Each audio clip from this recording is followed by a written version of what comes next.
Learn from using Upside to help pay for a vacation later this year. Download the free Upside app now to earn cash back when you fill your tank. Use promo code FRESH to get an extra 35 cents per gallon on your first tank. You can cash out anytime, right to your bank or a gift card for Amazon and other brands. Just download the free Upside app and use promo code FRESH for a 35 cents per gallon bonus on your first tank. That's code FRESH for a 35 cents per gallon bonus. Walking into the building for the first time after the shooting, it was crippling, but it had to be preserved. In response to the Pulse nightclub shooting that affected the LGBTQ community, Barbara Palma, owner of Pulse, founded the One Pulse Foundation to honor Pulse victims and survivors. If you're an ally of this community, speak out. There are more of us together than apart. It is the power of love in its rawest form. Join the fight for LGBTQ acceptance. Learn how at lovehasnolabels.com. Brought to you by Love Has No Labels and the Ad Council. You're listening to 95.7 The Game, KGMZ FM in HD1 San Francisco on Odyssey Sports Station. Always live on the free Odyssey app, Twitch, and YouTube. Powered by First NorCal Credit Union. You're listening to 95.7 The Game, KGMZ FM in HD1 San Francisco on Odyssey Sports Station and the home of the Golden State Warriors and Valkyries. Always live on the free Odyssey app and now coming to you live from the Laughing Monk Studios. A lot of Bay Area banking customers are faced with a choice. Which financial institution best fits what they're looking for? It might make sense to consider a bank's history. Take Fremont Bank. For 60 years, we've provided stability and consistency with an emphasis on relationships. We've grown one customer at a time, not through mergers or acquisitions, because that's how you can do business when you're independently owned and community focused. Fremont Bank. Here for you, here for good. This is Larry Fleck, owner of The Floor Store. Our summer sale is on now. 25% off store-wide through August 3rd. Carpet, hardwood, laminate, waterproof flooring, and much more. Big savings, big selection, giant opportunity. The Floor Store, your Bay Area flooring authority. FlexCar, we know radio ads are annoying, but not as annoying as car salesmen. Sign here, please. Never talk to one again with FlexCar, the first and only month-to-month car lease. No, submit to my extortion machine. Insurance and maintenance included. Switch cars anytime. Switching Bronco to Camry to Telluride willy-nilly? Oh, no. Oh, yes. FlexCar. You drive everything. What if you could have the most reliable fiber-powered Wi-Fi? And get this. What if you could keep it at the same price for 5 years guaranteed?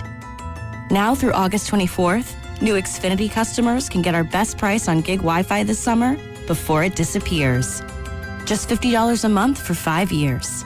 No annual contracts, no hidden fees, and our best equipment included. Plus, get online in minutes with same-day Wi-Fi. It's Wi-Fi that finds and fixes problems before you even notice them. Like super intelligent Wi-Fi with a sixth sense. Plus, it keeps you protected from online threats. And get Peacock Premium included for 2 years. Lock in your price and unlock the possibilities. Get it now at Xfinity.com. Xfinity. Imagine that. Restrictions apply. Requires paperless billing and autopay with stored bank account. Taxes and fees extra. Speeds vary. Use of fiber coaxial cable. Learn more at Xfinity.com/same-day Wi-Fi. J Vineyards returns as the official sparkling wine of the Golden State Valkyries, continuing its mission to uplift women across industries. J Vineyards and the Valkyries share a commitment to female leadership, ambition, and breaking barriers to support women who raise the bar in sports and beyond. So Valks fans, join us at the game, at home, or at Jay's Tasting Room in Healdsburg for a memorable experience. J Vineyards, raise a glass to excellence, on the court and in every bottle.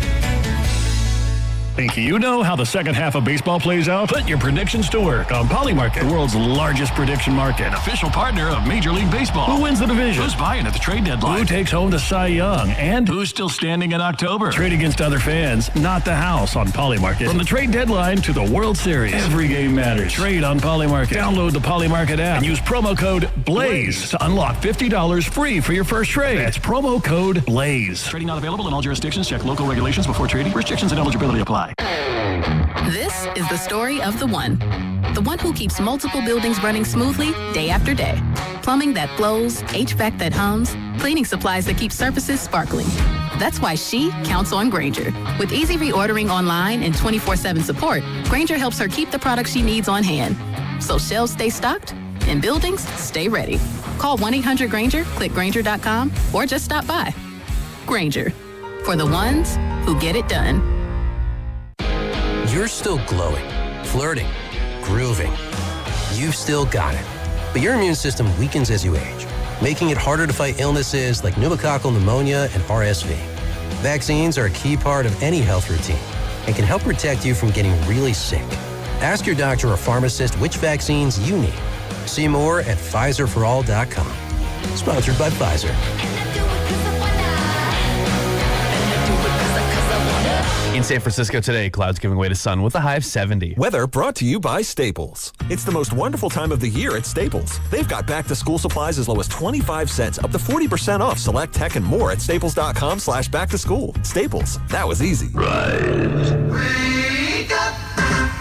It's time to wake on up. Wake up, wake up, wake up. With a nice cup of Joe. What's up, Joe, bro? Featuring Joe Spadoni. He's an Italian. And Joe, the Butcher Boy Shasky. I am slippery. Oh! The best part of waking up is morning roast in your cup. It is the Morning Roast, man, on 95.7 The Game. I'd like to be able to play right now. Third down and 3. Quick throw. What a catch. Samuel stays upright. Terrific catch and run. One-on-one with Ramsey. Can't bring him down. Samuel. Highlight reel. Touchdown. Oh, heck yeah. So next week will be monstrous. As Deebo Samuel. Uh-oh, Deebo Samuel. One man to beat. He's going to beat him. Touchdown 49ers. Oh, heck yeah. And he waves goodbye to the fans in Philly. Plays like this that they'd love to have him. They'll go with the screen to Samuel, though. He's got blockers and a first down and more. Foot race. Samuel lunging to the pylon. Oh, heck yeah. He's back, baby. Deebo Samuel is returning to the San Francisco 49ers, back where it all started for him. 1 year, $7 million, and the former All-Pro wide back put the team on his back legend, as he heard multiple times there. That sound courtesy, I think, Fox, ESPN, might have had a CBS in there. I'll just cover my bases. NBC, all of them. Doesn't matter. All we know is that Deebo Samuel is back in a team that might desperately need another wide receiver given the Ricky Pearsall knee swelling, and there's reports that he might have to miss this entire season. I love this signing. Not only is it a depth piece, you get a guy that knows the offense, that knows the head coach. More importantly, Sam, and I say good morning to you, filling in for Joe Shasky, that's Sam Lubman. He knows the quarterback, and there is a rapport there. Again, we're going into this season. You'd think Mike Evans will be the number one guy. He's had 1,000 yards every single season prior to last year. That's 10 straight seasons plus of having 1,000 yards. He is an established Hall of Fame wide receiver. That being said, doesn't have the rapport with Brock Purdy yet. That's what they're working on in training camp. I love this signing, not only as a depth piece, as a familiarity piece, but ultimately, it's another leader on this team that, quite frankly, has a lot of young guys and a lot of unproven talent. I'm looking at Deshaun Stribling. I'm looking at Jordan Watkins. What's going on with Christian Kirk? He's got a calf strain. What is not to love about Deebo Samuel coming back to the Bay? The phone lines are open. I want to hear from the people. 888-957-9570 is the number. I see 0.00 downside with this signing. What say you, Sam? And good morning. Your hair is looking majestic today. Oh, good. I try to make it look like that. No, I love this signing too. It happened a little bit sooner. I think some people might have anticipated. I think we had Grant Cohn on yesterday. He expected, no Deebo Samuel until, maybe start of the season, just because he doesn't really need to go through training camp. But you know what? I love that he's here for training camp. Let's get him back into the swing of things, back into the system. I agree with you, Spadoni. I think there's very little to no risk on this one here. There's the conversation of like, oh, well, what if he's going to take snaps away? Like, I want Deebo Samuel to take lots of snaps not lots of snaps, but a sizable amount of snaps for this team this year. He is the perfect player for the Kyle Shanahan offense. We know this because we've seen it for several years when Deebo is here. Now, Is Deebo still going to be in his quote-unquote prime? No, probably not. He's 30 years old, and part of the reason why the 49ers moved off of him is because there was these predictions of the way he plays and how physically he plays leading to his downfall. I don't think that's the case right now. And I don't think he's going to get the kind of workloads that he got when he was first here. But if he's, your number 3 receiver or some guy who can kind of go into the backfield every now and then and spell Christian McCaffrey, I'm all on board with this. Sam, I'm just looking at last year in totality. It was incredible that they got to the second round of the playoffs, given what they were, dealing with at the wide receiver position. We talked about it yesterday. Christian McCaffrey was their number 1 wide receiver last year. Their running back was their best threat in the passing game. He had 924 receiving yards, and I know that a lot of that is screen passes, little outlet passes, but again, 102 receptions for Christian McCaffrey, 924 receiving yards. Your second leading receiver last year was Juwan Jennings. 55 receptions, 643 yards. I get it. This is a run-first offense. They kept trying to establish the run. They weren't a great rushing attack last year, and ultimately, that was their downfall, right? So you hope that that is better this year, okay? That being said, if I was just going to do a compare and contrast, because some people are waking up this morning saying, oh, Deebo's washed, he stinks, there's a reason we moved off from him, and I want to hear from those people. If you don't like this move from the Niners, 888-957-9570, call or text that same number. But Sam, last year, if we use Deebo Samuel in his year in Washington, it would have been the second best receiving season for the 49ers, easily. He had 72 receptions, 727 receiving yards, and 5 touchdowns. He would have been your best mainstay wide receiver last year. And that was a Washington team that was abysmal. They didn't know what they were getting for the quarterback. Jaden Daniels got hurt early. They had Marcus Mariota at times. I think they had another quarterback at times. I can't even think of his name. It doesn't matter. Like, they could not get consistent quarterback play in Washington, and yet he still put up those numbers. And the number that's most important for me in all of this conversation, Sam, is games played, and games started in particular. Deebo Samuel played in 16 games last year. 16. I believe he started 12 of them. Yeah, that matters to me. As we're talking about Ricky Pearsall for the 3rd straight offseason, failing to participate in training camp due to injury, as we're talking about Christian Kirk 1 day into training camp as an offseason signing, calf strain already. As we're talking about the potential of Mike Evans, coming off this hamstring injury last year, he's going to be 33 when the season starts. There's question marks with his health heading into the season. All of a sudden, I could be looking and relying on guys like Deshaun Stribling, a rookie, I'm excited about, but let's see it. He could be good. Could be. Jordan Watkins, a sophomore season for him. I don't know what to make of him. Jacob Cowing, we'll see. He's always hurt too, it seems like. So I say all that to say this is a great depth signing, if nothing else. Sam, if he puts up like a DeMarcus Robinson season last year where he has 22 receptions for, 275 yards, I'm not going to sit here and say, oh, well, this Deebo signing was a failure. No. If anything, that might signal to me maybe the depth in front of him is that much greater. I'm failing to see if anyone has a true problem with this, because I know prior to the Ricky Pearsall injury, the pushback, because Sam, I brought this up a couple months ago. Remember, Shasky and I had this conversation. I was all in on bringing Deebo Samuel back on the cheap. He was a little like, no, I want to see the young guys, that we've moved past that conversation. And maybe, in light of the injuries, Shasky's opinions changed on this. But in light of the Ricky Pearsall thing, man, you needed to make this move. Because Brandon Ayuk's not coming back. Well, I think if you're going to give any sort of negative pushback here, and if you're going to be against this move, you are looking at the what does he have left in the tank argument, because, again, he is going to be over 30 years old, which is a big thing in the NFL. And it's, how healthy he's going to be, how often he's going to play. All those questions, if you were to ask those same questions about Ricky Pearsall, the answer is no, he's probably not going to be playing at all this year. So just by that measure, the fact that one guy is going to be on the field and the other guy is not, you have an upgrade there. You have a bona fide upgrade that you can trust there. Now, are there deficiencies in Deebo's game? Yeah, we know he's not the best route runner. They're going to use him out of the backfield, but he's really only good side to side, not, going in between the tackles there. So there's some limitations in terms of how he's going to be used. But again, if he's just almost like an ancillary piece in this offense, I'm all for it. I'm very much all for it, assuming, of course, you can, keep the body healthy all year. So I'm looking at this wide receiver depth chart right now, and as we've, been talking about the last couple of days, Ricky Pearsall dealing with that PCL, injury. It's swelling. The knee doesn't look good. Matt Mayoko was talking the other day, Sam, and basically saying, yeah, it's not looking good, and probably not going to play next year. Like, straight up, probably not going to play next year if this needs to get surgery. It sounds that way, and that really sucks. I mean, I think Ricky's got one more year left on his contract right now. Correct. After this. So he was a first-round pick, so you can have a fifth year. They can pick that up option, but next year it will be his fourth year. Yes, I'm not betting on them picking up that fifth year right now. Yeah, no. How could you at this point? How could you? Well, next year it amounts to essentially a massive prove-it year for Ricky Pearsall.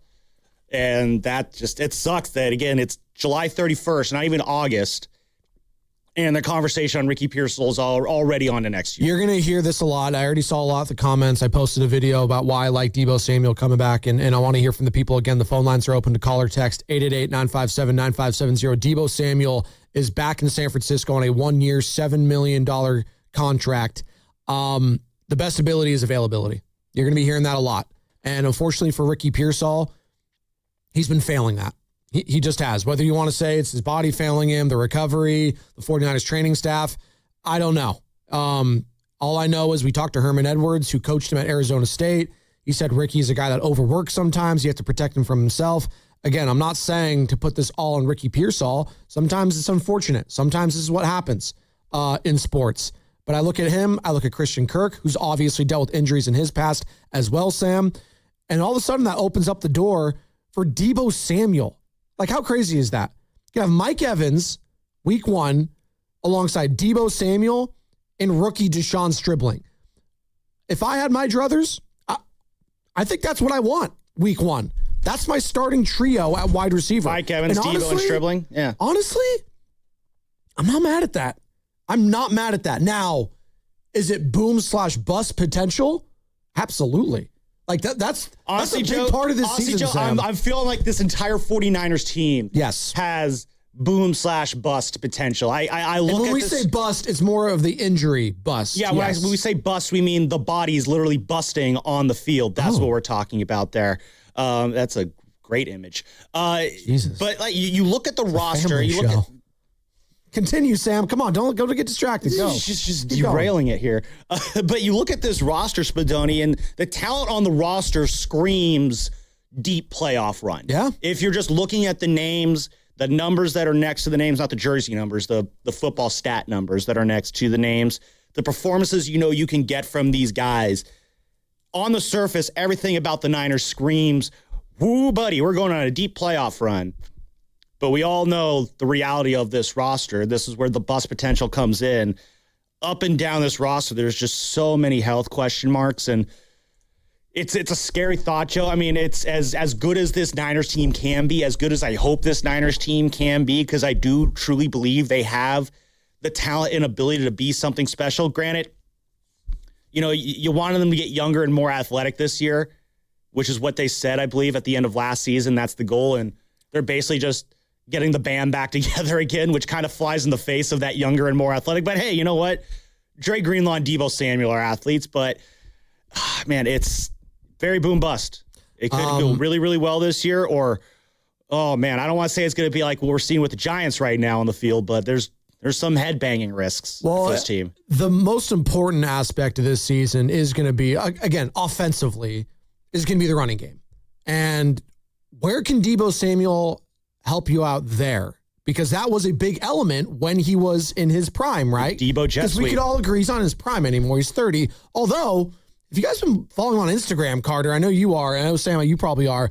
The guy looks in shape, man. He looks like he cut down on his weight a little bit. He's looking a little leaner. He's not as thick as he used to be. Maybe, just maybe, we can get an extra motivated Deebo Samuel this year.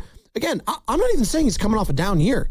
It was a pretty solid year in Washington, all things considered. Now, the naysayers will roll their eyes and say... If you want to nitpick, you could say down maybe by his standards, but even that might be a stretch to say. Yeah, but I don't think the 49ers are in a position to scoff at the wide receiver, position anyways. They can't scoff at a season that Deebo Samuel just had. And he had 802 yards from scrimmage last year, 806 in his final year with the Niners, 11-17 in that Super Bowl run year, 864 in 2022. Of course, that was coming off. He had the hold in. He was a little doughy going into camp that season. Even I say doughy, he still was built like a freaking ox in that training camp there. Boy. Oh, that is even out of shape. He's in shape. Right. That's how in shape Deebo Samuel is. I mean, that is a human freight train. Even out of shape, he's in shape. Well, compared to me, yes, that is true. It was like from Family Guy, the in shape, out of shape guy. Right. Yeah. Well, that's just me in general. Just never really in one category or the other. I posted a video yesterday. Yeah, I felt that way. Oh, no, they come at you over Matt's like, Matt's like texting me. He's like, all right, I need you to get a video up talking about Deebo Samuel. I was like, all right. Well, I was driving my kids to their moms, and I was heading back, so I was wearing a tank top. So you had to pull over? No, I was rocking my tank top. hold this phone really quick. I didn't want to expose that much sexiness onto the social media page, so I had to wait till I got home to put on an actual shirt. So I put my SFSU shirt on. I think you should have gone with a tank top. And then maybe another time. I just wasn't feeling it. Yeah, with a stain on it. The white one too, just after eating a burrito. Yeah, huge brown stain in the middle of it. Cilantro and everything all over me. The McDonald's coffee stain right there. Stop it. Oh, dude, the McDonald's is hitting this morning, by the way. God, I love Fridays because they're open 30 minutes earlier here at Market. Oh, the best. God, there were some smells in there, though, Carter. Yikes. 888-957-9570 is the number. Deebo Samuel. Like chicken nugget smells? Is back. No. Hash brown smells? Not good smells. No, they're different kind of smells. No. These smells will, Is this the I'm not loving it smell? That smelly smell, that smells smelly. We are coming to you live from the Laughing Monk Studios. Laughing Monk, righteously brewed in San Francisco. Jennifer Lee Chan, JLC, who covers the Niners for NBC Sports Bay Area, going to be joining us at 8:20, Sam, to get the lay of the land on training camp, what's going on with Kyle Shanahan. It was a great conversation we had yesterday with Grant Cohn of Sports Illustrated, obviously covers the Niners. He's at training camp every single day down there in Santa Clara.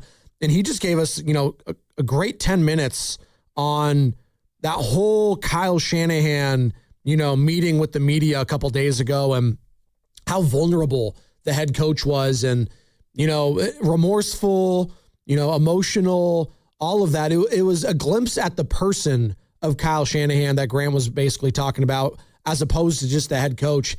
And I am curious, and I don't want this to be the case. I want him to get better as soon as possible. I want him to be on those sidelines coaching up these guys. But if the injury does linger and this severe concussion, like if this continues to linger, what is this team going to look like heading into preseason and potentially week one without their head coach? I just wonder as he's continuing to, deal with, auditory issues. You can't be listening very loud when it's at training camp. They got to turn down the music. That was the fact that it has to go that far. I mean, Grant said at one point, only like you can't have two people talking to him at the same time. Like he painted a scary picture of Kyle Shanahan's health. The one thing the Niners do have going for them right now is time. Time is on their side. The first preseason game is still, I believe it's the weekend after this upcoming weekend, if I'm not mistaken. So they got about a week, I believe. They're less than 2 weeks now. 2 weeks away from there. Okay. Yeah, they're playing the Titans in preseason, I believe, right? Yeah. Robert Saleh, Bobby. They got time here. Yeah, let's see when that first. Yeah, the first preseason game's on the 13th. Oh yeah, so they got 2 weeks from today. I'm going to their week 3 preseason game at Allegiant. Oh, nice. Yeah, I'm excited about it. Flying down to Vegas for the weekend. Yeah, just for those 2 days. I'll be back on Friday. It's a quick little Vegas. Nice. Less than 48 hours. That's how you do Vegas. Just in and out. It's a 2-day town. We all know that. A little bit. So that'll be a good one. Yeah. Have you been to Allegiant yet? No, I have not. Oh, I'm very excited. It's a very nice. They did a very good job there. Did they? Yeah, if you're gonna sell your soul for a stadium, you might as well make it look like that. And people were mad. Listen, Al Davis is looking down on it. He's like, I guess that works. That's a one for your Al Davis impression.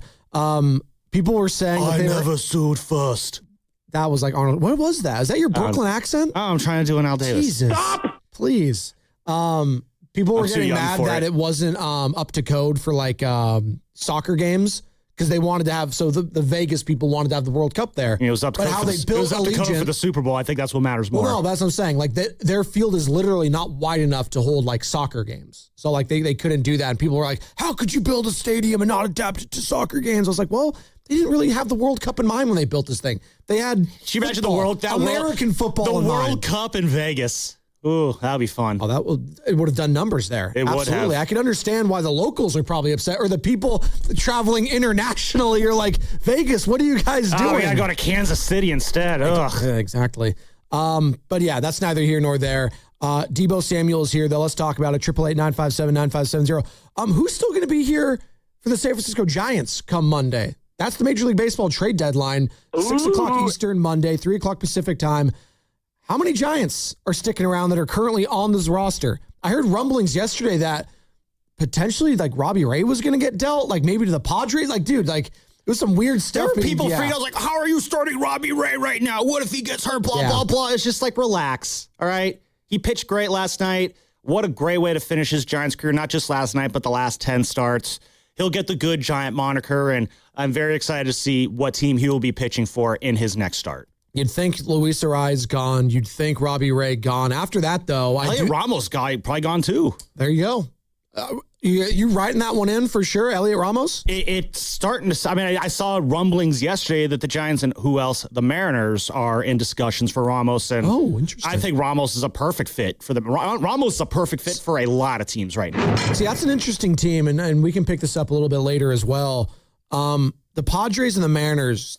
Like, this is where it gets tricky. And Giants have been in this position for a couple of years, right? You're like 55 and 54. You're hovering around 500. Are you selling? Are you trading? Are you buying? What the hell is going on for the San Diego Padres? They got some bloated contracts there. They're talking about moving Mason Miller, who they just got a year ago. There's a lot. So we'll get into it. Richie in Queens, I see you. He can talk everything. He can talk all ball. Oh, and by the way, we still have some Warriors conversations we need to get to, Sam, because our guy Nick Friedel, 95.7 The Game Warriors insider, sent out some... Oh, no, did he say something? He said some things yesterday that really triggered the fan base. Oh, that's so unlike this fan base. And it's sponsored by Crystal Geyser Alpine Spring Water.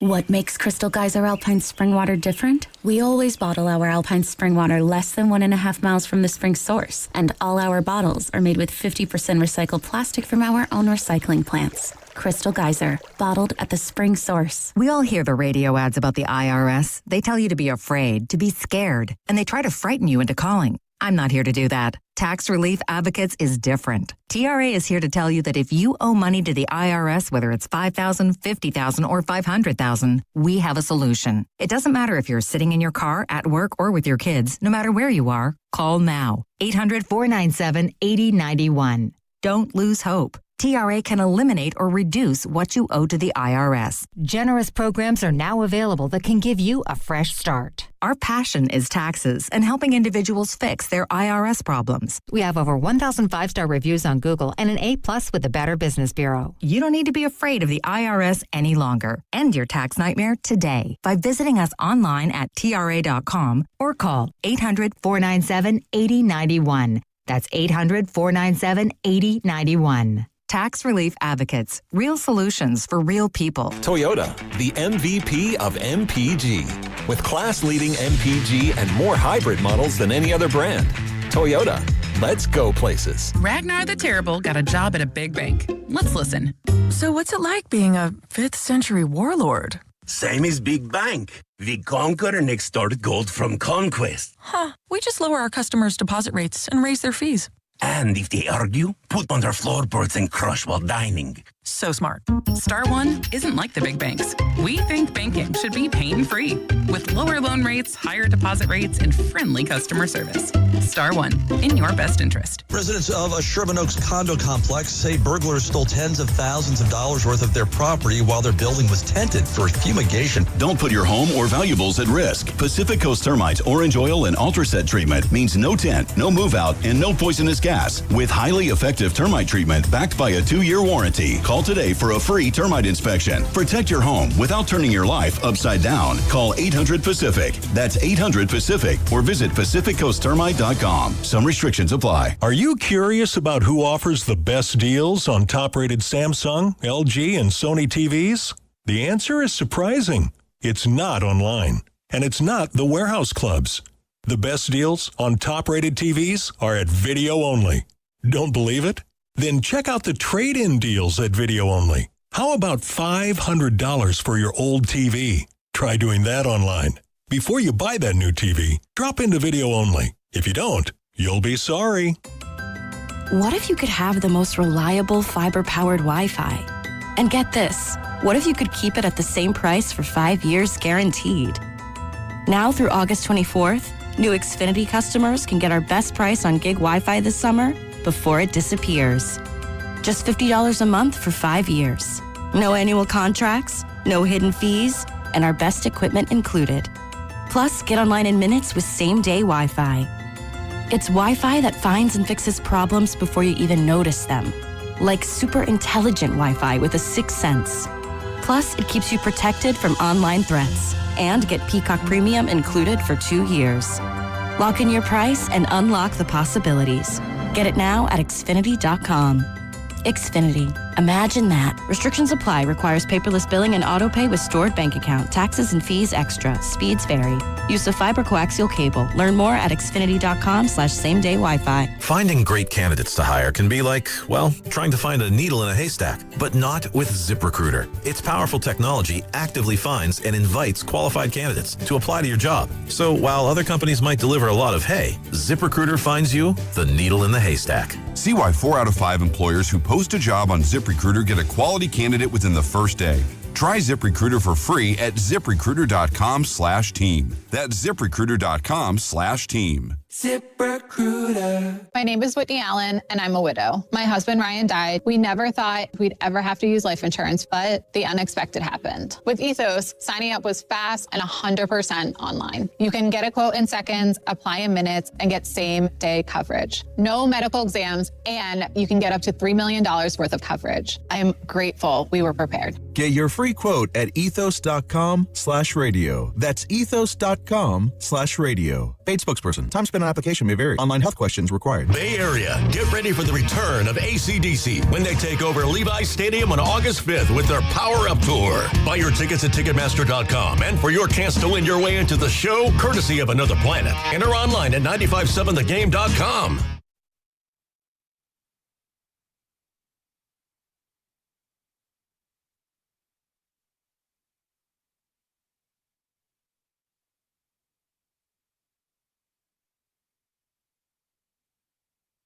When we say bust, we mean the body's literally busting on the field. That's what we're talking about there.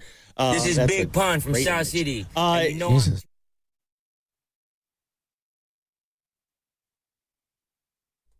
The hell was that? You know this is a Friday show. We've already lost the plot. It's over. And the entire office is off today, it seems like. Oh, it must be nice. You know who's not off? The 49ers. Oh, wait, no. Do they practice today? They are off yesterday, so they are practicing today. They are. All right. They are back at work. Well, Deebo Samuel, is he going to be there? It sounds like it. Got to pass his physical because we know that physical for San Francisco athletes is very important. Never discount the physical. Carlos Correa Thank you. on line one. Yes, thank you. Is he available thank to be you had? for picking up that Maybe the Giants should. Is he available? I don't think he's on their shopping list. No? Is he still on a team? Is he still in Minnesota? I think his ankle is having issues. Who could have seen that coming? That's a tough. No, that's right. He's back with the Astros. I forgot. Yeah. He's having a solid year, right? Actually, he is. 279, 3 home runs. Yeah, see? Oh, wait, no, he hasn't played since May 5th. Yeah, so never mind. That ankle kind of barking at him a little bit. Because, again, who saw that coming besides Farhan? Did anyone see Deebo Samuel coming back to the San Francisco 49ers? Not to say I saw it coming, per se, but a couple months ago, I thought that they should at least entertain it. But with the news of Ricky Pearsall probably being out for the season, if this swelling can't go down and they can't find a resolution outside of surgery, it's a no-brainer signing. And I do think the Ricky Pearsall angle of all of this is kind of the next layer of the discussion, Sam. And it's unfortunate for the guy, right? I always root for the players to try to stay healthy. He's not a bad guy. His story, surviving a gunshot wound the way he did, just as he became a rookie in San Francisco, all of that was just so crazy. And I think everyone's been rooting for him. Oh, yeah. I don't think there's no argument against Ricky Pearsall in the desire for him to be good or to be successful. The tragedy happened in Union Square where he got shot last year or a couple years ago. That was awful. He did bounce back from that. But it's the only knock on Ricky is, again, as I think we kind of got into this yesterday, he is a first-round pick. He's expected to be a dynamic player in this offense. Yeah. He's shown flashes of it. I definitely think the ability is there. I don't want to say, the ability is there. He's shown flashes. Yeah, like, I do. He's another one of those guys. Like, we played the game the other day. If you could turn injuries off for one guy, who would it be? You pick Dre Greenlaw. I pick Christian McCaffrey. Like, if you could wave your magic wand and turn injuries off for Ricky Pearsall, I think he'd be a damn good football player. Unfortunately, that's not the world we live in. We don't get to live in that reality. We get to live in this reality, which is among the worst out there. So we have to deal with the fact that as good as Ricky theoretically is, if he's not on the field coming through on that promise, doesn't really matter. Well, it's the same we talk about, a guy like Kristaps Porzingis for the Golden State Warriors, right? That's a good comp. Like, if he can stay healthy, he does a lot of really good things with this team. You see the vision. Yeah. There were moments last year with Ricky was like, I see it. I see why you made him a first-round pick. Yep. And why he can be dynamic in this offense. The exact same could be said for Kristaps Porzingis. Right. And Kristaps obviously has accomplished much more in his career, and he's dealt with a lot of injuries as well, but he's a more accomplished player. And Ricky, unfortunately, his first 3 seasons in the NFL, he's missed a lot of time during training camp and for a variety of different reasons, but ultimately, and again, I'm going to keep saying this phrase, people are going to keep rolling their eyes, but it's true. The best ability is availability. You're bringing in a guy in Deebo Samuel that played in 16 games last year, started 12 of them, and had a damn good season, all things considered, as it was a pretty disappointing season in our nation's capital. Let's go to Richie in Queens, wants to talk about one Deebo Samuel. What's up, Rich? How you doing, man? Hey, guys, how are you? Yeah, real quick with it's going to be sad to see Robbie Ray go and Ariz, and you're right, Ramos is definitely a hot talk at this point. I think he's going to go. So, and the bullpen has shown a little bit of spunk lately, 4 out of 5. I guess we got to look for some silver linings. Yeah, you had a couple good relief appearances last night, Richie. Caleb Killian, Dylan Smith getting out of those jams. Eric Miller, maybe he's the 9th inning guy now until he's not. Yeah, start the parade. I've been a big proponent of Miller. I really am. I know you guys sometimes have mentioned when he throws strikes, he's good. He's probably the closest thing they got to a closer. Mm-hmm. When he's on, he's good. It's just he hasn't been on as much this year. Yeah, but the last couple of innings, I see last couple of games, 1 inning, they pitched to no runs. So, hey, look, anything that we could have, Susac hitting 3 home runs, I don't know, maybe we might have maybe something there. It shows a little something that he hit those home runs. So, hey, the Samuels things, they're talking about it in New York, and they brought up like Odell Beckham is with the Giants. There's no way Beckham compares to Samuels. Samuels is twice the player. Is he the dynamic guy? He's one of my favorite players, guys, as far as what he did that 3 years ago when he was 18 yards from scrimmage, what he did with his sweeps from the backfield. I think those days are probably over. He averaged 10 yards reception last year. That's way down from what he used to be. But I think he's definitely an asset. And I love the kid's dribbling. I saw him in Mississippi. He's got good hands, 6'2". He's a 4'3" guy. I think he can be a real help, and especially in Shanahan's system. But the thing that's going to be an issue, I don't know what you're going to get from Evans. Evans played 8 games last year. He's really been beat up, and you guys watch him as much as me. Is he going to be healthy this year? Obviously, such a big target, great playoff player. Kittle's not coming back for the first 4 games. But getting Samuels is a definite asset, and I think he'll be more productive in Shanahan's system. So, yeah, I don't see. And again, we got Beckham, and Beckham has not been good for 4 years. He's just, if he gives me 25 receptions, I'll be surprised. So I think it's a good move. There you go. That's Richie in Queens. You have a good weekend, Rich. I totally forgot that Odell Beckham Jr. is still in the league. He's 33 years old. Yeah. His best days are way, way, way behind him. He hasn't had a good year in honestly, 4 or 5 years. His career was never the same after that Super Bowl with the Rams when he tore his ACL in the first quarter, second quarter, whatever it was. I was gutted for him because he was on an incredible run with that squad. And then the lasting image is we all remember what he did in that NFC title game. The lasting image is his crying after the Rams won that Super Bowl and came back to beat the Cincinnati Bengals. So I'm with Rich. I love the move and what Deebo represents first and foremost to me too. Kind of like Dre Greenlaw on the defensive side is a mentality. He is this game wrecker and a guy that is like his name suggests, is a bully at times. He has willed this team and put the team on his back multiple times in the playoffs, right? Now, is he the same player he was 3 years ago? No, I wouldn't say that. Do we need him to be that player that he was 3, 4, 5 years ago? No. Yeah. We're not asking that. I need him to be the third wide receiver right now. Only in short bursts. Can he be a wide receiver 3 on this team? Absolutely. Now, who's your wide receiver 1 and 2? Well, wide receiver 1, ideally, Mike Evans. Ideally, wide receiver 2 is the rookie Stribling at this point. Yeah. That's putting a lot on the rook, but you know what? I want to see it. Someone needs to step up here. If Christian Kirk's going to be hurt, if Ricky Pearsall is going to be hurt, someone else needs to step up. Do you think that someone's DeMarcus Robinson? I can listen to that. Could it be Jordan Watkins, second-year man? We'll see. Jacob Cowling? That's when we start having issues. So from a depth perspective, I love this one the most. And now my concern does shift to the running back position because they try to work out some names yesterday that I was not entirely thrilled about. So you're looking at CMC, Kalon Black, their rookie.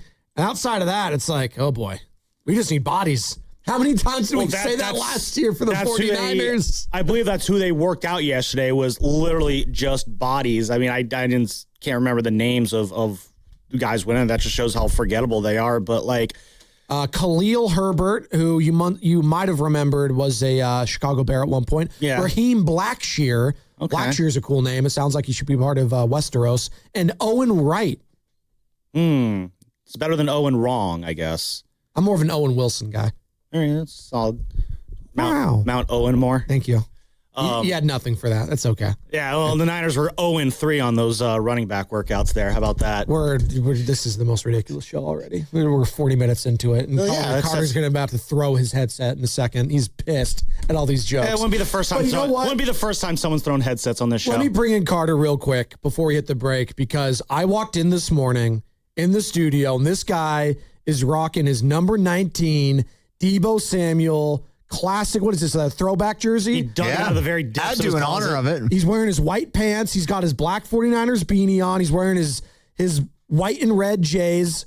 Dude, you're so pumped for this signing. You're so pumped. I mean, it's $7 million. Why not, right? I think they needed it. And you look at the wide receiver free agency market right now, it's pretty bare bones. I mean, it's Keenan Allen, and I think Keenan Allen's super washed at this point as a Cal Bears fan. And Deebo knows the system. I think he does a lot of things that none of those other wide receivers that were on the market do, which is just the Swiss Army knife, the sweeps, those kind of things. He's not a standard wide receiver.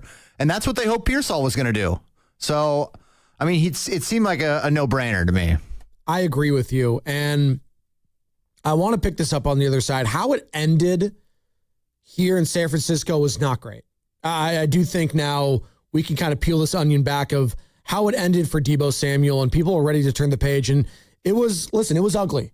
That season after getting to the Super Bowl was bad on a multitude of fronts. You had guys quitting on the team. You had devastating injuries. Christian McCaffrey being one of them, the bilateral Achilles tendonitis. Obviously, Brandon Ayuk shredding his knee. We haven't seen him since. And Deebo Samuel, you know what? Not being a great leader that final season. I wonder if this year in Washington made him appreciate what he had in San Francisco. Because I got to be honest, after that season in San Francisco 2 years ago, when he elected to leave and the 49ers didn't want to bring him back, I didn't really think there would ever be a reunion, right? It just felt like there was hard feelings on both sides, or maybe one-sided.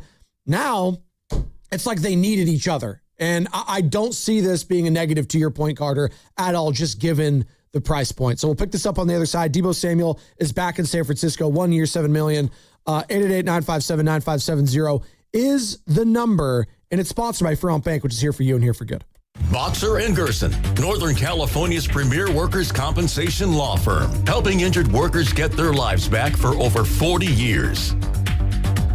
Right now is the perfect time to head to Saramonte Ford. Huge selection, big savings, and straight up great deals. They've got a lineup of brand new Fords ready to roll. Trucks, SUVs, and hybrids, all priced to move. Whether you're buying or leasing, Saramonte Ford makes it easy, fast, and stress-free. So don't wait. Stop in person right off 280 in Colma or online 24/7 at SaramonteFord.com. That's SaramonteFord.com. Saramonte Ford, your San Francisco Bay Area Ford dealer.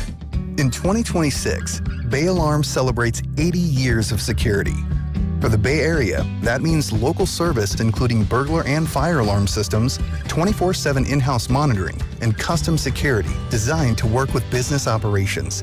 Bay Alarm has real people rooted in your community looking out for your business. After 8 decades and 3 generations of family ownership, our promise is still the same. We got you. Learn more at bayalarm.com. Being a deputy for the San Francisco Sheriff's Office means maintaining high standards of compassion and professionalism. It means representing the office with honor and distinction and being proud to serve and protect the people of our community. It's about being a role model for the next generation and being able to show them that they can be anything they want to be. SF Sheriff's Office is hiring. Your future begins here. Head to joinsfsheriff.com to learn more. Want to talk about low testosterone or impotence? No way, right? But did you know 1 out of 4 men suffer from this condition? Listen to Dr. Robert Rowley from Prime Male Medical. At Prime Male Medical, we specialize in acoustic wave therapy, sublingual lozenges, injectable medications, and testosterone treatments. Get your first visit, PSA test, testosterone test, Doppler ultrasound, and a year of follow-up visits for just $99. Go to PrimeMaleMedical.com or call 415-761-4037. 415-761-4037. You listen to 95.7 The Game for the best sports insights. Now, use that same power to grow your business. When you advertise with us, you're reaching a massive audience of local consumers and business decision makers every day. Let our team help you build a game plan that delivers results. Scale your business and win the market. To get started, visit Advertise with 957 The Game at Odyssey.com. That's Advertise with 957 The Game at AUDACY.com. I'm Bob Burke, founder and chairman of Burke America Parts Group, a family of brands that includes RepairClinic.com, an appliance and HVAC parts solution company that's grown into an international brand. Before AmericanEagle.com, we partially launched a new technology platform developed by another firm. American Eagle helped take our technology to a whole new level with digital marketing, software development, and business insights into our key markets, appliances, HVAC, and outdoor power equipment, and did so both on time and on budget.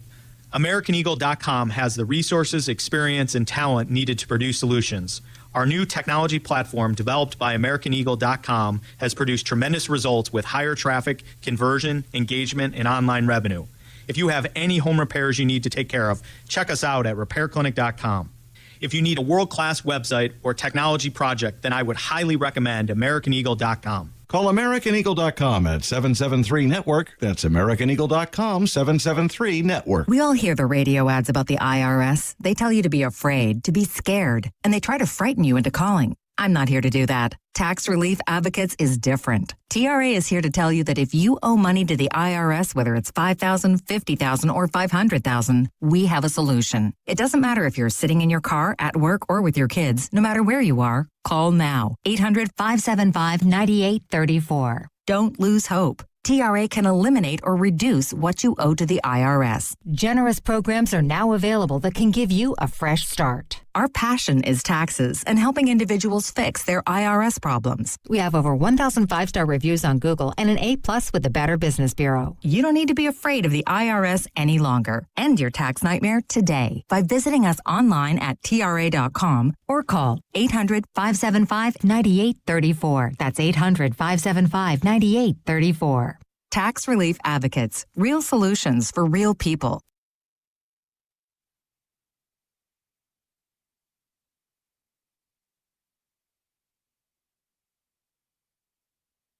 Now back to the morning roast with Joe Spadoni. You've had a burrito before, right? Come on. I can't say I've gone to a burrito spot here. What? And Joe Shasky. I mean, there's plenty of other spots around town other than burritos. On 95.7 The Game. Oh, Macklin Celebrini. We get a lot more burritos now. He can have any burrito he wants, baby. And you can get avocado on it. That's the big thing. Listen, I grew up in Canada. I don't know about the Canada burrito, the burrito scene. The Canadians don't do burritos, do they? I think they do. They do poutine. God, poutine, man. That stuff is... It's good, but it's kind of it like the first couple bites, it's pretty good. After that, it's like this is very just heavy, very heavy, cheesy gravy fries. You know where they like poutine, like in America, probably like Wisconsin. Oh, absolutely. That seems like a gravy and cheese and fries kind of. I think place. they call it a salad in that state. That's what they do. That's what they call it. They call salad. mayonnaise a salad in that state. Hey, Like Jasky also loves mayonnaise, doesn't he? Good. He can go do. That's why he's in Wisconsin right now. I love mayonnaise. Such a ridiculous state. Oh, happy Friday, everyone. You made it. It's a payday Friday here at Odyssey. So we're all very, very happy. And Deebo Samuel also just got paid on top of Macklin Celebrini. First of the month tomorrow, so it's a short-lived payday. Exactly. It's one of those. That's all right. Just hang on for a couple weeks, Sammy, and then you're back on track. Back on track, baby. We just rinse and repeat. That's right. Wash, rinse, repeat. Is that what the 49ers are doing right now? They're just going back to the well. They brought back Dre Greenlaw. They brought back Deebo Samuel. The boys are back together. We still got CMC. We'll wait to see when George Kittle comes back. Fred Warner's still there. We'll see if Nick Bosa is going to make his debut week 1. By all accounts, it looks like he's ahead of schedule, and he might do that. Still waiting on Alfred Collins. Still waiting on Michael Williams. So there's a lot of injuries still to be unfolded the next couple weeks and to see if these guys can participate and be ready for week 1, Sam. But as it stands right now, I am looking at the depth overall on this team, and I might be more concerned with the defense than the offense. Just all things considered, last year, I can't get that game in Seattle out of my mind where they just got their souls snatched. They got humbled and up in Lumen Field, up in Seattle. Well, it took about 6 seconds for that game to end. Well, the speed was on display. In the very first play on special teams, hell, you had your kicker trying to do a slide tackle like he plays for Spain, Eddie Pinheiro. I love you, Eddie. He got flagged for that. But you know what? He made the effort. That's kicker. When it comes to kickers making tackles, you made the effort. That's all I can really. It's like what I say to Benny when he tries to get a ball like in baseball, try to catch it. It didn't work, but he tried. He made the effort. That's all I care about. Hey, again, at least Eddie tried. Some kickers, they make one tackle. It's like, all right, I'm good. I'm done. Well, Eddie's not that guy. They tell you not even to get involved sometimes so you don't get hurt. Right? Like that's another thing. And thankfully, that is not a talking point heading into this training camp, is the kicking situation and watching guys like Jake Moody be kicking, right? Carter's shaking his head over there, but it's true. Jake Booty. Yeah, exactly. And thankfully, Eddie Pinheiro was Eddie Money, and we can hope to continue to see more of that this upcoming season. But, to your point, Sam, it was on display with Rashid Shaheed. They brought him back. Obviously, they still have Sam Darnold. They still have a loaded defense up in Seattle. You have the Rams to deal with. And I do feel like, if they can stay healthy, this is a big if. And you can say this for a lot of teams, but we're talking about the 49ers. We're going to keep it local. If the 49ers defense could stay healthy, and Dre Greenlaw is looking like he's shot out of a cannon, according to reports at training camp so far, if Nick Bosa could come back and, be Nick Bosa again, alongside, you got Fred Warner. We'll see with Osa Odigizua. I like the signing, but let's see it. Alfred Collins builds off his rookie season. I don't know what to make with Michael Williams. They could be solid. That's all I'm asking. Can you be solid? Because defensively last year, it was bend, don't break for a majority of the season, which is just not sustainable. Yeah. And you didn't have what Bosa was, which was that closer who could just, shut it down at the end of the games. You had obviously the big strip fumble on Darnold in week 1. I believe he also basically, I think it was the Saints game the next week, he more or less called game on that last drive too. Correct. And got Spencer Rattler there, and he rattled him. You saw a lot of, that's a good one. You saw a lot of games from Bosa last year where it was like the first 3 quarters, like, hey, bud, you out there? And then fourth quarter is like, yeah, I'm out there. I would be honest, and I'm going to go out on a limb, and, maybe history will look back on this take and say, Sam, you are foolish. I am very optimistic for Nick Bosa this year. Wow. Even coming off of it is a third contract ACL. year for him. Exactly. It's a very cynical reason, but he knows that he has one more big fat payday sitting at the end of this season here. And the last time he had a payday waiting for him at the end of the rainbow, he was the defensive player of the year. And I'm not going to sit here and say, Nick Bosa DPOY, but I do think we're going to see this year the Nick Bosa that we've seen in the past that's gotten us all giddy and excited every time he gets down to a 3-point stance. Like, I feel very bullish on Nick Bosa this year. I think he's going to be whatever concerns we have in the defensive line, the play of Nick Bosa, my prediction is that it's going to assuage all those fears. He is going to have a dynamic year. The 49ers defense will be better off for it.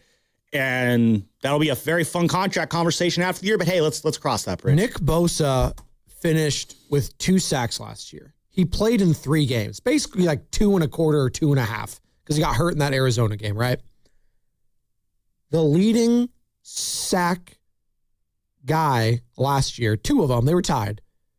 Bryce Huff and Cleve Ferrell both had 4 sacks. And Cleve Ferrell should came in when? Cleve Ferrell should never be your sacks leader. Well, that's what I'm saying. Raiders He's not legend. on the team. He's on the Dolphins right now. Bryce Huff retired. Like, that's what you have to be. Sam Okawanu, who I love, who makes plays, it feels like, every week. He's solid. Yeah, he's a good story. Solid rotation guy who makes plays. I love Sam Okawanu. He's like the Pat Spencer of the Niners. He had 3 sacks last year. So, like Nick Bosa just being out there will walk into 6 or 7 sacks. He just will. Well, I mean, the threat alone, he gets doubled all the time on the line of scrimmage, which is why the Niners are so desperate to find someone on the opposite side to take some of these double teams away from him. He is going to command a lot of space, attention, gravity, as the word is sometimes thrown in there. And that's going to potentially create opportunities for Odigizua to make some noise on the defensive line. I hope that we can get Mykel Williams back in the mix of things here. I want to see how he looks. I am really curious to see how Romello Height is going to factor in on this defense. We get Jennifer Lee Chan on it in the 8 o'clock hour. You know, we can talk some X's and O's with her. I'm curious to hear from her how Romello's looked early on, because again, he got the cramp issue earlier this week because again, substation. That's obviously what caused that. And so he changed his number, by the way. Did you see that? That's why he was cramping up. From 94 to 58. You see, 58 is a much better number to wear if you want to avoid cramps. The science has proven that. Yeah, thanks. Yeah. Hey, you could say anything if you just make everything up. But the thing about Romello Height, first thing I saw in his scouting report is he is a defensive lineman who can also stand up and drop into coverage a little bit. And that's a part of the Raheem Morris defense. Remember when Raheem Morris first came on and he brought up, hey, we're going to have a defensive lineman dropping in coverage, and everyone thought about Nick Bosa in coverage and how awful that sounded. Yeah. Romello Height's going to make it so that doesn't need to be a thing. So I'm very curious to see how he fits in with this defense. Well, and you look at this defense in totality, and I just referenced it, and it's kind of the big conversation right now. And we asked Grant Cohn, and maybe we'll ask Jennifer Lee Chan a little bit later today, covers the Niners for NBC Sports Bay Area. But like right now, the depth is going to be tested on both the offensive side of the ball and the defensive side of the ball. And I guess which one do you have more faith in right now? And I guess since your head coach is an offensive guy, you just lean on offense overall, because we've seen Kyle Shanahan, with all the injuries he dealt with last season, find a way to still win games and generate offense. He's just that freaking good. But defensively, I have questions. You don't have Robert Saleh here anymore. You don't have D'Amico Ryans here anymore. You have Raheem Morris, who Kyle Shanahan has a relationship with. He knows him very well. But what is he to a San Francisco 49ers fan? He's an outsider. Does the Kyle Shanahan endorsement help a little? Because Steve Wilkes, if I recall, was outside the Kyle Shanahan network. Yeah, but Kyle Shanahan wanted him. Like, he's not going on the team unless you want him. And then Kyle Shanahan... No, I hear that. But, like, again, does Shanahan and Morris have the relationship? Did Wilkes and Shanahan, I don't think, ever crossed paths. Prior to that, I don't think so. No. Yeah. So that was one of those out-of-network hires there. Again, didn't work out well. He was not sort of built for this, contrary to reports. Yeah, maybe just the fact that, again, Kyle and Morris are more familiar with each other than Steve Wilkes. Morris has head coaching experience. He has defensive coordinator experience. He's more qualified than our friend Nick Sorensen was. Oh, God. I understand, like, again, there's always the question mark. Like, moving off of Saleh, it was, sucked seeing him leave the first time. It sucked seeing him leave the second time. Saleh did an unbelievable job last year, and that, I think it did land him that coaching job just based on that one season. No, yes. It was there came a point midway through the season where we were just like, Saleh, you're doing good. You're doing a little too good, buddy. Like, that was, you kind of wanted maybe to dial it back a bit so we could stay with the Niners. Unfortunately, that is not how life works there. But no, I feel better about this Raheem Morris hire than I did about the Steve Wilkes or the Nick Sorensen hires, as low of a bar as that is. I'm going to reserve judgment. I do not know how it's going to be impacting this team overall. I hope we're just not talking about whether he should be in the booth or on the field. come week 9. That's the only thing I do not want to hear. That's is the with answer. This team. Still the correct answer is be on the field. Well, listen, they got elite leadership still. So, like, I'm not poo-pooing that aspect. They have Fred Warner, who is, by my money, probably the best leader in the sport of football. He's that freaking awesome. I would run through a brick wall for that guy. Now, I wouldn't. I would like fall and get concussed immediately, and I'd be on the IL for just months. put hats on. But he is that guy you go into war with. He's incredible.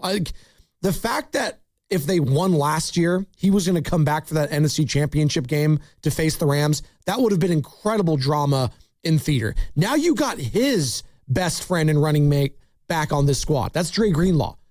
It's, thunder and lightning, if you will. That's what those guys are together. Okay. Brings us to the secondary, which we haven't really touched on. That got torched at times last year. I got Deommodore Lenoir. Right? You got some depth. You signed Jack Jones. You signed Ashton Davis. You signed Nate Hobbs. You got Marquise Siegel, obviously, back there still. I see Eli Apples on the depth chart. Daryl Luter's there still. Like Malik Mustafa. You go through the names. They don't wow you, Sammy. Outside Deommodore Lenoir, who I thought had a pretty damn good season, all things considered, as he was kind of like the old vet on the team, and he's not even that old, just given all the injuries they had. That's a major question mark. Probably my biggest question mark heading into this season would be a toss-up between the defensive line and that depth and what you're going to get from the secondary. More so probably the D-line depth than the secondary depth. I just don't know if you have a lot of good players in the secondary right now. Let's go to Zach in Concord. He wants to join in this conversation. 888-957-9570. What's up, Zach? Hey, how you doing, gentlemen? Great Fantastic. show. Love the topic. I wanted to mention there's talk about Vita Vea being out there. He's a local guy, wants to come here. You get him, you get that interior push, you protect your linebackers behind him. You got one of the best defensive lines in all of football. And you get I don't remember the last time we had a pass rush from the interior. It's a fantastic point, Zach. And this guy is an absolute beast. He's obviously been part of a Super Bowl team once upon a time with Tom Brady. But the downside with Vita Vea, again, we have to talk about it. Why don't the Tampa Bay Bucks and Todd Bowles want to pay him what he wants? Why? We don't have. I know Niner fans are like, I don't care why. It doesn't matter to me. Let's bring this guy in. Well, they clearly know something. They know he's getting older. He's going to be 32 at the end of this upcoming season. He's had some weight issues in the past for them. He fluctuates. He's a big boy. He's listed at 347 right now. I've heard reports he got to as high as like 390 once. Damn. It's a lot. So, again, they're being selective on who they want to pay and who they want to do business with. They're obviously jostling the quarterback, too, with Baker Mayfield, who was very outspoken yesterday, I think, with CBS and Pete Prisco, we had to sit down with, saying, he's like, I thought I proved myself already, but I guess they want me to prove myself again. Maybe that's how Vita Vea feels as well. Again. Yeah, that's kind of interesting, actually, with the Bucs, because, Baker did have a very, very good season for them last year. He was first half of the season in the lead of the MVP, right? I'm not saying he was the MVP of the first half. Halfway through the year, he was probably the leading candidate for MVP at the time, but there's a whole season we played there. Right. That's essentially how the Bucs are just two guys who, big part of those teams, they're kind of not wanting to pay there. That's an interesting move there by the Bucs. Well, and more so, I trust the judgment of, the defensive head coach in Todd Bowles. If he's seeing something in Vita Vea that signals to him potentially, maybe we shouldn't extend this guy. Maybe he's going to be hitting his downside of his career sooner rather than later. Sam, it is a physically taxing position. Defensive tackles don't last long in the NFL. Hell, Aaron Donald retired pretty early into his Hall of Fame career. But again, as you said, he's a unicorn. He'll probably come back. But that's predicated on snap counts and not playing every single game potentially. That's what they're talking about in Los Angeles. Now that helps when you have guys like Braden Fisk, when you have guys like Myles Garrett, obviously, to help you out. So I'm all in on Vita Vea if you want to give up a second-round pick. I know Shasky was like, I don't want to give up a second-rounder. I'd rather give up Alfred Collins in the sixth. I was like, yeah, they're not probably going to take Alfred Collins in the sixth round. Carter, was it you said yesterday that you heard that the Bucs looking for a second and a sixth for Vita Vea? Yeah. Yeah. Yeah, I think I would do that. The only question I have is, after you get Vita Vea, what's he going to want? Yeah, didn't we hear yesterday that he wants $40 million? Yeah, over like 2 years or something like that. I don't know, A, if the Niners can afford that, and B, the extension part is maybe what might give some teams pause, because, again, he is 32 years old. That is usually when defensive tackles, really start to decline there. Vita Vea is one of those things, like, maybe for this season it's a good idea. Beyond this season, though, I don't know what that looks like. NFL's a year-to-year league, though, so I don't know, maybe you don't. Again, if you're trying to come up with reasons why you wouldn't do Vita Vea, that's kind of why I'm throwing out there. I'd totally do Vita Vea, though. Give me a big boy right up front there alongside Osa and just absolutely just shut down all of those running lanes. Yeah, I am very much on board with that. No, it'd be fantastic, and it would give them a run-stuffing presence, which, quite frankly, they haven't had in a very long time. And as we've heard, and I keep referencing Kyle Shanahan talk about, if you could stop the run and you could also establish the run on top of that, that is a recipe for winning in the playoffs. That is something they just were not able to do last year, specifically against the Seattle Seahawks. What did the Seahawks do to Kyle Shanahan? Oh, Charbonnet literally was living between the tackles. Walker and Charbonnet, night, see you later. They established the run there, and they made it so Sam Darnold did not have to win the game with his arm. And then they shut down Christian McCaffrey. And in fairness, everyone shut down Christian McCaffrey. His yards per attempt were just not very good. That being said, it was what Christian McCaffrey does in the passing game, which makes him have that incredible season he did have. And him putting the team on his back all the time felt like, God, I felt bad for Christian McCaffrey at times with the workload that he had to have. But I look at the average annual value of some of these defensive tackle contracts, Sam. Obviously, Jalen Carter just signed that massive deal to stay in Philadelphia. He's making $38 million per year. You got Jeffrey Simmons in Tennessee, longtime guy there. He's been there forever, $35 million. Chris Jones, still in Kansas City, making $31 million. You got Dexter Lawrence in Cincinnati with 28. Jordan Davis, also in Philly, making 26. And then you start getting down to Zach Allen, 25. Nnamdi Madubuike, however you want to pronounce that. Madubuike, I believe. Yeah, Madubuike, there you go. $24.5 million there. So I understand why Vita Vea feels like, hey, I want to be a part of that group. Hell, Osa Odigizua is making $20 million this year. $20 million. Vita Vea is looking at that saying, I'm making 17.75. I'm the 22nd ranked guy for average contract value. I'm at least a top 10 defensive tackle. That's how he's viewing it. But again, he's going to be 32 years old in January. This is the cost analysis you have to do if you're John Lynch or any general manager that's entertaining bringing this guy in. What do you want to do? Are you in a win now window where you could pay this guy what he wants for the short term? Or are you saying, that's too rich for me, let another team deal with that, like the Rams, who clearly want to maximize Matt Stafford for this year and maybe next year? Which, again, it would make sense for a team like the Rams. Do the Niners view themselves like the Rams, though? Yeah. I think it's also, again, going back to the contract aspect of it with Vita. I mean, the Niners right now do have a lot of cap space. They got $70 million in cap space they can play with right now going into this season. But, again, this is where the NFL cap starts to get all murky and weird and hard to read because it's so complex. Their cap space situation the next 2 years is not very good. They are over the cap over the next 2 years. So I wonder how much that plays a role into, again, how serious the Niners get interested in Vita Vea. Because, again, it's one of those things where I think if you get him for this year, you're absolutely loving that. But if you need to attach more years to that situation and, give him an extension in order to bring him in, that I can still see that just being a trip up there again, especially with the Niners cap situation being like it is. Like it might not be a thing where cap wise it's a feasible thing, but again, the NFL cap is such a wonky thing. You're listening to 95.7 The Game, KGMZ FM and HD1 San Francisco and Odyssey Sports Station, and the home of the Golden State Warriors and Valkyries. Always live in the free Odyssey app, coming to you live from the Laughing Monk Studios. It's Spadoni and Lubman, who is in for Shasky. It is a payday Friday. We're feeling good. Shout out Cam in the back. Shout out Carter. And the phone lines are open. We're discussing Deebo Samuel coming back to the San Francisco 49ers on a 1-year, $7 million contract. Should they go after Vita Vea next? 888-957-9570. Where do you view this team right now? Dealing with a lot of injuries. Ricky Pearsall, swelling in his knee. He might be out for the season if he has to get surgery. Christian Kirk Hasn't practiced basically this entire training camp, dealing with the calf strain. What's going on with the running back depth? Jordan James has a fractured rib. He's going to miss significant time, you would think. K'Lon Black, all right, step right up. You're the rookie, but you know what? You might be number 2 to CMC. And on the defensive side, I mentioned Collins out. Michael Williams out.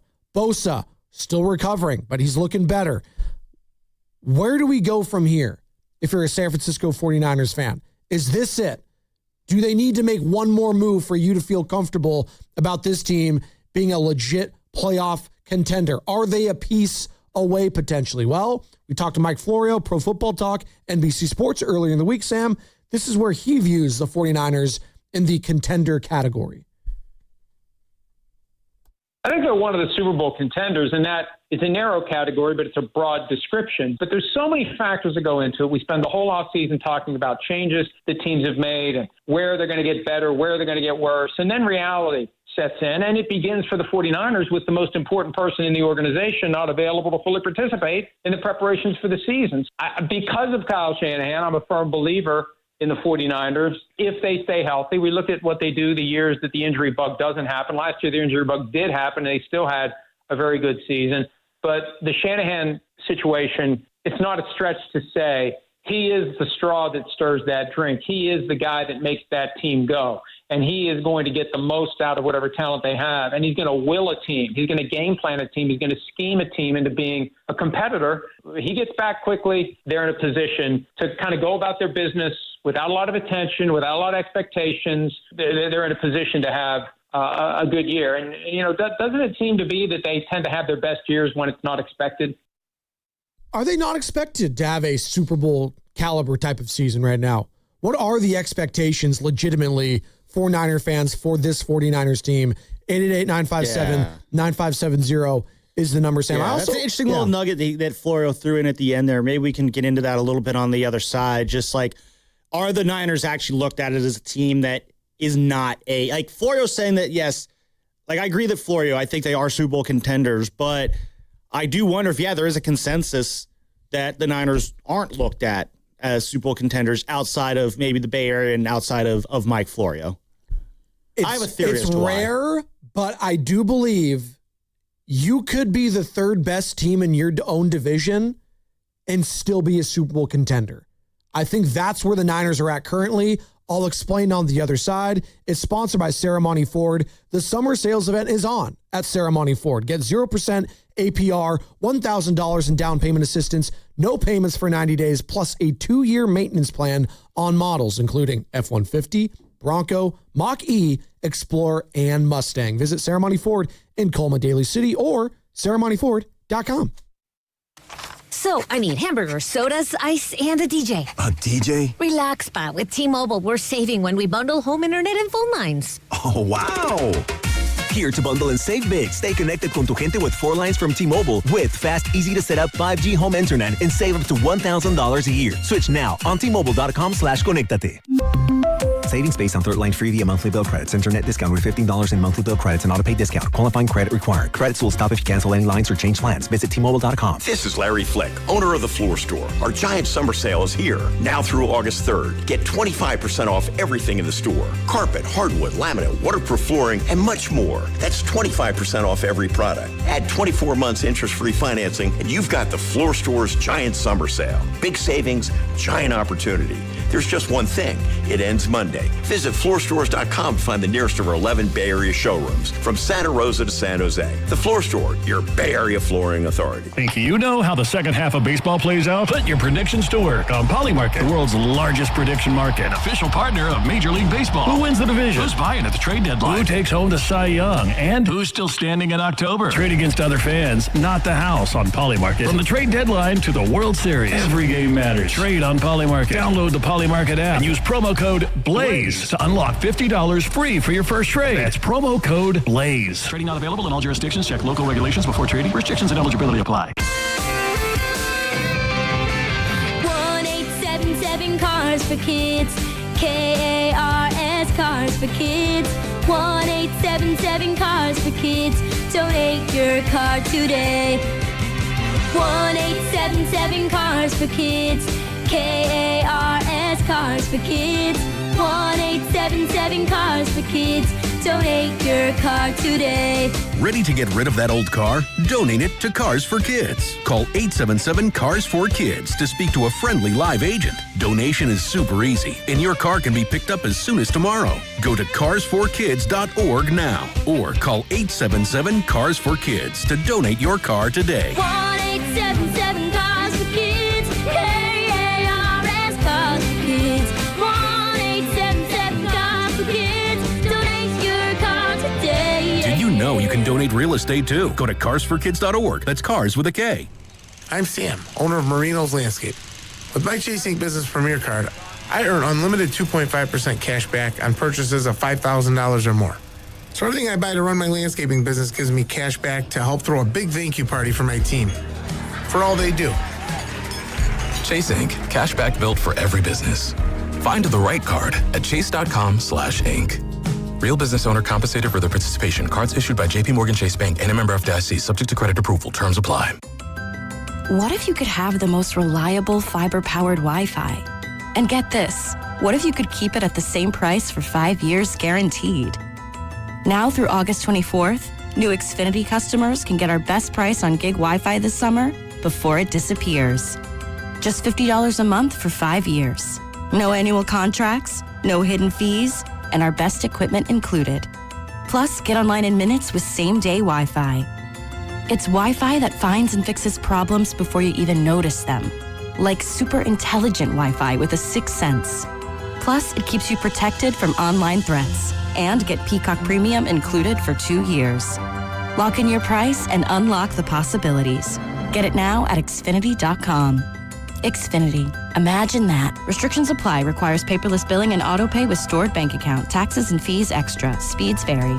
Use of fiber coaxial cable. Learn more at Xfinity.com/same-day Wi-Fi. You're in charge of ordering boxes. Small boxes, big boxes, really big boxes. You're in charge of tape, labels, mailers, bubble wrap, extra bubble wrap. Just for fun. You're in charge of warehouse cleaning and safety supplies. Good thing there's Uline. Thousands of quality products for your business and warehouse needs, always in stock, ready to ship same day, and backed by Uline's legendary 24/7 customer service. Uline makes it easy because you already do enough. Uline. We warehouse for you. Hey, it's Brew, and I feel like everything in my life depends on being connected. Whether I'm uploading a video, hopping on a call before my show, or video chatting with my family back in Michigan, I never have to think about my Wi-Fi. And that's why Xfinity stands out. You get the most reliable, fiber-powered Wi-Fi with the best equipment at one price for 5 years guaranteed. No contracts or commitments. Plus, you can get online in minutes with same-day Wi-Fi. Restrictions apply. Not available in all areas. Use of fiber or coaxial cable. Learn more at Xfinity.com/same-day Wi-Fi. Xfinity, imagine that. What do parents think of back to school at Staples, where supplies start at just 25 cents? Staples has the latest laptops with up to 40% savings. I may hug the cashier. So embarrassing. It's the most wonderful time of the year. It's a wonderful time at Staples with up to 40% off select tech. Staples. That was easy. Visit Staples today or shop online and in the app. Ends 9/12. Exclusions apply. Don't miss the all-new stand-up show from Scotland's comedy superstar, Daniel Sloss, at the Masonic on October 17th. The first show sold out, and a second was added. Buy tickets at Ticketmaster.com. And for a chance to win your way in, courtesy of Live Nation, visit 957thegame.com.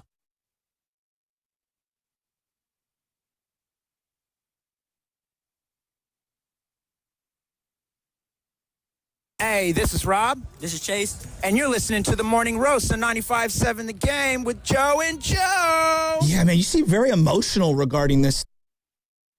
We are. I wonder if Shasky's emotional because we got Lubman in this morning filling in for him. I don't know if he's loving the Deebo Samuel signing. We'll see. We'll see. I love it. What's not to love? 1 year, $7 million, depth signing. Could be a starter week one. I'm fine with that. As long as Mike Evans is there. And hey, that means Deshaun Stribling potentially could be a starter too, just by giving... No pressure, Rook. Well, if you have Mike Evans out there and you have Deebo Samuel, doesn't that take some pressure off Stribling to immediately be that dude? That's not what he's brought in to do. He's not brought in to be, bona fide wide receiver one immediately. Like some rookies that are drafted in the first or top of the second are expected to. Yeah. Do. That's not the expectation. Those guys, the rookies are expected to be the number ones from day one or going to teams that are, bad. Yeah. So, that's a different situation. No, absolutely. It's a different, but I think this is a perfect situation if you are Deshaun Stribling, and it's got a tremendous opportunity with the injuries to Ricky Pearsall and Christian Kirk to seize that moment. And we'll talk to Jennifer Lee Chan in about an hour from now. Sam covers the 49ers for NBC Sports Bay Area, does a hell of a job. She's been at training camp. Where is she looking at this wide receiver depth chart right now? And maybe I'm, gassing them up too much, and maybe it is going to be Demarcus Robinson who's going to slide right in there along Deebo Samuel potentially. And who knows? Does Christian Kirk come back? Does calf strain get behind him? And he's in that starting lineup. But honestly, if it turns out that Deebo Samuel only does mount to wide receiver, 4 even, because, maybe Stribling takes off, or maybe Kirk comes back healthy, or Demarcus Robinson, improves on what he did last year. If Deebo's wide receiver 4, you can make the case that that's also a good situation for the 49ers. Because, again, if he's your 4th best receiver, that means, in theory, you're getting better production from the 3 above him. So we teased it. Simple way of putting it. No, and I teased it. No, you're right. You could be a Super Bowl contender and still be the 3rd best team in your own division. It's rare, but it speaks to how deep your division is. And I really think the NFC West, outside of the NFC North, because that one top to bottom, I think that one's one. The NFC North 1 through 4. I don't know so much on the Vikings, but there's a case to be made for all 4 of those teams. They could win the division. Again, the Vikings is probably a very hard case to make, but a case nonetheless. But even the Vikings last year, I think, were 9-8? They somehow eked 9 wins in that division, which is incredible considering their quarterback play was not very good. Hell, Carson Wentz was starting games for them last year, Sam. Carson Wentz. Yeah. In 2026, the year of our Lord, was playing in games for them. Yeah. All right? So I look at the NFC as a whole. They were technically the Lions were the last place team in the division last year based off of a division record. Give me the top 5 teams in the NFC right now for you, Sam. Give me some music. Give me some prime time. NFC I'm putting you on the spot right as now, it stands. In no particular order, we'll go with your Seahawks, Rams, Niners. Oh, wow. Okay. Seahawks, Rams, Niners. And again, this is in no particular order. I think the Eagles are still in that conversation. That's 4. And you know what? I'll go I think Packers or Lions are fighting for that 5th spot right now. Pick one. In the NFC. I'll go Lions right now. Okay. Yeah. What about you? Those are your top 5 in the NFC. If you have the Niners in there. I said that, yeah. No. You have the Niners in there is what I'm saying. I don't know if a lot of people would right now. I know Mike Florio I look at the Chicago Bears. They're not going to be catching anybody by surprise this year. They did go 11-6 last year, but they didn't have the greatest point differential. Their point differential is plus 26 last year. They were clutch, though. They were. Yeah, those kind of moments kind of even themselves out over the next season. It's kind of like when those teams that kind of like Detroit a couple of years ago, right? Where they got blasted against the Washington Commanders. Every year there's those teams, they just they have these clutch close games, or they have like a massive turnover differential. That's just, those are things that just aren't sustainable. And we'll see what the Bears look like going into this next season here.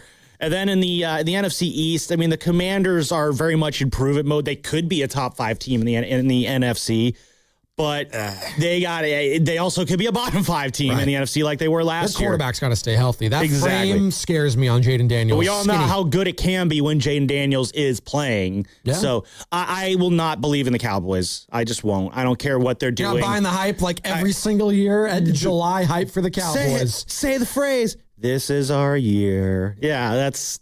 Is that the Simpson meme? Yes. Thank you. I will not be believing in the Cowboys. Listen, I think the Cowboys can have a good year. I absolutely think they could win like 11 or 12 games this year.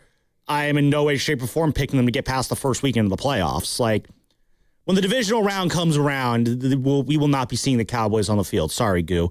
They might have gotten the best rookie, though, of this entire class. Caleb Downs is a beast. How did he fall to them?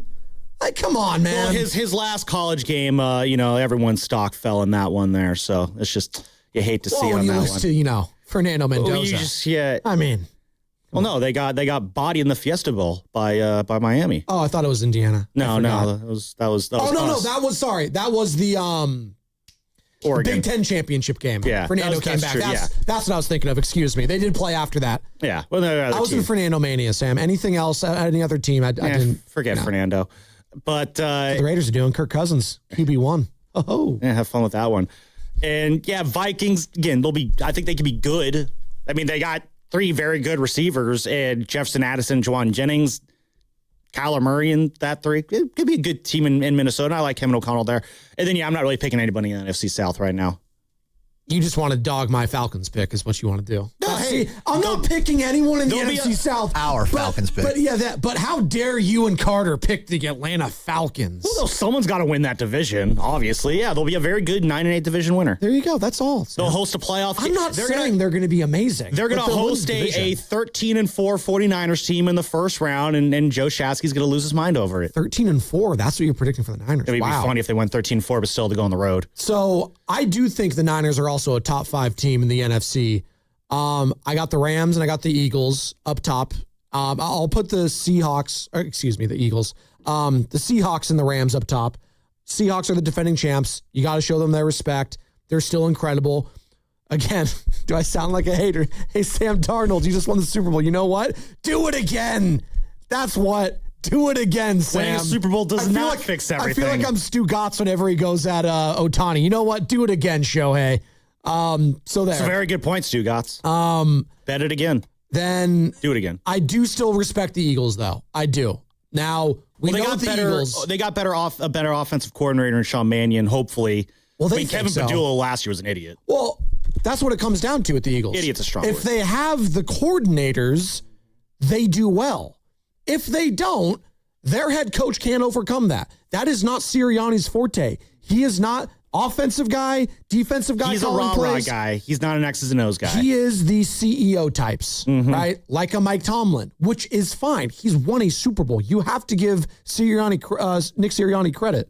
He knows what he's doing when he has the right pieces around him at the coordinator position. The problem is they failed that last year. The season prior, they hit it out of the park. Let's see this year. I have trust in Jalen Hurts in big moments. More often than not, he has gotten it done. They don't have that drama anymore with A.J. Brown. He is in New England. Let's see with Saquon. Let's see with Devontae Smith being that number 1 guy now. Saquon is pretty good coming off the year that he had the year prior. Like, I thought that Saquon was going to take a sizable step back just because of the wear and tear. But, wrong on that one. I know all the people are really high on Stribling, saying, hey, he should have been the number 1 guy drafted, the wide receiver. 33rd pick of the first round. I mean, Lemon, though, like, if you watch this guy at USC, he was incredible. He's a lemon. Everyone kept trying to dog, this guy failed his interview process. He wasn't very good here. He's kind of quirky speaking to the media. I just know what the talent shows on screen. The guy's a baller. And I think he might be the steal of the draft for Philadelphia, falling all the way, into the late teens, early 20s, something like that. 20th, right? Yeah, like incredible value there for Philadelphia. So I still give them their respect. And then rounding out my top 5, I got to go with an NFC North team, Sam. You don't have to. I'm not going to go Cowboys yet. I have to see it with them always. No, I do. I'm going to give the NFC North because it is a gauntlet of a division. The Packers. If they could, again, another team, can they stay healthy? Because that Micah Parsons loss for them was brutal. Yeah. It was. Had he stayed healthy, I do think they had a shot to win that conference. What's your reason against picking the Bears? I gave my reason against the Bears. What's your reason against the Bears? Because you're a big Caleb guy, right? I am a big Caleb guy. I need to see more consistency, though. More consistency, better accuracy in another year in that offense. He might, this might be the year Caleb does win MVP. Legitimately, they could absolutely win that division. I'm going to go with the Packers, though. I'm going to go with LaFleur. I'm going to go with, Jordan Love having a bounce-back season in Green Bay. I mean, Jordan Love has to show up on that promise that, Carter and I talk about it in the back all the time. We're a couple of Jordan Love truthers back there, and at some point he's going to start to make us look right on that one. You're going with the Packers even though you don't know what's happening with Josh Jacobs? I am. I know. It's a big, fat risk, Carter. I know it is. Detroit. I'm picking Detroit when they got a defense that's Aiden Hutchinson and 10 dudes. And listen, I could change this in the couple weeks. Training camp, injuries happen, trades happen. I'm allowing myself to, mix and match this top 5 in the NFC hierarchy. But as it stands right now, I think both you and I think the Niners are a top 5 team in the NFC. You know what? If you're just judging off the playoffs last year, that's what they were. They were a Final Four team in the NFC. Okay, Mike Dunleavy. They were. You have to give them that credit. The way you phrase that is similar to how Dunleavy phrased it a couple years ago. Well, Mike Dunleavy was also relying on 35-year-olds as their 3 best players or older. The Niners are relying on 30-year-olds as their best players. So, who is their best player right now? It's probably a mix between Christian McCaffrey, Mike Evans, Trent Williams, Fred Warner, George Kittle if he's healthy. I guess I should be saying Brock Purdy. You didn't even say Brock Purdy? I guess I should be saying Brock Purdy. He's under 30. But that goes against my 30 narrative that I just established. So, well, but he's the quarterback, and he's freaking good when he's on. He's a top 10 guy. Of course, Brock is one of the dudes on this team, but let's not forget there's a bunch of other 30-year-olds on this team. Well, but that's what I'm getting at. The versions of these players now, I don't think I'm putting over this version of Brock Purdy. Like Nick Bosa, I love you. I got to see it, dude. Third ACL. I can't be just judging on what you've done in years past. And what you've done in years past is not live up to that DPOY season. Fair or not. Now, that could be a part of the products around him because it is a team sport nonetheless. It's kind of like how I view Max Crosby with the Raiders. He hasn't had any help over there. Still really good. But to get into those DPOY conversations yearly, you have to be like a Myles Garrett, who, again, doesn't have that much help around him either, and yet is still getting 20-plus sack seasons, Carter. Fred Warner, I think, is the best player on the team. He's the only one. He's the only one that when you bring up top at their position in the league, that he has standing to be number one. He's unanimous. But, again, it's a big but. Shout out Kim Kardashian. There's question marks around his health now, right? He's done well returning from injury, though, when he has. Totally fair. I got to see it on the field. Him and Dre Greenlaw, potentially. We said it. If I could have one guy stay healthy, it's Dre Greenlaw, because I do expect Fred Warner for the most part. Again, you can't expect anything, but I'm hoping that he could stay healthy because those two together, the sky's the limit for this defense. What it does for the rest of everyone on that team, it's a catalyst, and it sets an edge and tone that I think is desperately missed. And you've seen it the last couple of years without Dre Greenlaw. They just don't have it. They don't have that bully mentality. And then maybe they got their offensive bully yesterday in Deebo Samuel. Yeah, so again, the reason we're getting in this conversation here is we'll play the cut again here in a minute. Mike Florio joined us the other day saying that he sees the 49ers as Super Bowl contenders, but he also ends it by saying that the 49ers really are coming into a season where not much is expected of them. Why don't we let's play what Florio said again here really quick just to reset this conversation. Sam. I think they're one of the Super Bowl contenders, and that is a narrow category, but it's a broad description. But there's so many factors that go into it. We spend the whole offseason talking about changes that teams have made and where they're going to get better, where they're going to get worse. And then reality sets in, and it begins for the 49ers with the most important person in the organization not available to fully participate in the preparations for the seasons. Because of Kyle Shanahan, I'm a firm believer in the 49ers, if they stay healthy. We look at what they do the years that the injury bug doesn't happen. Last year, the injury bug did happen, and they still had a very good season. But the Shanahan situation, it's not a stretch to say he is the straw that stirs that drink. He is the guy that makes that team go. And he is going to get the most out of whatever talent they have. And he's going to will a team. He's going to game plan a team. He's going to scheme a team into being a competitor. He gets back quickly. They're in a position to kind of go about their business without a lot of attention, without a lot of expectations. They're in a position to have a good year. And, doesn't it seem to be that they tend to have their best years when it's not expected? So I think that's kind of interesting. So Mike Florio, sees the Niners as a Super Bowl contender. That was his analysis. But he's also including other perspectives when he says that thing at the end that not a lot is expected from the 49ers this year. And I do think it's kind of curious, 888-957-9570, what is expected, I guess, of the 49ers this year? And I guess I'd be kind of curious, why would there not be expectations for the 49ers this year? Because that's what he says at the end. It's that not a lot is expected from them this year. But when you do look at the roster, what they have, their coaching situation with Kyle Shanahan. Again, he's injured right now, but assuming that he is on the sideline week one, the Niners do have all the makings of a team that, as Florio said at the start, it makes them a Super Bowl contender. Yet he's also insinuating that there's a consensus maybe elsewhere around the league circles that maybe something is not expected from the 49ers. So I am kind of curious, like, what is expected of the Niners, and why wouldn't anything be expected from the 49ers this year?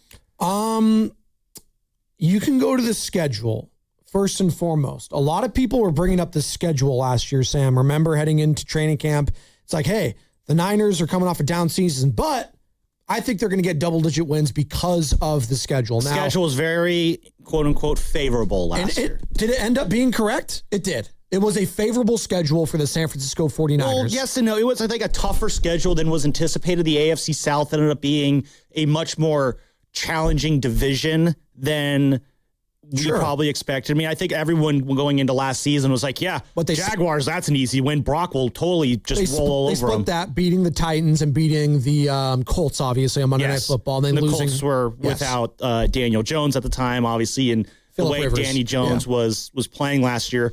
My guess is that game goes a little bit differently. Phillip Rivers did drop, 27 points on them in that game. But they couldn't hang, Well, again, the Niners defense was also like, I'm sure they had like 8 guys on the field at one point because of just how injured they were at the time. The schedule last year was definitely doable, but it was also, I think it ended up being a lot more challenging for a 12-5 team than I think a lot of us anticipated. Well, and you look at the division first and foremost. Like I think the version of the Cardinals last year, maybe you thought a little bit better of than the version this year. Everyone thinks it's the Cardinals and the Dolphins that are projected to be the 2 worst teams in football, right? Those are the 2 teams that everyone's looking at. Well, you play that team twice this year. Now, the flip side of that is you also play the Seahawks, defending champs, twice, and you play the Rams that are the heavy favorites right now in Vegas to win the whole damn thing. They're at plus 550. The next closest team to win the Super Bowl, is according to DraftKings, is the Buffalo Bills and Baltimore Ravens at plus 1,000, which is kind of nuts to me. I would not put either of those teams as the second favorites to win the Super Bowl. I just don't understand that. And then the Bills, and it's probably because of their quarterback situation. But neither of those teams have gone to a Super Bowl in the last decade plus. The Bills, it's been 30 years. Yeah, it just means they're due. Well, again, Vegas is Vegas. They're going to try to get all that sucker money. I understand that. The Bills are a good team. Like they're absolutely they're one of the better teams in the AFC. So that's going to put them in a position to compete for a Super Bowl.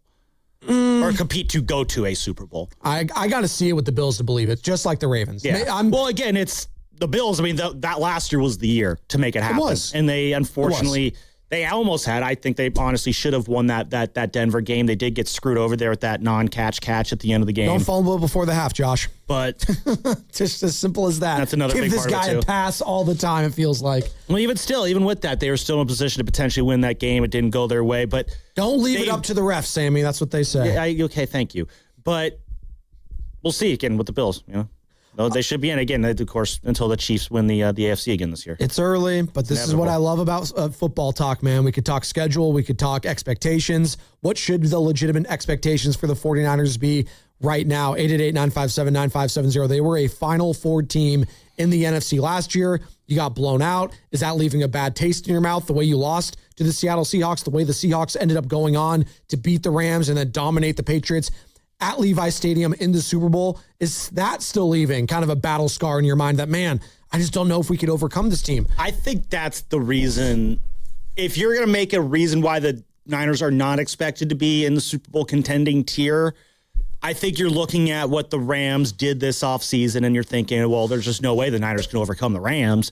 And then you're looking at the Seahawks, the fact that they're the defending champs and the way that defense shut them down, held them to 9 points over a 2-week stretch, or a 3-week stretch, last year. I think that's why you're, again, recency bias. It's hard to see the Niners being able to be good enough to get over the hump on those 2 teams right now. That's like, if you are looking for a reason why the Niners are not in the Super Bowl contending tier, I think just the fact that they're in the same division with those 2 Death Stars is a big part of that reason. This hour is brought to you by Freon Bank, which is here for you, here for good. It's Spadoni and Lubman filling in for Shasky. It's the Morning Roast on a payday Friday. Jennifer Lee Chan going to be joining us at 8:20 to talk 49ers training camp, the injuries with Ricky Pearsall, Christian Kirk, now the addition of Deebo Samuel on a 1-year, $7 million deal.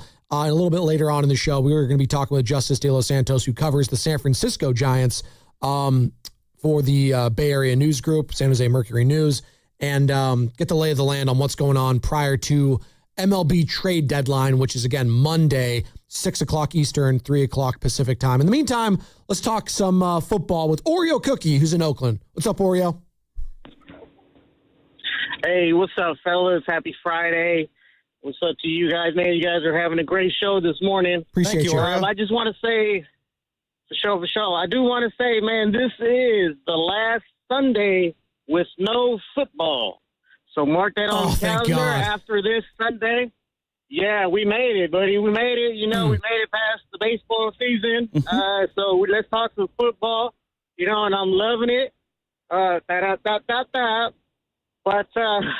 as far as Deebo goes, hey, man, I like the signing. We needed depth on the chart. And we like to throw it in different levels. You know, you got the short level, medium level, and the deep level. So the short level is going to be for Deebo, and he's going to be open with the screens all day, so I can't wait for that one. And I'm really excited about this season. We are contenders. Now, the expectations to me is coming out of that tunnel with Deebo, Trent Williams, Bosa, with the big old boombox back again, man. So now we're going to be looking good. We're going to be feeling good, and that goes to playing good. So I'm looking forward to it, man. He brings an attitude with it. And before I go, this is Oreo Cookie, and you're listening to Spadoni and Lundman on 95.7, The Game. There you go. All right, we will clip that. You got your own rejoin now, Sammy, whenever you join me. There we go. Thank you, Oreo. That's how you do it. That made your morning? There you go. Oreo Cookie always makes my morning. Listen, I am bullish on the 49ers this year, man. I am. Oh, me too. I mean, again, we just said, like... But that being said, would I be shocked if they didn't make the playoffs due to injuries? No, I wouldn't, because they are relying on a lot of guys that are getting older and dealing with injuries, man. Let me throw this question at you, because, again, if you're making the case why the Niners are nothing is expected of them, yeah, you're probably looking at the competition in their division. I'm with Mike Florio. I sound scared when I say that real quick, Sammy, that you know what? I think the Niners could be a top 5 team and be a Super Bowl contender. But at the same time, they could not make the playoffs. No, Am I taking both sides right there? I think you're just acknowledging the route. Let me ask you this. What is more likely to keep the 49ers, maybe not so much out of the playoffs or from winning this division? The health of the roster, or just the fact that the Rams and Seahawks are a better team? Like, if, let's say the Niners actually do have a quote-unquote healthy season, do the Rams and Seahawks still somehow get up over them? Or are the Niners going to fall short of this division simply because their IR list looks more talented than their active list?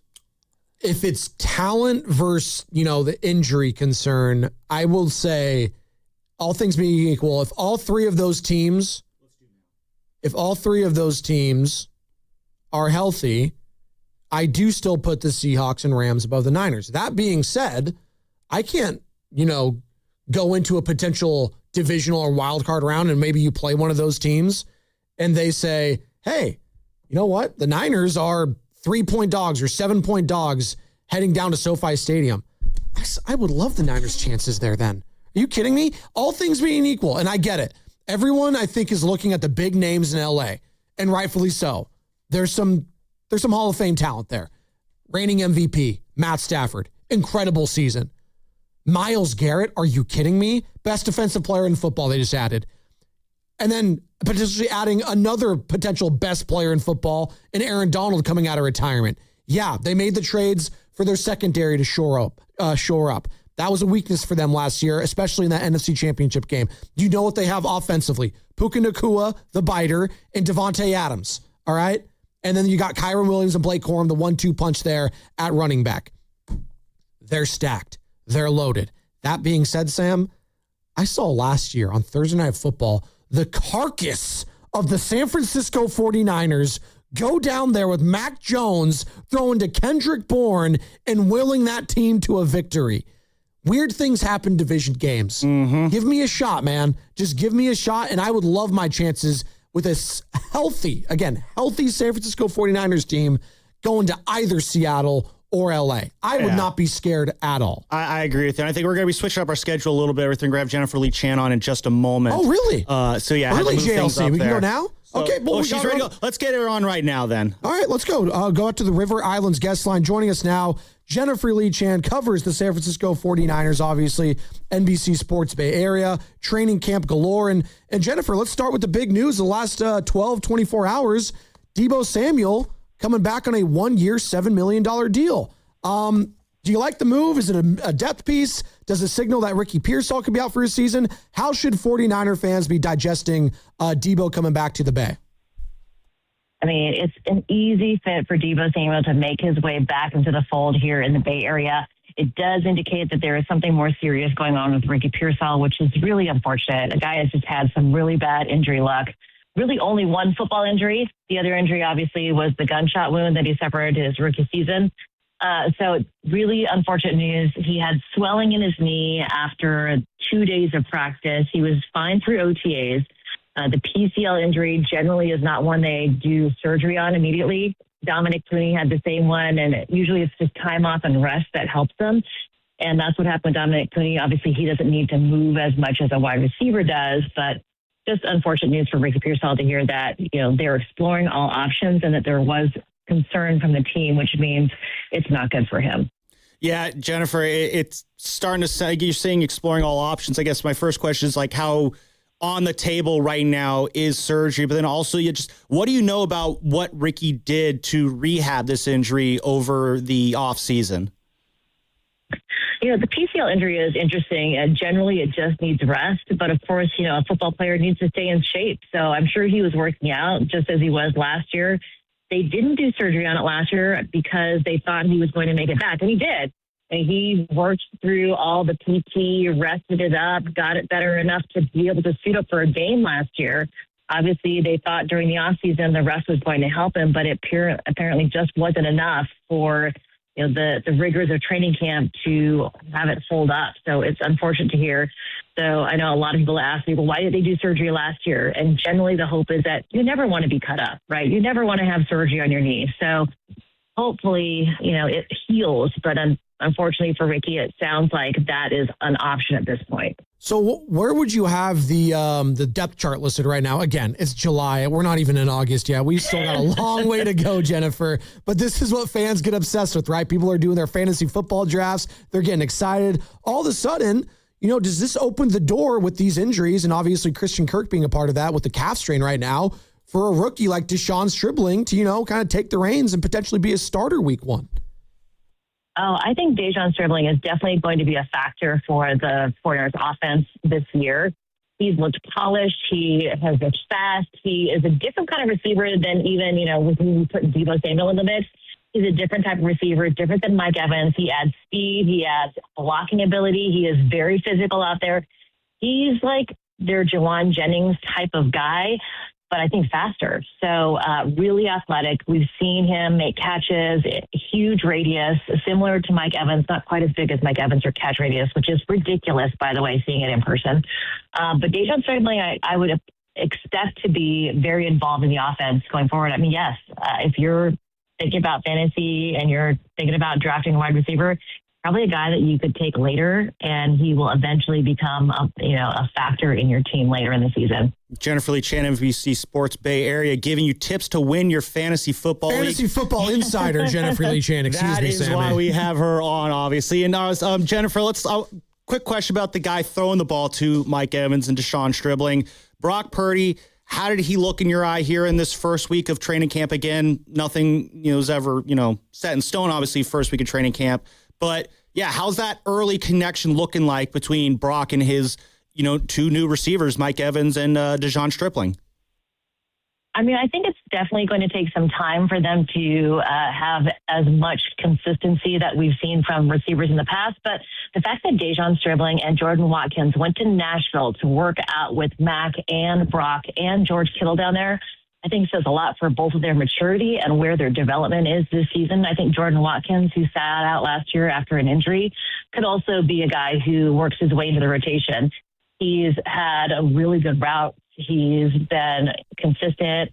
I talked to Leonard Hankerson during OTAs, and he said, it was after a year of thinking he could do things his way. He's really bought in. He's really focused, and they expect big things from Jordan Watkins as well. Talking with Jennifer Lee Chan here on the Morning Roast, courtesy of the River Islands Guest Line, 49ers Insider for NBC Sports Bay Area, Niners Talk podcast as well. And Jennifer, a big storyline, obviously, this season is the return and you know, hoping to get a lot of contributions from Nick Bosa, who missed most of last season with the torn ACL, his third ACL if you're going back to like his college days. And then George Kittle, obviously, losing him in that wild card game in Philadelphia with an Achilles tear. What can you shine on those guys and their rehab process? And, if you had to pick one of them to potentially play week one, would it be Bosa or Kittle? Could both of them play potentially? What's it looking like there? Potentially both of them can play. Nick Bosa has been cleared. There are no restrictions on him at all. George Kittle remains on the physically unable to perform list. Nick Bosa has been out there running, doing all the individual drills with the defensive line. He has not done 11-on-11s yet. We have not seen one-on-ones yet. They're just putting on the pads today. So this will be their first padded practice today and then again tomorrow. Nick Bosa, though, looks like he is healthy. He said to us during OTAs his hands have not felt as good since he started playing football. So interesting that's what he finds more sore because of how he uses them in his play. But I think Nick Bosa is set for a nice return. He said that this ACL was just a simple ACL fix. It wasn't like Brandon Ayuk's injury where it was cartilage, ACL, MCL. This is a straight ACL, and he said he's gone through it before. He could take it slow because it happened so early in the season. So he's looking pretty healthy out there. Waiting to see him in pads, of course, and when he starts doing one-on-ones with Trent Williams. Those are the best parts of camp. Jennifer, looking at the Niners backfield right now, Christian McCaffrey had 413 touches last year, led the league. I believe that was a career high for him. Coming off a season in which he battled bilateral Achilles tendonitis. Now, I believe team and McCaffrey, the player, both acknowledge that maybe the workload needs to come down for him a little bit going into this season. Just right now, what do you expect the workload for Christian McCaffrey to look like, not just in training camp, but then going into that regular season? And then for every touch McCaffrey does not get this year, who stands to benefit and get, the touches that he is not going to be getting out there on the field this year? Watching Kalen Black come out of the backfield, he has got so much burst. He's fast. He's decisive with his where he goes, which crease he goes into. He is also a pass catcher, great route runner. He just was kind of overlooked, I think, in the draft because Indiana was so stacked. So I can't believe he wasn't invited to the combine. Looking at him now, a lot of scouts and team officials have said, yeah, we really liked him. He just, was outshined by those wide receivers at Indiana. But he did catch balls when he was at James Madison. So I think he's a guy who you should definitely keep your eye on throughout training camp, especially once the pads get on. It hasn't been real football yet. Jordan James, rib fracture. I do have information on that. Everybody's claiming that it's Fred Warner punching the ball out and accidentally fractured his ribs. That is not necessarily the case. The video that they posted on their social where Fred Warner punches out the ball in Jordan James' hands, that was day one. And so Jordan James suffered his rib injury in day two. So it's not the play that the 49ers posted on their social. That was day one where Fred Warner was mic'd up. Day two was when Jordan James actually had the injury. So we don't know exactly what happened, what caused the injury, but it wasn't the play that they posted on their social. Speaking of all these rookies, and it sounded like it can be an exciting rookie class, and I think the 49ers and their fans are hoping that's the case because they've been really down on Lynch and Shanahan in the last couple of years. Obviously, injuries playing a part of that. Micah Williams still rehabbing from that ACL, right? But Romello Height is a guy that, people are excited about. I think a lot of the fans had a heart attack a couple days ago, Jennifer, when they saw that he was getting the card out for him and it ended up just being cramps for Romello. Obviously PTSD from last season with all the injuries in the last couple of years, quite frankly. But what can you tell us about Romello Height and his potential impact in his rookie season? An older guy, but a more seasoned guy nonetheless. Okay, not just the fans, the staff, and all the players. Everybody that was at practice was probably having a panic attack because it looked really serious. He was on the ground. Trainers were working on his legs and then his shoulder, and then he was completely stiff. They lifted him up and put him on the cart, and they were working on him for about 5 or 6 minutes, and then it turns out apparently dehydrated, cramps, apparently everywhere. But he was back on the field the next day, and he is a guy that they are looking for on the other side, across from Nick Bosa. And, that's where they really need help. Everybody's talking about Vita Vea. They're talking about other players that they could get. I don't think that's going to happen. But I think where they really need more help is on the edge. And Romello Height is the guy that they drafted to do that. They seem more deep at interior. I mean, with the addition of Osa Digizua, Alfred Collins should be back soon. He's coming back from a shoulder surgery. You've got CJ West. You've got, some guys in there on the interior, but the edge is really where they were missing it last year. Michael Williams prefers to play on the inside. He can play on the outside, but he really likes to play on the inside. He says the speed at which everything happens on the inside, that's what he prefers. So they really need Romello Height to be able to play some downs, get on the outside, especially on those Monday downs when he needs to get after the quarterback. So that's his job, and he's ready to do it. He has been really excited to work with Nick Bosa. You see them on the field during defensive drills, and they're kind of talking. Romello will do a rep, and then he'll go talk to Nick Bosa about it. So he's getting tips. And he said that the hand swipe move that Nick Bosa does, that's one that he has watched when he was going through college, and he tried to add it to his repertoire as well. Jennifer, obviously the big story this week was the car accident that we learned about that Kyle Shanahan got in.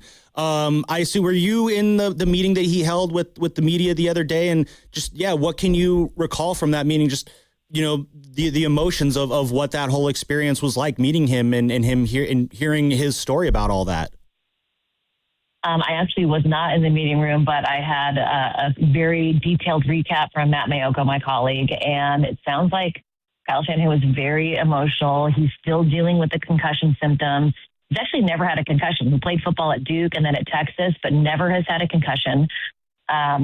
He replied, or he kind of detailed that the physical things that have happened to him, the nose, the stitches, the ribs, the hand injury, have all kind of, been things that he can deal with. But it's the concussion that's really been kind of an issue for him. He's obviously been out on the practice field in the bright sunlight. That, he says, it doesn't bother him as much, although he is wearing sunglasses, and he's not a guy who normally wears sunglasses at practice. He just wears a hat. So that's new. New deep bushy mustache, Tom Selleck style, and new sunglasses for him. But he said the loud noise is one thing that's kind of been an issue for him when they play a lot of loud music at practice. And then he hasn't done any team meetings as well. I think the thing that's going for the 49ers at this point is that they've got people that have been near Kyle and around Kyle and working for Kyle for so long. Chris Furster has been with him since, they know each other since back in the Washington, when that team was called the Redskins. He's known Raheem Morris since their Tampa Bay days together. So there's a lot of experience on that coaching staff. Clay Kubiak has been with him for several years. Things are going on as planned. When you go to practice, it doesn't feel like Kyle Shanahan has taken a backseat to everybody else. They're doing everything as according to what Kyle Shanahan would want done at training camp. And it really feels like normal training camp. It doesn't feel different. We see him out there. It's not one of those, the cat's away, the mice will play. He's there. He just is not holding the meetings. And everybody is held to the same standard. So nothing has really changed. It's just him not speaking in front of the team and not speaking to us in his press conferences. Jennifer, we'll leave you with this one. We appreciate your time this morning. We were just having the conversation prior to having you on. The gap right now in the NFC, I think a lot of Niner fans and maybe the national media is looking at, the Seahawks and Rams, specifically the Rams with all the moves they made. Obviously, Myles Garrett and the potential of Aaron Donald coming back, all the trades in their secondary, saying like that is the clear-cut number one. They're a tier above everyone. Do you view the NFC West right now as a, two-team race, or could the Niners be a part of that chase for the NFC West crown? Well, I mean, the 49ers just signed the Rams killer Deebo Samuel. So it does, maybe that evens out the playing field a little bit. But no, I think the NFC West is just the toughest division in football at this point. At least on paper, right as they're going through training camp, you never know what's going to happen. Division games are always interesting. You look at last year. I mean, I don't think the Niners should have really won that game, but Alfred Collins had that goal line stand. Upton Stout had a great game. Rookies helped that win.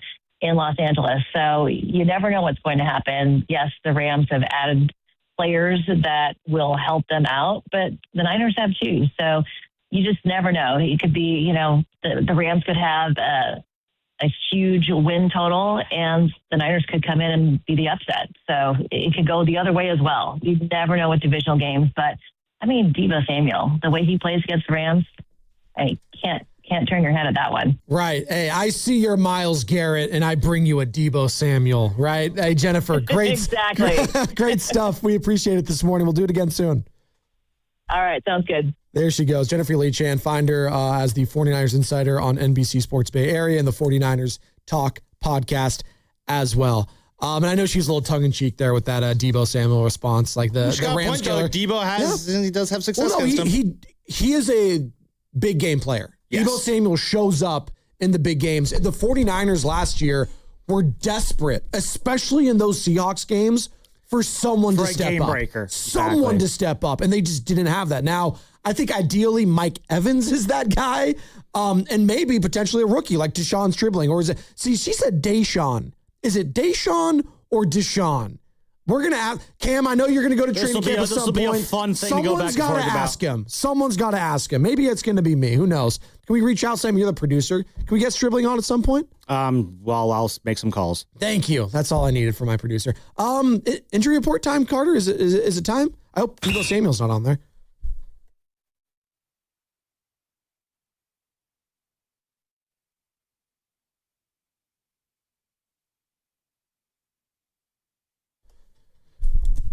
Oh, this guy. Harrison Bader's season is over for the San Francisco Giants. It was announced yesterday that the team will shut Harrison Bader down due to the plantar fasciitis in his left foot not subsiding. This comes a few days after Bader injured that same foot in a scooter accident at 2 a.m. Sunday morning. And get this, I saw the latest from TMZ, and Matt Lively had a report, I guess, and he ran into a fire truck. That's what happened. He ran into a fire truck. And the Giants did not say whether or not the scooter accident played a role in the decision to shut Bader down for the remainder of the season, but I think we could all read the tea leaves there. The injury report was brought to you by Boxer & Gerson, Northern California's premier workers' compensation law firm, helping injured workers get their lives back for over 40 years. And you are listening to 95.7 The Game, KGMZ FM and HD1 San Francisco, an Odyssey Sports Station and the home of the Golden State Warriors and Valkyries. Always offering the free Odyssey app, coming to you live from the Laughing Monk Studios at Spadoni alongside Sam Lubman, who's filling in for Shasky. Halfway home here on a payday Friday. We just talked to Jennifer Lee Chan to get the lay of the land for training camp in Santa Clara when it comes to the San Francisco 49ers. But real quick, Sam, just a minute or two on the Harrison Bader injury. Yeah, no, let's do that. Good God. From what I heard, he crashed into a fire truck. I want to get Carter in on this because apparently this all happened right outside Carter's front door, basically. Wait, what? Yeah, it's like 2 blocks from my house. Oh, my God. Does he live near there? Is that why?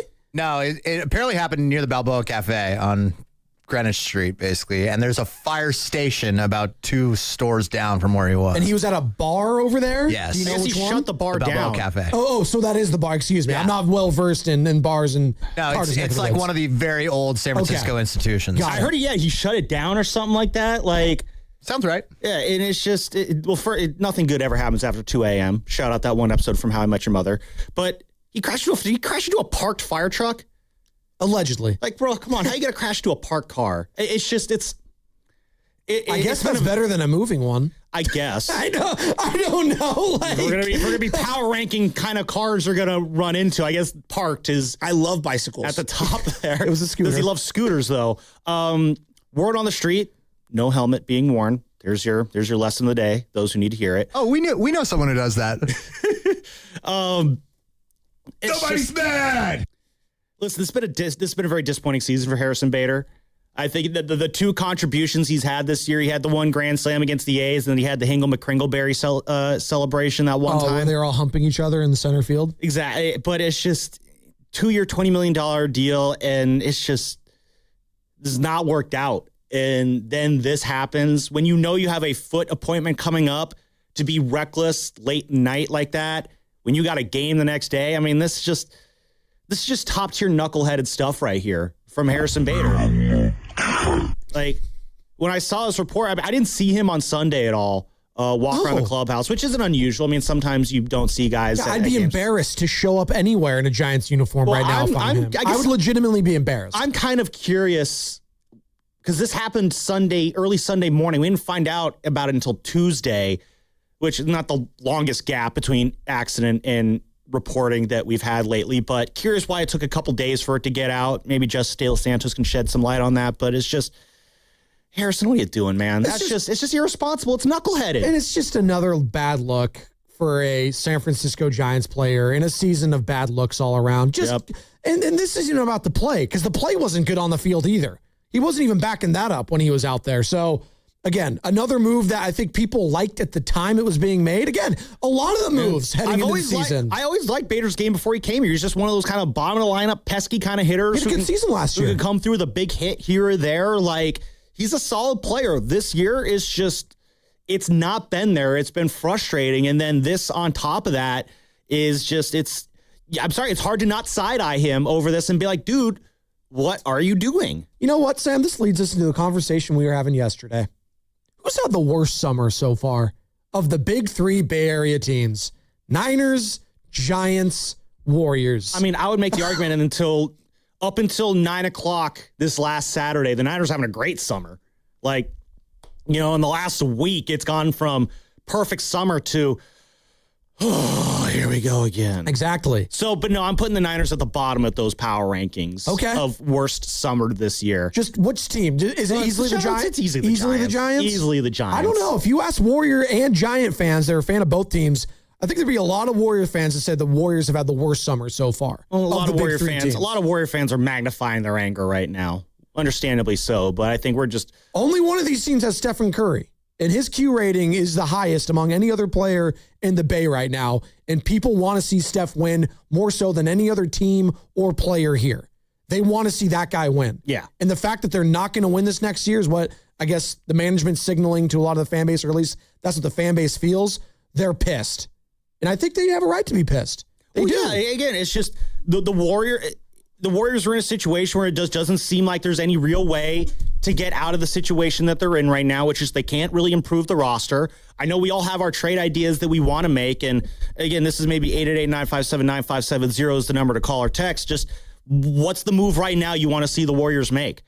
I'm curious because I hear a lot of talking head pundits, national pundits, all coming out and saying the same thing. Shame on the Warriors for wasting Steph Curry. Kendrick Perkins is, screaming from the hilltops. I mean, that guy, take a playoff, dude. There's 29 other teams that you could be yammering on about on your show that no one watches. Focus on one of them right now. Well, clearly they do watch because he's, getting paid the guy just sits there and just mumbles stuff that comes out of his brain. You got something, Carter? You had your hand up. Oh, did he say something, Kendrick Perkins? Apparently so. Yeah, he's just mumbling stuff. I got it right here. What's he got? What's your reaction to the state of the Warriors, where they currently are?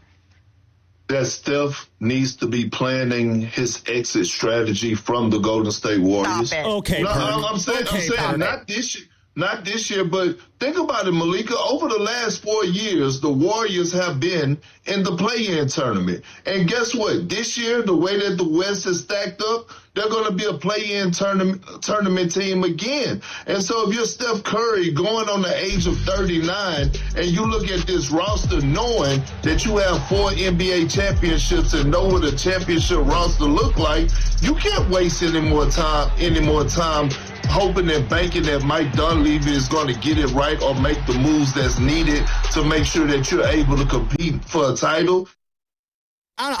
What's the move, Perk? I see for so many of these talking heads taking these easy shots at the Warriors, none of them actually have a what the Warriors should do suggestion. Like, I'll throw it, I'm on the Trey Murphy or Zion Williams bandwagon. Like, I would love to see the Warriors do something to make that kind of a deal happen. We got this Brandon Pajemski contract extension coming up. Maybe you figure that, you work that out in a way to where you can maybe pair up Pods and Kristaps Porzingis and draft picks and send them to New Orleans for Zion or Trey Murphy or however you want to make those numbers work out. Is it feasible? Maybe. Does it make the Warriors better enough to where everyone's going to be happy? Maybe. That's the idea I'm going to throw out there. If you have a better idea that could be for this team, I would love to hear it. Jaylen Brown obviously is not an option anymore. I know Nick Friedel talked about that yesterday. We can maybe play that sound in a second. But whether or not you think Jaylen Brown would have made the Warriors good enough. From what it sounds like, the Celtics had no interest in doing business with the Warriors on that front. So, again, it's just, this is what frustrates me the most about the anger from Warrior fans, is there comes a time where you could say all the live long day, Mike Dunleavy doesn't know what he's doing. Joe Lacob doesn't know what he's doing. But like at some point, it's like, well, what would you like them to do?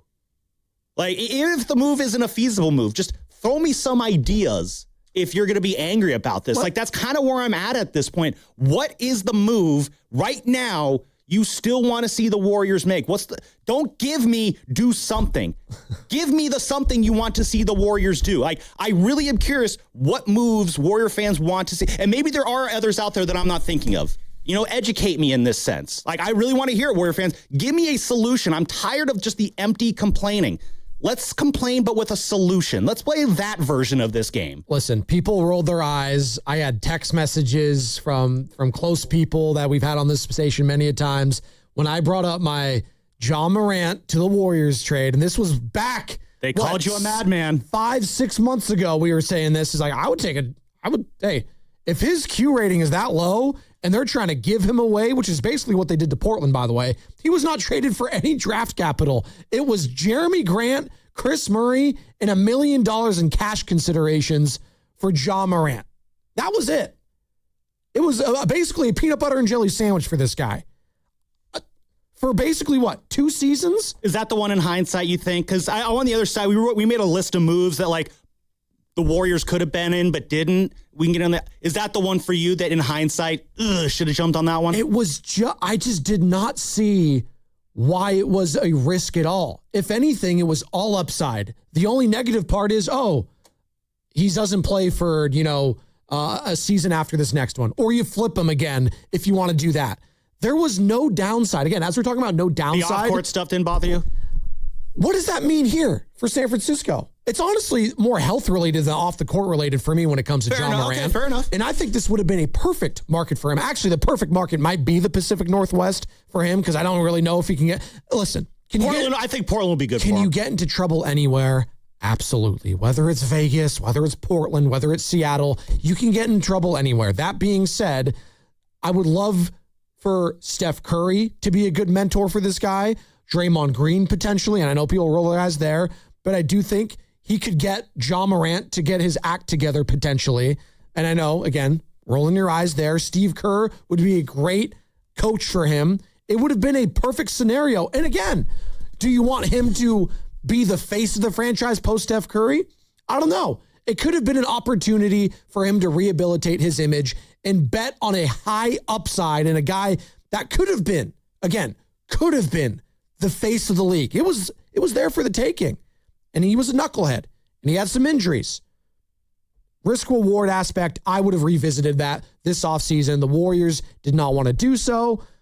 What is a move that the Warriors have flirted with the last couple seasons that maybe you were out on, Dub Nation, that you would have liked for them to revisit? 888-957-9570 is the number. By the way, football and basketball coverage on 95.7 The Game is presented by Xfinity. Score the most reliable Wi-Fi, one price, 5 years, guaranteed. Xfinity, imagine that. What's coming up at the game is sponsored by Fremont Bank, here for you, here for good. It's Spadoni, it's Lubin filling in for Shasky. It's the Morning Roast on a payday Friday on 95.7 The Game. Hey, Bay Area sports fans, get ready for game day with Laughing Monk Brewing. Whether you're watching with friends or heading out after the final whistle, Laughing Monk has the perfect beer for the moment. With locations in Sunnyvale, Scotts Valley, and Bayview in San Francisco, there's always a Monk nearby. And now, check out their newest San Francisco location in Nopa. From crisp lagers to bold IPAs, every beer is righteously brewed in San Francisco. Grab a pint, grab your crew, and make game day better at Laughing Monk Brewing. Righteously brewed in San Francisco.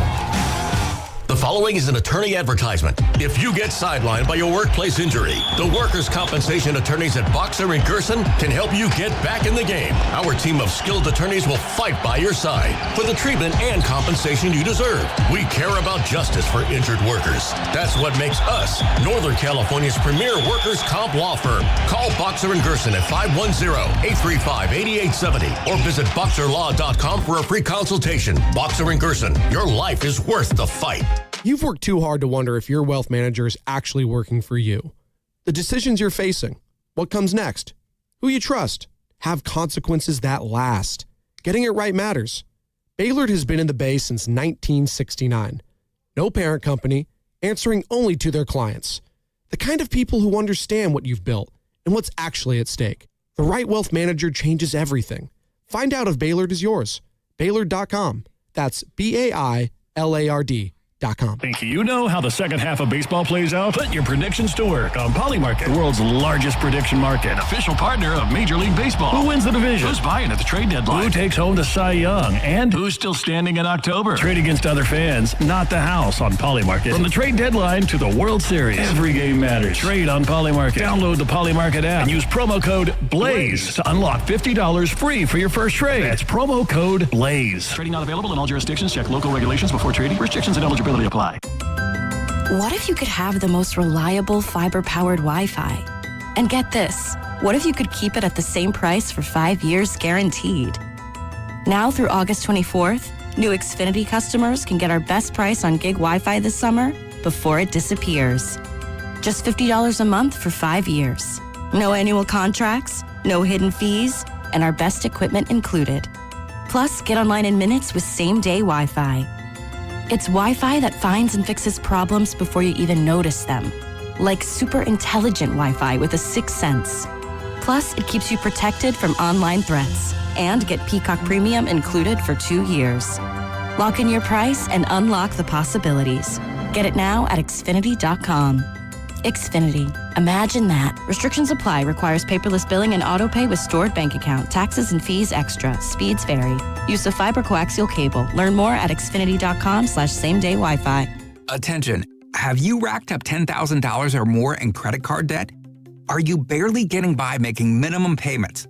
With credit card debt reaching all-time highs, National Debt Relief is notifying consumers about significant debt relief options currently being made available to help those with overwhelming credit card debt. These options may reduce a large portion of credit card debt for those who qualify. You don't need to declare bankruptcy or take out a consolidation loan, and you may only have to pay back a fraction of what you owe, even if you have bad credit. National Debt Relief has already reduced the credit card debt for more than 550,000 consumers, so don't wait. If you owe $10,000, $20,000, or even $100,000 in credit card debt, you can now take advantage of this financial debt relief as the cost of living continues to skyrocket. To check what debt reduction you may qualify for, call 800-358-6868. That's 800-358-6868. Again, 800-358-6868. As a fitness coach, my active psoriatic arthritis can slow me down. With Skyrizi, Risankizumab Riza, I'm treating my skin and joint symptoms so I can keep moving. Skyrizi, a prescription-only injection for adults, helps me move with less joint pain, stiffness, swelling, and fatigue. And for those who have plaque psoriasis, 90% clearer skin is possible. With Skyrizi, there's no daily dosing. It's just 4 doses a year after 2 starter doses. Don't use if allergic to Skyrizi. Serious allergic reactions, increased infections, or lower ability to fight them may occur. Before treatment, get checked for infections and tuberculosis. Tell your doctor about any flu-like symptoms or vaccines. Thanks to Skyrizi, there's nothing like clearer skin and better movement. And that means everything. Ask your doctor about Skyrizi. Visit Skyrizi.com or call 1-866-SKY-RIZI to learn more.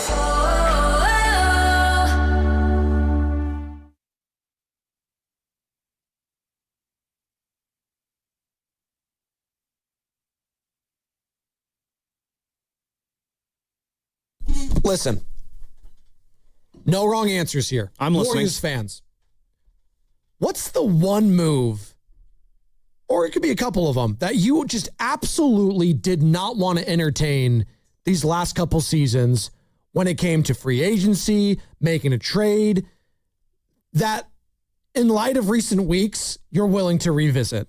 And you said, maybe I was being too hasty. Maybe I was being too dismissive, and I should have considered this. 888-957-9570.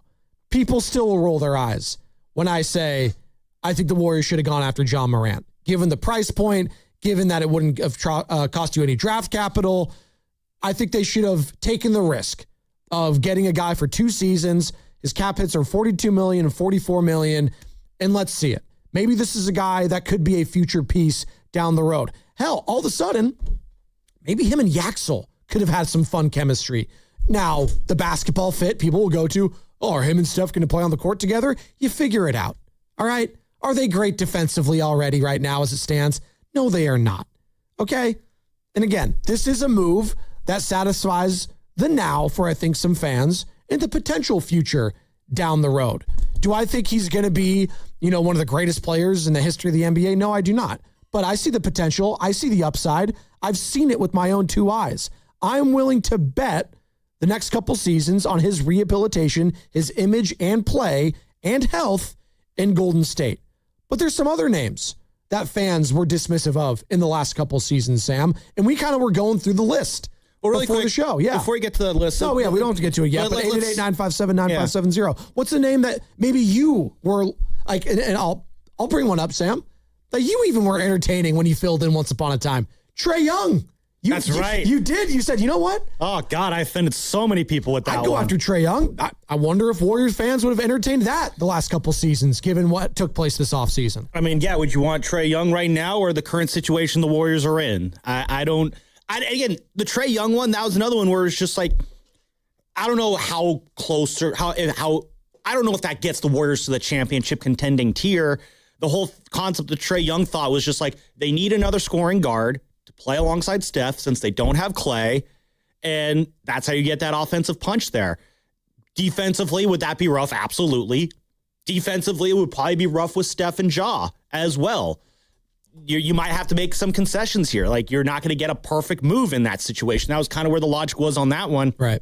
You know what?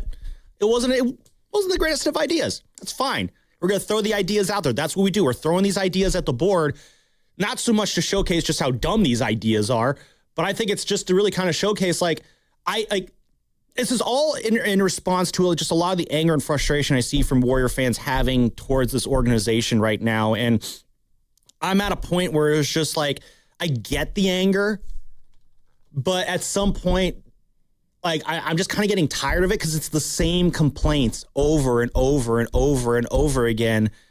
And while the complaints might be valid, at some point it's just like, stop telling me do something. Like, what's the idea then? Because that's, I feel like, the situation the Warriors are in right now, where it's just fans have this desire, do something, do something, do something, do something.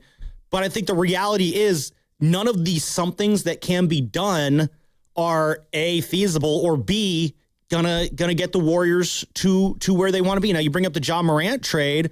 Again, that's just my opinion of it. Sure. Again, 888-957-9570. Tell me why I'm wrong. The Ja Morant, he was moved for Jeremy Grant, Chris Murray, and $1 million in cash. What would have been a similar thing that the Warriors would have sent over there? Well, he is expected to make $42 million this year. So that would have been a very fun one for the Warriors to try and work out salary-wise. Because it wouldn't be Jimmy Butler in this case. No, it would not be Jimmy Butler. That's assuming that the Grizzlies would even want Jimmy Butler. Correct. Which, I don't know, maybe the Grizzlies would. I mean, they are kind of going into a tank mode right now. So, But as Slater brought up yesterday, tanking is not the same anymore. A guy like a Jimmy Butler would be very valuable to a Grizzlies team that wants to finish with the worst record in the league so they have a better chance of getting the top pick in the league, because Jimmy wouldn't help them win, and the goal is to not win. With this new lottery system, though, taking on a injured player who's not going to help you win basketball games is not as attractive as it was in recent years. That's a legitimate hurdle that the Warriors have to get over there with Jimmy Butler. So that's one less way that they would have gotten Ja Morant. I don't know. Again, maybe it's... Well, I think the way they got the Kristaps trade done, they could have maybe done a sign and trade there with Kristaps. Kristaps, and then you just say Moses Moody, and then that's $32 million, excuse me. So you'd still have to make up another 10. Ja was traded, I believe, before, or right, it was traded. Sorry, so the trade was started on June 29th. This is all hypothetical. The Kristaps trade, I think, was a couple days before that trade went down. This is where CBA rules I get fuzzy on it. If they did sign Kristaps to that 2-year, $20 million deal, it's a 1 year with a player option, I believe. It's basically a 1-year deal because they only owe him like a couple million. But can they could trade him? They could have traded him right away, right? They don't need to rate. Okay. So yeah, you would have done, let's say you did that Kristaps deal for $20 million. Moses Moody on top of that, which makes you to 32. Okay, now you're $10 million short. You're $10 million short, so you'd have to add players then. You'd have to add either a Brandon Pajemski, or you get his deal done, and then you move off that salary to match it. But again, they're not going to do the pods extension at this point in the year. This is all hypothetical scenarios now. Again, we're doing this to kind of highlight, like, I understand the frustration of wanting to see the Warriors do something, but simply saying do something and actually getting that something done, considering where the Warriors are at, it's a tougher task than I think. Totally. Us on the outside. I understand. I already saw, people in the YouTube chat, it's not our job to come up with these ideas. Yeah, but you know what? Let's play the game. Like, for me, I'm just tired of the empty complaining because, again, it's just, it's at the end of the because run. If you've ever worked with someone or been with someone on a trip that complains all the time and doesn't offer any solutions or positivity, it's hell.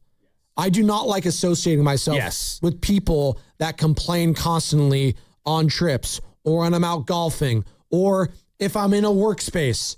Do something about it if you're complaining. Wouldn't have even got you there because he's right now, his deal is for $5 million. No, correct. Right now, you would have to sign him already to an extension. So again, let's again, if we're going to try and do this, it's a Kristaps, it's a Moses, and maybe it's a Gee and an Al Horford. Because again, they got the Al Horford deal done early enough, I believe, to where they could have traded him as well. So you would have moved 4 players for Ja. I don't know. Would you do that? Would you have done because these numbers do match up. Gee, Al, Moses, Kristaps for Ja. If that's the deal that's on the table and you're the Warriors, are you accepting that deal? I don't know if I am. 4 players for Ja. If you're not having to give up a first-round pick. 4 players for Ja? Again, it's hypotheticals here. No, would you do that, though? Or I don't know if I would give up 4 players for Ja Morant, because then you still got to, that's 3 roster spots you then got to fill after that. Or are you willing to dip into little of the aprons? Right. I don't know if I'm going into the aprons for Ja Morant. Okay, that's fine. I don't know if that one's. I'm definitely not going to the second apron for Ja Morant. But again, I believe you are capped at the first apron. The real move that makes sense in all of this is getting rid of just Moses Moody and Draymond Green, which is basically would satisfy this. Yeah, it'd be Moses Moody and Draymond. Would the Grizzlies want to bring in Draymond though? No, but they could buy him out and flip him for something potentially. Yeah, basically, Draymond will be off in Siberia for half the year until he gets flipped to Philadelphia. And they can rehab Moses Moody. Then Moses Moody will have a year left on his deal. He'll be younger. He might fit into their timeline. Okay, that would be a scenario in which you would keep Kristaps. You'd have Ja Morant all of a sudden. You'd have Steph, and then you have Yaxel Lendeborg, and then maybe potentially you could work something out there. You have Guy Santos still, and again. There's no perfect option for the Golden State Warriors right now. Even if you try to acquire the perfect player, which in this scenario I still think is Jaylen Brown or a Giannis, right? Those guys have their own flaws. Those guys have their own injury concerns, mainly Giannis. And Jaylen Brown and Giannis would have cost you an exorbitant amount of draft capital. So, again, there's no perfect scenario for what the Golden State Warriors could do. But I also understand the fan frustration in this, as you're getting at here. Give the solutions. Like, their solution is just they want competent players and good players to play with Stephen Curry. Even if that doesn't mean championship. And I think this is where, Nick Friedel. Well, hold on. Before you go to the Knicks sound, because you asked my deal that I would go back on in hindsight. Yeah. We came up with this name this morning, the Pascal Siakam moment in time when we all thought that was going to be the move. Right. And what the Warriors ended up doing was... Well, that was when they got... Pascal was still in Toronto. Who was our guy from Detroit that we got for like 6.5 seconds? Sadiq Bey. Sadiq Bey. We had him, and then we flipped him for the 4 seconds or something. We ended up bringing GP2 back. And I believe at that moment, there was a Siakam for JK rumor floating around. Now, I believe at the end of the day... Carter, refresh me if I'm wrong on this. The Raptors were like, yeah, we don't really want to do a JK for Siakam trade. Is that well? I actually think I heard it was Siakam's camp didn't want to re-sign in Golden State if he was going to go. Exactly. There. So, I mean, if we're playing the hindsight game, your hindsight game is Ja Morant. I think back to the Siakam one a couple years ago. I think everyone's hindsight move is you never should have given Draymond that deal. I'll sign off on that. That's, I think, the biggest hindsight move they never should have done. They never should have given Draymond that extension. Sure. But, again, in this era of, I'm just going to do whatever Steph wants me to do, that's what the Warriors did. Like, what if Steph said, bring back Draymond Green or I'm asking out? We don't know if that happened. I'm just throwing that hypothetical out there. I'm not saying that happened. It would be against everything we've heard from Steph Curry and, Yeah, or maybe it was just, very quietly under the table. Steph's just like, hey, man, I really want to keep Draymond here for the rest of my career. I'm just going to do what Steph wants me to do now. Well, and maybe that was, again, I'm not saying, but what if that played a role, No, potentially. It's funny you play that drop because I'm kind of there now. It's like, why are we all outraged on Steph's behalf if Steph is buying into this? Why are we all outraged if Steph isn't outraged? And don't give me, he's secretly seething under the table or he can't like the direction of this. No, exactly. The comments say other. Every single person that is tapped into this team that knows Steph Curry is telling you he's okay with this. So then why are you guys so angry on Steph's behalf? I get it. You want to see the best players playing big moments and big spots, but that doesn't happen all the time. Kawhi Leonard is one of the greatest players of his generation. When was the last time he played in a big game in a big moment? It's been years. Oh, no, that 9-10 game a couple months ago. Exactly. It is not your birthright to play in big games for your entire career. LeBron James, a big game for LeBron James, one of the greatest players of all time, is playing in conference finals and NBA finals. Last time he was in a conference finals, got swept by the Denver Nuggets. And by the way, he might not sniff another one again. They have a good opportunity to do so in the Eastern Conference, but we'll see.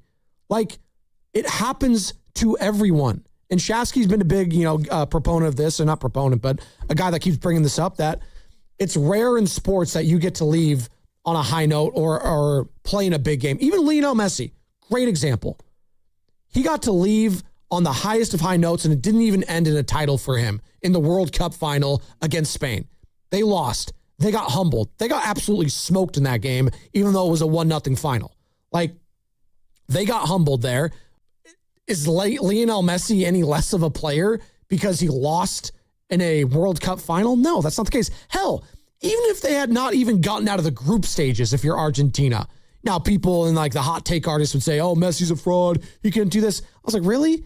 They just won the World Cup 4 years ago. Relax, people. And they beat France, who were the defending champs at the time, to do it. So, if that wouldn't have taken away anything from his legacy, being one of the greatest, if not the greatest soccer player of all time.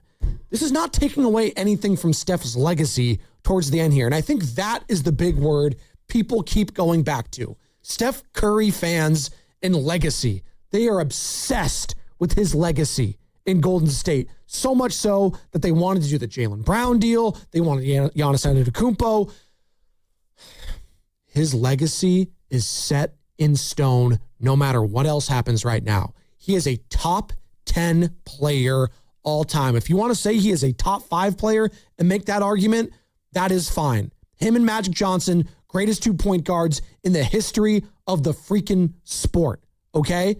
It's pretty damn good legacy, Sam. Is anything he does in these last couple of years going to change that? No, it's not. So I don't understand all this anger and frustration on Stephen Curry's behalf when he seems to be okay with where his legacy is at going forward and building the next foundation in Golden State. His words, not mine. Yeah. I guess, again, if there's the one thing that is missing from Steph's legacy, the argument, if I am going to play devil's advocate there, is that one more ring would give him more than LeBron, which that is true. The 5 would be bigger than LeBron's 4. My pushback on that, the reason why I'm not sweating the fact that Steph and LeBron have the same number of rings, me, a Warrior who's been a Warrior fan since I was 6 years old, the reason why I'm not losing any sleep over the fact that they're, technically tied in the ring category, Steph wins the tiebreaker. He used 3-1 against LeBron. Steph won the LeBron era in terms of championships. Ring culture debates have ruined sports talk. Well, then I'll also throw this one more nugget out there. Ruined it. I'll throw one more nugget out there for Warrior fans here, and that is, if you are on the whole Steph and LeBron being tied, how many Warrior fans even respect the bubble title?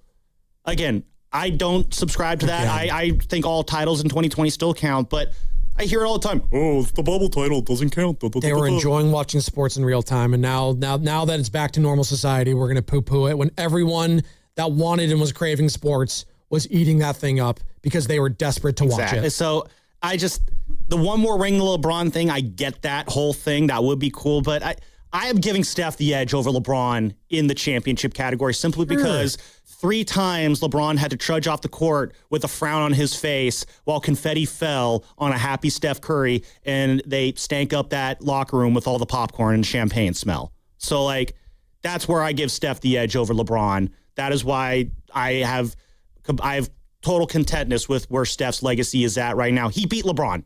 He won the LeBron era, the second half of the LeBron era.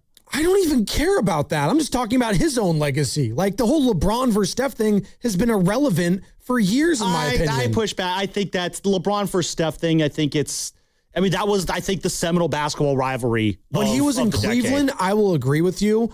Outside of the one series against the Lakers. And Lonnie Walker won that series. Yes. LeBron was incredible, and so was Anthony Davis. But, like, they were the defending champs. I get it. It hurt. We all know why the Warriors. Well, they were sluggish behind the scenes that year, too, if we're going to be generous. The whole punch ruined the season. If Draymond Green does not punch Jordan Poole, that 22-23 season is a completely different story. I truly believe that. But again, if we want to play the hindsight game of things that shouldn't have happened. Fans that didn't want to move off of Draymond Green that are angry now that they gave him a $27 million contract after he opted out of his player option. Like, I'm sorry, you're not allowed to have both ways. That's not how these things work. You have to make hard decisions in difficult moments, and that might have been a moment where you rip off the Band-Aid and say, you know what, Draymond, we're not going to give you the contract you're looking for. Maybe you could look elsewhere potentially, or we trade you. Yeah. Instead, they didn't. They shipped off Jordan Poole for Chris Paul. It was a glorified salary dump. They rewarded Draymond Green with a fat contract. And here we are. Yeah. And Klay Thompson on top of that. Again, so the number is 888-957-9570.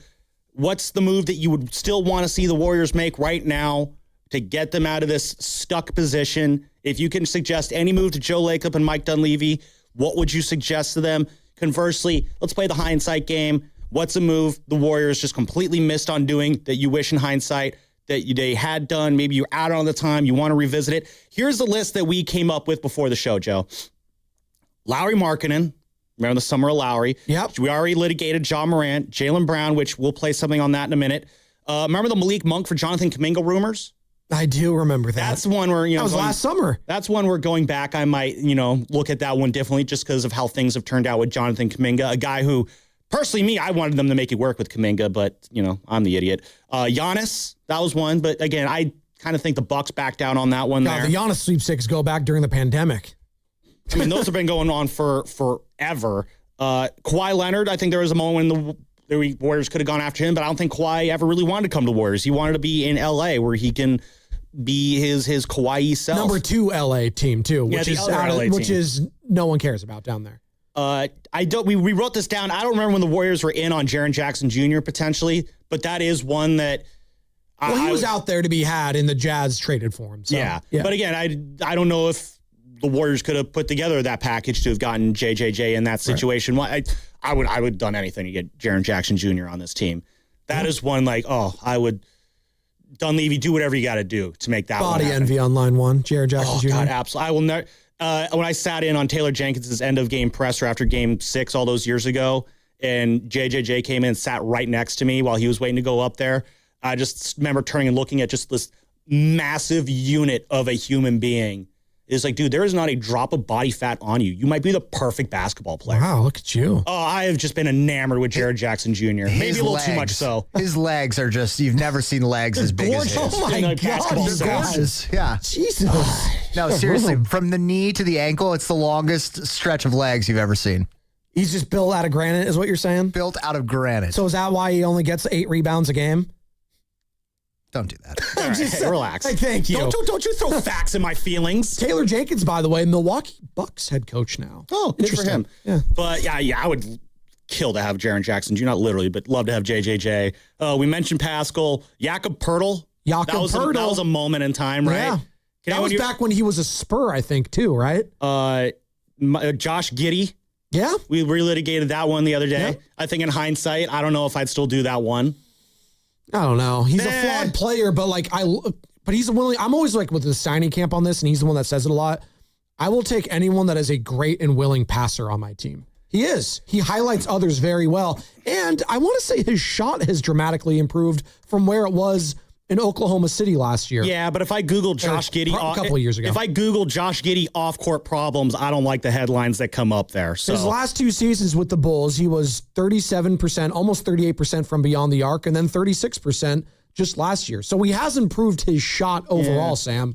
I'm just saying. I just don't like he averaged 17. I don't like guys on my team who are rumored to have been dating teenagers. And then, of course, everyone's favorite trade rumor. That was alleged, by the way. Wasn't I have to be fair enough. Legally, I have to say that. Alleged. That's still a headline I don't like attached to my teams. And he's then, of course, 23, by the way, Josh Giddey still. Why do I feel like he should be 27 or 26? He was what? He was 18 when he was drafted. Super young. Yeah. Continue. And then, of course, last one, everyone's favorite trade rumor, Miles Turner. Yep. I can't even believe he's still in the league. He's like, 35 now or something, right? He's perfect, actually, for this team. Yeah, he's perfect for this team. So, these are the names that we've been throwing around the past. I don't know. In hindsight, Warrior fans, any of those names perk your interest still, aside from JJJ? Anthony Slater joined us yesterday, Sam, and said how the Warriors can capitalize on their optionality. Sure, I think it's fair to wonder, hey, post Steph Curry, is this going to be an appealing destination? Has it even been an appealing destination in the current moment? They've been turned down by a lot of guys. I think that's fair to point out. But also, I think there's this misconception right now that flexibility only means that it's hoarding cap space for the future. And will there even be free agents? Look what Washington did last year, right? They had a bunch of future room, and they decided to trade for Trae Young and trade for Anthony Davis. Even though, particularly on the Davis front, Anthony Davis did not want to go to Washington. Yeah. Washington just decided we will grab him because we have the room to get him and have that big contract here because they had no big contracts into the future. Utah did it with Jaren Jackson, right? They grabbed Jaren Jackson from Memphis for a few first-round picks. It's not because Jaren Jackson chose to go to the Utah Jazz. It's because Utah had a bunch of flexibility, finally decided to cash in. Now, again, you could say, hey, Warriors, you need to cash in on those assets at some point, and that flexibility and all that. But it's not just about free agency. Come January, come February, you can go grab a guy in the trade market with a huge contract over the long term because you can really fit that contract in. Jaren Jackson is the guy they at least made a call on at the last deadline. To me, that's the type of situation I could see them going after. But if you're the fan base, as you mentioned, you'd say, yeah, we've heard you might actually do it. Optionality. Mm-hmm. I'll believe it when I see it. They do have it at this upcoming deadline. I know we hate hearing that, but we'll see again. Yeah, what's good of having optionality if you're just not going to use it, though? I think that's where a fan base frustration is right now, and that's why I kind of brought it up to him. Yeah. I think that's where it comes to, though. There needs to be the move that they think they can and want to make. Now, isn't that what it was with Farhan Zaidi for the longest time? Optionality. No, I'm serious, though. But he just didn't make the moves. But he just didn't make the moves. He didn't hit on them. So, having all those platoon and, all those, team-friendly player contracts, it didn't really amount to much because you can never get that consistent big bat, and you kept whiffing. And Giants fans were pissed, which is why we accepted and loved Buster Posey early on. Oh, he got Adames. Oh, he's bringing Matt Chapman to a fat contract. Wow, look, he made the trade for Rafi Devers. And that's also the cautionary tale of exactly that blowing up in your face. Yeah, imagine if the Warriors, instead of being more Farhan, were more Buster, made these bold moves, and now they don't work out. Now you don't have your draft picks. Now we're angry for a completely different reason. Right. So it's. We'll see again, and we'll play on the other side. Nick Friedel said some stuff that triggered some people. Facts will do that sometimes. No, come on. I think he just. I don't think anyone loves getting a rise out of Warrior fans more than Nick Friedel right now. Well, maybe he's speaking the truth, and they just don't want to hear it. Maybe he's doing that. It'd be like that sometimes. Yeah, truth serum doesn't taste very good. This segment is sponsored by Hazy Little Thing from Sierra Nevada. Justice De Los Santos is going to be joining us in the 9:00 hour. Sam covers the Giants at a incredibly high level for the Bay Area News Group, and he'll give us the lay of the land with where this team is at prior to the trade deadline, which again, Monday for Major League Baseball, 6:00 Eastern, 3:00 Pacific time. What will the Giants do leading up to that? We'll ask Justice. And also in the 9:00 hour, it's a Friday, we get the crossover with Steiny and Goo, but I'm hearing it's Dan Devone and Daryl the Guru Johnson. Oh, Double D. Greatest crossover ever. Double D's on 95.7 The Game. If you've ever reached for a cheers when your favorite song comes on, you're ready to embrace the haze with Hazy Little Thing from Sierra Nevada. Hazy, citrusy, smooth, juicy but not sweet, hoppy but not bitter. America's best-selling hazy IPA for good reason. Hazy Little Thing. Enjoy responsibly. That's Elena's family group chat. It never stops. Someone's always sending a blessing. Or starting a poll about the baby shower theme at midnight.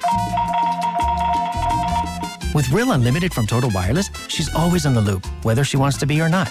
Switch to Total Wireless Total Starter Plan or higher and get a Samsung Galaxy A16 5G on us. Total Wireless, your own Real Unlimited. Offer ends 11/4/2026 or while supplies last. Devices, taxes, and fees may apply. $5,000. That's the average amount of money people in the U.S. are now spending on gas in a year. $5,000. That's crazy. If you drive, you have to download Upside, the free app that gives you cash back for buying gas. That's right. You can earn cash back with Upside just for buying the gas you're already buying. You can literally start earning cash back today. I use Upside, and just last year, I made nearly $300. You're putting gas in your car anyway. Why not get cash back? If you like extra cash, download Upside. I'm saving the cash I earn from using Upside to help pay for a vacation later this year. Download the free Upside app now to earn cash back when you fill your tank. Use promo code SNAP to get an extra 35 cents per gallon on your first tank. You can cash out anytime, right to your bank or a gift card for Amazon and other brands. Just download the free Upside app and use promo code SNAP for a 35 cents per gallon bonus on your first tank. That's code SNAP for a 35 cents per gallon bonus. Thinking about heading to the mountains this weekend in a new Toyota truck? Let's go! Bringing the bikes? Let's go! Maybe towing the boat too? Let's go! All right, let's roll. Get 3.99% APR plus 500 finance cash on 2026 Tacoma SR5 or get 2.99% APR on Tundra. The time is now, let's go! You heard the man. Toyota. Let's go places. Offers available through TFS to buyers with a premium rated credit and cannot be combined with other offers. Excludes Tundra TRD Pro and say 326. Hey, it's Willard. At Hobbs Law, it's never been about attention, never about applause, never about goofy smiles on candy-colored billboards. For more than 40 years, Hobbs Law is focused on one thing, fighting relentlessly for injured Californians. Because behind every catastrophic injury case is a human life forever changed. That's why Hobbs fights with preparation, intensity, and relentless commitment. No fluff, no distractions, just real advocacy for injured Californians. Hobbs Law, relentless for justice. Visit HabbisLaw.com. Omar Habbis is a California licensed attorney. Offices in Northern California, including San Jose. Past results do not guarantee future outcomes. So, I need hamburgers, sodas, ice, and a DJ. A DJ? Relax, Spot. With T-Mobile, we're saving when we bundle home internet and phone lines. Oh, wow. Here to bundle and save big. Stay connected con tu gente with 4 lines from T-Mobile with fast, easy to set up 5G home internet and save up to $1,000 a year. Switch now on T-Mobile.com/conectate. Savings based on third line free via monthly bill credits. Internet discount with $15 in monthly bill credits and auto pay discount. Qualifying credit required. Credits will stop if you cancel any lines or change plans. Visit T-Mobile.com. Now it's time for the closer of the week. Presented by LiftMaster and RNS Doors. Turn your garage into the envy of the neighborhood. Visit rsdoors.com. This week's closer comes from Christina from San Mateo. We've had the pleasure of working with RNS Erection North Peninsula multiple times for our fertilizer manufacturing facility, and they have consistently exceeded our expectations. Dale and George are professional and knowledgeable. Recently, my garage door opener was not working. I was in need of a closer. I was put in touch with RNS Doors, and they hooked me up with a brand new garage door opener from LiftMaster. With LiftMaster's MyQ connectivity, my garage door opener can be controlled right from my smartphone. You'll know when a door or gate has been left open and can close it with a tap, no matter where I am. Be one of the first 10 callers and receive 20% off a LiftMaster garage door opener. Call 1-800-FIX-A-DOOR. That's 800-FIX-A-DOOR. Or visit rsdoors.com. R&S Doors. Look for the red truck. My name is Whitney Allen, and I'm a widow. My husband, Ryan, died. We never thought we'd ever have to use life insurance, but the unexpected happened. With Ethos, signing up was fast and 100% online. You can get a quote in seconds, apply in minutes, and get same-day coverage. No medical exams, and you can get up to $3 million worth of coverage. I am grateful we were prepared. Get your free quote at ethos.com/radio. That's ethos.com/radio. Paid spokesperson. Time spent on application may vary. Online health questions required. The burrito is fire. Hi, this is Maya. And I'm Antonio. And the little thing we love about the Chick-fil-A hash brown scrambled burrito is that it fuels our morning. It's the full package. You have the chicken, you have the eggs, and then you add these hash browns for a nice little crunch. The chicken's always nice. It's crispy, it's juicy. And the cheeses, they melt together in a beautiful way. And it gives me energy. It's perfect. Order the Chick-fil-A Hash Brown Scramble Burrito and Simply Orange Juice on the Chick-fil-A app today. Real guests paid for their testimonials. Bay Area, get ready for the return of AC/DC when they take over Levi's Stadium on August 5th with their Power Up Tour. Buy your tickets at Ticketmaster.com and for your chance to win your way into the show, courtesy of Another Planet. Enter online at 957thegame.com.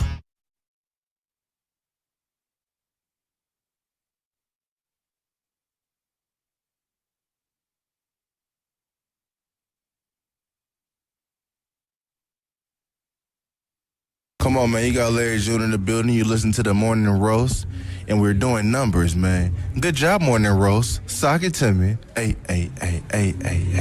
Yee!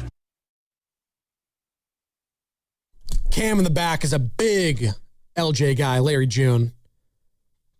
I saw his billboard when I was heading into Oakland the other day. His new album dropped, Cam. What's it called? For him. The album's called Who Coppin', and then next door they also have the Empire location, so they did an album meet and greet for him, so fans were lining up out the door. So if you get off the Montgomery station here, you'll see the poster for it, you'll see everything painted in the windows of the Empire location. It's a great name because who's copping? Well, everyone's copping that album, right? It's LJ, it's Larry June, and he has a friend of the roast. We have him, we got a Pilo rejoin, we got Frank Gore, we got Patrick Willis. I mean, come on. I remember recording that Larry June one with him. It was after a Warrior game. He was in the gatehouse with Bonte and Mully and Festus and them. Wow, look at that. Pick up those names. Yeah, no. So I go in there. And Sam Lubman. Yeah, well, to a lesser extent. And Bonte's like, Lubman, get over here. Record this intro for Larry June. I'll be honest, me being the music not knowing person that I am. That's okay. I was just like, totally, I know who this guy is. I acknowledge. So I was like, hi, Mr. June. Can you? Hi, Mr. June. Can you record this thing really quick into my phone? I think I've been on this job for like maybe a year at the time, so I wasn't as don't do that. settled in as I am right now. Excuse me, Mr. June. Can you talk into my phone really quick and say, listen to the Morning Roast? I don't mind acknowledging that there's a hole in my game when it comes to just music in general. I'm not like a diehard. I have to buy this album from this artist on this day. I have to know all this different. Like Steiny, for what it's worth, he has a knowledge machine when it comes to the music industry. Evan as well. Guru, obviously. I didn't know that Evan had that game. Oh yeah, he does. Shasky. A little music snobby at times. I'll say that about Evan a little bit. Shasky knows like every single rap song that's ever been made. Evan though is sneaky. Doesn't know anything about like alternative rock. Or classic rock, nothing like that. He's more into R&B, hip hop, and rap. That's more his forte. That's it. I would have pegged him as being the exact opposite. Is it because he's white? Being a judgmental. Is it because he's white and wears skinny jeans? Is that why? He roots for the Padres. Oh, well, that's true too. Oh, our boss was at the Padres game yesterday. Look at that. Firing off takes. He was firing off takes, recording Rafi Devers not running it out after that pop-up drop. He ran out that bunt down the third base line. Didn't see any tweets about that, but I guess we only like to highlight the bad stuff. Narratives. That's the only thing that matters here. 30 seconds on that bunt. I love that. Like that was why one of my favorite moments of that game last night when Rafi dropped that bunt against the shift. The amount of times I screamed into the high heavens, Brandon Bell, can you just bunt against the shift? And he never did. Anyway, I like that moment.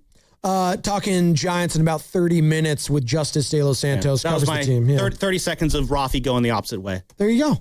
Is that his best move as a Giant this season so far? It's probably the quickest he's run. Except for that time he played second over the weekend. You want him to play third base? It's a position that's open right now. I'm curious about what this second base situation is. Second base now, We'll talk to Justice about that at 9:20 though. Well, let's talk with Nick Friedel right now because he joined the afternoon show yesterday, Willard and Dibbs, and you can find this entire interview on the free Odyssey app or on YouTube where we are streaming right now. We got a lot of tremendous interviews. Anthony Slater joined us yesterday. Friedel, those are the two best right now covering the Warriors beat. And this is what Nick had to say to all the people that were hating on the Warriors about not going after Jaylen Brown or Anthony Davis. Cousin Nick, take it away. Oh, boy. Jimmy Butler makes almost $60 million.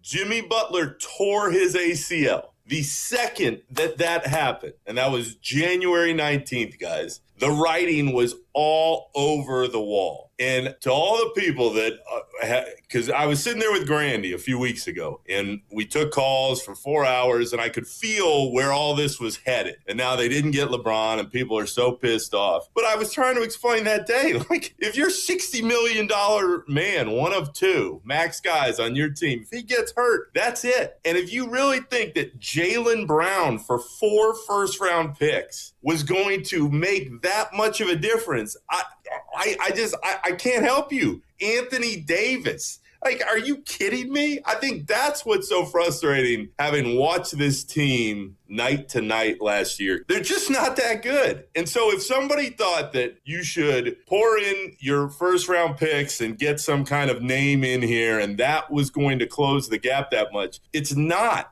And first-round picks are more valuable than they've ever been in the league. So the idea that you're going to trade some first-round picks and, let's get a little bit better, and what does that do? That just screws you for down the line. Respectfully, Nick, you can't have it both ways when you say, hey, you're not that good, so don't trade for Jaylen Brown because it's not going to make you that much better than the Oklahoma City Thunder or even get to the Spurs level on both those teams. You can't have it both ways. And Warriors fans... Wait, what do you mean by that? What's the both ways he's trying to have here? Going after Jaylen Brown significantly makes you a better team. Yes, it does. You're giving up 4 first-round picks. I get the future aspect of it. Adding Jaylen Brown to the Warriors makes you a better team. That significantly improves your chances from being a play-in team to a playoff team. Do you think it puts them on the same level as the Thunder and Spurs, though? There's no move that does that. No. But okay, then I'm just throwing the question at you. Then so then don't do a move. Is what you're saying?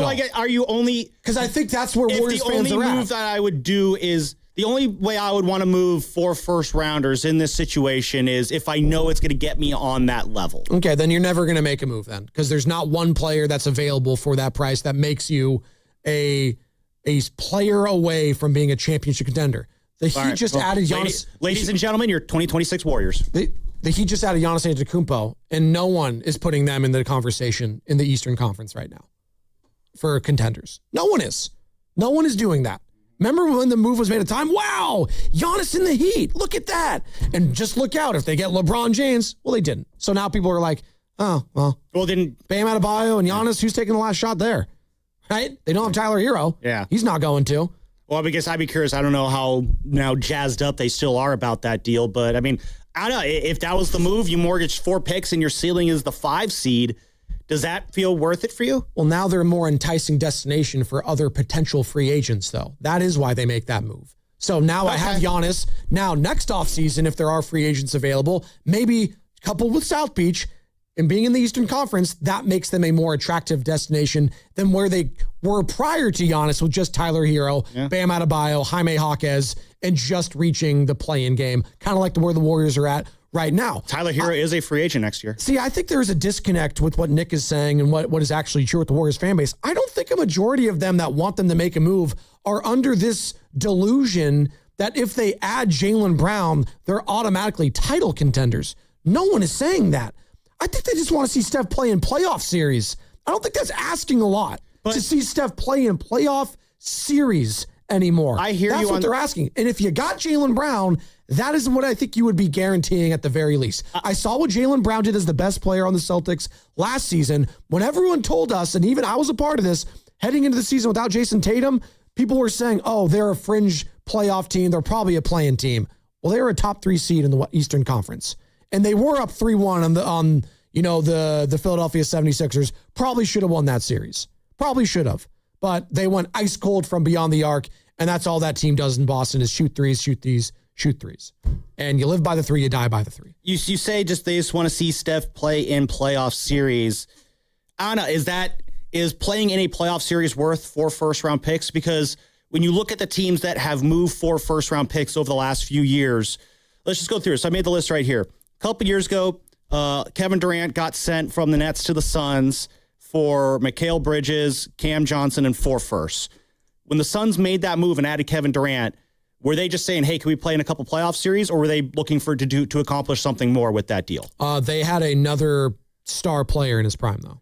The Warriors aren't going to have that. Well, again, so they were looking to accomplish something more then. That team was, yeah. Okay, let's go back to 2022 when the Jazz sent Rudy Gobert to the Timberwolves for Malik Beasley, Pat Bev, Jared Vanderbilt, Leandro Bolmaro, couldn't pick that guy out of the lineup, and 4 first-round picks. When the people were crushing that trade at the time, by the way. Yeah. Although I think Rudy Gobert has been really good for the Minnesota Timberwolves. But when the Timberwolves made that move, we crushed that at the time. When the Timberwolves made that holy overpay if you're the Minnesota Timberwolves. Remember that? Mm-hmm. When the Timberwolves made that move, though, Was the goal we just want to play a couple playoff series, or were they thinking, hey, this move will launch us into the top 2 of the Western Conference? The Timberwolves at that time, they were trying to push to get to the Western Conference Finals, and they've been able to do that. But now, I think we could all clearly see, which is why they made the move this offseason for LaMelo Ball, moving off Julius Randle, is that they're still a tier below those 2 top teams in the West. Was their aim play playoff series, or was their aim something greater? No, it was playoff series. I think their aim was something greater. I think their aim was... They did not think that they were going to be title contenders after that. I think their intention was they want to get to the Western Conference. And they did that. I think getting to the West Finals is something more than just playing playoff series. When you say just play playoff series, that means, hey, you made it to the first round. And then we'll take our chances. I think the Timberwolves were looking for something greater than can we get to the first round and take our chances when they made that move. Okay. Sure. Can we agree on that? Yeah. All right. Let's get another Mikal Bridges trade. When the Knicks sent Bojan Bogdanovic 4 firsts plus a first-round pick swap that the Bucks that they had. Bojan with the J? Bojan. Is this one with the J or with the GD? With the J. It's Bojan. Yes. Okay, apologies. Bojan Bogdanovic, 4 first-round picks plus a first-round pick swap with the Bucks. So basically 5 first-rounders in this one for Mikal Bridges. When the Knicks made that move, were they, hey, we just want to get it to a playoff series, or were they thinking bigger things? Knicks had a lot more players in their prime at the time. So, yes, they were thinking championship when they were doing that. And remember, Jalen Brunson, their top player, did what, Sam? It helped them win a final. Took a $100 million pay cut to bring that in. And they won an NBA Finals. And that trade worked out perfectly for them. This Heat-Giannis trade, the Heat sent 3 picks plus a pick swap to the Bucks, along with all those other players. When they got Giannis, were the Heat thinking, you know what, hey, maybe we can just get a playoff series with Giannis? Or were they thinking this will give us bigger things? I think they thought about the now. They needed a star because that is what Miami always needs, is a star player. And without Jimmy Butler, and I love Bam Adebayo, he is not one of those superstars. So maybe I should say that. They need a superstar in Miami. Pat Riley felt this team needed it. Yeah. I don't think Pat Riley thinks this Heat team is a legitimate championship contender maybe they're in a similar situation that the Warriors were in. Maybe they're going to be looking at the deadline. So, okay. And I think they're also looking at the future and the now right now. This Giannis move is not just for this upcoming season. It's for the next. He is a free agent after this. Well, he's got a player option after this season. He's going into his age 32 season now coming up. And again, he's the kind of guy who I am very curious how his body's going to age into his 30s again. And he was dealing with the calf issue this past season. And we all know what calf issues are related to for those who watched Kevin Durant career. Mm-hmm. Or if you've watched the movie Troy, it's the main character, Achilles. Yeah. It's a good reference there. Thank you. Agamemnon. The Orlando Magic sent Kentavious Caldwell-Pope, Cole Anthony, 4 firsts and a pick swap to the Grizzlies for Desmond Bane. Are the Magic looking to just, hang around that, 6 or 7 range to the East? Or are they thinking, the Magic thought they were a championship contender in the Eastern Conference, and they have been underwhelming. Again, so I do this exercise to show they also had 2 players in their prime that they are trying to capitalize off that they paid in Paolo and Franz. Okay, so of all the teams I just mentioned that shipped away these 4 first-round picks, do the Warriors seem in a similar situation as any of them? No, actually, because the Warriors don't have another player like most of those other teams that has 2 stars.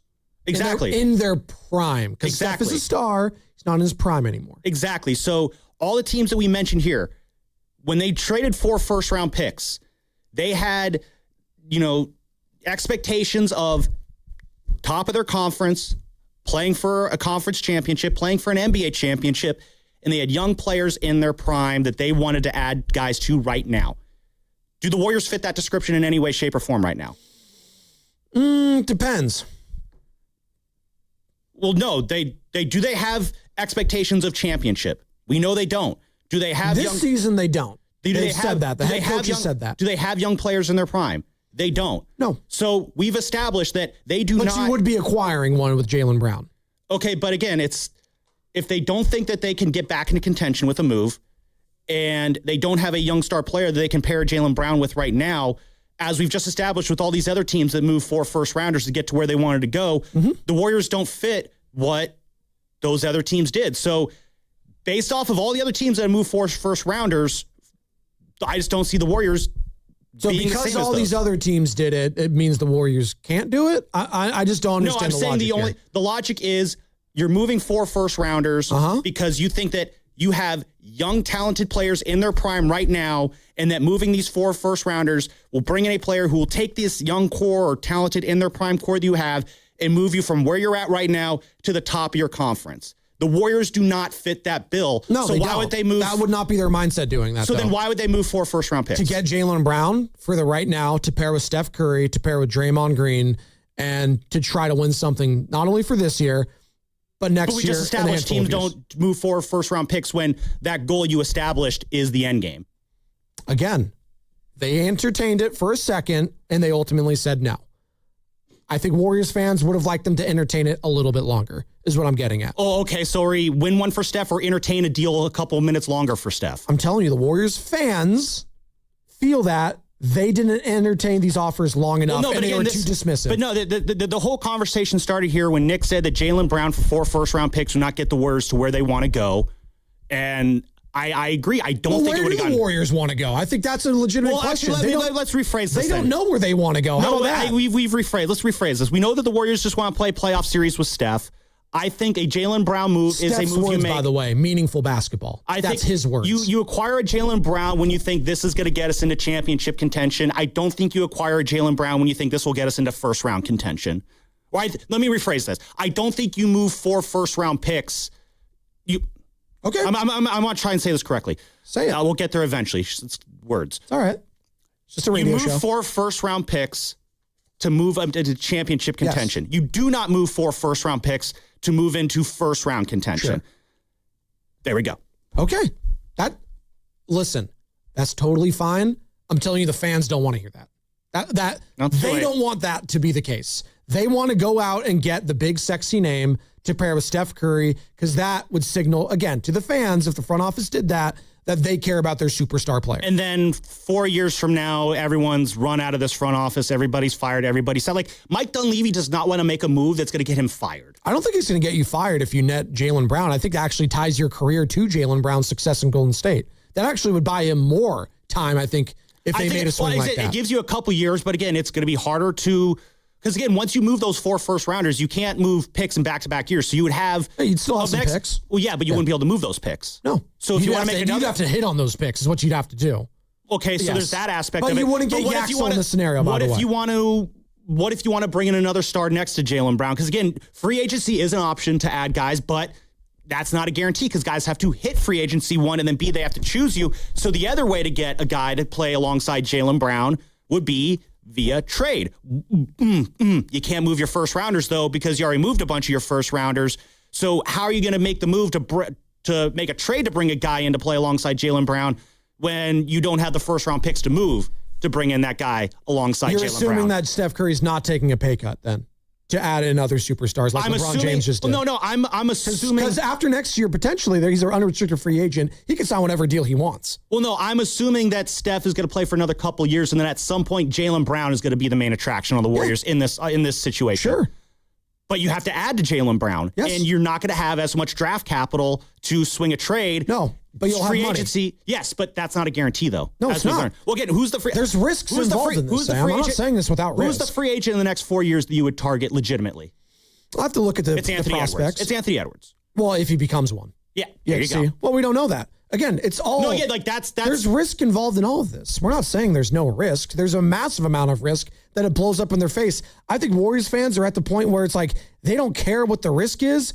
They just want to see Stephen Curry playing playoff series the last 2 to 3 Honestly, years. There's probably a lot of fans who want to see the Warriors make that trade because they know that when it blows up in their face, Mike Dunleavy would get fired. So maybe there's probably Warrior fans who are of that ilk. I'd actually like to watch Jaylen Brown, too. I think he's a draw in and of himself. Guy played at Cal. He's a really good player. And fun. That would be fun. Yeah. I don't think you move 4 first-round picks for... It'll be fun. I think you move 4 first-round picks because you're saying we're going to be in the legitimate Final Four, not the conference Final Four, as Mike Dunleavy would put it, as in... the West Finals, the East Finals. And if you're not going to get up to that point, I don't see the point of going in an all-in like trade like that when it's not going to get you to where those trades are supposed to get you.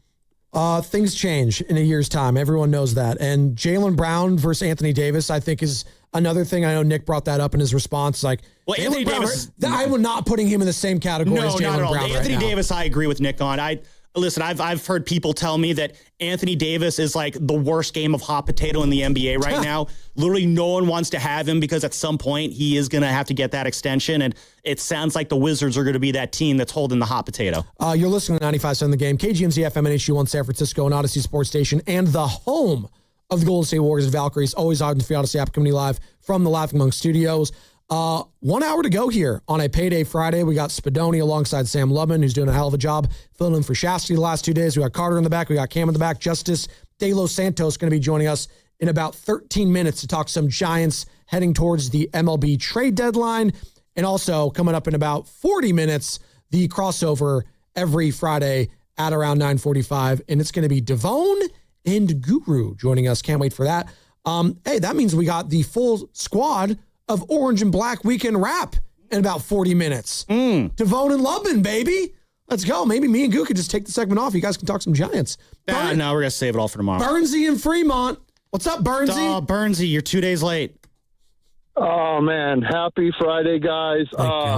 You know, I got a few objectives today. So I want to start off, first of all, listen, for all you newbies to the Bay Area, I know all you techies and stuff, but, you know, the Bay Area was really, really born on the backs of blue-collar workers from the ports of Richmond to Oakland to the factories and caterpillars of San Leandro. And that gets me to my point from Sam, man. Great job this week filling in. You are the blue-collar 95.7. You, Carter. But, hey, man. Thank you, I got something for you're welcome, but I got something for you, man.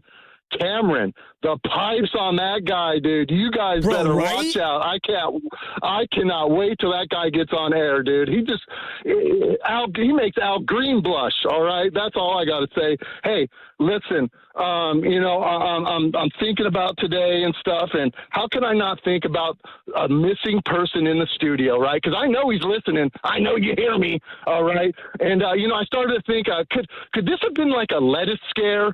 And then I said, no, man, it's Shasky. There's no way it's a lettuce scare. So, you know, I started to think the belly aches, the tum-tum. You know, what is it, man? No, it's the heartbreak. It's the heartbreak stomach ache because we lost LeBron. His stomach hurts because we lost LeBron. No, that's not it, man. You know, this is the thing. My parents taught me not to kick a person when they're down. But then I started listening to 95.7, so that's out the door, right? That is totally out the door.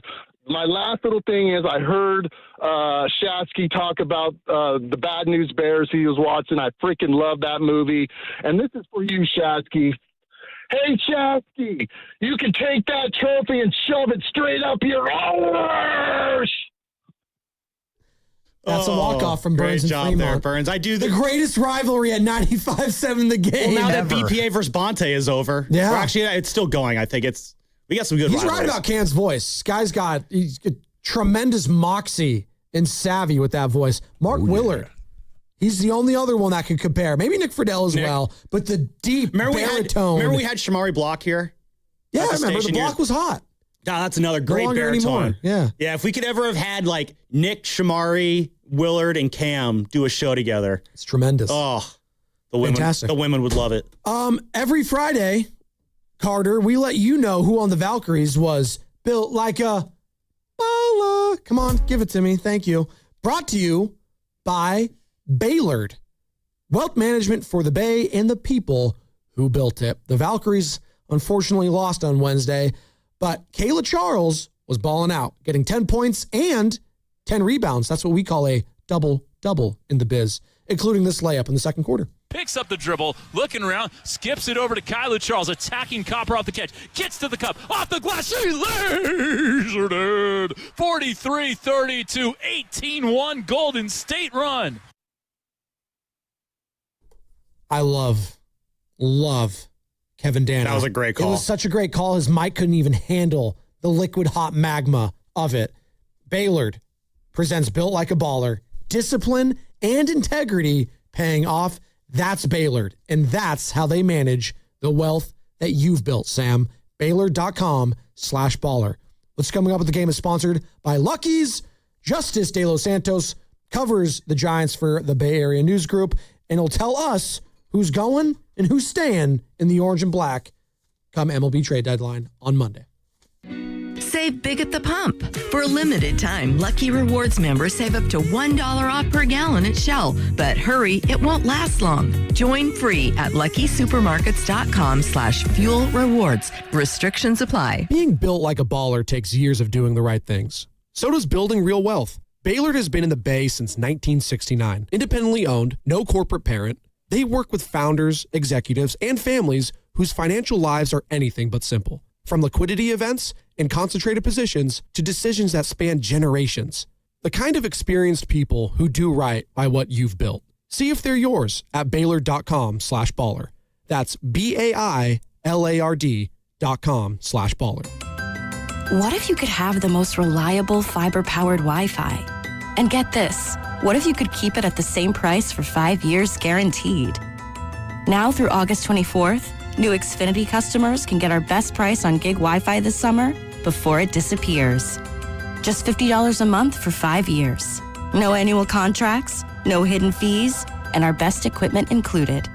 Plus, get online in minutes with same-day Wi-Fi. It's Wi-Fi that finds and fixes problems before you even notice them. Like super intelligent Wi-Fi with a 6th sense. Plus, it keeps you protected from online threats. And get Peacock Premium included for 2 years. Lock in your price and unlock the possibilities. Get it now at Xfinity.com. Xfinity. Imagine that. Restrictions apply. Requires paperless billing and auto-pay with stored bank account. Taxes and fees extra. Speeds vary. Use of fiber coaxial cable. Learn more at Xfinity.com/same-day Wi-Fi. When it comes to hiring a plumber, heating or HVAC or contractor, think Local 38. With non-signatory companies, that low price up front is often just to get in the door. And once the work starts, so does the extra charges. But with UA Local 38 signatory contractors, you know the cost up front. No surprises. And it's not just about the price, it's about the people. Non-signatory shops often cut corners, which means inconsistent work. UA Local 38 contractors invest in their workers with strong pay, real health benefits, and retirement plans. That means experienced professionals who take pride in what they do. Local 38 workers are craft certified and complete a 5-year apprenticeship consisting of 10,000 hours of training. So when someone comes into your home or your business, you know you're getting a trained, vetted professional. For quality, accountability, and peace of mind, choose better. Choose UA Local 38. Plumbers, pipe fitters, and HVACR union signatory contractors. For more information, go to ualocal38.org or call 415-626-2000. I think we should have an open relationship. Yeah, I was thinking the same thing. Let's definitely do that. With our cars. Oh, FlexCar. Yeah, that's what I meant too. FlexCar is the first and only month-to-month car lease. Swing from a Wrangler 1 month to a Prius the next. FlexCar. You drive everything. In 2026, Bay Alarm celebrates 80 years of security. For the Bay Area, that means local service including burglar and fire alarm systems, 24/7 in-house monitoring, and custom security designed to work with business operations. Bay Alarm has real people rooted in your community looking out for your business. After 8 decades and 3 generations of family ownership, our promise is still the same. We got you. Learn more at bayalarm.com. All guests on 95.7 The Game appear on the River Islands guest line. Dub Nation, this is Jimmy Butler, and you never know when I'll be on the River Islands guest line. Dub Nation, this is Stephen Curry, and you never know when I'll be on the River Islands guest line. So make sure to keep it locked on 95.7 The Game. River Islands in Lathrop is the best-selling master plan community in all of Northern California. With its lakes, parks, trails, and collection of new home neighborhoods, the good life can be your life. Isn't it time for you to discover the islands? Is reviewing life insurance on your to-do list? Now's the perfect time to add it. A friend recently told me that securing life insurance sooner rather than later can help you lock in lower rates for years to come. So I bumped this up on my list and got it done. I called SelectQuote and couldn't believe how easy and affordable life insurance is. I'm 40 and got a $500,000 policy for $16 a month. My husband's also 40 and his $500,000 policy was only $18 a month. Plus, with SelectQuote's same-day coverage, there was no medical exam required, and we were covered by the time we hung up. Knowing I have this checked off my list feels amazing, but the peace of mind knowing my family is protected feels even better. Call SelectQuote at 1-800-329-1010. That's 1-800-329-1010. Or go to SelectQuote.com to get your free quote today. That's 1-800-329-1010. details on example rate at selectquote.com. What do parents think of back to school at Staples, where 24-pack Crayola crayons are just 50 cents? Staples has folders, notebooks, and pens at great prices. I'm smiling from ear to ear. It's the most wonderful time. Mom, I missed the bus of the year. It's a wonderful time at Staples, where school supplies start at just 25 cents. Staples. That was easy. Visit your local Staples today or shop online and in the app. Ends 9/12. Exclusions apply.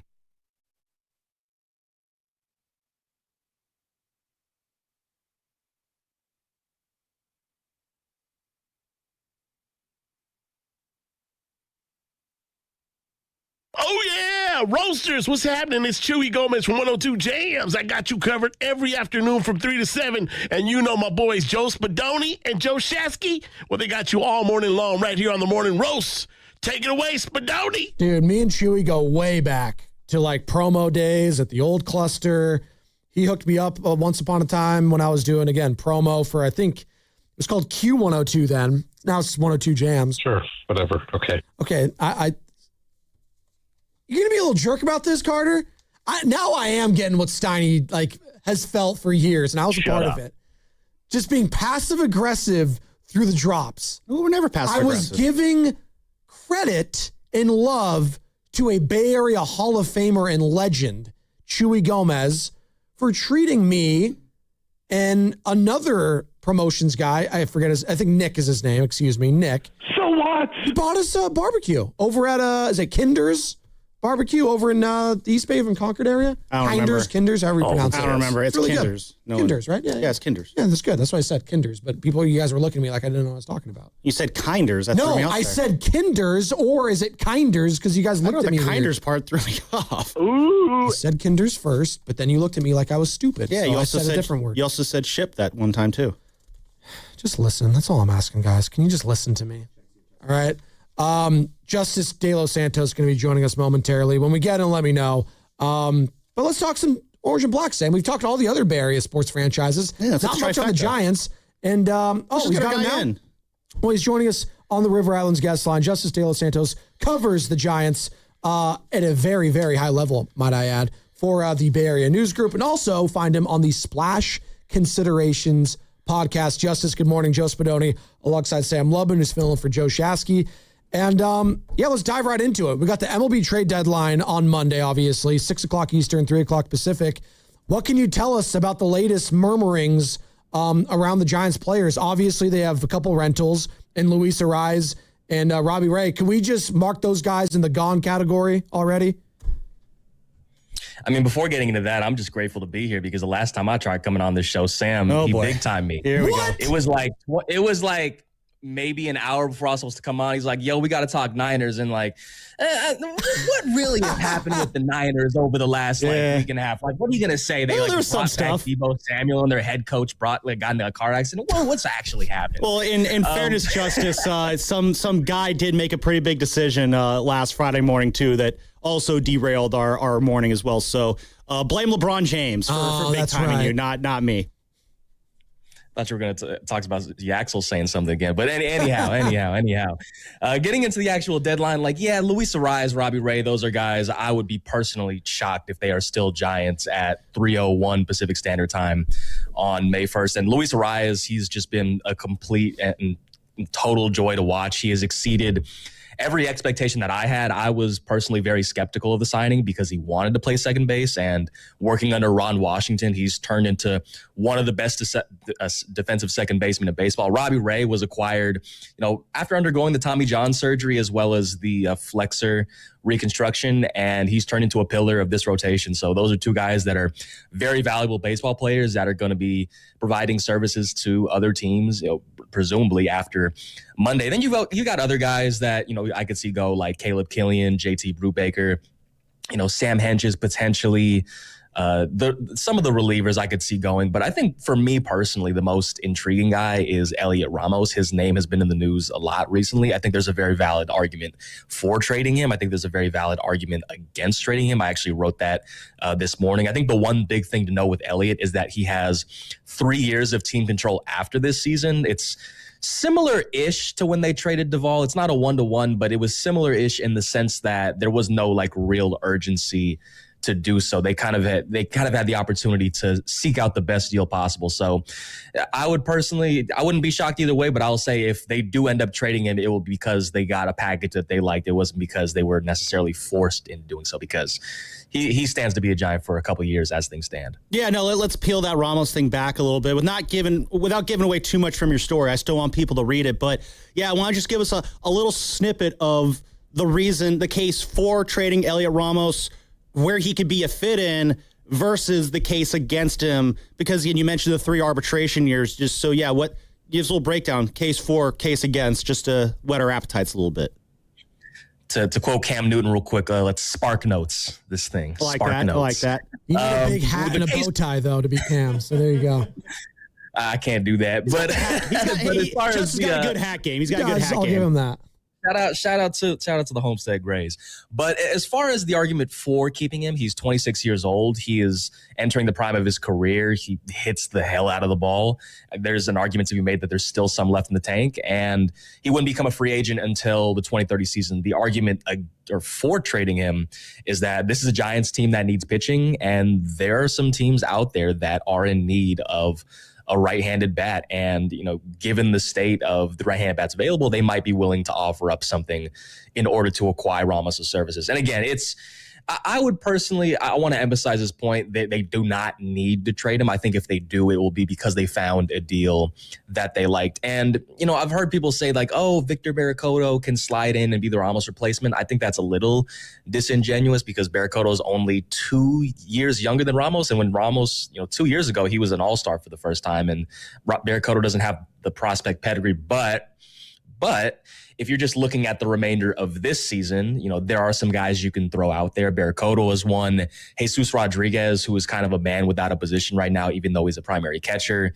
You do have Jonah Cox, Graham McCray, although they're more center fielders. And then if you want to look really down the line, Bo Davidson, I would expect him to get a cup of coffee at the end of the season if he performs well. So you can kind of use that position if you do trade him to see what you got with some of these guys, because once Matt Chapman comes back, you've got a lot of positions locked down. There's not really a lot of opportunities or places rather that you can get some guys some runway. So again, whether they trade him, whether they not trade him, to quote Yogi Berra, predictions are hard, especially about the future. Yeah, it's the bane of our existence here on this show, Justice. Again, talk about the outfield. You mentioned Ramos, though. I've heard Jung-Hoo Lee's name pop up in some rumors as well. It seems like the Giants are not going to be moving him. Just what are those chances there? But then also, because Jung-Hoo Lee, he has that player opt-out after next year. Going into this season, I think a lot of Giants fans would probably be expecting that, oh, yeah, he'll take that option and he's going to be playing 6 years now. Jung-Hoo's played really well this year to a point where I would not be shocked if he exercised that player option, opted out next year. If they are moving Ramos, who, as you mentioned, has all that team control, but are keeping Jung-Hoo Lee, who, again, could be a free agent after next year, is that suggesting that this team is pretty confident that Jung-Hee will be here beyond next year? Or is that a factor at all in this deadline? I think it's all circumstantial. And the one thing to note with Jung-Hoo versus Elliott is that Jung-Hoo is making a lot more money. This is year 3 of the 6-year, $113 million contract that he signed in, I think it was January of 2024. And his value, it's a little kind of nebulous, because in order for him to be at this point like a truly above average, like Major League Baseball player, he does kind of have to hit in like the 3-something range, 310, 320, because he has moved over to right field. The defense it's been better. It hasn't been great. I think he's still rated out pretty bad defensively. He doesn't run a ton either. So the majority of his value is going to derive from his bat. And we haven't really seen him tap into that power. He's either that kind of extra base hit that he had in Korea. He did tap into it. He's like at moments, but he hasn't really been, that consistent lineup fixture. And if you look at the last maybe 15 or so games, pretty much since the second half, he's been kind of struggling recently. So he's been hot and cold throughout the entirety of his Giants tenure. And I would be shocked if the Giants were to move off him just because of the magnitude of that contract, the fact that he has the opt-out after next year, and just kind of who he's been as a player up to this point. Talking to Justice De Los Santos here on the River Islands Guest Line Splash Considerations podcast. and obviously covers the Giants for the Bay Area News Group. So any of those big three contracts, obviously, I know there's a lot of Giants fans hoping that they could potentially move off of one of those guys to shore up some salary. Adames, Chapman obviously is hurt still, and then Willie Adames. Do you anticipate all three of those guys still being Giants come Monday? I do. And all three of those contracts for different reasons. And it would probably be a long explanation to get into all three of the specifics. Sure. But moving off of any one of those contracts in difficult, I think the most tradable of the three of them is Matt Chapman. But that gets a little complicated by the fact that he hasn't played in about a month. The Giants do expect him to return sometime during the Padres series. But he is still, even if he was playing the entirety of this time, he is still 33 with 4 years remaining on this deal. The Adames deal is not looking great. There's still 5 years remaining on that. He's going to have to move off shortstop at some point, given just how bad he's been as a defender at second base, and given the fact that his OPS is now kind of teetering with starting with a 6. And Rafael Devers, pretty much since the month of May, he's been Rafael Devers as expected, but it's also hard to move a contract at that magnitude, especially when you consider that he's going to have to at some point be pretty much a full-time DH. And, the conversation about Devers and Eldridge, that's another one entirely. I do think that there are grounds for that to work, especially if they're both doing what they're doing. And I think it can be fun when Bryce really starts to come into his own and they maybe go kind of bar for bar. But, as far as those guys getting moved, I would be personally shocked if any three of them are moved. Jumping back into Devers real quick, anything to make of him, getting some action at second base, getting a little reps there? If Rafael I think I have a better shot at this. The silence was deafening. I want to clarify this for the people. If you cover enough baseball, like if you go out to, during pregame, you're going to see some guys just messing around. Like I've seen Elliott take grounders at third. Like I remember Daniel Susac took grounders at third, and there was actually the game where he did need to play third because the position stuff was so weird. But like I've seen back when I was covering the Pirates at MLB.com, I remember seeing outfielders just kind of messing around. So, I mean, it's, sometimes it's just guys being dudes. And I mean, we kind of saw it, I think the funny thing about Rafi is I don't think anybody likes to run more than he does. Like when he laid down that bunt yesterday, he was like, he didn't have to run, but he was going. And then when he scored on the sacrifice fly, he was burning it to home plate. And I'm gonna throw another reference at you. When he slid into home plate, it kind of reminds me of Fresh Prince when DJ Jazzy Jeff would get thrown out the house, kind of just like barrels. Great reference. Barrels into the plate. So I think watching Rafi run is actually one of the most entertaining things that you could watch on this Giants team. But I would be so shocked if he plays second base. He hasn't even played third base in more than a year. Justice, it's funny. I saw that video. It's a conversation that Shasky and I had last year where it's just like, what if they did throw Rafi at second base? And I don't know if you remember that pregame scrum where I even threw that question at Bob Melvin. I'll never forget just the absolute flabbergasted look in his face when I threw that at him. He's like, wow, I was not expecting that question at all. So when I saw that video, that's immediately what I went back to on that one there. I will say the one guy, if we're going to talk about second base, because, someone is going to have to play second base once the Arise trade's happening. And obviously with Casey Schmidt tearing his meniscus, he's no longer going to be able to fill that void. I think the one really interesting guy that I would like to see at second base is Jonah Cox. He is a primary outfielder. We've gotten a couple innings of him at second base. It is worth noting that when he was in college, his first 2 years of college, he played at 2 JUCOs. He did play a good amount of middle infield, so it's not completely foreign to him. And we've seen him make some really, interesting plays. And if you're kind of looking at the remainder of this season and saying like, who on the 2027 Giants can play, Jonah Cox has said he kind of wants to be that Chris Taylor type that can bounce around. He's fast as hell. I think he might be faster than Grant McCray, which is saying something. He can play an elite center field when given the opportunity. And if he can also play second base, that's a very valuable baseball player. I think we'll see more Jonah Cox at second base than Rafael Devers. I can say that confidently. Oh, there we go. Justice, if you talked about the players who might be moved at this deadline, but moving the players is one thing. They still got to find teams that will take these players. When you're looking around the league, who are the teams on your eye that you think Giants fans should keep their eye on as potential trade partners for the Giants who, those teams are the ones looking for what the Giants have?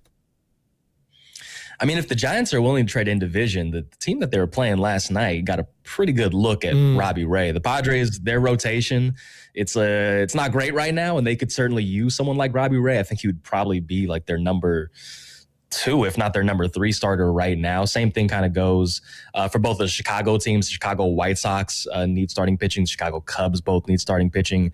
As far as Arise, there's a lot of teams that can use him. I think maybe the Tampa Bay Rays are a team that could certainly use someone like Arise. I'm trying to rattle off the teams in my head. I know that with Elliott and specifically going back to him, I think a team like the Mariners, I know there's been a lot of smoke with Emerson Hancock in particular.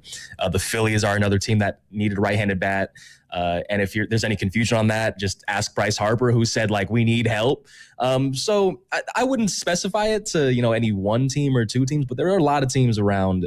I would imagine there's a lot of teams around Major League Baseball that have been calling Buster Posey and Zach Manassian in the last couple of weeks. I'm glad you brought up that last comment because it was something I was going to bring up. Bryce Harper, for those that aren't following along, him and, the president of baseball ops there, Dave Dombrowski, kind of have like a rocky relationship, right? But Bryce was on record saying, like, hey, we need help. I think that was the quote. Like we need help as a team. They're scuffling right now. And I don't get, like, the pushback of when players acknowledge, heading towards the trade deadline, that they might need some help as a team. And he is obviously one of the faces, if not the face, of Philadelphia Phillies baseball. Like, do you have any problem? And you're a guy that talks to these players on a daily basis, Justice, of players being more vocal when it comes to, trying to add talent and saying that through the media and talking to management through media? I'm going to bring up like a weird kind of argument here. During this past offseason, I think I covered 2 Warriors games. And the one thing that struck me was the bluntness that basketball players talk about with compared to baseball players. Like when I was hearing when I was in a Draymond Green scrum, I was talking to guys after the fact. And I was like, oh my gosh, that's so refreshing. And everyone else was like, that's just Tuesday. So it's a lot more stark when you hear it coming from baseball. And Bryce Harper is also, when you talk about the face of the game, like he's probably one of the maybe 3 players in the league that can say that and no one's going to really, bat an eye at. And I did find it kind of odd that Don Mattingly, especially giving he's in an interim capacity and he's not the full-time manager, was kind of like, hey, that's a little weird. But I mean, the fact of the matter is the Phillies do need help, not to turn this into a Phillies show, but he's just kind of saying the reality of the situation. There's no need to kind of sugarcoat it. Like it's kind of like we're all adults here comment. And you look at that team, they do need help. So I found it kind of odd that it became a thing. I personally, if I was a manager, I don't think I'd get that upset. It's not really an indictment of the guys that are there. It's just a matter of fact. Well, it's just, and real quick, Sam, I'll throw it to you here. It's just, we hear it all the time from the management perspective. Like Buster Posey has been asked about Luis Ariz and stuff, and he basically said as much. He's probably going to get traded, right? So it's okay for the management to say we're probably going to trade this guy, but when a player themselves says, hey, maybe we should make some trades to add to our team, I just found it, I don't know, kind of fascinating. The double standard, if you will, Sam. And to Justice's point, in basketball, Draymond Green has a daily podcast talking about this stuff. One league, the players are far more empowered than the Correct. other, in baseball. But, you bring up Buster there, and Justice, I'll throw it back to you on this one. Buster, it's no secret. He's gotten a lot of flack this year. It's been a very frustrating season for Buster. And that's just on the baseball operations front. I won't go into all the other stuff. What do you think would be a successful deadline for Buster Posey to where it's 3:01 on Monday and our afternoon show, Willard and Dibbs, they're looking at all the moves that Buster Posey did. What do those moves need to look like for them to be like, you know what? Buster did a good job this deadline.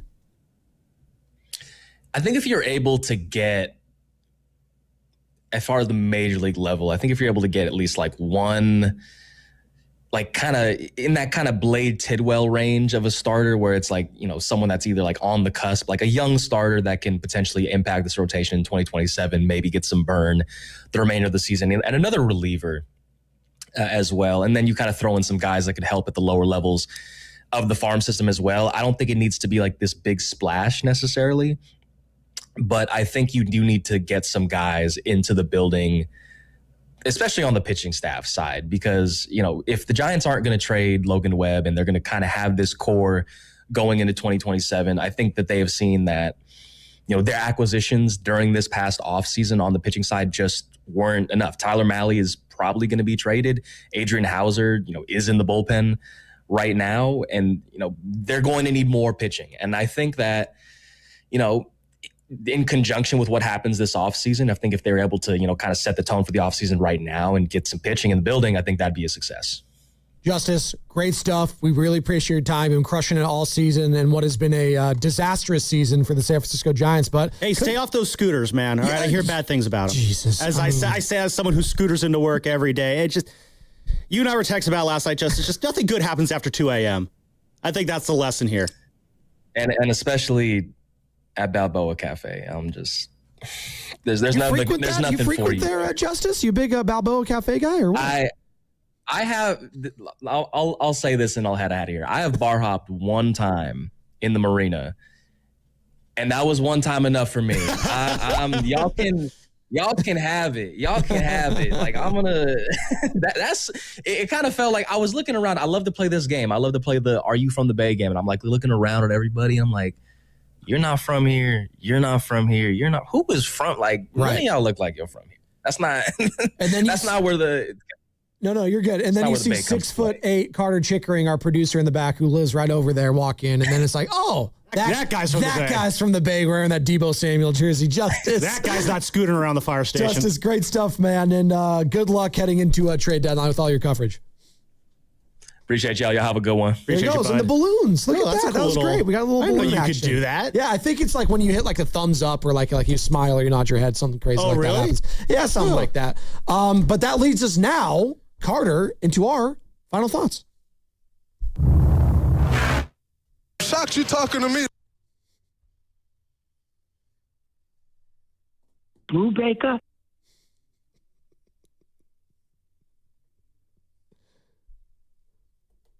All right. I'm going to take over here. 30 years ago to the day, and I'm going to fade in new music here, Carter, in a second, so make sure you take my hotkey off or whatever off of YouTube so we don't get in trouble. I appreciate you telling him ahead of time to do that. Because 30 years ago today, an Olympic gold medalist was born, and he is the greatest athlete, Olympian, wrestler in the WWF/WWE's history. His name is Kurt Angle, baby, and he did it all with a broken freaking neck to win that gold.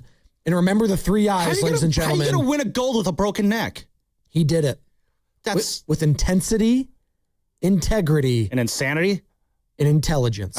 It's close. Insanity came later, a couple of years. But okay. In that moment, it was the three eyes that led him to win the Olympic gold in one of the greatest stories of all time. Shout out Kurt Angle, Olympic hero and greatest wrestler, pure wrestler in WWE/F history.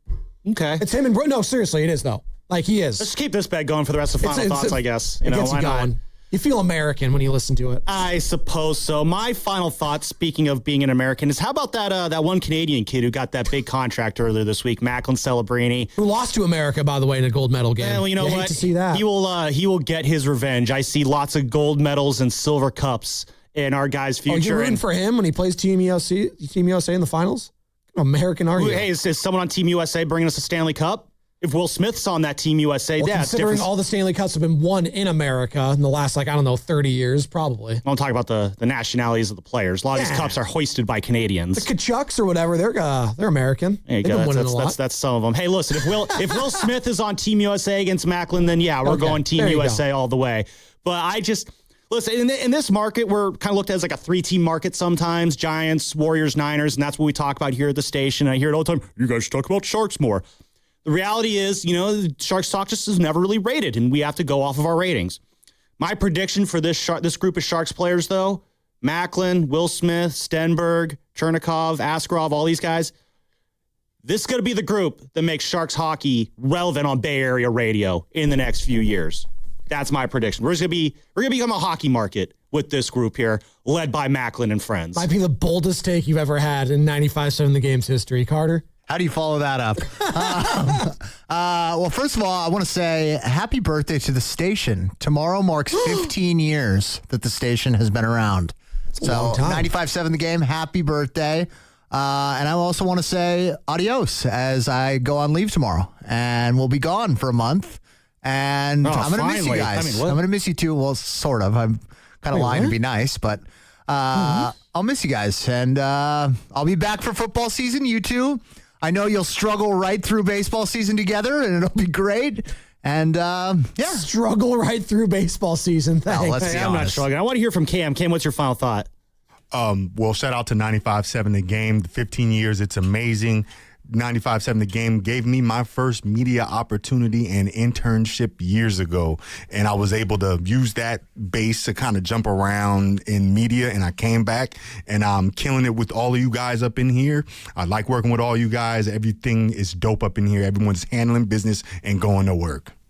That's a beautiful voice right there. Bernsey and Fremont. That was for you, Bernsey. Bernsey's his pants getting excited just listening to that. All right. Hey, Dan Devone, Daryl the Guru Johnson, next. Fremont Bank here for you, here for good. So, I need hamburgers, sodas, ice, and a DJ. A DJ? Relax, Spot. With T-Mobile, we're saving when we bundle home internet and phone lines. Oh, wow.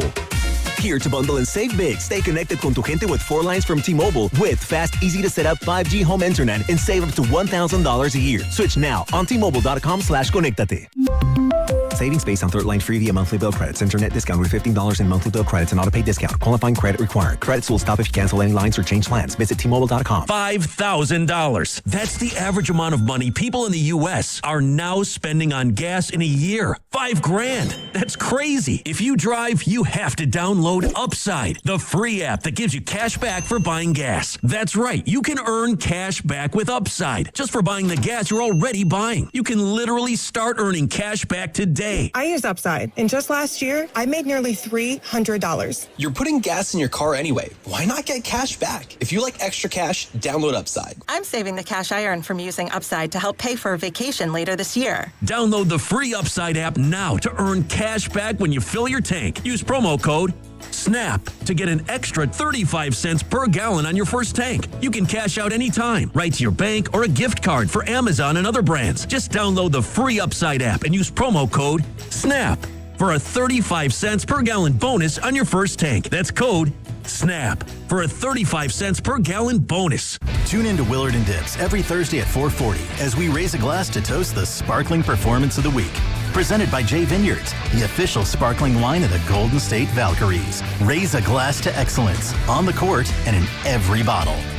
Experience hands-on automotive history at Cars in the Park, Saturday, September 12th in History Park in San Jose. Browse antique and classic vehicles. Join author Matthew Kilkenny for a discussion of his book, Detroit Steel Artists, and watch skilled mechanics assemble an authentic Ford Model T right before your eyes. Cars in the Park offers activities for automotive enthusiasts of all ages, and children under 5 attend the event free. Adult tickets start at $5. Visit historysanjose.org for more information. There are things the insurance company hopes you never find out, like how quickly they try to close your case, how they look for anything you say to use against you, and how the first offer is almost never the full value of your claim. Because the faster they settle, the less they have to pay. That's not a coincidence. That's their strategy. So before you call them back, call Beam Law. From the first call, they'll take over. They handle the pressure, the negotiations, and the legal fight so you don't get pushed into a decision you can't undo. Beam Law has recovered millions for clients across the Bay Area and has been named Best of the Bay by SF Weekly 4 times. So if you've been injured or lost someone due to someone else's negligence, don't wait. Call Beam Law now at 415-523-5555. 415-523-5555. That's 415-523-5555. Or visit hurtinthebay.com. That's hurtinthebay.com, because it's not whether you get knocked down, it's whether you get back up. Beam Law, they've got your back, Bay Area. This is Larry Flick, owner of The Floor Store. Our giant summer sale is here,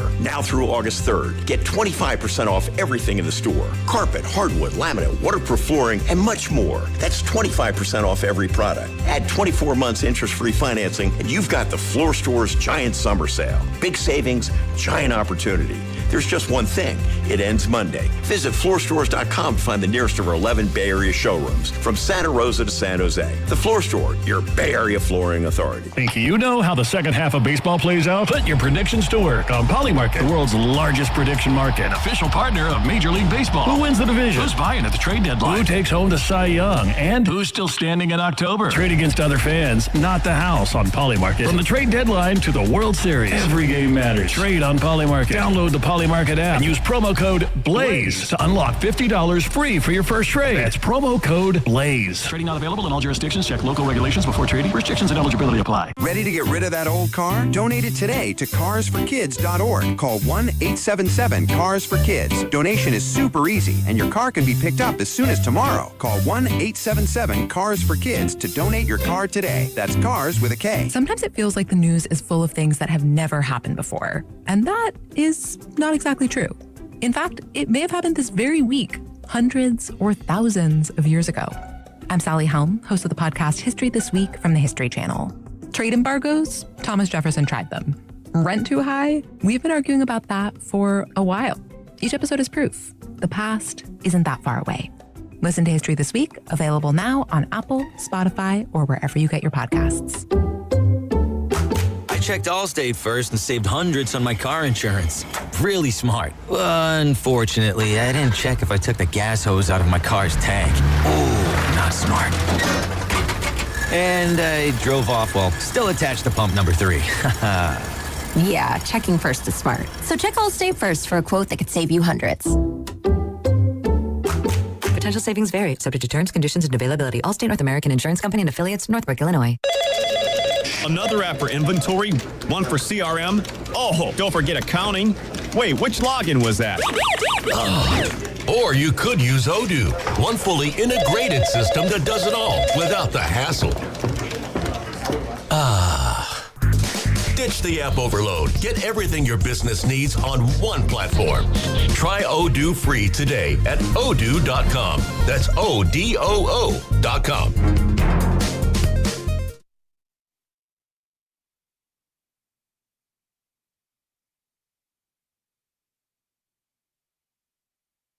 Come on, man. You got Larry June in the building. You listen to the Morning Roast, and we're doing numbers, man. Good job, Morning Roast. Sock it to me. Hey. Yee! Hey, Spadoni, shut up. Oh, hey, Goo. Hey, Dan Devone. What's going on? Hey, guys doing? Aquaman. That ain't Devone. That's Aquaman. Wait, I don't get the reference. He swims in the ocean, dude. So that makes him Aquaman. Yeah, he swims in the ocean. Everyone that goes to the beach is Aquaman. King of the Dolphin. I'm going to give you a 3. Well, he's a polar bear. He's the real Pete Alonso because he swims in these waters, man. He wish he had that body fat. What, you 3% body fat? Come on, you looking good, Devone. You looking good, baby. Dude. My goodness. We can tap this keg under here, man. This is nothing. Come on. I'm not that kind of guy. Ken, help me.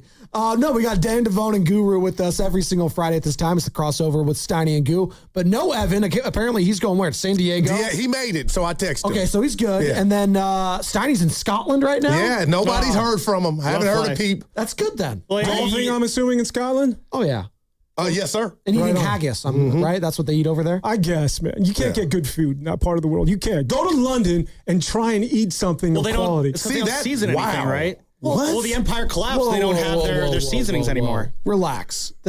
The Indian food there, the Indian food scene is unreal. Well, that's not British food, though. No, but they consider it is because of all the other colonization. They do Indian food better than anywhere else. Whoa. Because of the populace out in that part of the world. But aside from that, anything that's indigenous to them in terms of what is it that you eat, you can have that haggis. Fish and chips, it's fish and chips is fine, but the mushy peas, the malt vinegar, the beans on toast, it's whatever. Actually, beans on toast isn't bad. Where do you guys want to start? What happened to fish and chips in the city? There used to be a place called Salty's.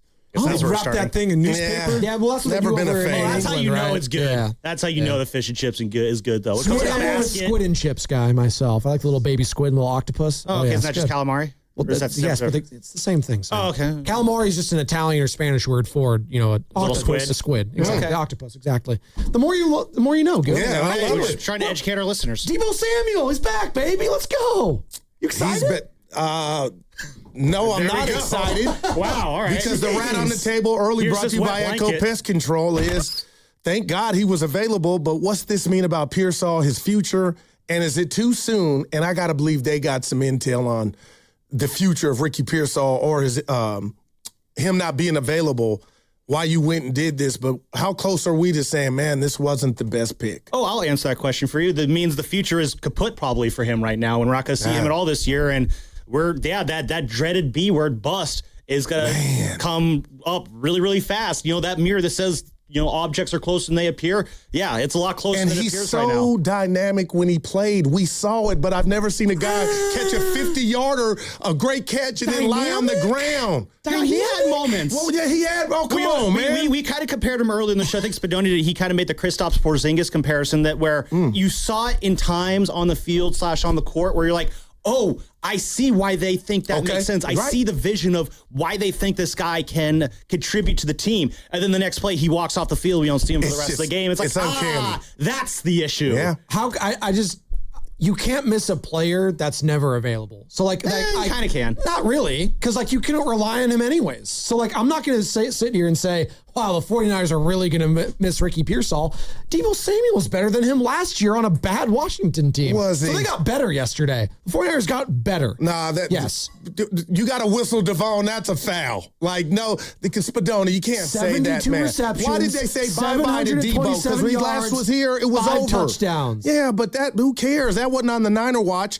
The reason Deebo was a commander, because it got stale here. Defenders were waiting on him. So we'll see if Kyle can reinvent that. But to say he was better than Pearsall when Pearsall played, I don't see it that way. It was facts. He played 16 who's had games. a better career? You got Deebo all day, every day. Well, absolutely. But I'm just saying, just given last year, the best ability is availability, and Deebo played 16 games. The one problem I have, though, with I guess the one pushback I would give on you there, Spadoni, is that while Deebo numbers-wise might be putting up better things than Ricky, I mean, Ricky's a much better route runner than Deebo is. And Stribling is, you know, we've heard okay things about him as a route runner. Mike Evans is obviously great, but, you know, you need guys who can just run these routes well. Yeah. And we know that is kind of a deficiency in Deebo's game, is that route running there. And that is something that Ricky Pearsall does have over him. Are his wide back days done? I don't think. I hope they're not. I hope they're not either. I think he needs to spell Christian McCaffrey a couple times a little bit. Well, you're hoping that Kalen Black, the rookie out of Indiana, is going to be that guy, right, Dan? Black's got to be the guy. I'm in on Stripling. I'm one of those guys, next man up. I'm not necessarily, I don't like to go back, so I just don't fundamentally.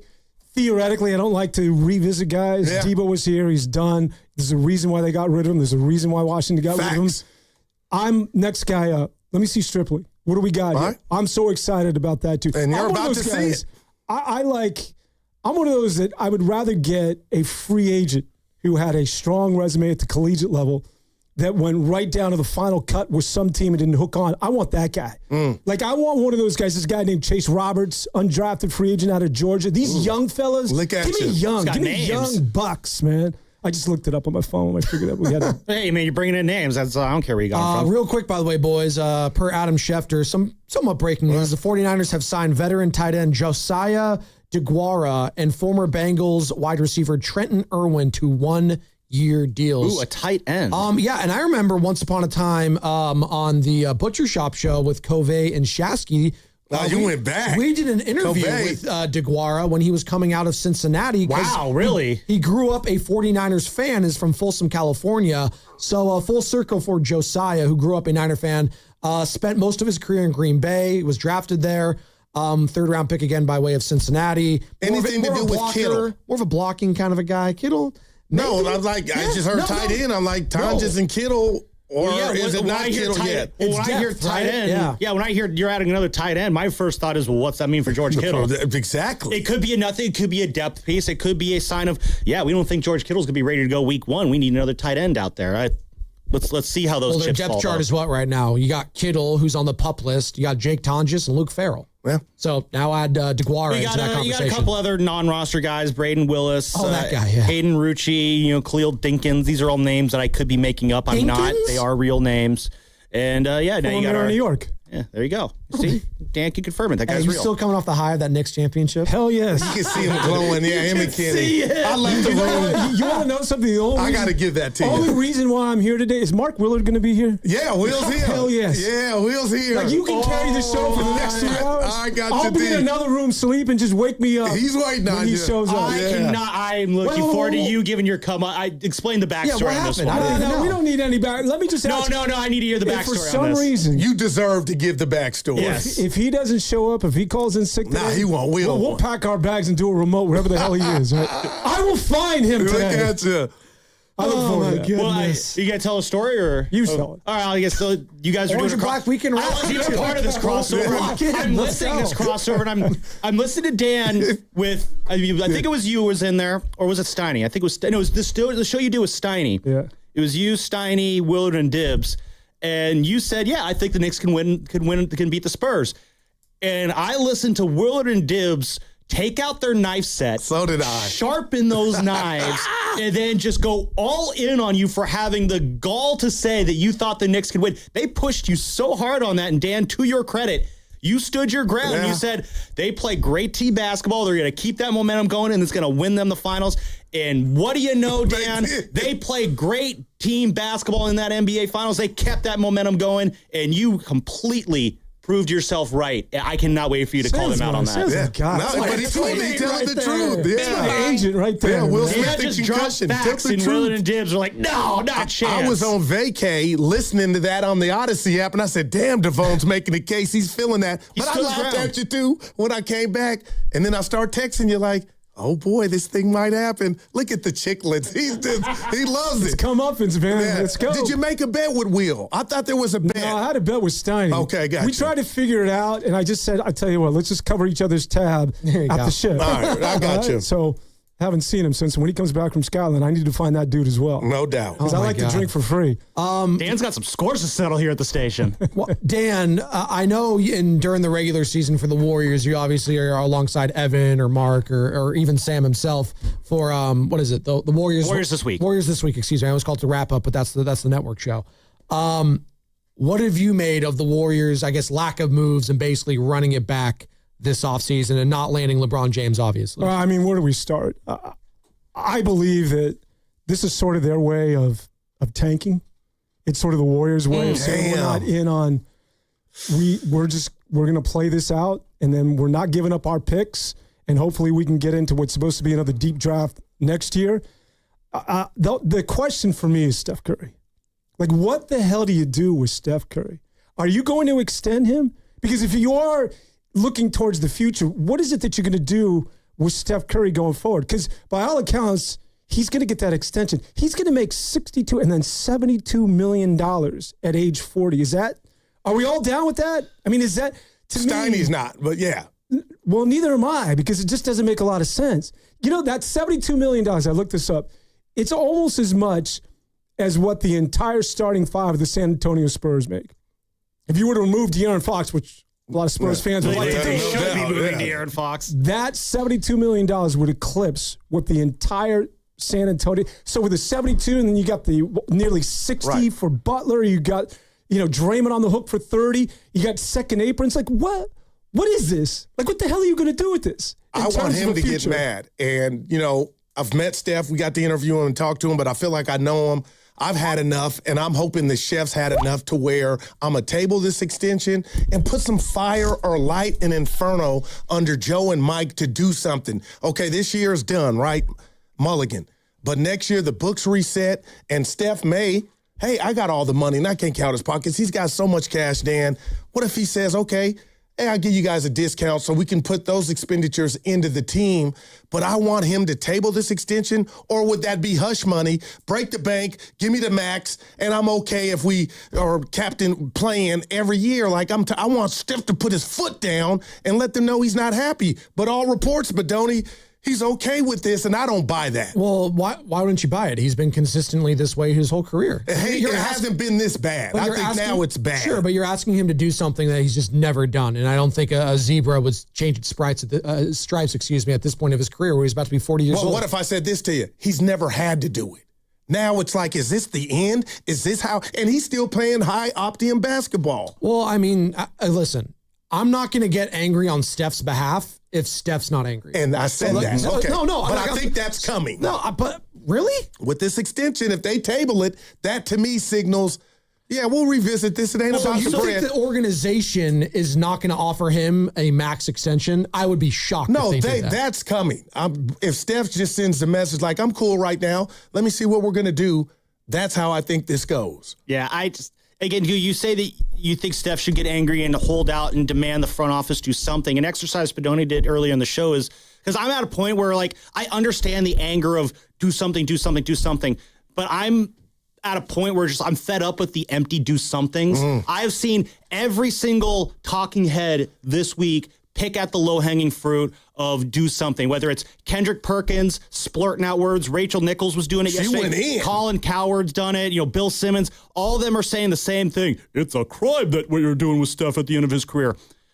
But what I notice in all of these complaints, there's never any, like, this is what they should do. It's always do something. And so that's the question we kind of threw out there is, what is the move right now you want to see the Warriors make that gets them to whatever it is, promised land that we're trying to get that's to with next Steph summer, Curry. Lubman. And that's why I don't want to blow past this. Donnie would be proud of me real quick here.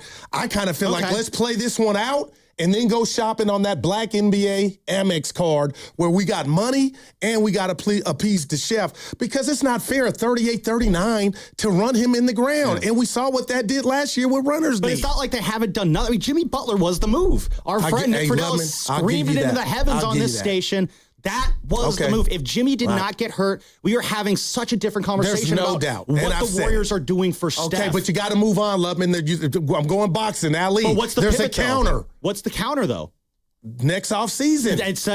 I think that's what frustrates a lot of people. It's like, we're already in wait till it was supposed to be wait till this offseason. Now we're automatically to wait till next offseason. But this extension can pop off before then, and it'll be interesting if Steph does what I think. Let's just table it. Or if he takes all of it, then that's telling me it's good in the hood. Okay, I see what you're getting at. We'll go out and play. Devon Spadoni, come watch us play. Hey, we get the plan. We're fine. I don't believe the chef is like he wants to. He told us, have a chance. Well, would that make him angry or make you angry, the fan base, if Steph takes a max extension, basically does what Kobe did at the end in LA? As you're listening to 95.7 The Game, KGMZ FM and HD1 San Francisco and Odyssey Sports Station, home of the Golden State Warriors and Valkyries, always live on the free Odyssey app, and we are coming to you live from the Laughing Monk Studios. It's the crossover. We got Devon in for Steiny alongside Guru, Lubman in for Shasky. I'm Spadoni, talking future in Golden State for Steph Curry, Dan. Let me ask you this.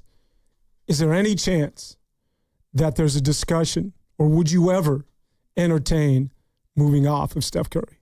Is there any way that Steph Curry is like, I don't see an off-ramp here. Like, I'm in purgatory. No matter what it is that you do, this is a team that is too far away in terms of my timeline of getting to relevant basketball. Can I finish things out somewhere else? I doubt that would happen. Is there any chance that the Warriors would say, look, it's $72 million for where we want to go? Is there any chance, Steph, that you want to go back home and we can get a boatload of picks for you? Because they got one bullet in the chamber, and it's him. There's no doubt. So I'm just curious. Would need to. I think we're at right now. I think it's at a place where Steph has to be the one. No that doubt. says, like, Joe Lacob or Mike Dunleavy are never going to go up and say, hey, Steph, I think we're going to trade you. I think Steph has to go up to them and be the one like, guys, I think I'd like to be traded. Yeah. And I just wonder, I think we're closer to that, and I almost cried just hearing you say that, because nobody wants that. Steph doesn't want it, and I'm sure the FO doesn't. I'm going to be honest. But I think we're closer to that, what Devon just said, if things don't get better. See, I don't think it's going to happen. I think he's committed to staying here. I think he's been, throughout his career, so steadfast in wanting to be a one-team guy, because he knows how special that is, because of how rare it is, too. I mean, you always know the statement, if Joe Montana can get traded. But I think that makes it more special when you can be a career one-team guy, in the same way that Kobe was, in the same way that Dirk was. Yeah. I mean, there are people who, and I'm one of them, who kind of side-eye the fact that LeBron and KD and Shaq have bounced around at great other teams. There's something about that resonates with players, I believe, to be a one-team guy. And I think for Steph, it's very important to him that this is the only jersey he wears his entire career. I'll say this to that. He's a killer. I think some mistake his kindness for weakness. Lubman, you said it, and there is an aura to that one jersey thing. But if 2 out of 3, they haven't made the playoffs last year's. You think Steph's at home with Aisha and the kids watching LeBron, SGA, and now Wemby go on this trek to try to win a title, and we can't even get a damn 7-game series like that? There's no way, Lubman. I'm with you on that part, but if this continues the wrong way, I gotta believe the chef is like, there's a better way. Yeah, and it might not be in the Bay. I don't want that. That's the internal struggle, and I think you're right, and I think you have a valid point as well, is that he does want to stay in the Bay Area. But there's a part of him that's like, I'm in purgatory. I mean, if really, you guys really believe that? I think Steph is totally fine with his career ending like this. What does that mean? Like this, being a play-in team / barely making the playoffs. It means fans are more angry. Why do you say that? Because he's on record saying he's here to build the next foundation. Well, that's not his job. But his job is for Joe Lacob and Mike Dunleavy to do that. Are you just not believing anything that Steph's saying right now? Well, if you're to believe that, then you're countering everything that he says or that we believe in terms of him being a competitor. Because if this is the road that he's taken, like if we truly Isn't the best thing that he could do for the next generation is build this young core like Yaxel, whoever they draft next year, and hand the baton off? Isn't he doing this organization a solid then, right? He'll do that if he has ownership stake. That's all. He's just flapping his gums at that point. What? This dude is a winner at the end of the day. I'm with you, D. He's a winner, and the only thing that bothers him, and he's right, is to see his peers like LeBron James go hunt another title. Man. And for him to be at home in the East Bay and watching LeBron still playing for a whole month and a half while he's cashed in yet again, that's got to eat at him. At the end of the day, the reason why guys like him are as good as they are is because they're competitive as hell. Man. Well, I'll say this in regards to LeBron James. He did put his money where his mouth was. I think a lot of people... I give him all the credit. People were poo-pooing the whole Rich Paul thing, saying, he'd take the minimum, he'd do this. People were laughing at that. They didn't buy it. Took a 2-year, $8 million deal to go to the Philadelphia 76ers. If Steph is willing to do that here in Golden State... Which could happen. Well, then fine. Then are you going to question his competitive nature then, right? Then you'll no longer question it. That's a very good point. But he's not going to. He's going to take the Supermax or whatever it is, and the Warriors will be happy to offer it. But even if he was to do that, he knows that this is not where he's going to win. So he either has to come to that realization that, to your point, I'm just going to finish it out. Yeah. Maybe I get to a playing game and I can shimmy and go for 45 in front of the country, and that's it. Or he's like, you know what, just give me one more shot. Let me just do this one more time, which I doubt, but I think that that's sort of what it is that he deals with on a nightly basis. And he hasn't had a Robin since Durant left. And it's like, man, now we got Yaxel. And that's a lot of pressure on a youngster, but who's been his Robin since Jimmy Butler was in Lubman? Jimmy loved that move. Yeah. It just, that was the worst we all luck didn't you could want have. that move. Then it happened. Then we all fell in love with the move. Man. And it's just... bad luck. That was one of the worst Monday nights ever. Man, walking out. Well, I was walking against out his former team, and I was walking out of Hard Rock after watching a devastating national championship loss. Like, oh man, how can this night get any worse? Buzz, buzz, buzz. Oh, what's Anthony Slater saying? Oh, like no, the Jimmy thing was great, but it just as Nick said, that injury just blew up everything. But is it really hard luck at the end of the day when you invest in a guy who's 35 years of age and he blows a knee or he blows a knee? I mean, any player in any age can see their ACL explode, I mean, sure, it's more of a risk at an older age, but I mean, a 24-year-old can...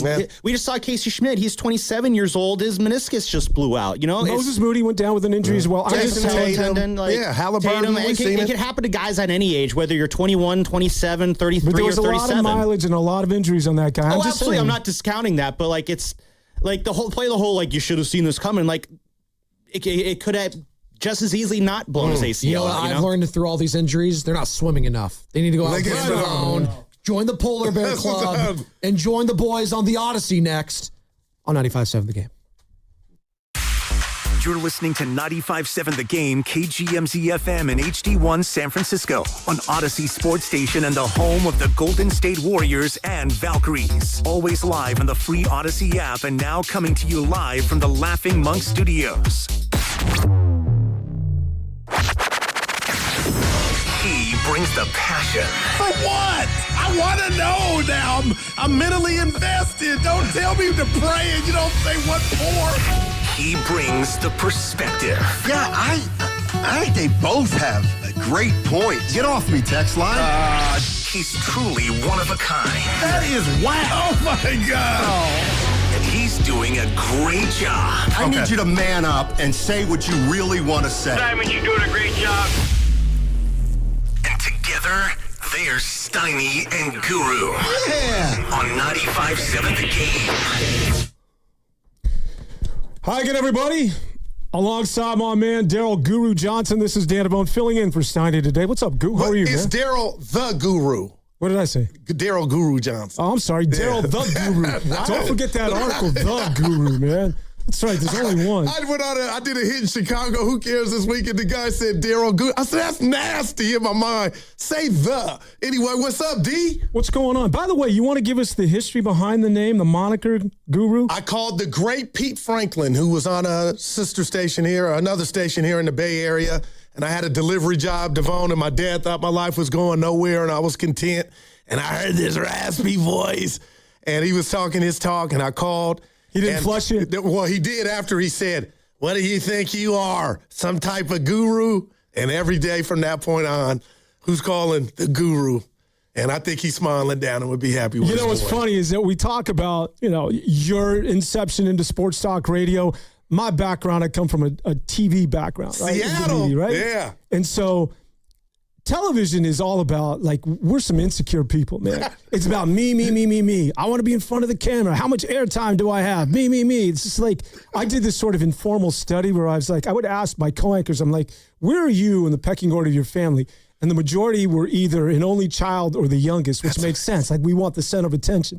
And I say that because when I transitioned into sports talk radio a couple of years ago, and I was talking to Nahagian, and he was explaining, there's the one chair and there's the two chair. Right, A and B. Either you drive or you sit where you sit and you do what it is that you do. Catch the alley-oops. Right? And I was like, the TV background, I was like, give me the camera, man. Let me have that number one chair. Let me talk. Let me go. And now that I got my feet wet. Where you going? I want your chair. The two chair. That's where it's at, man. You know what? Kenny was like, man, you going to drive? Because Steiny and Evan, when I'm not here, they'll switch it up and it's awesome. But I'm so content with, I just know who I am and what I want to do, and I don't like botching words. I think that's why I run from the one. But Kenny was like, Devone will be okay.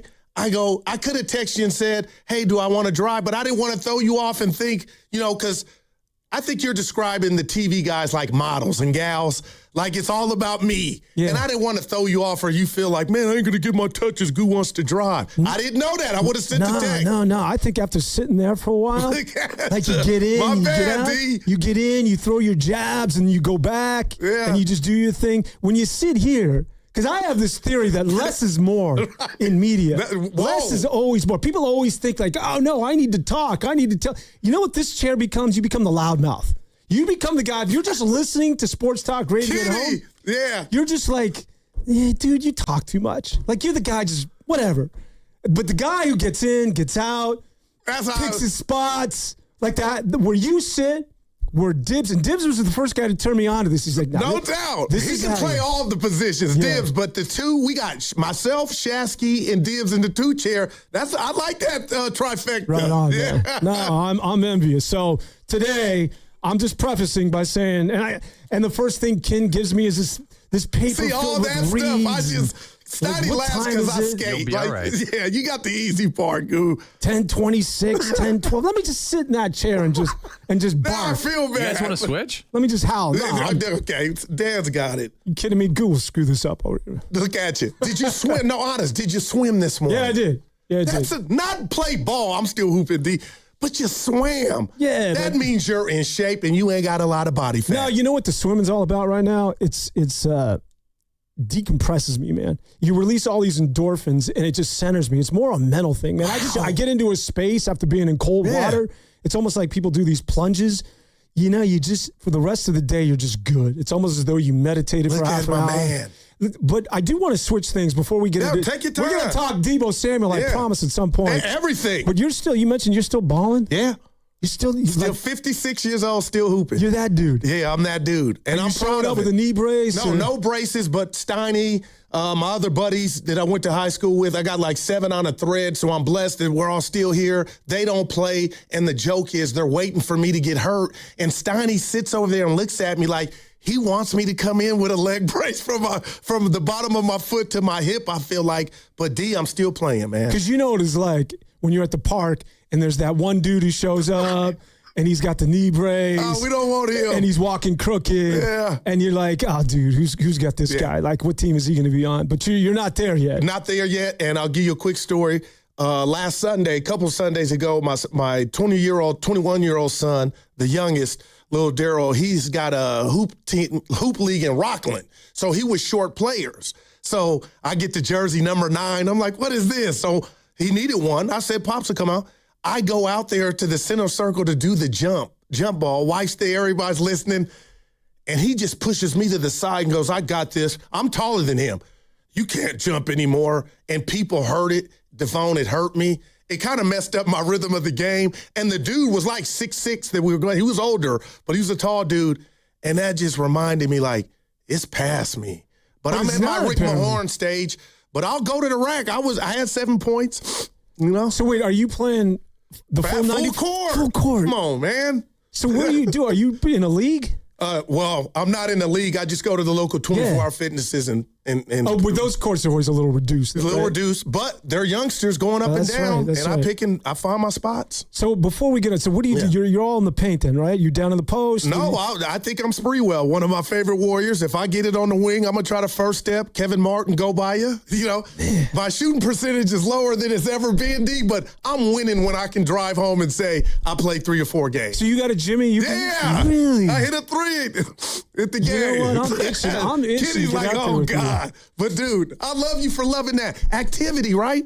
I'll go out when it's over. If I tear something, knock on wood, that's when I know my hoop days are over. Every dude that I know over the age of 40 has blown an Achilles or the ACL. Okay. I know. I don't mean to do that to you. I'm just saying, like, you're like Frank Gore right now, man. Oh, LeBron. You know, that's right? My man. That's amazing. Yeah. All right, let's get into things. Deebo Samuel's now part of the San Francisco 49ers. Obviously, this on the heels of the injury to one Ricky Pearsall.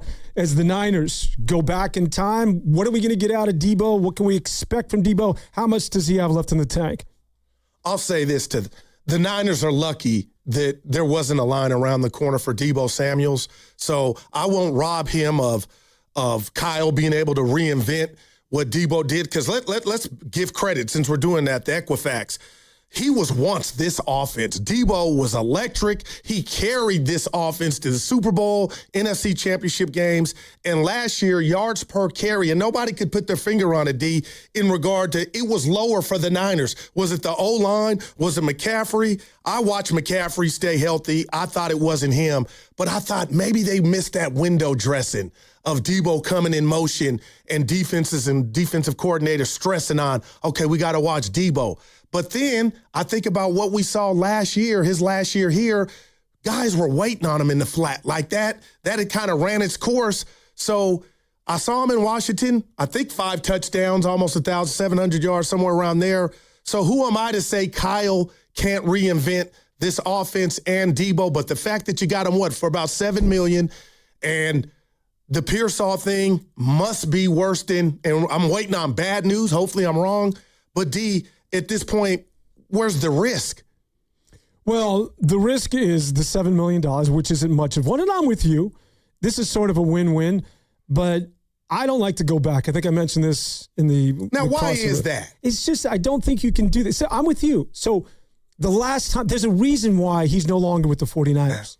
But what happens is that when a guy leaves, our mind plays games with us. We begin to romanticize, Deebo. And what do we immediately think about Deebo? We think about Deebo bowling dudes over. We think about Deebo being the man. We think about Deebo that you just mentioned, where he was the best, not only offensive player for the 49ers, but MVP-esque. Yeah. He was Christian McCaffrey before Christian McCaffrey. Facts. But we have a tendency to forget how he left. And how he left was a guy that was sort of damaged goods. And now it's 2 years later. And so I would just say, yeah, Deebo with the team, I don't have an issue with it. But just temper expectations, right? Like, I hope I'm sounding like that. No, you are. Because it's bad news, Dan. And, what do you try to do is when you get bad news, you try to find good news. And the good news is that 31 other teams didn't think Deebo was worthy because he was out there. That's a head scratcher. So for anybody that says, Spadoni was saying it earlier, he had a good year, but not to the point that somebody took a flyer on him. So in a world where you just got possible bad news about your young hotshot wide receiver Ricky Pearsall, let's bring back a familiar face. So in that sense, it's not always going to the Pro Bowl. At least you got somebody familiar with the program. And that's just it. I think the familiarity is the key word there, right? Like he knows the offense. Kyle Shanahan knows him. They have a good relationship. It just becomes a matter of what it is that he can do. And I'll be honest with you, I didn't watch enough Washington games last year, so you can throw all those numbers at me. I don't really give a rip. Like, I don't know what that means at the end of the day. Like, are those little hitch routes that he was catching, or how significant was he in the offense? It's just as it relates to the San Francisco 49ers going forward, I think it's going to be a mitigated role. If he's your, I don't know, what is he, your number 2 now behind Evans? Yeah. And hopefully he can stay healthy. And Evans is, an older receiver, polished, but man, you got Seattle, the Rams with what they did in their secondary, McDuffie and whatnot, and bringing in our guy for Cleveland, Garrett. I mean, you have to become more dynamic on the outside. And you mentioned it earlier, Stribling. I'm excited, but he's a rookie, and hopefully he can, take off. But, man, number 2, I mean, is that sufficient? I don't know. But I was listening to Dante Whitner on a podcast, and all these guys nowadays, every guys and gals, and you could say I'm one of them. I don't have a podcast, but I got a show. I don't say stuff to, try to go viral. But Dante Whitner said Deebo can come back, but only as a running back. I'm like, stop it. I mean, he never had the best hands, but let's see if Kyle can tap into what had Deebo at one point. Not, he was a problem for the league. Yeah, and the issue with that is the reason why he was good at that running back position is because there was that option that he was going to be a wide receiver. You didn't know whether he was going to get under the flat. But if he's exclusively a running back, and I can pin my ears back and saying you're not going to be a wide receiver anymore, he's not going to be nearly as effective. And that's what we saw his last year here. Exactly. I believe, D. So I think more importantly, it's just Ricky Pearsall. Like, I mean... What do you say? What is this? Kenny said, I'm going Denzel. He's done for this year, right? Great movie, Deja Vu. It feels like the Niners just can't escape these injuries. And again, he hasn't missed one game. But let's say he's shut down for the season. I mean, that was a first-round pick. And I'll say this, D, and you know athletics. Man, when you got the soft tissue injuries, sometimes that's just, those are contests the athlete never wins. You've had all year to be off and get right. You hadn't even put pads on, and this is second straight off season where you show up, and now something's going on with a lower extremity. Like, man. There's, not to make it all about me and swimming, but there's this dude I swim with. He's this big Bostonian, right? And we go swimming. This dude charges hard, man. Look He's at like this big old. He reminds me of the Family Guy. That cartoon? He looks like that dude, the Family Guy. And I find myself feigning injuries because I don't want to go swimming. Sometimes it's cold out, and he just goes, man. It's like freezing. He's like, we're swimming a mile. And sometimes I think he's catching on. I'm like, my shoulder's dinged up or my ribs. And then one day I just like, something's wrong with my knee. And he just looked at me and he said, yeah, Dan, you're a delicate little flower, aren't you? I love that. And so I think that might be applicable to our man, Ricky Pearsall, which is difficult to say for a guy who took a bullet, right? Calling him a delicate little flower. He bounced back. But I think he's one of those dudes. It's just like, you know what, man? I don't think you're wired to do this at the professional level. And there's just those guys. Man. Like, it's the body type where you just can't play football at this level. It's kind of like Bill Walton. It's just like, we love you, but you just can't, for whatever reason, you're damaged goods. Grant Hill. And we might be at that point when it comes to one Ricky Pearsall. So are you in and out with Deebo? So thumbs up? Thumbs up because the risk is minimal and he's familiar, so why not? So I'm going thumbs up. And you're lucky that it wasn't Dan Devone that's never put on a Niner uniform or had any success, and you're bringing that guy in. You're bringing a guy that was once the man. See, I like those dudes, though. I like those. That is weird. I want you to elaborate on that. I like those young dudes. But what if they don't hit? Yeah. And a lot of times they don't, D. I'm a big guy on youth. I'm all about youth. And we'll get into the Golden State Warriors. I'm about youngsters, man, because they go hard, man. And I think Stripling could be the guy because we'll get into him. You don't necessarily in the NFL, and Puka Nacua proved this, that you can be a rookie. A bad dude. Jamar Chase proved this. You can be a rookie and hit the ground running, right? So the idea it's going to take stripling a year, it's not the NBA, man. The NFL, the collegiate game mirrors the NFL now more than ever. All right, we got to get to a break. That segment was sponsored by Hazy Little Thing from Sierra Nevada, and we continue. Matt in San Francisco, hang in there. 888-957. What's in 888-957? 9570. All right. You're the man. We'll continue here on 95.7 The Game right after this. If you've ever reached for a cheers when your favorite song comes on, you're ready to embrace the haze with Hazy Little Thing from Sierra Nevada. Hazy, citrusy, smooth, juicy but not sweet, hoppy but not bitter. America's best-selling hazy IPA for good reason. Hazy Little Thing. Enjoy responsibly. Is your client ready to build a functional outdoor space? Choosing Golden State Lumber and Showroom means faster deliveries and finishing your project on time and on budget. When it comes to decking, TimberTech stands out. It's trusted by contractors for its unbeatable quality, and with industry-leading warranties, it's clear why TimberTech is the top choice. TimberTech, the #1 brand in premium decking. Start at goldenstatelumber.com. Golden State Lumber and Showroom. When you succeed, we succeed. Don't miss Built Like a Baller every Friday as the Morning Roast breaks down the standout performance of the week. Bird to heave at the horn from 28. Banks it in! Brought to you by Baylor, wealth management for the Bay and the people who've built it. All guests on 95.7 The Game appear on the River Islands guest line. Dub Nation, this is Jimmy Butler, and you never know when I'll be on the River Islands guest line. Dub Nation, this is Stephen Curry, and you never know when I'll be on the River Islands guest line. So make sure to keep it locked on 95.7 The Game. River Islands in Lathrop is the best-selling master plan community in all of Northern California. With its lakes, parks, trails, and collection of new home neighborhoods, the good life can be your life. Isn't it time for you to discover the islands?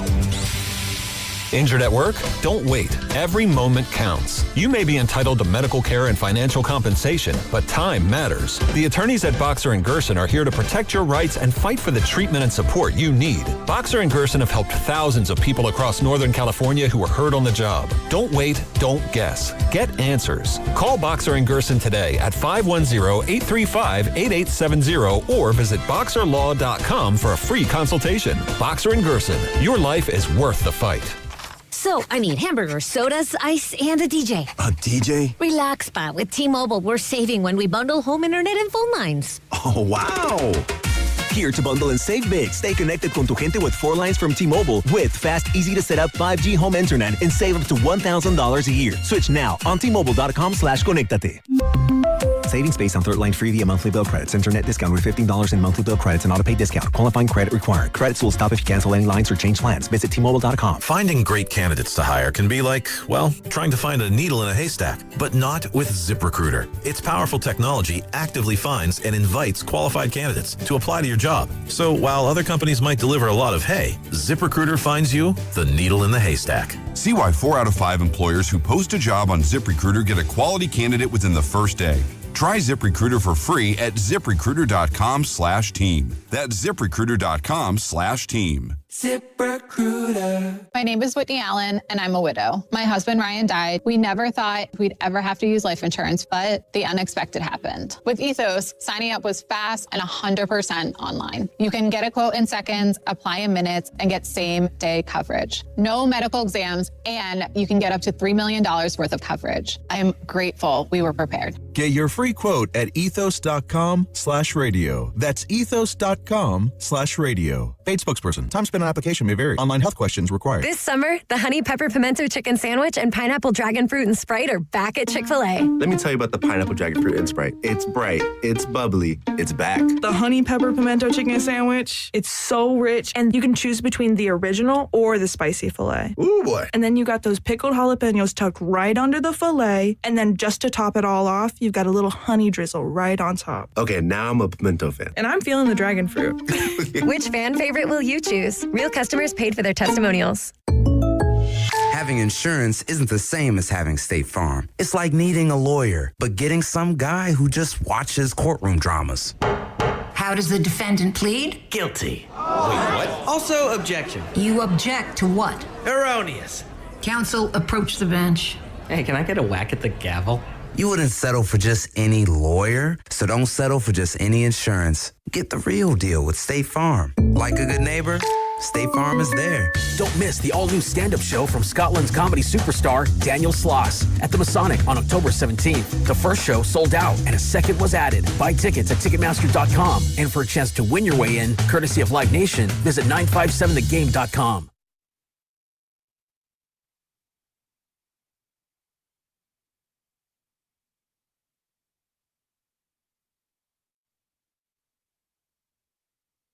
Why do they call Bird Bird? Why? Because he looked like a bird? Now, back to Steiny and Guru on 95.7 The Game. Dan Avone filling in for Steiny alongside Daryl That was my man. Guru Johnson. Where is Steiny, by the way?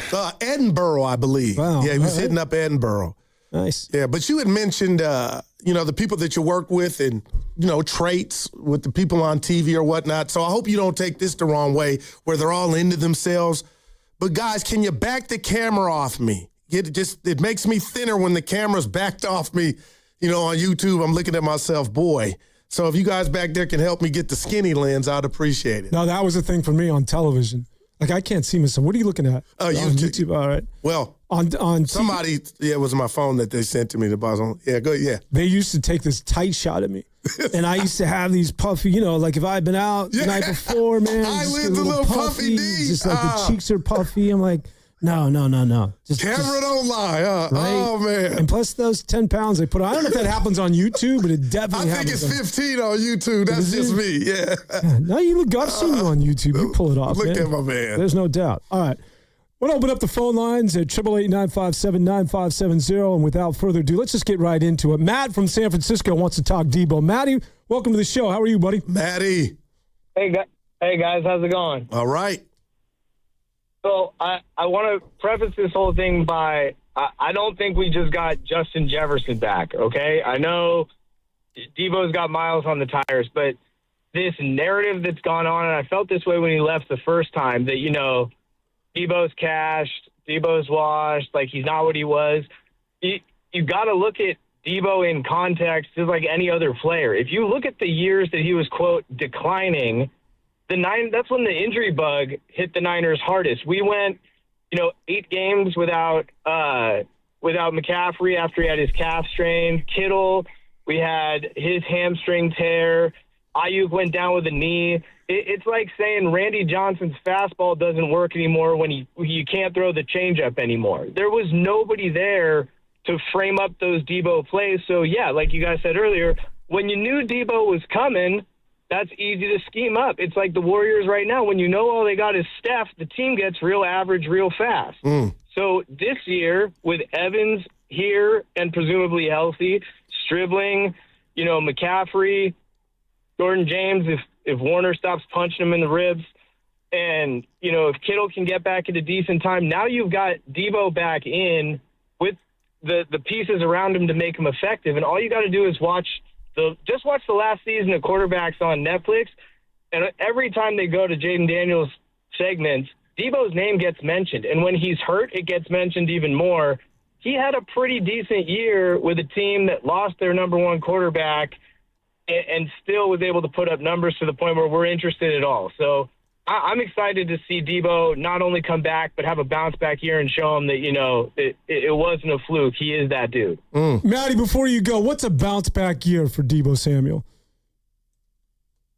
I think a bounce back year for Deebo. I don't even think it's the stat line or the touchdowns. I think it's, are we able to, he was the reason that you could spell Christian, right? Because you were essentially accounting for 2 running backs.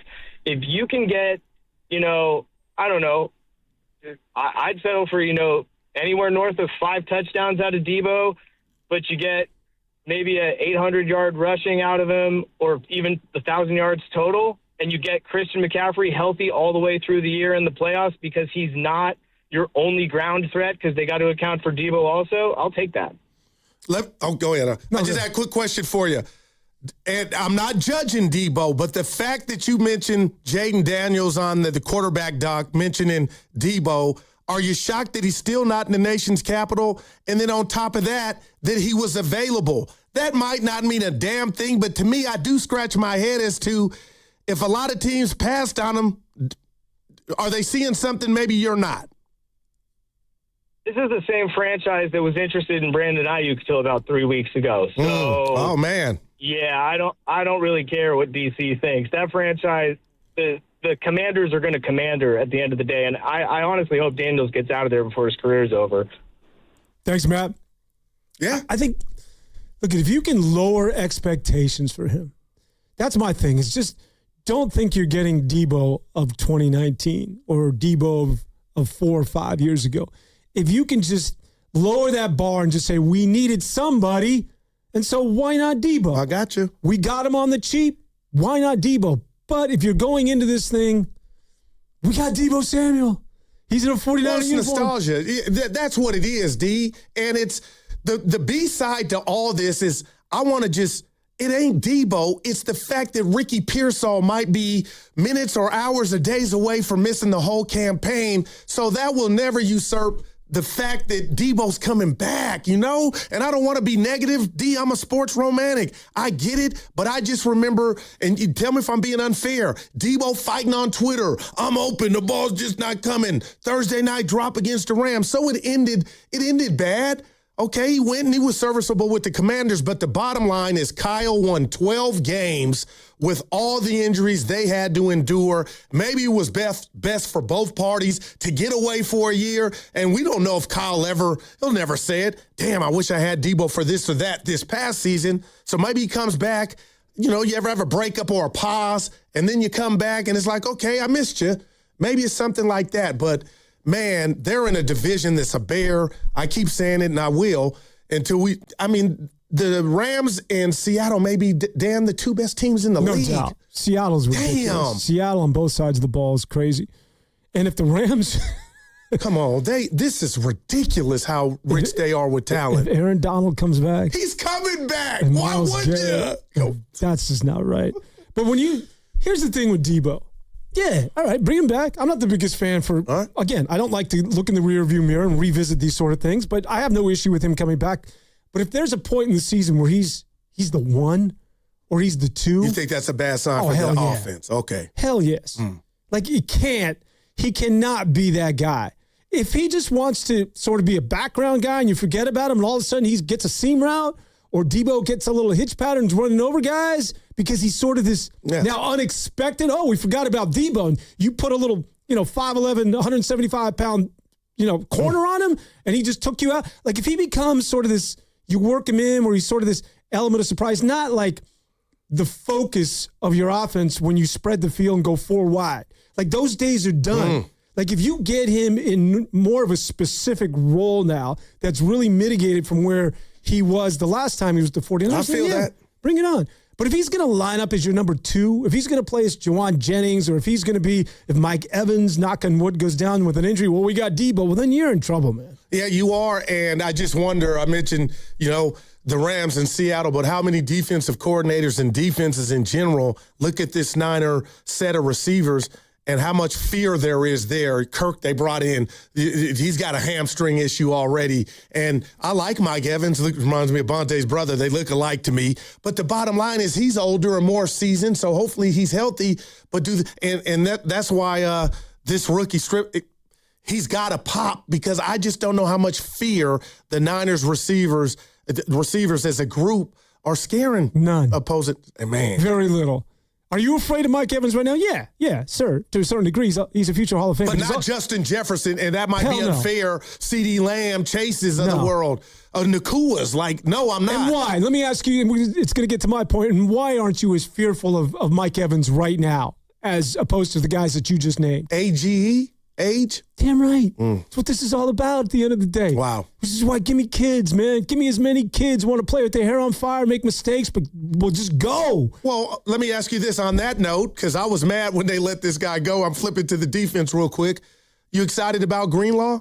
I don't know what happened in Denver. They had a great... I'm sort of with you on this. He couldn't fit, but he loved, and they loved him like the Warriors loved Draymond. They didn't have any blow-ups here, so do you think him coming back can resurrect something? Yeah, no, it's not Deebo-esque, but it's very similar. Again, if I was to stick with my line of thinking here, you're trying to go back and revisit something that's no longer there. I like to look forward. You're right. Give me a kid who has got the potential to hold down that number 2 spot next to Fred Warner. But I'll defer to Kyle Shanahan on something like this. Okay. Let's get out to the phone lines. And Javier is out in Fairfield. What's going on, Javi? Javier, are you there? How you guys doing today? Hey. I got to imagine you're happy, Javi. I want to have the red carpet rolled out because, as I predicted, and I wish Mr. Giddings was here, I told you. You did. When you really know ball, you really know ball. Stop having people that don't know how to play football or evaluate football correctly based on what they see in the box score instead of going putting on the tape. Talking about Deebo Samuel was the number 1 wide receiver for a 5-12 team last year. No, he was not. Terry McLaurin was. He still put up 700-plus yards with Tom, Dick, and Harry playing quarterback. He's still a 49ers Hall of Famer. And on top of that, we're talking about the likes of Mike Evans, who played 8 to 9 games last season. Christian Kirk, who gets hurt, waking up tying his shoes. Ricky Pearsall, who I said is done. Actually, no, he is done, like I just said. Let me think. Jacob Cowling, who's always on injured reserve, undersized. Who else? Let me think. We got, Demarcus Robinson, a journeyman, what we label in the NFL. And then you have the other receiver they got from Ole Miss that also was injured last year. At the end of the day, the Niners have players on this roster that are not proven commodities. You keep talking about wanting to bring in the young guys. I want a guy that's proved that he can do it at this level. I don't need a guy that, we want to see if a young guy can do it. No, we need a guy right now that can show that because they're in the title contention of where they want to go and try to run this back to get to the next level. Jordan Watkins, who's also injury prone, is not going to do that. But like I said to you, Daryl the Guru Johnson, let's put the real round on the table. I need a IED, or I need somebody to go get an evaluation of Mr. Giddings and say, what was that about Deebo Samuel? Because what did the 49ers go? Hey, Javier, we got to get to a break. Yeah. But call us back, or we'll put you on hold because he was spitting pretty strong there. Yeah, he called the other day. He gets a victory lap for wanting Deebo. That segment sponsored by Lucky's. We'll hear from Javier, Ryan, the rest of the callers. Hang in there. We'll talk Deebo Samuel. It's Guru, the Guru, Daryl Johnson, Dan Avone here on 95.7 The Game. Head to Safeway this week for a Signature Select 80% lean ground beef for $4.99 per pound when you buy the Mega Pack. Clip coupons from the weekly mailer or download them from the Safeway app. See you in the aisles. Hey, it's Brew, and I feel like everything in my life depends on being connected. Whether I'm uploading a video, hopping on a call before my show, or video chatting with my family back in Michigan, I never have to think about my Wi-Fi. And that's why Xfinity stands out. You get the most reliable, fiber-powered Wi-Fi with the best equipment at one price for 5 years guaranteed. No contracts or commitments. Plus, you can get online in minutes with same-day Wi-Fi. Restrictions apply. Not available in all areas. Use of fiber or coaxial cable. Learn more at xfinity.com/same-day Wi-Fi. Xfinity, imagine that. New Game Plus with Oxy makes your laundry smell incredible and fights stubborn smells, like the ones your dog Biscuit brought into your freshly made bed last night. But you washed that all away with Game, and now you're drifting asleep to the scent and sound of waves. Ah, no, that's the dog licking your ear. Biscuit. It just might be our greatest scent ever. Now with odor-fighting power. New Game Plus with Oxy. Sniff the difference. What if you could have the most reliable fiber-powered Wi-Fi? And get this, what if you could keep it at the same price for 5 years guaranteed? Now through August 24th, new Xfinity customers can get our best price on gig Wi-Fi this summer before it disappears. Just $50 a month for 5 years. No annual contracts, no hidden fees, and our best equipment included. Plus, get online in minutes with same-day Wi-Fi. It's Wi-Fi that finds and fixes problems before you even notice them. Like super intelligent Wi-Fi with a 6th sense. Plus, it keeps you protected from online threats. And get Peacock Premium included for 2 years. Lock in your price and unlock the possibilities. Get it now at Xfinity.com. Xfinity. Imagine that. Restrictions apply. Requires paperless billing and auto pay with stored bank account. Taxes and fees extra. Speeds vary. Use of fiber coaxial cable. Learn more at Xfinity.com/same-day Wi-Fi. Declare your independence from dated tired windows. This July, get $1,776 off new windows and enjoy better energy savings, curb appeal, and comfort. For 25 years, homeowners like you have trusted American Vision Windows with most jobs done in one day. This month, your project costs a lot less, but you have to book this July. Visit AmericanVisionWindows.com FreemontBank.com or call 888-347-0711. That's 888-347-0711. New customers only. Restrictions apply. Call us the website for details. Offer ends July 31st, 2026. Yeah, Dan Dibley here for Fremont Bank, which, as you know by now, it's my bank, and it has been for more than 6 years. And I love this bank because it's a family-owned bank with a family-owned feel. They started back in 1964, and when they did that, it was just one branch, but now they have 21 branches. So if you go around in your Bay Area, you're going to find a Fremont Bank branch, and you're going to see it, and you're going to think, you know what? I want that full-service banking with no compromises, and you should. It's not a big box bank. It's a good local bank, and when you deposit your money with Fremont Bank, they reinvest it locally into businesses, philanthropy, home ownership, all the good stuff that makes our Bay Area the best area in all of the country. And that's why you should be a Fremont Bank customer. The money stays here. It's local. It's not a big box bank. It's a good, solid local bank. And we talk about Fremont Bank, and you know that they're here for you and here for good. It is not hard to destroy a college. Last season, the podcast Campus Files brought you stories of fraternity drug rings, stolen body parts, campus cults, and more. And now Campus Files is back for another season. There's a guy screaming into his phone. He's like, I just saw Charlie Kirk get assassinated right in front of me. Every week is a new episode and a new story. It was so chaotic. It's almost like a university under siege. Listen to and follow Campus Files, available now wherever you get your podcasts. Attention, have you racked up $10,000 or more in credit card debt? Are you barely getting by making minimum payments?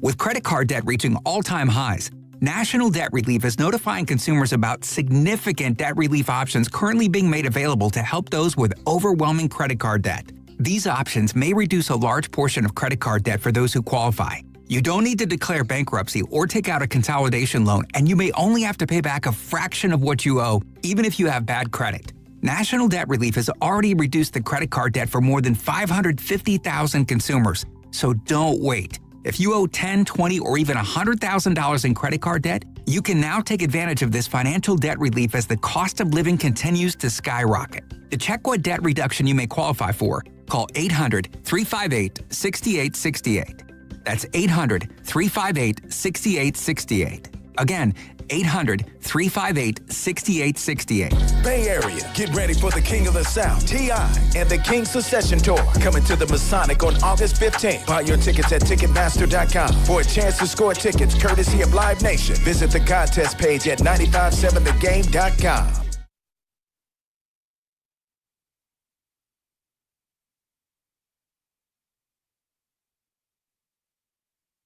Now, back to Steiny and Guru on 95.7 The Game. Welcome back. It's the Guru and Dan Devone here. 95.7 The Game. This is a jam here. What kind of music you like? I'm all over the place. You can go. This is Sister Sledge. Hey, look at him. Back in the day. Yeah. You know, Sister Sledge used to be the theme way back in the day for the Pittsburgh Pirates. So I was just going We there. Are Come Family, on. right? My Pittsburgh Pirates. Yes, sir. Willie Stargell and them boys. All right. We're talking a little Deebo Samuel. You're sort of like mildly thumbs up, no, Deebo? Yeah, they're like there's no all right. Yeah, there's nothing to hate on. You get him at a cheap price. He was available. He's familiar. What if this would have happened? Something would have happened. And I got to be careful here, D, because we don't know technically how long Pearsall could be out. But if this thing is the worst version of itself, what if this happened in week 2 and then you don't even have Deebo to go to bring him in? So I'm almost like, man, at least they found out soon enough, or they're concerned soon enough to bring Deebo back. And Ken, you're big on, I mean, we weren't necessarily, so I guess my point is that Guru was talking about some of the elite wide receivers in the NFL, the clear number ones, right? Where you're like, you're game planning for that dude during the week. Like, how do we stop him? We got to shade a safety to this guy. I'm losing sleep thinking about it. Right?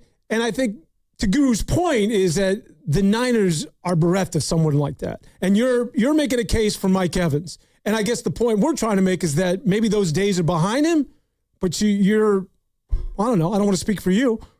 No, I mean, like I told you guys before, the segment, I'm like, he played 8 games last year, but before that, he's played over 13 games a season. I'm looking at it. You're right. So the Carfax report. And he's still putting up pretty good numbers as far as I can see. I mean, I would take is it the one question you guys should ask is like, is this just a one-off? Is this the start of things to come, like you said, Dan, before? When you're 35, I'd rather have it be the other way around. With that injury, or the offseason was 2 years ago or 3 years ago, and then he bounced back to Mike Evans-type numbers, and then we can just keep this train going down the track. But when he's 35... And it was a hamstring that was bothering him. Those are the soft tissue things that we talk about that haven't happened, more so when you're older. But Javi was coming in Evan, and Evan didn't say, Evan don't need me to defend him. He was never saying Deebo wasn't Jerry Rice. But the bottom line was this team right now spent a first-round draft pick on Ricky Pearsall.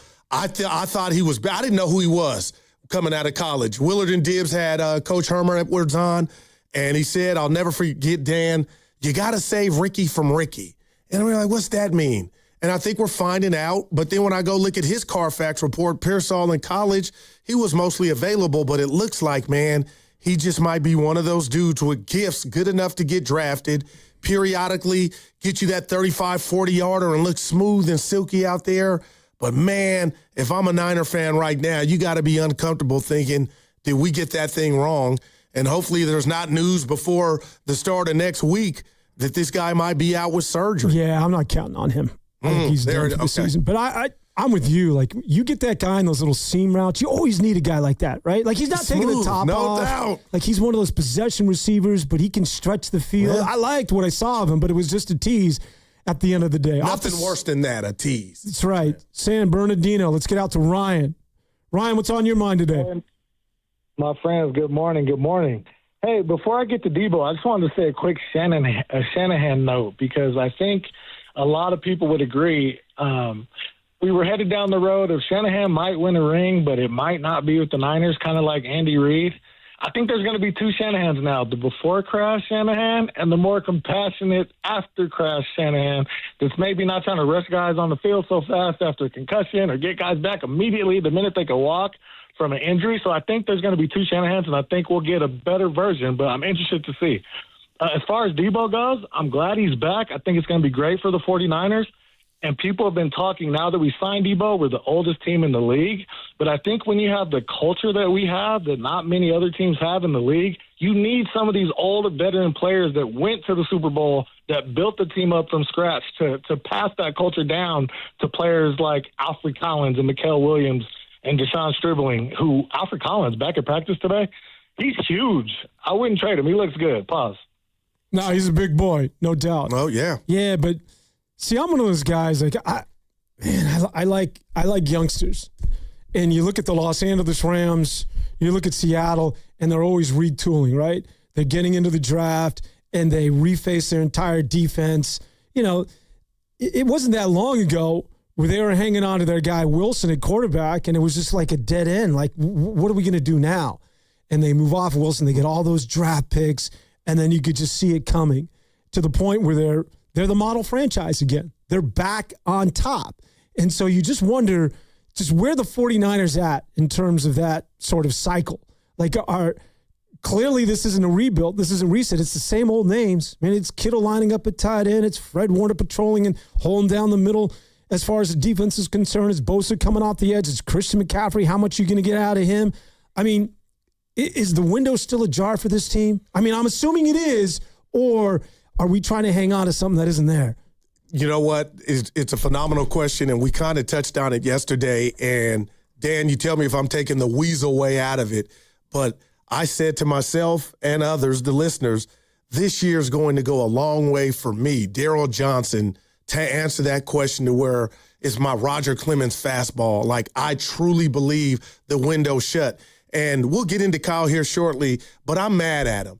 And why I'm mad at him, Dan, is he built something that was so strong and powerful that it enabled them to get to 2 Super Bowls. History would be altered. This is your boy letting it out. You were up on Mahomes and the Fat Man twice, up 10 points.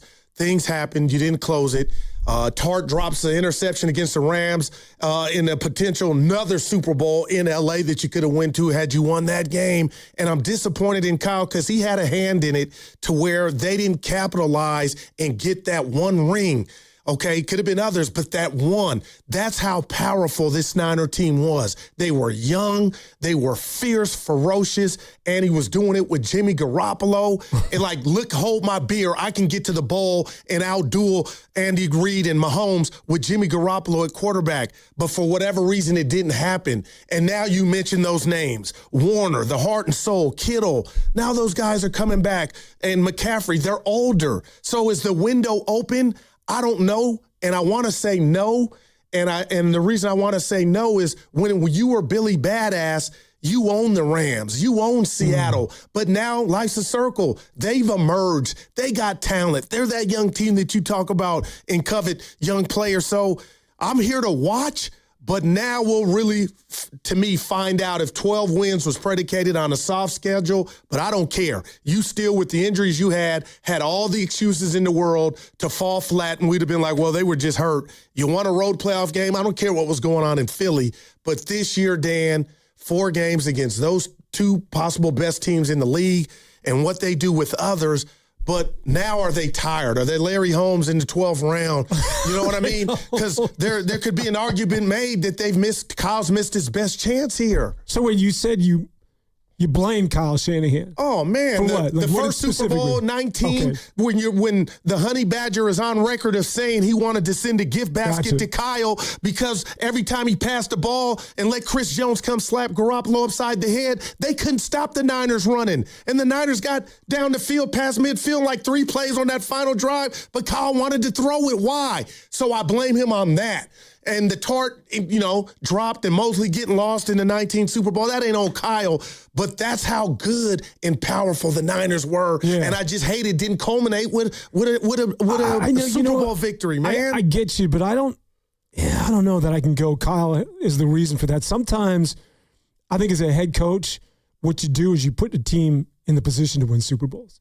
And then if you win that damn Super Bowl, more often than not, I always remind people that's an oval ball, and wherever the hell that thing bounces, who knows? Sometimes Lady Luck has just got to be in your corner. But you as a coach, your responsibility is give us a shot. Yeah. Get us to the NFC Championship game or put us in that Super Bowl. And then what happens. You can pick on Kyle Shanahan, as people often do, for play calling or what have you, but just give us an opportunity to be the best in football. And I think he's done a good job of that. I'm curious as to whether we still consider them as a team that is now sort of a blue blood where you just sort of pencil them in as, they can come out of the West this year, or they can come out of the NFC and get to another Super Bowl. Are we still there? I mean, I feel like I'm in your office and you're my doctor and I'm letting it out. Tell me if I'm doing too much here. You're done.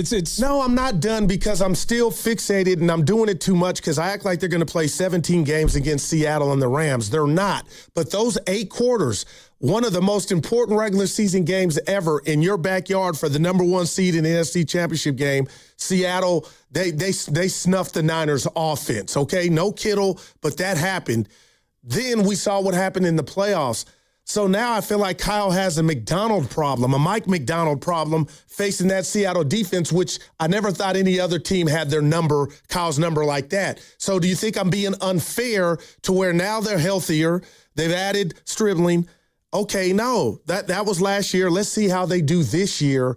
But I'm just still kind of the residue from those 8 quarters against one Seattle has me like, man, if you're telling me championship and they're in your way and your division, I'm leaning towards no. But is that unfair if I'm just using the Seattle comp? No, because I think that Seattle being the best in football, that's the measuring device. That's the barometer, right? And so it's not only that you got beat by them, but wow, you didn't even see the end zone. Wow. Like you couldn't even score touchdowns. That part. It was so clear. The disparity in terms of talent was so evident. And if that's who it is that you need to leapfrog, I'm with you. That's you're light years away from where the Seattle Seahawks are at. You have named players, but so does Seattle. The difference is they're 10 years younger. and they're still coming into their prime. I'm not saying the 49ers don't have a chance because you really do never know. And Brock Purdy is still Brock Purdy. I think that, he's very much in his prime. But it's not that Seattle beat you in the two most important games. They boat raced you, man. Nah, man, that's how I feel. Like that defense owned you. And so that's happened in the past. When you think about DeBartolo back in the day in the late 90s in the NFC Championship game when the Dallas Cowboys ran them, I forget the year, and immediately DeBartolo's like, we need to change. We need to get fast. We got dudes like Mike Walter at linebacker. We need to get fast, man. Yeah. We need to go get Ken Norton Jr. We need, all of a sudden, we need speed. Losses like that have a tendency to have a team adjust entirely what it is that they do as far as a franchise and sort of changing personnel and making an overhaul.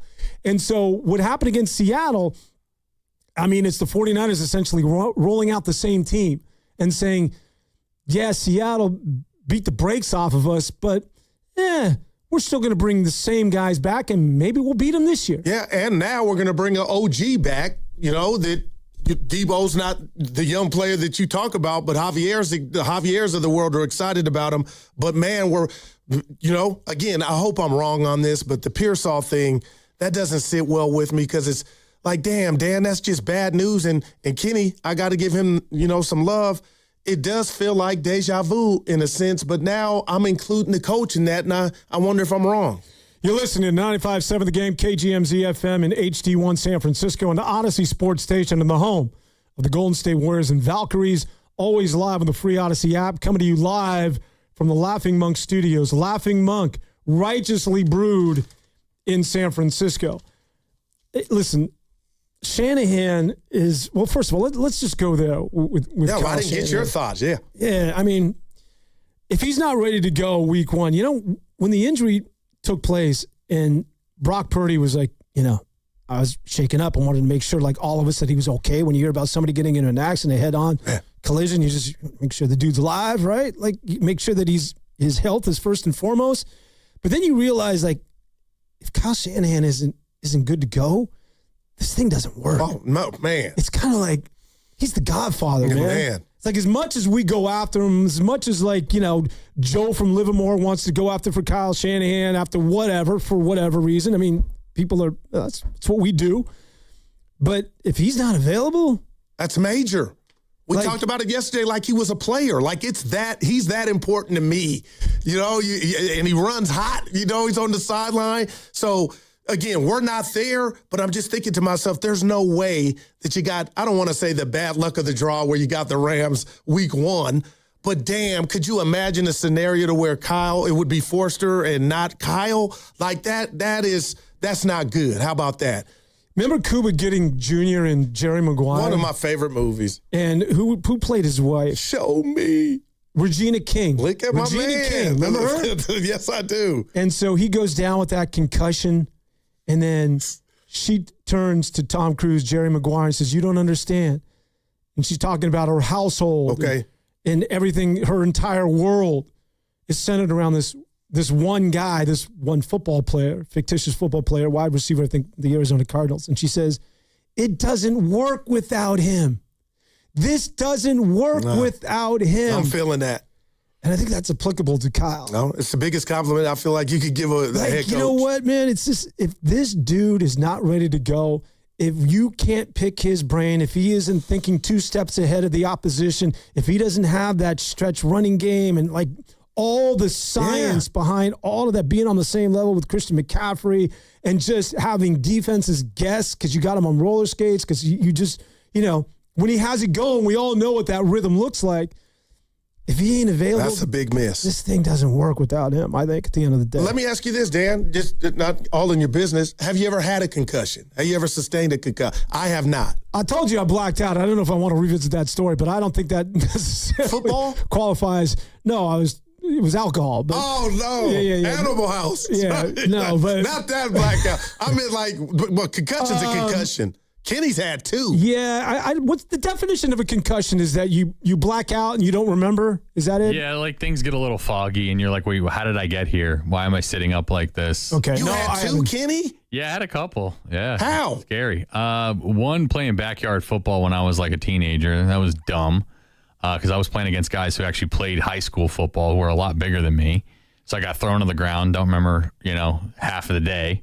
And then second time I was in a tree getting a Frisbee and branch snap went right through. Oh.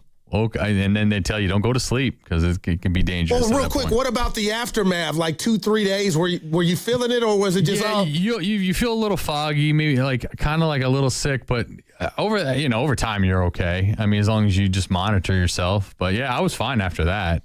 It's just it can be scary in the moment. Have you had a concussion, Goose? No, I have not. Knock on wood, but again, thank God he's alive. That thing could have went a whole different way. Yeah. So, what did you make of? How, just real quick here, how it went a few days before the public was notified? I mean, more than a few days. I was here doing a show with Sam. We got this breaking news that Kyle Shanahan. Oh, you were on the air. Was on the car accident. Immediately, you think, oh, this happened this morning? It happened last night? It's like, July, was it 10th or 11th? Yeah, like, 11th, yep. What's going on here? So I'm sure you guys have talked about this. Why do that if you're the 49ers? Just come out with a statement and saying, Kyle Shanahan was involved in an accident. Further details will be provided. But the fact that you sit on it, because the world today, man. And there you go. It's got like coconuts like you and I, whether they're podcasts or sports talk radio hosts. I hear you. And everybody wants something to talk about, especially in the NFL. And there's not much going on right now. And so immediately you see that and people want to go conspiracy theory. And so it just becomes, what do they always say? The cover-up is worse than the crime? And I got you. And so just don't do that. Well, why? What's the point of doing that? Because people are nosy, and you're right, but I felt like they fed the bear of the conspiracy to come in on why you were trying to suppress the story. And let's put a rat on the table like we do 10 to 2, brought to you by ATCO Pest Control. And again, Kyle, there was no drugs or alcohol on Kyle's slate, but we watched Tony Romo.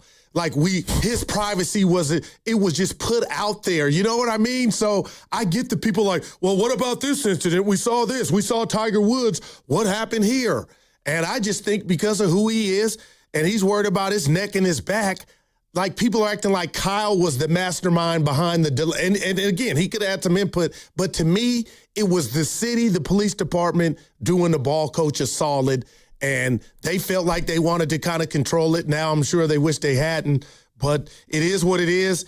He's on the mend, but man, I'm with you on, I don't get mad at I call them jackals that want to know and feel. And I got a bunch of, they're doing this and that. You don't know, but I'm with you, Dan. In this new era of social media, people wanted to know. Your man, Tony Romo. Look, we don't want to. Kenny, give me some love. I said he was in trouble. And CBS, if you had been reading, there were some rumblings. They weren't happy with him already. But now, I don't know if you saw this morning. It's a lot of money, too. He's on leave, and J.J. Watt is going to take his spot. And I don't think we see Tony back. Is J.J. Watt any good? I don't know. And I get mad. I'm like, who is? Yeah. Yeah, Tony Romo, it could have been a lot worse. Watching his video is what I'm referring to. And obviously, don't drink and drive, but no doubt. That could have been a lot more embarrassing. Well, I don't know. If he doesn't get his gig back, it's like we know why. Yeah. It doesn't get any more embarrassing than that. Well, at least thank God you didn't hurt anybody. It wasn't Mark Sanchez-esque. Well, man. But it's still pretty bad. Yeah. Warriors hanging out in Texas and wants to talk about Shanahan. Warrior, what's going on? Where in Texas are you? Warriors in Killeen, Texas. However, I'm en route right now. I want to catch that Rangers-Houston series. There's no bigger Astros fan than I am after taking a 3-year sabbatical of baseball because John Fisher sucks. Anyway, listen, I think you guys are overreacting. And first of all, in reference to Kyle Shanahan, on July the 6th, while participating in jiu-jitsu training, I too sustained a concussion. I have post-concussion syndromes. I'm still a little bit dizzy, so I can understand it. I have never had a concussion before, so I wouldn't be able to comment on this. Now, totally different deal. I'm 66, so it's harder to recover. But I think you guys are doom and gloom. I think they win this first game. Look, your coach is important, but your coach is also the guy that picked to give Patrick Mahomes the ball second, but that's a different story. I think the Niners, I like the I like the Deebo Samuel fit. I, too, am concerned about Pearsall. We're in our fourth year of injuries.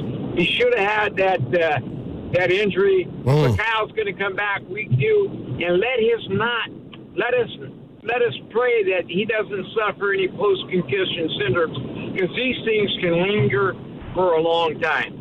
Anyway, I do have time for a couple of questions if you have so. I normally don't allot time, but... Yeah. All right, Warrior, I got one for you. Are you going to issue your boy an apology? Oh, you? Yeah. I told you last week. I apologize to absolutely nobody. The Warrior, legendary sports radio. Matter of fact, if there was a Mount Rushmore, the Warrior would be on it. But I can't apologize to you. It hurt my brand. Look at you. All right, man. Have a good week and enjoy the game. Hey, I got a question. We're going to get to a break really quick. But what's up with these airbags? That's how he sustained the concussion, right? Oh, that I didn't.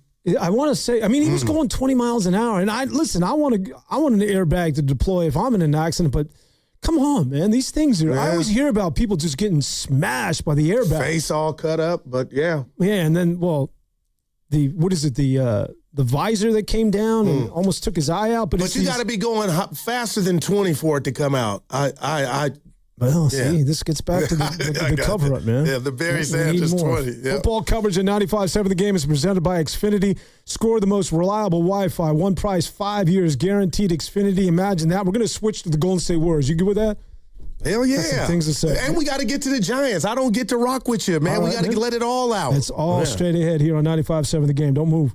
Embrace the haze with Hazy Little Thing from Sierra Nevada. If you know how to time the beer run so you don't miss a second of the action, catch every game, no matter the time. If you're up for whatever the season brings, then embrace the haze with Hazy Little Thing. Hazy, citrusy, smooth, juicy, but not sweet, hoppy, but not bitter, bursting with fruit flavor and aroma. There's a reason it's America's best-selling Hazy IPA. Sierra Nevada brews Hazy Little Thing with the purest ingredients for the finest quality in every sip. Velvety smooth and handcrafted with Citra and Mosaic hops.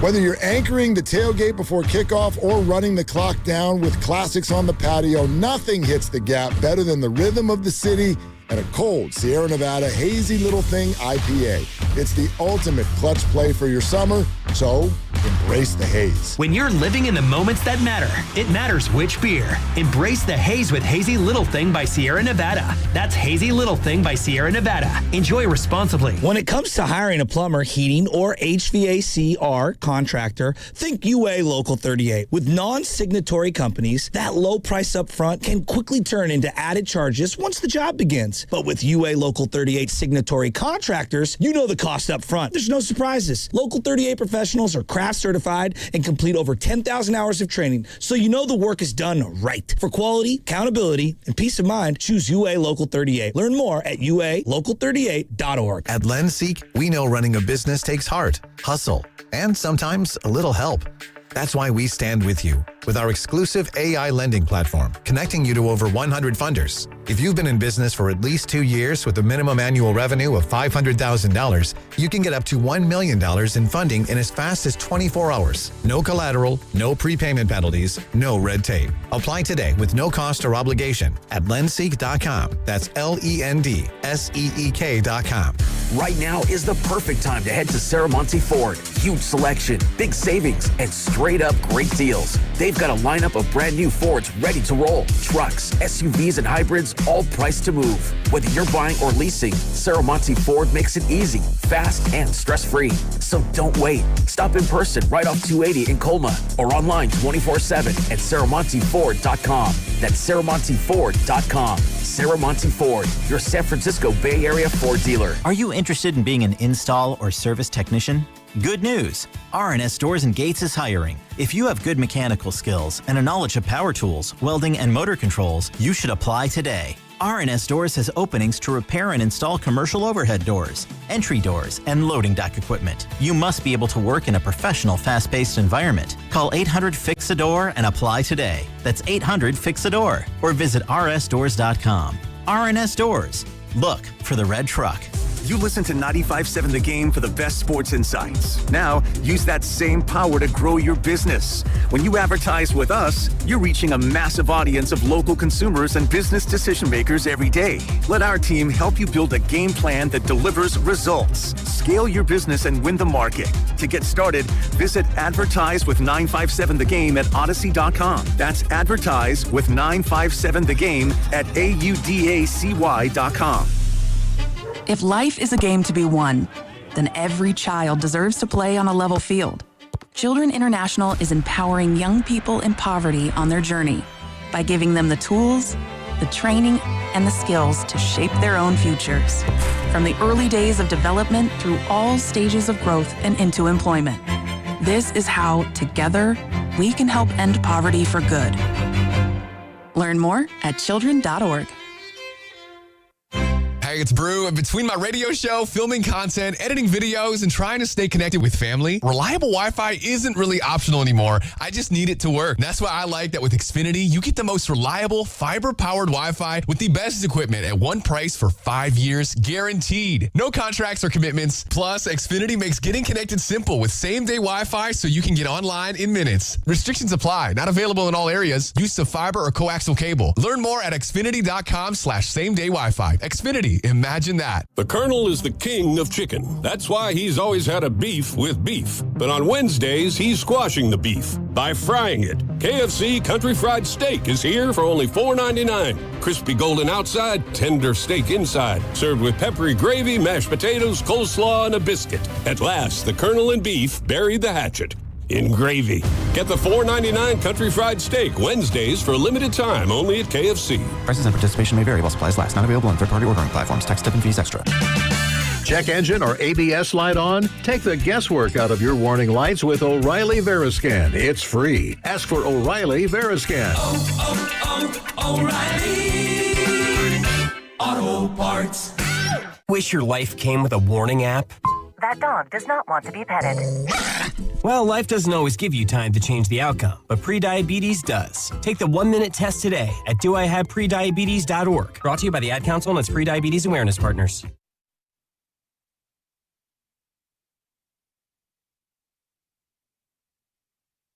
Coming to you live from the Laughing Monk Studios. You're listening to Steiny and Guru on 95.7 The Game.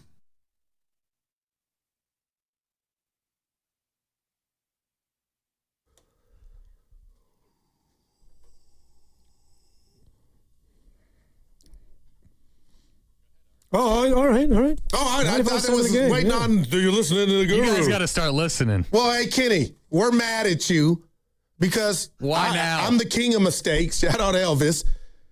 And he said Sister Sledge at last block on the song, and that wasn't it, and you knew it and didn't jump in and say it. Now my black card's in jeopardy. I took a beat, and then he moved on, and I was like, I'll just let him know. So who was the author of that track? Chic. Yeah. Well, we screwed that up. Hey, we were also talking about concussions. No, that was on me. We were talking about concussions, and we left out the big fella, Carter Chickering, man. Like, oh man, if anybody got concussed. He's a big. He played ball, tight end. Not only did he play ball, but he just like the way you know that guy, the way he lives. The little I know about him, there's some stuff going on with him. So Carter, if you get an opportunity to fire up that mic, too. Concussions in the Carter Chickering last couple. I've had a ton of them. Are you seriously? I've had probably 5 or 6 at least. I mean, I honestly could say 10. I mean, I've been hospitalized for them, yeah. Now, wow. So is this through sports, or are you falling out of trees like Ken? Well, I had one from football, obviously. That's an easy one is from football. But one crazy one I had was in grade school. I jumped on a kid's back once, and he grabbed my legs and went straight backward with me on the concrete. So, they happen. I think you really know when you get one, though. Any from a car accident, Carter? No. Okay. So there's 3 left. I want to know the other 3. Any fights? SVDP? SVDP. Okay, all right. Look at him.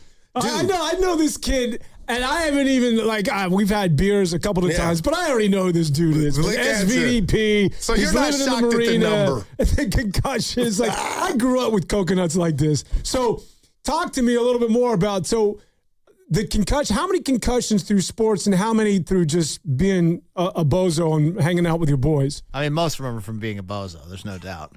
Wow, man. And so when you're concussed, you just have no recall in terms of, does everything sort of shut off at a certain hour? You have no recall of what happened from that point forward? Yeah, I mean, it kind of is fuzzy for a couple hours. It depends on how bad it is, obviously. It's fuzzy for a couple hours, but I remember they're all a little different. One of them I was so tired. I had to they made me play video games to stay awake because I kept dozing off afterward, basically. Of course, all of this, we're talking about Kyle Shanahan. And my thing is, it's that airbag, man, which the airbag broke his nose, right? Yep, it's there to save you, though. Yeah. But with today's technology, you got to do something about that because sometimes that thing will deploy and there is no accident, right? Yeah. Where it's just it's a safety measure, but the accident is the airbag.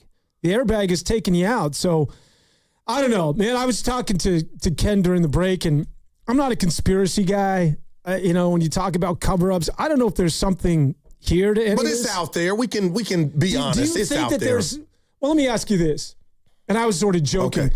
Is there a point where Pablo Torre gets on this thing and there's another shoe that's going to drop? We're going to find out the reason why they covered this up, or there's going to be at least some sort of allegations or potentially something's in the air that Kyle Shanahan. Well, the Palo Alto the police department said they're not releasing any video.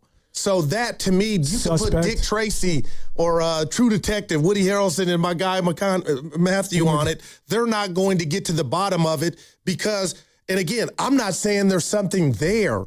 The powers to be that arrived on the scene, the way that the paperwork and everything is gone, there was grace involved. And you could say, well, why did you need grace?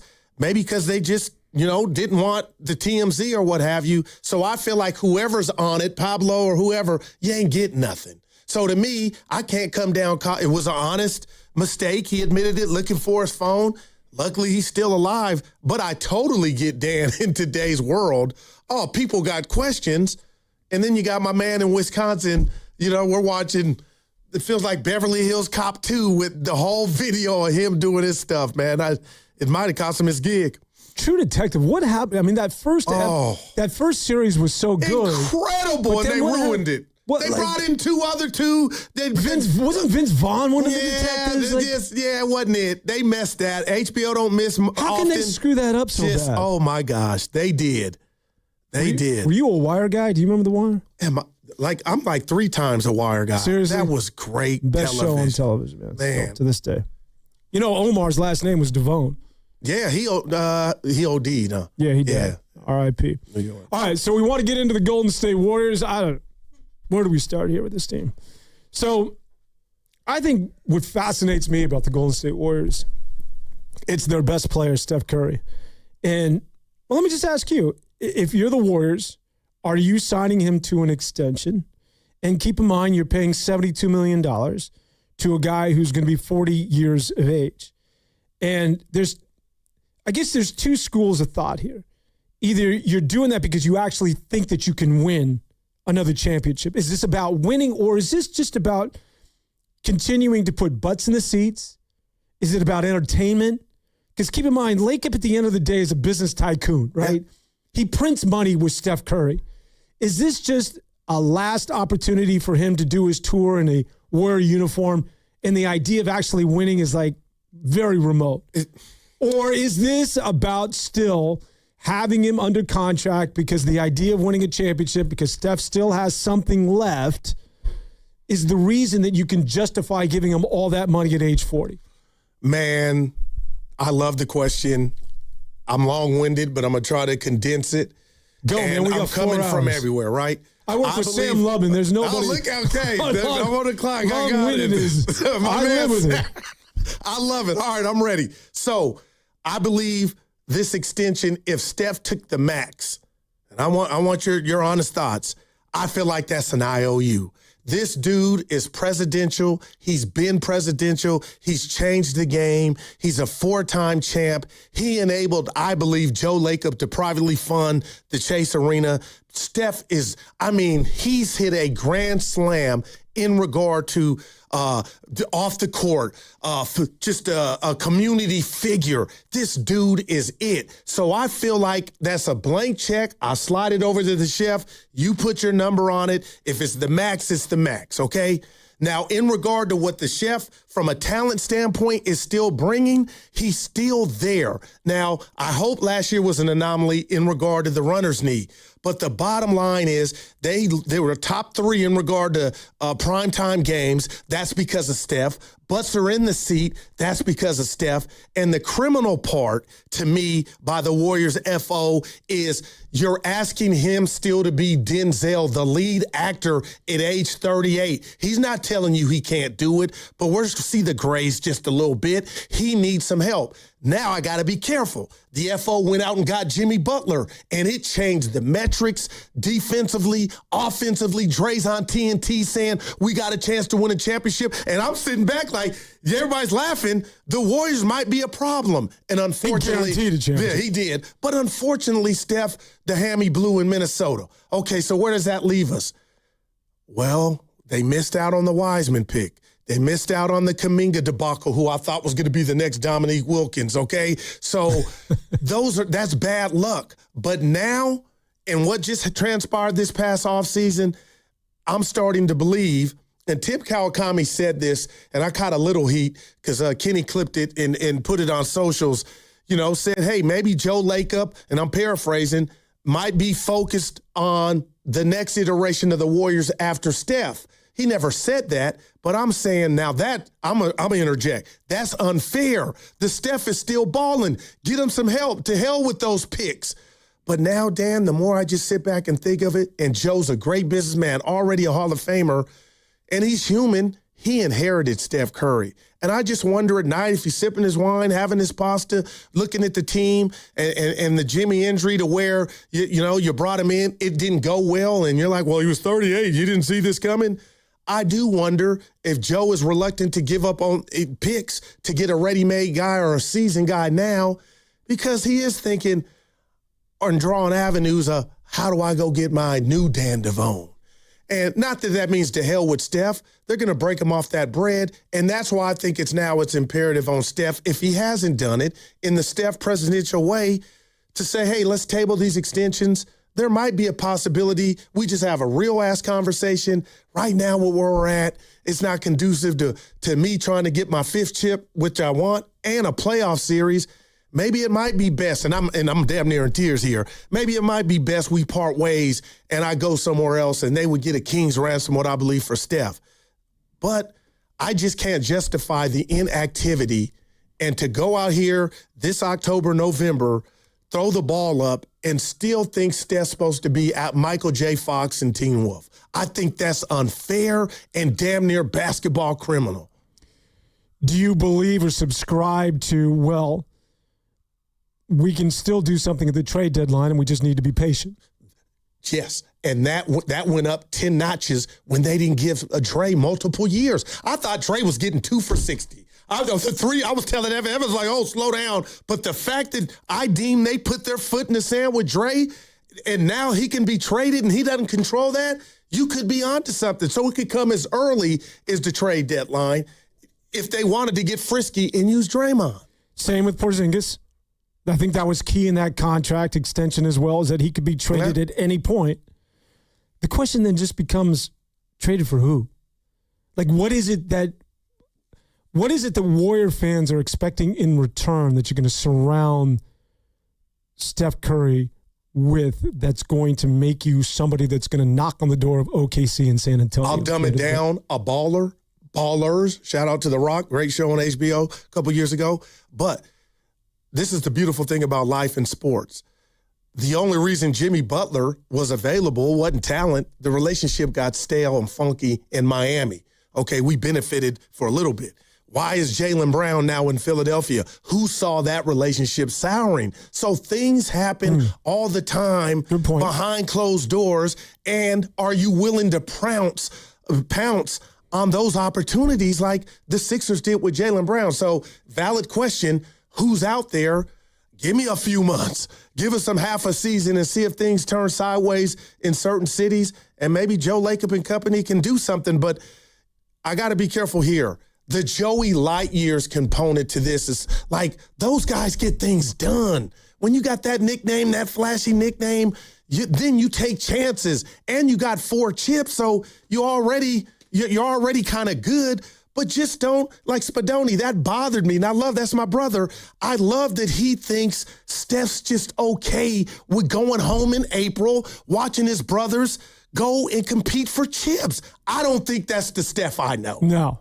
I'll die on that hill. There's nothing about Steph Curry that we've witnessed during this remarkable 13, 15-year run that would let us believe that that's the way he wants to exit stage left. Like, this dude is as competitive as... And it's the reason why it's baked into the DNA. If you're going to be a multiple NBA champion, you're usually one of those dudes that's wired that way. Yes. It's just part of your DNA. You're competitive as hell. That's why Brady is Brady. That's why LeBron is LeBron. I love it. And that is why Steph is Steph. So I highly doubt that he's just, I'm good with this and the plan. No. So the question then becomes, does he look in the mirror, have the conversation with the family? Like, to be realistic, there is no off-ramp here in Golden State. Like, there's just, it's not going to happen. So would I actually entertain going somewhere else? Would I think about going to Charlotte? Not that Charlotte's going to win a title, but all I want to do is at least make a run, put me in the semis. I'm not saying he's going back home, but does he just go out? Because I'm sorry, Guru, I don't see anybody even, and that's a good point because it happens every year, but we can't envision it right now in July that what's going to happen to the trade deadline. But always there's usually something that nobody could have anticipated. Oh, that dude's free? Let's go get him. Yeah, to your point, right on. But I think the Warriors are more than 1 or 2 guys away. And that's where this begins and ends with me, is that I've said all along that, and we all know this, dynasties don't end well, don't end well. The price. And I was a guy, anybody out there, 95.7 The Game, if you've ever listened to me, you know that I'm not making stuff up, and I'm not saying this for the first time. I've been on this horse for 3 years ago that they needed to prepare for this day, and they should have been moving off of guys and getting into the draft the last 2 years so that you would have had a foundation and an identity going forward. But now it's almost as if dynasties don't end well. It's this locomotive coming down the track, but we're not getting out of the way. We're just going to be the latest victim. Like, we're the latest dynasty to get run over and then just welcome to the abyss. Because if you're going to re-sign him with an extension at $72 million at age 40 and have all these old players and just go out this way, you're going to be irrelevant for decades, man. I just don't know what... If you're to continue to be a relevant team in terms of winning basketball games and challenging for things in the postseason, you got to get ahead of that and you got to make tough decisions. I was never in favor of signing Jimmy Butler. I know I'm that guy. I would not have extended Draymond Green the first time he was up. 400 blew me away. And I'm a guy that wanted to be, just imagine if you were in the draft 2 years ago and you got forget about Stephon Castle. You got Zach Edey. And then you were in that draft last year and you got Dylan Harper. And now you got the axe, Luxembourg. Yeah. Now you got 3 guys where you're like, okay, I see a road. I got a future here. There's a way out of this hell. But now you rode this all the way to the very end. And now it's almost like there's no way. Welcome to hell. Welcome to hell. Because I don't know your savior here or what it is that they can do at the 25th hour to try and save Steph, make him competitive, and or have the Warriors playing in the Western Conference Finals again. No, I hear you. We all do, Dan, but I'll say this. Hell is 5 doors down. They're not there yet because the books reset after this season. True. So had it been 2029 or 20, I'm like, oh, you're screwed. So that's why I hope Steph Like, the dude's got all the money in the world, and easy for me. I ain't counting his pockets, but we know what it is. And I just feel like, to Spadoni's point, because he's not by himself, Curry would never do the team dirty and go public with him being lightweight disgruntled. But there's a way he could say, okay, you guys are on my clock. You and I know it. And the fact that the books reset so quick, it's like, okay, I'll bite the bullet. We'll put the best foot forward, and hopefully Yax will be Rookie of the Year. Jimmy comes back, and we're in the play-in. But after that, Dan, right before hell is, okay, Mike, Joe, let's see what you got. And that, to me, will be telling. Then it'll be like, okay, hey, son, I gave you the Black American Express card. Where the clothes at? What did you go do? You can't come back with nothing like you did this season. So you're willing to move off of the draft picks? Yeah. If I got a baller that's remotely close there with Steph that can make us cause some ruckus in the West, but going home and losing to the Suns in the play-in, you can't tell me the chef, the killer that I think he is okay with that. I'll never buy that. So here's the scenario that I think the Warriors, as well as I, constantly entertain, is that you're more than a couple of players away, in my estimation, with this basketball team. So you go ahead and you mortgage the future with all your draft picks, and you bring in a player or two, and it doesn't work, then what? Now what? Now you're left holding the bag and you have no picks. Steph is now 41 years of age. He's done. Draymond's gone. Butler's out the door. And you're left with what?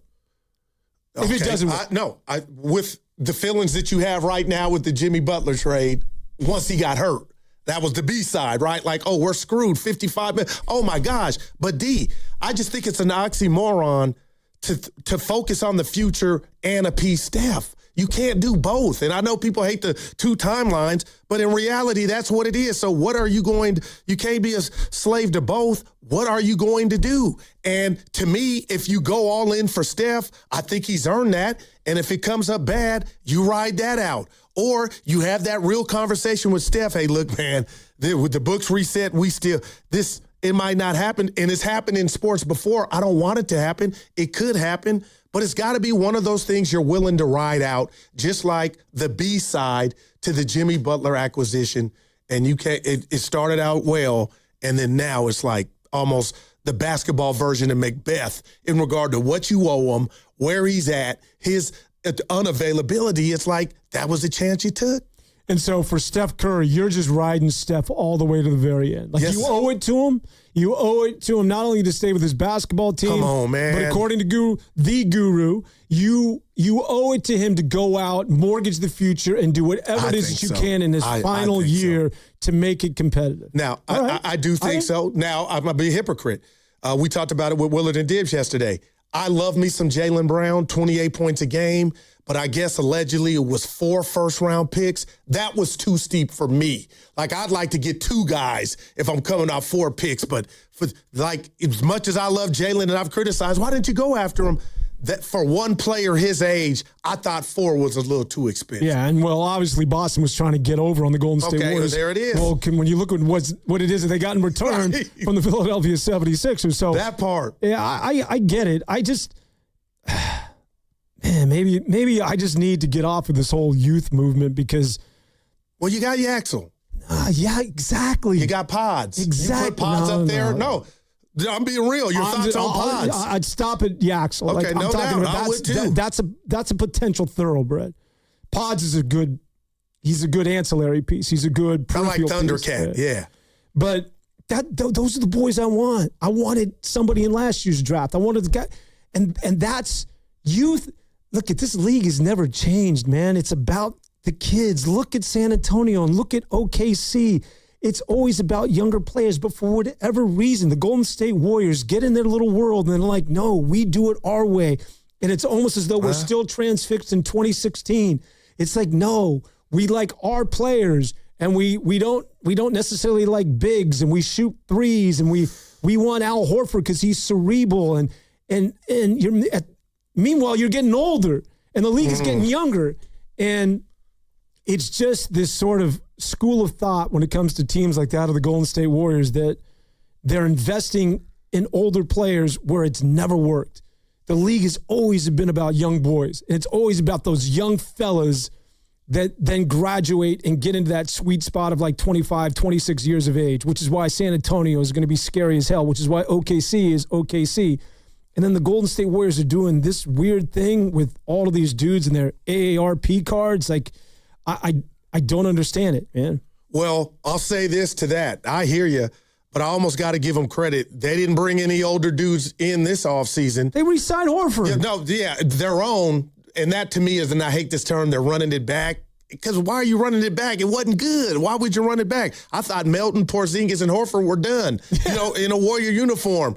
And we were going to get younger and more athletic. But as far as going to add older seasoned guys, but I'll say this, 2022, they had Otto Porter Jr., he was OG, Bielitsa, all those dudes helped, and they won the title. So I've convinced myself, hey, they start off 14-2 this season. I'm going to be all in and excited, Dan. But, man, Steiny to be proud of me.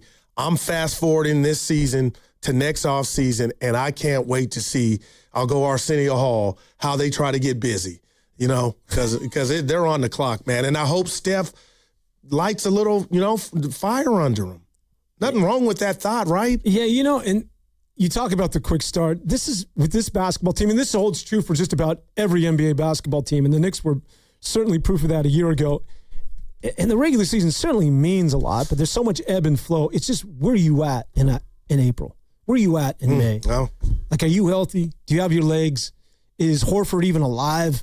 Like, where's Porzingis in May? Like, I don't really care about the ebb and flow of the regular season. I do, because we cover it, but it's all. The Knicks won a title because they played their best basketball when it mattered most.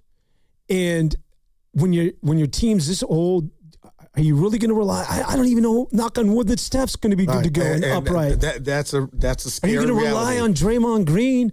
Can you rely on Porzingis? Like, there's a chance that none of those guys are good to go at the most important part of the season, and that's just the reality of when you're investing in players that are closer to 40 than they are at the age of 30. Yeah. All right, we got to get to a break. That segment was sponsored by Lucky's, and we continue here on 95.7 The Game. You want to talk a little Giants? Let's do that. I know you're in on Tony Vitello. Why not? We'll get into the Giants. We'll talk about their latest win over San Diego, that and much more. It's Dan Avone and the Guru Johnson here on 95.7 The Game. Save big at the pump. For a limited time, Lucky Rewards members save up to $1 off per gallon at Shell. But hurry, it won't last long. Join free at luckysupermarkets.com/fuel rewards. Restrictions apply. In 2026, Bay Alarm celebrates 80 years of security. For the Bay Area, that means local service including burglar and fire alarm systems, 24/7 in-house monitoring, and custom security designed to work with business operations. Bay Alarm has real people rooted in your community looking out for your business. After 8 decades and 3 generations of family ownership, our promise is still the same. We got you. Learn more at bayalarm.com. When selecting a financial institution, how do you know you're making the right choice? As Bay Area bank customers find themselves at a crossroads, maybe it's good to consider if you want your bank to be community-oriented or corporate-minded. Fremont Bank has grown by providing stable, consistent service to the region, its families, and its businesses for 60 years, all without a single merger. And we intend for more of the same for the next 60. Fremont Bank, here for you, here for good. So, how's your research going? Surprising! After I figured out the top-rated TVs in our price range, I went shopping for deals. And who's the best? It wasn't the internet, and it wasn't the warehouse club. But? It was video only. They had better deals on the Samsung, LG, and the Sony TVs that got the highest scores. Better than online and at the club? I know! Video only beat them all. And now we can afford an even better model for the same price. My research really paid off. If we buy it video only. Exactly. Otherwise, we'll be sorry. At Video Only, you won't find huge stores with refrigerators or microwaves, but you will find the best deals on top-rated TVs, soundbars, and monitors. Shop around. Just make sure you visit Video Only, because if you don't, you'll be sorry. In Mountain View, San Mateo, Union City, Dublin, and San Rafael. Video only. Residents of a Sherman Oaks condo complex say burglars stole tens of thousands of dollars worth of their property while their building was tented for fumigation. Don't put your home or valuables at risk. Pacific Coast Termite's Orange Oil and Ultraset treatment means no tent, no move out, and no poisonous gas. With highly effective termite treatment backed by a 2-year warranty. Call today for a free termite inspection. Protect your home without turning your life upside down. Call 800-PACIFIC. That's 800-PACIFIC or visit PacificCoastTermite.com. Some restrictions apply.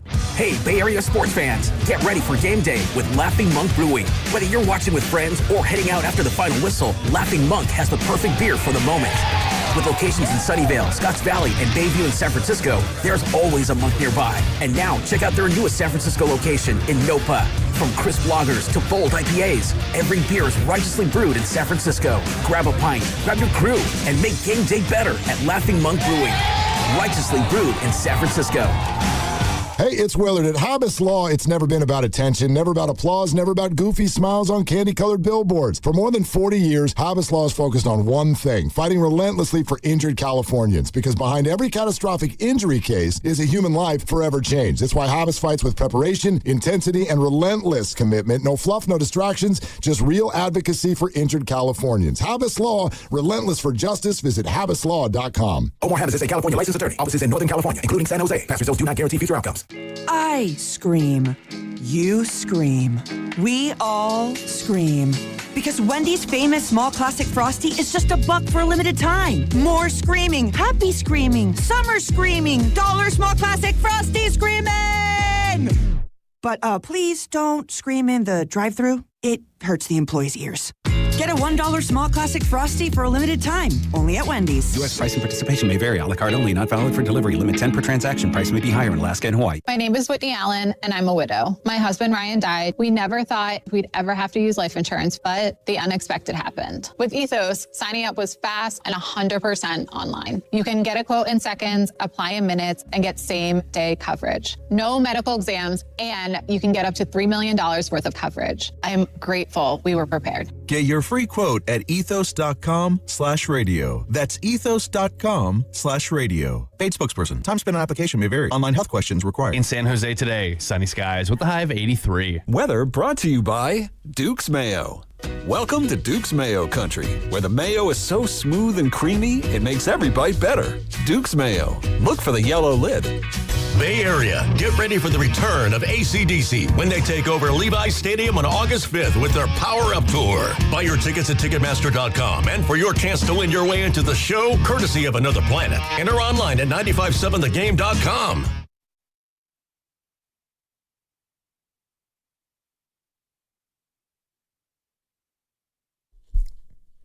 I'm my own General, Evan. Now, back to Steiny and Guru on 95.7 The Game. Dan Devone and the Guru, Daryl Johnson. How you doing so far? Almost 2 hours in. To be honest with you, man, what's difficult about doing this show, God, I told you, man, I don't like driving. I like where you are. Because I become the loudmouth, man. I become the guy just like the blah, two, blah, baby. Blah, man. Yeah. I like just being able to just get in and get out. And Kitty's in your ear. You got to look at his eye roll when you mess up. I don't get any of that. Dan's been on it today, though. Look at him. I haven't told him anything. You mentioned Larry Holmes, man. See, I like to get, I was going to give you, the analogy I was going to give you? I like to get in and just throw my right cross like Marvin Hagler. You know Hags? You remember? Come on. One of the best fights of my lifetime, him and Hearns. Oh, God. Hearns was my favorite boxer of all time. That first round? Oh, my gosh. That's the greatest round in the history of boxing, man. But Thomas Hearns was so big and had that big right hand, but those legs. Yeah, the minute those legs go. But he would have knocked any other human out besides Hagler had to be on something. Would not go, man. He had his eye cut and everything. Yeah. He was done. And the minute that Thomas Hearns, when he looks like that baby mule, and that little leg begins to wiggle. The Colts, I call it. Yeah. He's done for that. What were you going to say? Oh boy. Oh, we have when Willard or Dibbs when they join us today, you know, Steiny always, I forgot, what's bugging you. So you got to share with the listeners if you got something bugging you. Okay. Today. What's bugging me is Mark Willard. Oh, that's perpetual every day. There it is. I don't have to think about it. He's bugging me. Not even here, and he's bugging me. But he's going to find out just how much he's bugging me. Nah, Mark Willard's good people. But I'm happy for you, seriously. Dude, relax. We got it. It's 4 hours.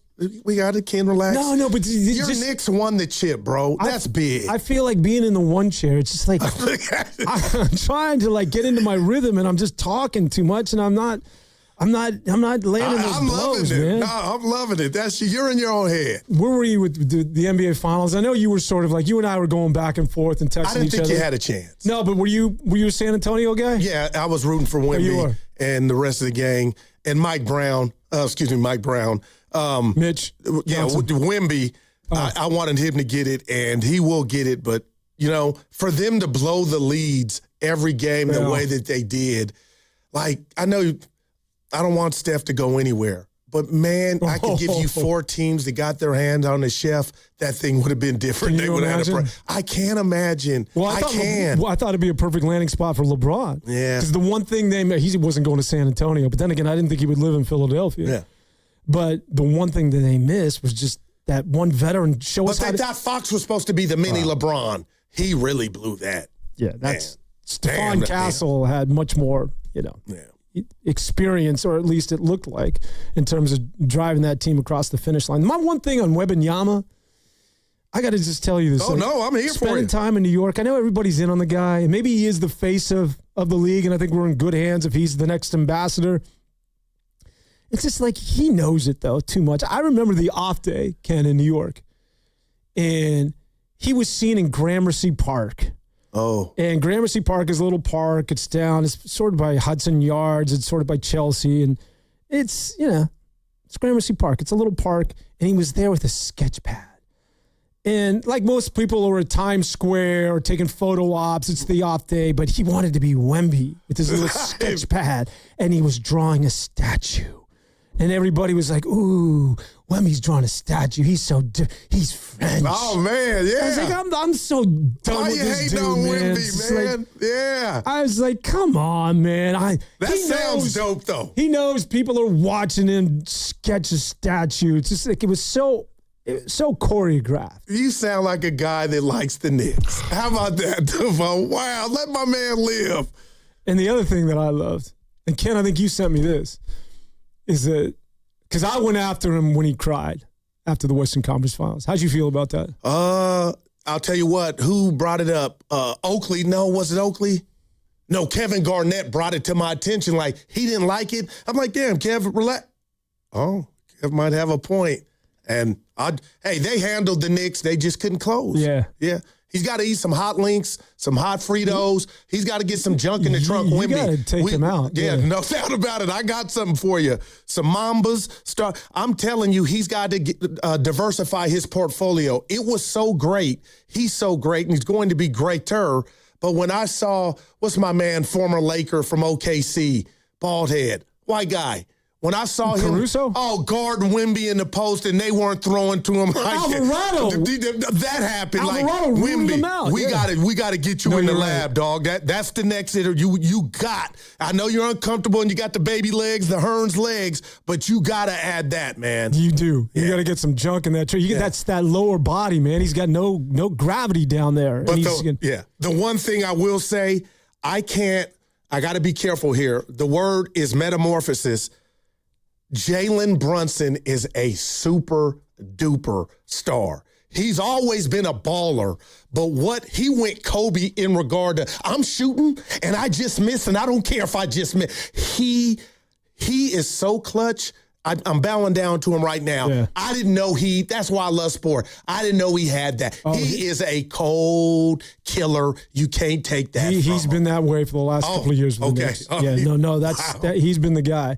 And the one thing I shouldn't say, because everybody's going to read this as I'm going after Steph. I love Steph as much as the next guy. Because you really can't. Where are you going? Well, no, one of the reasons why I like Steph is because he has so much fun playing the game. But I'm just saying, for a series, it was nice to see a guy like Jalen Brunson, do his thing and not shimmy. It's like hit a three and go back and play defense. I'm just saying, like just to change it up, just for the shimmy is a staple. I get it, but It was good to see a guy hit you big shot after big shot and not put people to sleep. Like that's the best part of he does his own thing with the three fingers over all the of face. it. He does some stuff. He's got some antics. Everybody has that, but you know what I'm saying. He doesn't go to center court and say, "Look at me, I'm going to do a two-step." He gets his ass back on defense and he says, "What's up?" Because he's that guy. I'm not dogging Steph because that's Steph. I love that about Steph, man. Seriously. Jalen Brunson isn't putting anybody to sleep.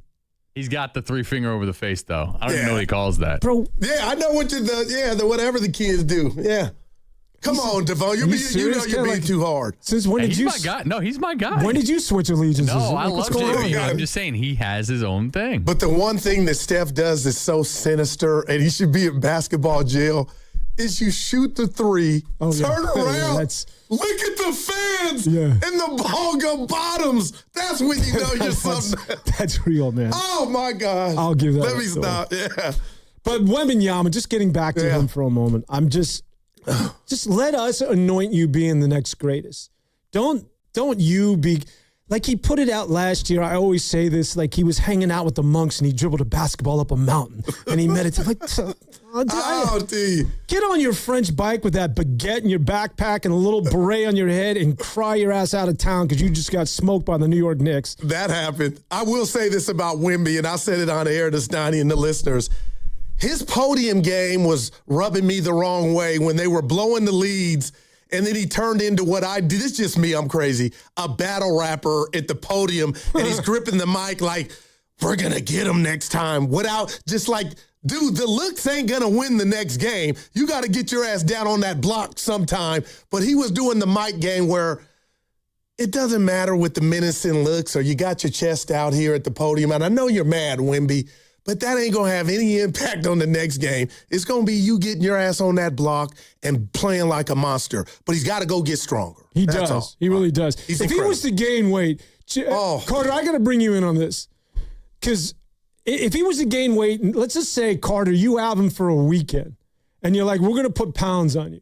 Because I know what it is. That not because you're a big guy. I'm just saying I know what I love it. No, I know what I would do.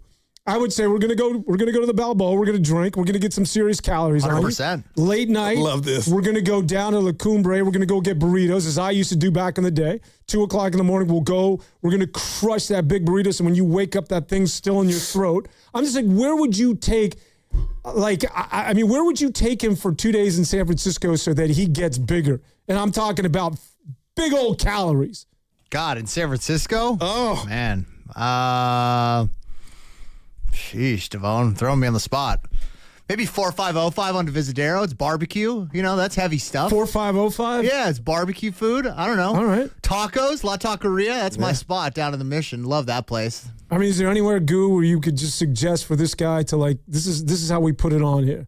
Any and every Mexican restaurant, give me a double order of carne asada fries. We're eating this about 10:30, 11 at night. Go have some pops. Do you still have food after you drink at night? No, I'm not. This is how you know I'm not Italian. I can't do both. If I'm sipping, I'm on a liquid diet. I can't. Oh, seriously? Yeah, it'll burn a hole. Then I'll get to the food. But I got friends that can do both. And Same, Gil. I can't. Really? I'm a one-trick pony. I'm a drink till there's a hole. The difference is, watch out. So back when I was going hard, I guess the difference, I should rephrase this, is that I would start at happy hour. So by the end of the night, you've gone so long without food that it's like now it's 2 a.m. It's like I need to eat, right? I have. And it's so like Kool-Aid. Here it comes. And then it's the worst cocktail the next morning because you just want to like, no doubt. What have I just done to myself? Oh, man. How do we transition to the San Francisco Giants and one Tony Vitello? Because maybe, how's this? Like, if anyone's driving you to drink, it's those San Francisco Giants this year. So let's start there. Tony Vitello. I mean, you bring him back next year. Well, you know what? Let's start here. I don't know if you heard, I predicted them to win 90. And the last 4 or 5 years, I predicted the Giants to get hot. And I've been living in the past to just qualify and do what Arizona did a few years back, use the wild card to get to the World Series. And when they got Devers in the baseball world, to me, Devon shook. I'm like, they got their bopper. And now here we go. Watch out. I love the Arise signing. I was thinking this team could actually win 90. I was quick and vocal to run Melvin out. And I'm telling you, I'm trying to find his addy because I need to send him a bouquet of flowers and say, I'm sorry. This team won 81 games last year, and I just don't know why, Dan, this year the offense hasn't been consistent. Shame on Buster in regard to the bullpen and him thinking Ryan Walker could handle it. That was a blunder. But what I don't like is what happened in Miami when Devers did the no, I'm not coming off first, gets in the dugout, a coach tries to tap him on the ass, and he looked like a little spoiled kid and was mad. And you could say, come on, man, move on. But the bottom line is a manager worth his salt, Whitey Herzog, Bruce Bochy, any manager, Tony La Russa would have been waiting on that right when he got off those steps, and they would have had a conversation. And what I don't like about this all is he came in neutered. He came in neutered because every time he was supposed to check a player, I believe, or just lightweight call a player out, because there are levels to calling a player out on your post-game presser, he tried to be their best friend. And then Steiny would just beat me over the head with, well, he doesn't have the cachet to come at Chapman or any other player. Bull crap. Then now I'm more mad or upset at Buster for getting a manager that doesn't have the weaponry in his tool belt to check a player. You have to be able to verbally check a player, if not just for the clubhouse, for the fan base. Do I like Tony Vitello, the person? I think I would love to hang out with him. I'm watching him, Dan, and I just really believe he's just a fish out of water. This will never try to be duplicated. He's set back college coaches coming with no baseball MLB experience to try to get and do what he did. So I say all that to say is I watch every night, but they can win 8 in a row. I'm so baseball hurt on what this team has done and what they haven't done. I'm out, and I wonder, and I could be wrong, won't be the first time, real quick here, if he's like, you know what, Buster, this ain't working. I'm going to go back. I'm going to take a sabbatical, go do the Bob Myers, and then get back in it. But this ain't me. And I could be totally wrong, but that's where I'm at with Tony Vitello, man. You're listening to 95.7 The Game, KGMZ FM and HD1 San Francisco and Odyssey Sports Station, in the home of the Golden State Warriors and Valkyries.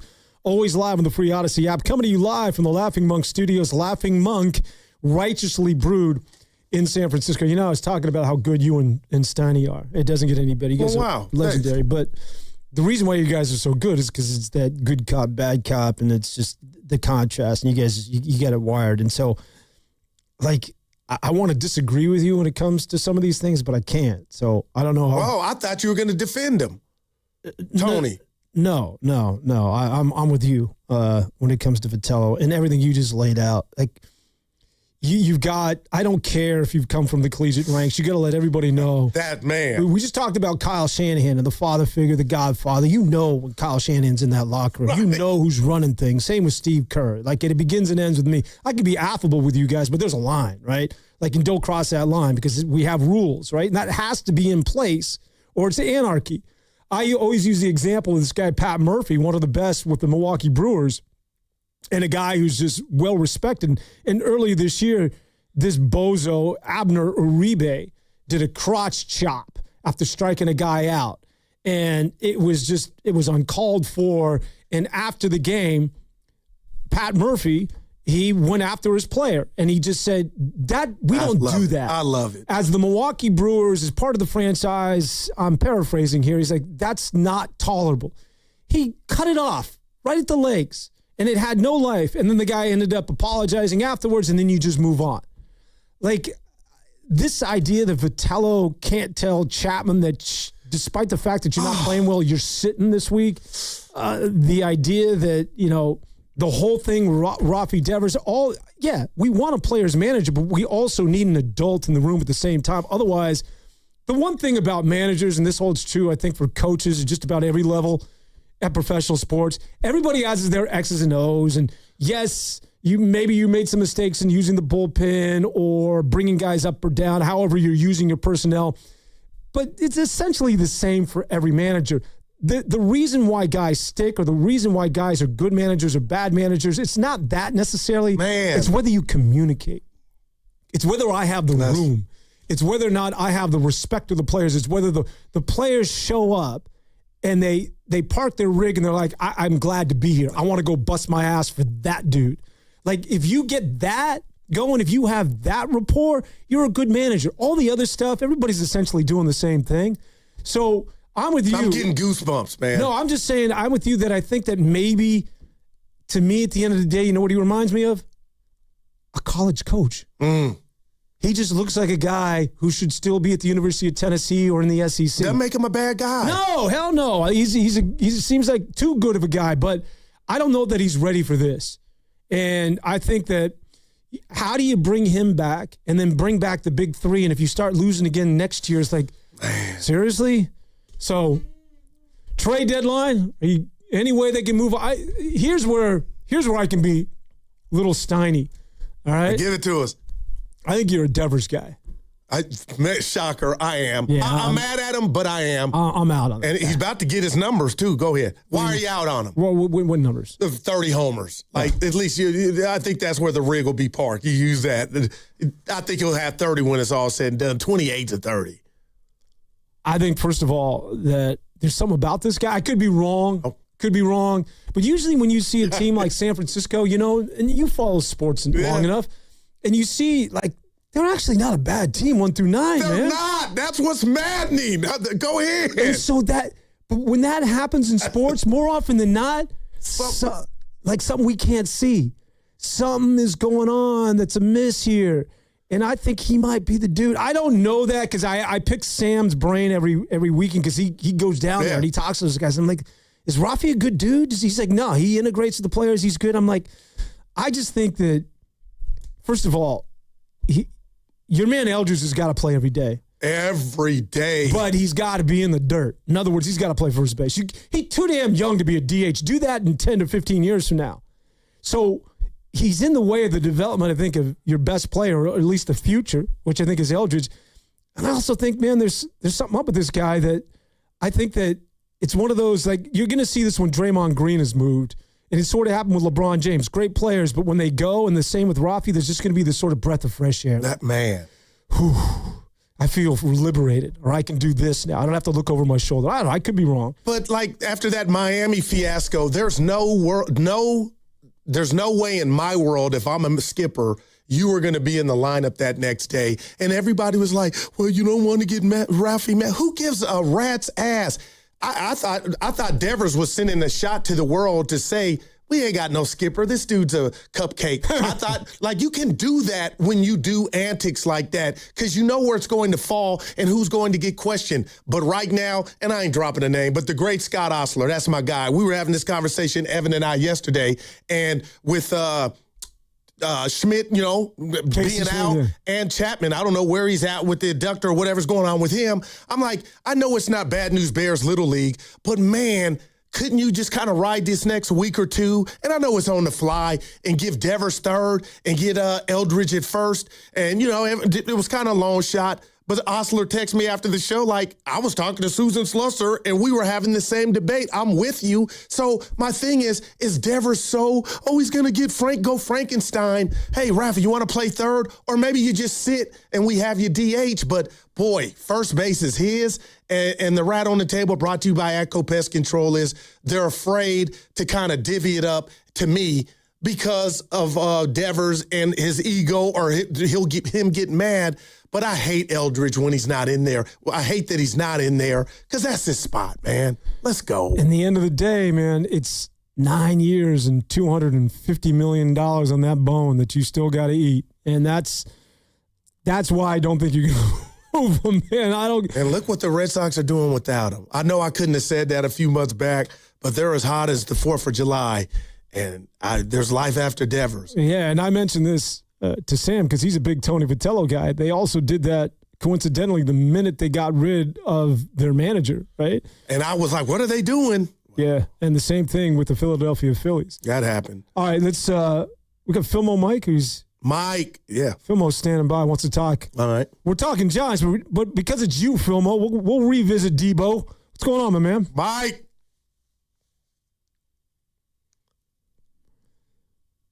Filmo, you there? All right, I got a question until we get him. What's up? This is we'll get back to Mike Dunleavy. What about Buster? This is his production. Are you disappointed? And before you answer, that's my whole thing. I'm going to say, I thought the Giants, and they still do, that pride debacle, Buster, hurt me because I thought you had the gift of gab. But we'll go to Mike and we'll get back to it. Yeah, let's hear from Philmo when we revisit the San Francisco Giants. Philmo, you there?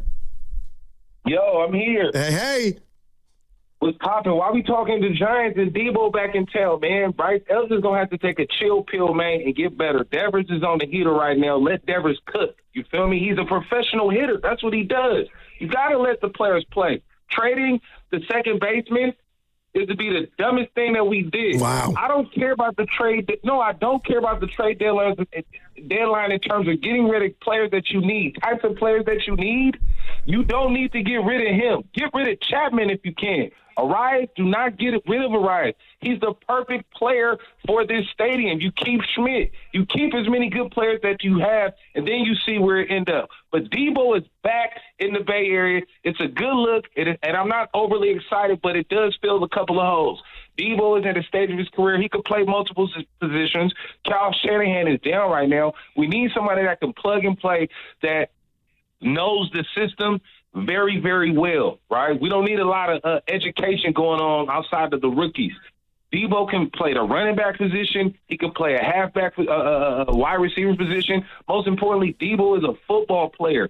Also, my last point about Deebo is some players that you play with that you know, Devon, Guru, sort of like Curry, sort of like Iverson. When they score, it hit different within the team, within the fan base. So he brings a spark that we don't really have. My last point, and now shout out to Friday. You feel me? What's bugging you? Echo, pest control. You feel me? Guru, you say the rat on the table. I say the roach on the wall. Same difference.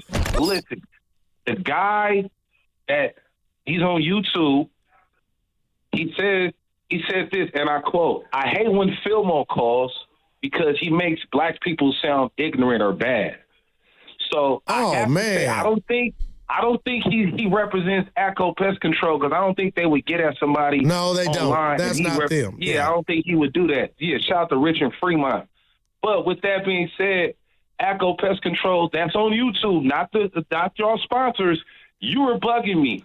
You're a hater. You need to go wash your back, and you need to learn about some sports talk, brother, because I was talking all facts on that, but it's all good. To each his own. Everybody has their opinion. Everybody not going to like your takes. But to say that I make black people sound ignorant, you must have not heard of Officer Tatum.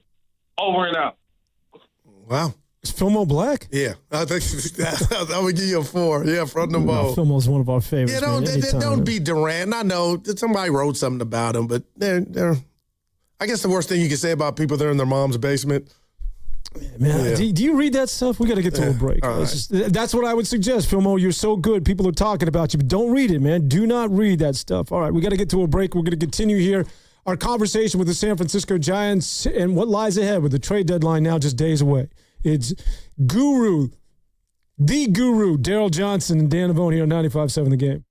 No one plans to call a lawyer, but a lot of people wish they had sooner. Because after an accident, the clock starts immediately. Insurance companies move fast. They call, they record, they push for answers. And one wrong move, saying too much, signing too early, trusting the process, that can cost you thousands. That's why waiting is the biggest mistake you can make. Call Beam Law first, before you speak to insurance, before you agree to anything, before you risk your case. This just isn't a claim. It's your recovery, your income, your future. Beam Law has recovered millions for clients across the Bay Area and has been named Best of the Bay by SF Weekly 4 times. If you've been injured or lost someone due to someone else's negligence, please don't wait. Call Beam Law now at 415-523-5555. 415-523-5555. That's 415-523-5555. Or visit hurtinthebay.com. That's hurtinthebay.com, because it's not whether you get knocked down, it's whether you get back up. Beam Law, they've got your back, Bay Area. I'm Galen, co-founder of Brooklyn Solarworks. With my Chase Inc. Business Premier Card, I get unlimited 2.5% cash back on purchases of $5,000 or more. So everything we buy to run our solar business gives us cash back that we put back into the neighborhood, donating solar panels to community gardens. Chase Inc. Cashback built for every business. Find the right card at chase.com/Inc. Real business owner compensated for their participation. Cards issued by JPMorgan Chase Bank and a member of FDIC. Subject to credit approval. Terms apply. Hey, it's Willard. Embrace the haze with Hazy Little Thing from Sierra Nevada. If you've ever stayed for the ninth inning comeback, know how to time the beer run to still make it back for the stretch. If you're up for whatever the game brings, then embrace the haze with Hazy Little Thing. Hazy, citrusy, smooth. Brewed with the purest ingredients for finest quality. There's a reason it's America's best-selling Hazy IPA. Embrace the haze with Sierra Nevada Hazy Little Thing. Enjoy responsibly. What if you could have the most reliable fiber-powered Wi-Fi? And get this, what if you could keep it at the same price for 5 years guaranteed? Now through August 24th, new Xfinity customers can get our best price on gig Wi-Fi this summer before it disappears. Just $50 a month for 5 years. No annual contracts, no hidden fees, and our best equipment included. Plus, get online in minutes with same-day Wi-Fi. It's Wi-Fi that finds and fixes problems before you even notice them. Like super intelligent Wi-Fi with a sixth sense. Plus, it keeps you protected from online threats. And get Peacock Premium included for 2 years. Lock in your price and unlock the possibilities. Get it now at Xfinity.com. Xfinity. Imagine that. Restrictions apply. Requires paperless billing and autopay with stored bank account. Taxes and fees extra. Speeds vary. Use of fiber coaxial cable. Learn more at Xfinity.com/same-day Wi-Fi. I just bought a new automobile the same way they did in the 1900s when movies were silent. Well, I just got this Jeep from FlexCar. Maintenance and insurance are included, and I can switch cars anytime. What are you, high on giggle juice? The first and only month-to-month car lease. FlexCar. You drive everything.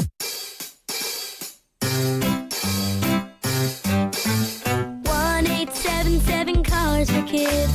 KARS Cars for Kids. 1-877 Cars for Kids. Donate your car today. 1-877 Cars for Kids. KARS Cars for Kids. 1-877 Cars for Kids. Donate your car today. Ready to get rid of that old car? Donate it to Cars for Kids. Call 877 Cars for Kids to speak to a friendly live agent. Donation is super easy, and your car can be picked up as soon as tomorrow. Go to carsforkids.org now or call 877 Cars for Kids to donate your car today. 1-877 Cars for Kids. KARS Cars for Kids. 1-877 Cars for Kids. Did you know you can donate real estate too? Go to carsforkids.org. That's cars with a K. T-Mobile has an exclusive bundle for customers 55 and up. I'm Sarah Bowl. Yeah, I'm Frank Bowl. A reliable network is key for us. And with T-Mobile, it's been wonderful. And going to the 55 plus plan saved us so much money. A lot. And that's important. Trying to keep costs down. The home internet's been perfect. It's fast, it's quick. The setup was so easy, it took less than 15 minutes. It was like, If you want simplicity, coverage, reliability, you want the whole package, T-Mobile has it. Right now, T-Mobile customers 55 and up can get 2 phone lines on America's best network, plus America's fastest 5G home internet for just $30 each. $30 per month each line with autopay plus taxes and fees. Minimum age 55. Pricing for home internet rely on 2 lines of Essentials Choice 55. $35 connection charge per line required. Best mobile network and fastest 5G home internet based on analysis by Oak Cliff Speed Test Intelligence data 2H 2025. All rights reserved. Attention. Have you racked up $10,000 or more in credit card debt? Are you barely getting by making minimum payments? With credit card debt reaching all-time highs, National Debt Relief is notifying consumers about significant debt relief options currently being made available to help those with overwhelming credit card debt. These options may reduce a large portion of credit card debt for those who qualify. You don't need to declare bankruptcy or take out a consolidation loan, and you may only have to pay back a fraction of what you owe, even if you have bad credit. National Debt Relief has already reduced the credit card debt for more than 550,000 consumers, so don't wait. If you owe $10,000, $20,000, or even $100,000 in credit card debt, you can now take advantage of this financial debt relief as the cost of living continues to skyrocket. To check what debt reduction you may qualify for, call 800-358-6868. That's 800-358-6868. Again, 800-358-6868. Bay Area, get ready for the King of the South, T.I. and the King Secession Tour. Coming to the Masonic on August 15th. Buy your tickets at Ticketmaster.com. For a chance to score tickets courtesy of Live Nation, visit the contest page at 957thegame.com.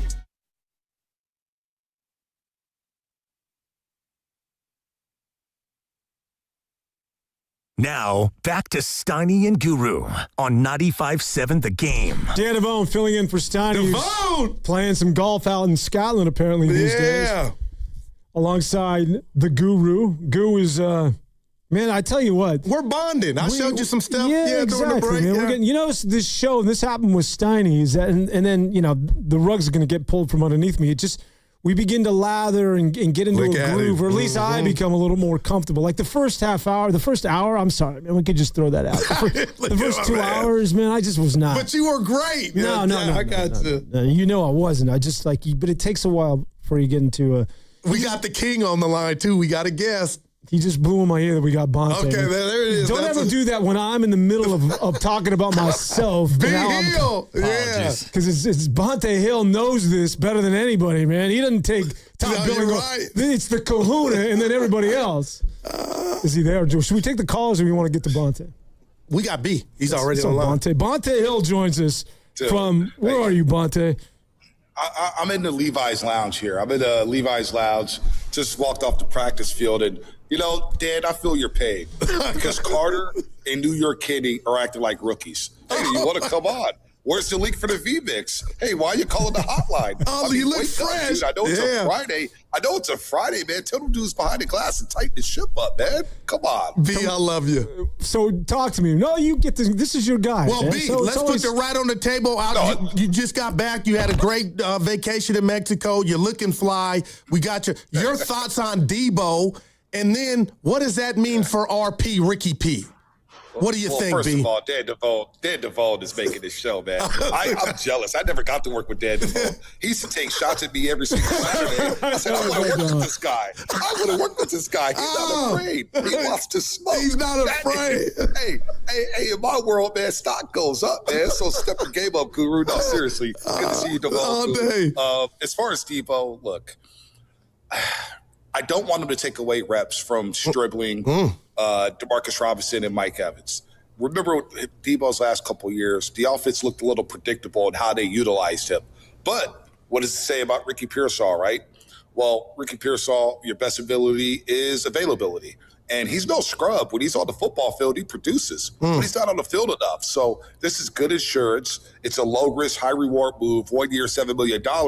And maybe Deebo humbled himself after the way things ended in San Francisco. It wasn't pretty. The Jake Moody situation where he's trying to choke out the long snapper, and he's talking, and he's dropping passes. And it wasn't a pretty ending here in the Bay Area, but he looks like he's in phenomenal shape. I think he's humbled himself. He realizes that, man, Shanahan was the best thing to happen for me coming out of South Carolina.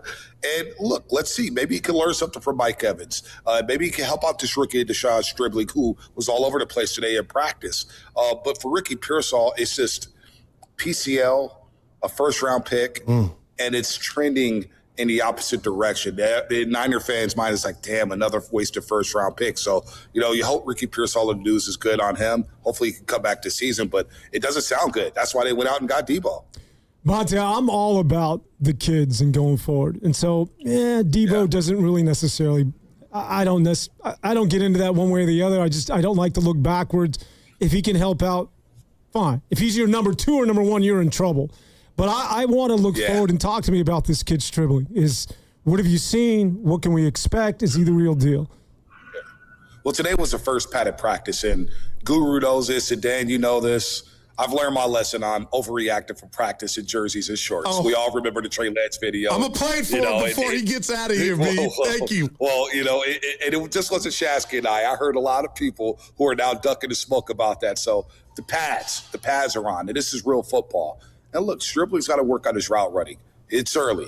But against zone defenses this year, the way Shanahan can cook up plays and attack zone defenses, he's a big body who catches everything. He has an ability to come back to the football. He made some tough catches in traffic today. But look, he's got to clean up his route running, getting off the line of scrimmage. If somebody's jamming him, he's got to work on that. So, look, it's the first day of padded practice, but he looks like a player. Like he's wearing number 15, and you're thinking, is that Jawad Jennings? Oh, wait, that's Stribling from Ole Miss. So he looks the part. He looks like he's going to be able to produce this season, Dan.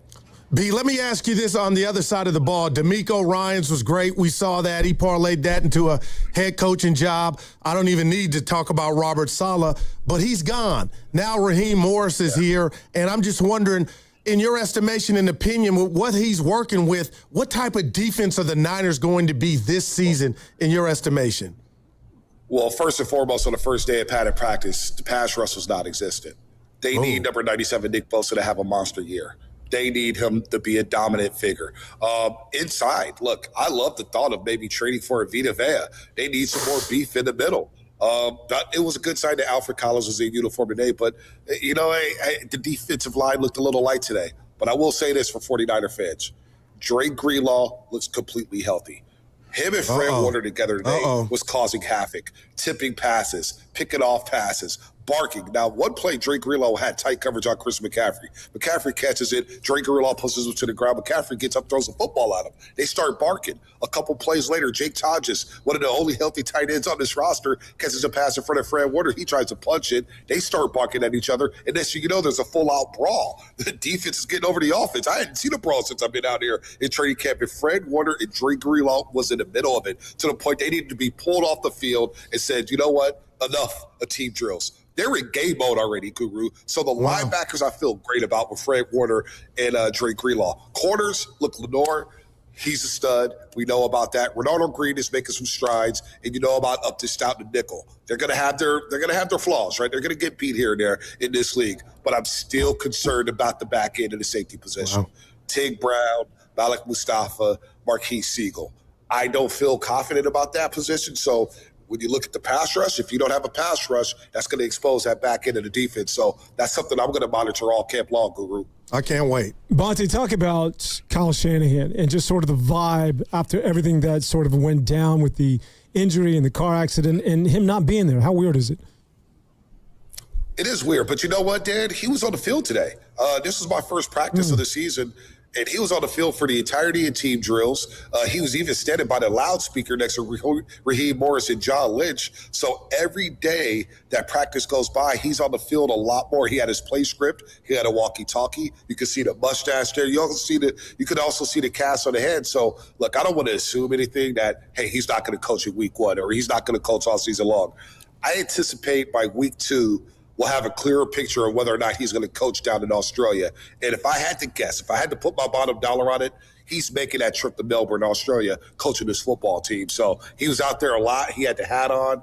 Juszczyk was talking to him a little bit. He's next to Raheem Morris. He's looking at the plays. He's talking to Purdy. So he was out there a lot. And if the music was blaring, guys were chomping at the bit. They're flying around defensively. So, Dan, the vibe was straight, man. Shanahan's out there, and he's out there in front of everybody. So I anticipate him coaching down in Australia week 1 for his football team. B, let me ask you this going into week 1. 2 years ago, 23-24, I'll never forget the home Christmas game against the Ravens. Brock and Lamar were going in there as top 2-3 MVP candidates. And I won't dare tell you or anybody listening, Brock had a bad year last year. He won a playoff game on the road.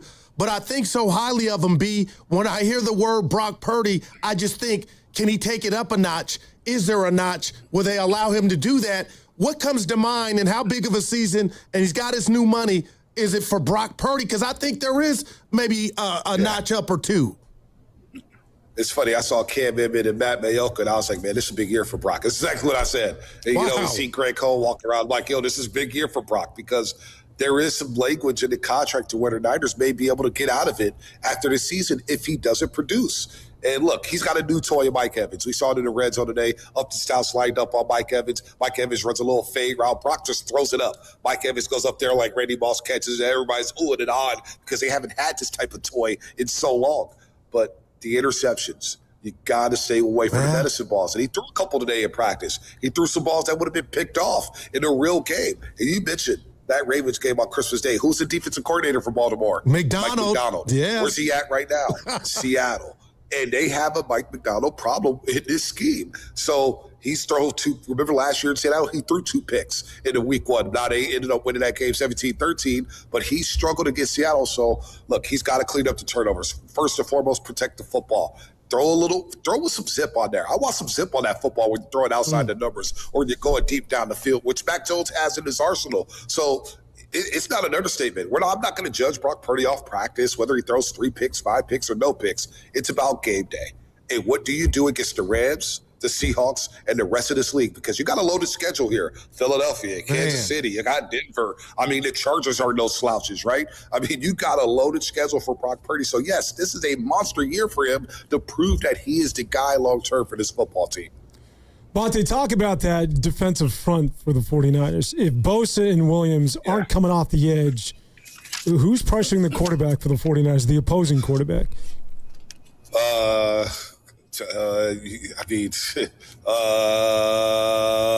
don't know, Dan. That's the problem.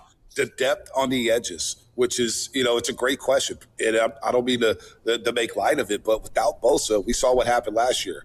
They were one of the worst teams to get to the quarterback. There's no doubt. And if you can't get to the Matthew Stafford, if you can't get to Sam Darnold in this division, and then you got the NFC East and those quarterbacks, and you got the AFC West and the quarterbacks within that division, you're going to have a long season. So if Mykel Williams is not healthy, and I didn't see him around today, I'm going to come back down here tomorrow and see where number 98 is if he's on the side field. Now, Bosa wasn't full pads. He didn't partake in team drills, 11-on-11s, so I anticipate him playing. And this is a big year for him because he's playing for new money.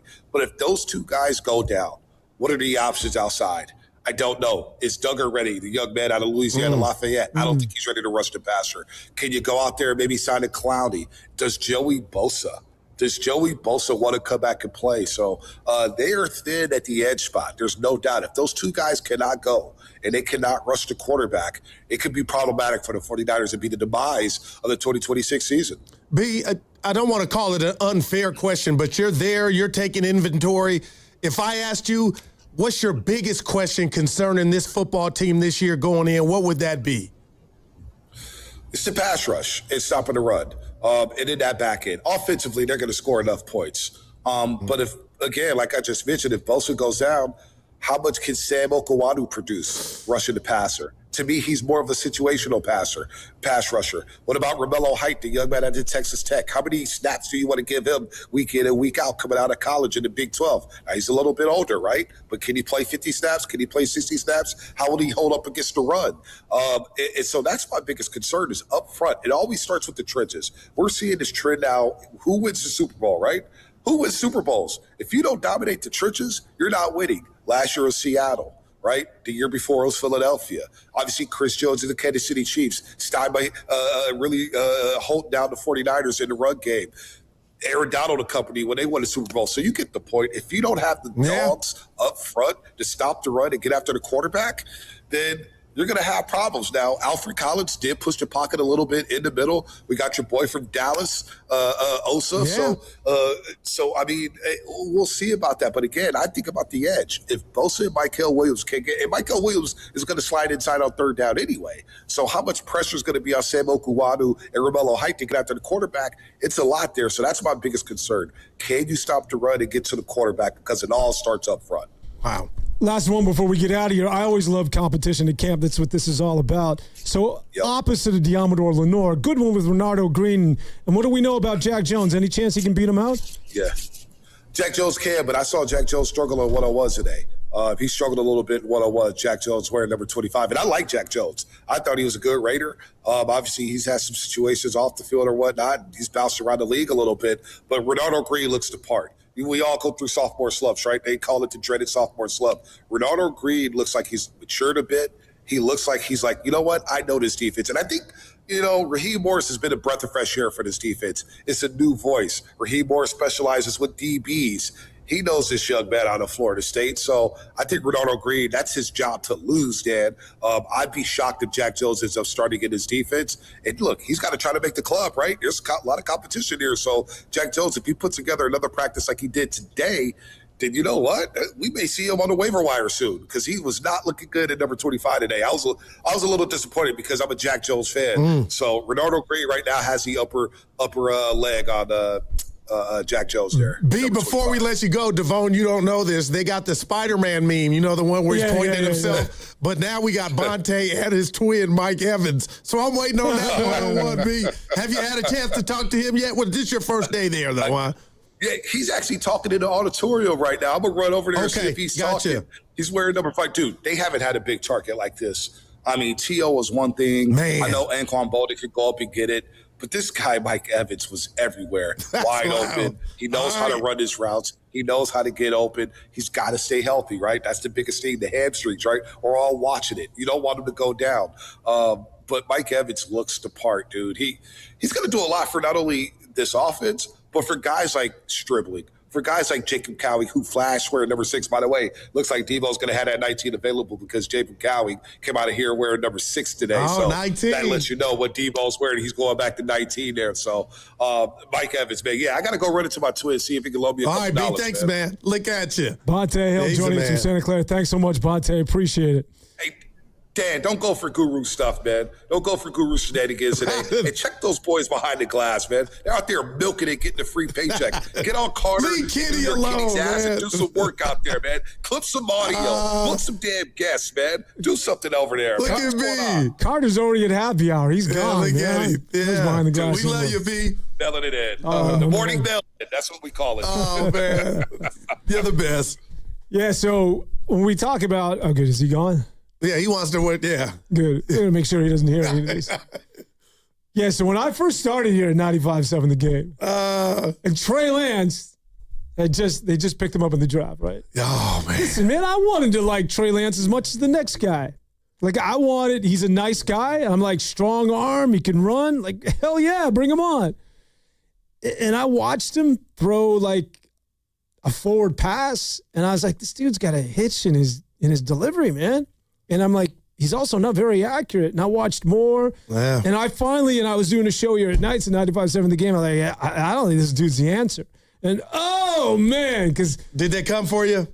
Well, it wasn't like me and a few people. I was the only dude. And I'll never forget that our man Bonte as well as Shasky, so you heard that audio. I was going to play it for you. Oh, no, I didn't hear the audio. But I just remember that Trey Lance almost had like a restraining order on these two because they were in love with this man. Yeah, it was one of the best. They went to camp, saw practice, and that you would have thought he was about to be Joe Namath, man.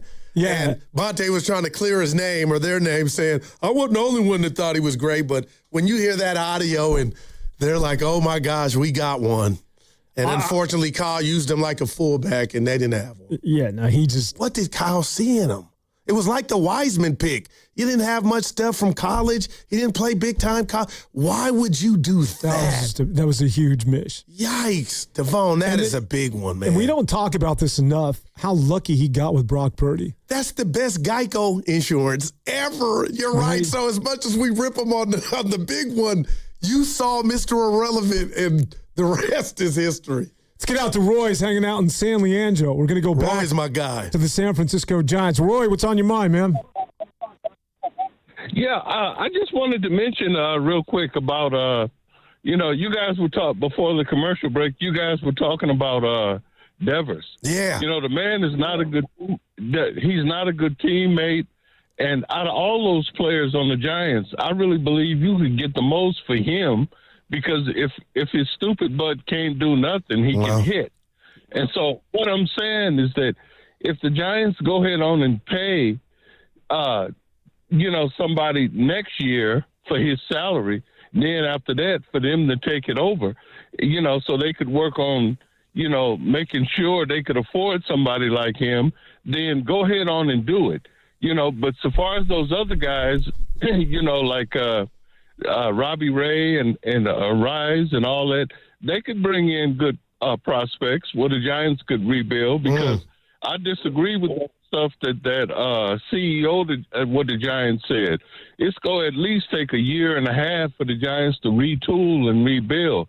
And Buster Posey need to stop just looking out for pitching. You know, they need, like, maybe another good back catcher also, too, just like that guy named Ashley Rushman. I understand he's on the trading block. Well, the Giants could maybe get somebody, you know, trade up somebody for him if possible. You know, so it's all kinds of ways that you can create to make your roster a whole lot better. But I want to say this before I let you guys go. I still say out of everything that's happened, you know, Ron Washington and that other guy in the front office, they've done an excellent job at, you know, teaching some of those young players real well. But the Giants need to still, you know, go ahead on and bring in people that can teach these young players how to play, what to do, situational hitting like bunting and all like that. That's all I wanted to say. Thanks Roy. a lot for taking my call. Sounds a lot like Willie Mays to me, Roy. Oh, is that? I didn't think about that. Snotty was like, "Goo, I can feel you on that one." But yeah. Speaking of bunting, did you see Devers? I couldn't believe that. Almost got a double out of it. That was a thing of beauty, man. It was. I got to give it up to man. Yeah. Especially I know this shift is illegal in Major League Baseball, but if the third baseman is playing that far over and they're giving you left field, keep him honest, man. No I didn't think he had that in his bag. That might have been the most. For laughing, like, you see that? Wow. That might have been the most impressive thing that I've seen him do in the Giant uniform. But you know, what's Willie Mays' name? Roy San Leandro. Yeah, Roy. Moving off on Devers is not that easy. He's got another 9 years on that deal. Yeah, I got you, man. It's a lot of money too. Yeah, and again, I'm not a clinical doctor or psychologist, psychiatrist, what have you, but he looks like in the clubhouse where that stuff matters, where it always has mattered. I just don't know if people, you know, flock to him or he's, you know, just a dark cloud. Nothing. You ever have a job where you come in and one of your coworkers just a dark cloud and everything shifts? Yeah. It's like, oh God, here comes Devon. You know what I mean? Like, you never want to be that person. But I feel like Devers could have some of that to him. Well, and the thing about Devers is that I think that if they have anybody who's remotely interested, they got to move him. And I think Buster knows that as well. Man. So a lot of money, though. All right, we're going to take a quick break. The segment was sponsored by AC Transit. All right, well, it says, hey, I got two. All right. We're a little premature. Put the headset back on. I jumped the gun here. So that's, again, about being a number one here. That's why I want to sit in your chair from this point forward. Steiny, you know, he can always dub to him, and Steiny owns it. He's not a traditional one. He plays the one. That's great, man. Do we want to go to Big Smooth really quick? Smooth. No. Or Smooth is, we want to hold on to Smooth? All right. Well, Smooth, we'll get him on the other side. And can we hear on the other side, just a request from the Goo, the Bonte and Shasky. I got it. First practice for. Yeah, so I you know what? There were a couple of things where I stuck my neck out on the line. Oh. And I'm telling you, I was not in on re-upping Jordan Poole. Like, and this is after Jordan Poole helped lead you to an NBA championship. I'm like, no, you got to get up on that guy. And there was a caller here. What was her name? Robin from San Francisco. Where is she? I hadn't heard her. She was just like, you don't know what you're talking about. And Jordan Poole. I loved him before the punch. I loved him, man. Yeah. I just see it. I thought they had I'm one of those guys. I'm a big personality guy, and I just. Oh, that part. Well, no, even before he got punched in the next Tuesday by Draymond Green, I was like, there's something off with this guy. Like, he's not a purr guy. Yeah. This is not a warrior. I mean, remember he was like going after the assistant coaches during timeouts. He's just like. Jordan Poole. There was something off with that guy. And sure enough, and the league is, I've always maintained the league is just, it's littered with guys who can give you 20 to 25 points. But if you're not interested in playing defense and all the little things. I got you. All right, now we're running late. We go from one extreme to the next. Now can I read my little bro? I already did it, though. Want to do it again? Nah, the hell with it. I can't find it. We'll be back on 95.7 The Game after this. Your AC Transit fare keeps the East Bay moving, funding reliable buses, community routes, and essential transit service thousands of riders count on every day. Pay by Clipper, contactless bank card, or cash. Discounts are available for qualified riders. Visit actransit.org/fares matter. In 2026, Bay Alarm celebrates 80 years of security. With burglar and fire alarm systems, 24/7 in-house monitoring, and local service, our promise to the Bay Area remains the same. We got you. Learn more at bayalarm.com. California's calling. Sun-soaked coasts, forest trails, and fun-filled city nights. With 21 hybrid and electrified Toyota models, there's a ride made for your life. Score summer deals on the 50 MPG Corolla Hybrid and the 51 MPG Camry. Or get 0% APR plus finance cash on the all-electric BZ. Go farther and spend less this summer with Toyota's hybrids, plug-in hybrids, and all-electric EVs. Toyota, let's go places. Offer available through TFS to buyers with premium rated credit and cannot be combined with other offers. Ends 8/3/26. If you owe the IRS back taxes, you need the best team on your side. Priority Tax Relief has helped thousands of Americans resolve their IRS problems and settle for pennies on the dollar. As a leading tax resolution firm, we have an A+ rating with the Better Business Bureau, hundreds of 5-star reviews, and a 4.9-star rating on Google because we deliver results and huge savings. If you owe $5,000 or more and even facing wage garnishment, liens, levies, audits, or IRS letters, call us today at 800-471-6025. Once you call, our tax professionals will call the IRS with you for free, and within minutes, start negotiating a settlement. We'll put a stop to collections and fight to get you the best settlement possible. Choose the company Americans trust most. Call Priority Tax Relief now at 800-471-6025 to see what relief you qualify for. Don't wait. Make the call. Dial 800-471-6025. Once again, that's 800-471-6025. When it comes to hiring a plumber, heating, or HVACR contractor, think UA Local 38. With non-signatory companies, that low price up front can quickly turn into added charges once the job begins. But with UA Local 38 signatory contractors, you know the cost up front. There's no surprises. Local 38 professionals are craft certified and complete over 10,000 hours of training, so you know the work is done right. For quality, accountability, and peace of mind, choose UA Local 38. Learn more at ualocal38.org. This is Vanessa Deniston, senior attorney at the Dolan Law Firm. The Dolan Law Firm handles a diverse line of cases from personal injury to employment law. We're proud to say the Dolan Law Firm is just as diverse in our attorneys and staff. The Dolan Law Firm consistently achieves outstanding results with over $1 billion in verdicts and settlements. The Dolan Law Firm, the best, most diverse personal injury and employment law firm we hope you'll never need. Contact us at dolanlawfirm.com. Reach your saving goals with Miristar Momentum Savings. Progress should come with perks. Every $25 you save earns an entry to win cash prizes. We're drawing winners for $1,000 monthly, $5,000 quarterly, and an annual grand prize of $10,000. Saving has never been this rewarding. Apply today at miristarfcu.org. Insured by NCUA, no purchase necessary. Terms and conditions apply. See website for full details. Now it's time for the closer of the week. Presented by LiftMaster and RNS Doors. Turn your garage into the envy of the neighborhood. Visit rnsdoors.com. This week's closer comes from David from Modesto. Aaron did a great job in repairing our commercial roll-up doors. Would recommend RNS to anyone needing door installations or repairs. Our company has used them for many years for all of our roll-up door needs. Recently, my garage door opener was not working. I was in need of a closer. I was put in touch with RNS Doors, and they hooked me up with a brand new garage door opener from LiftMaster. With LiftMaster's MyQ connectivity, my garage door opener can be controlled right from my smartphone. You'll know when a door or gate has been left open and can close it with a tap, no matter where I am. Be one of the first 10 callers and receive 20% off a LiftMaster garage door opener. Call 1-800-FIX-A-DOOR. That's 800-FIX-A-DOOR. Or visit rsdoors.com. R&S Doors. Look for the red truck. Finding great candidates to hire can be like, well, trying to find a needle in a haystack, but not with ZipRecruiter. Its powerful technology actively finds and invites qualified candidates to apply to your job. So while other companies might deliver a lot of hay, ZipRecruiter finds you the needle in the haystack. See why 4 out of 5 employers who post a job on ZipRecruiter get a quality candidate within the first day. Try ZipRecruiter for free at ZipRecruiter.com/team. That's ZipRecruiter.com/team. ZipRecruiter. Oh, hey, Sarah. Did you hear my daughter Katie got Camper of the Week? That's a big deal. We got a big deal too, right, Mom? Honey, shh.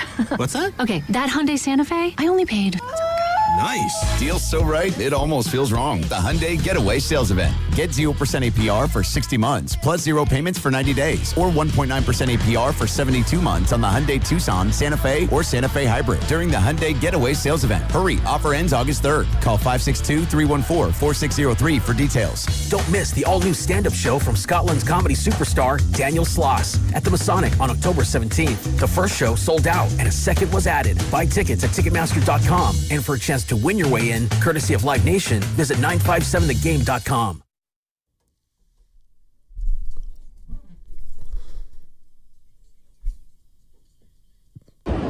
Oh my goodness, Bonte. Where you want to begin?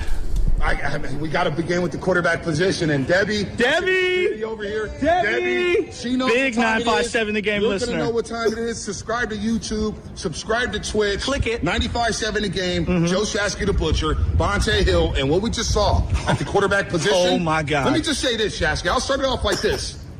I will be shocked if Trey Lance is the starting at quarterback in week number 1.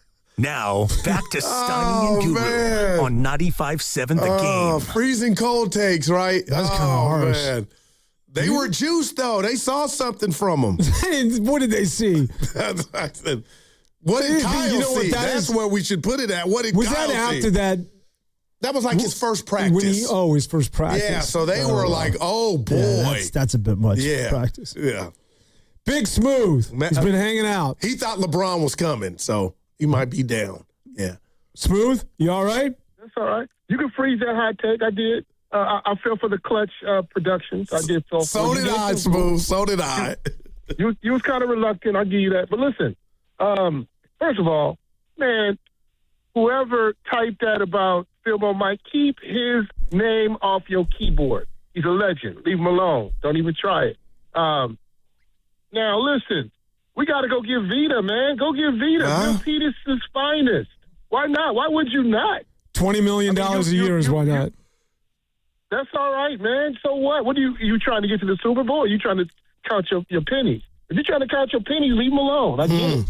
But I'm just saying, he's right there. He's a Bay Area guy. I'm just saying, man, why not? We've wasted money on other things. That's all I'm saying.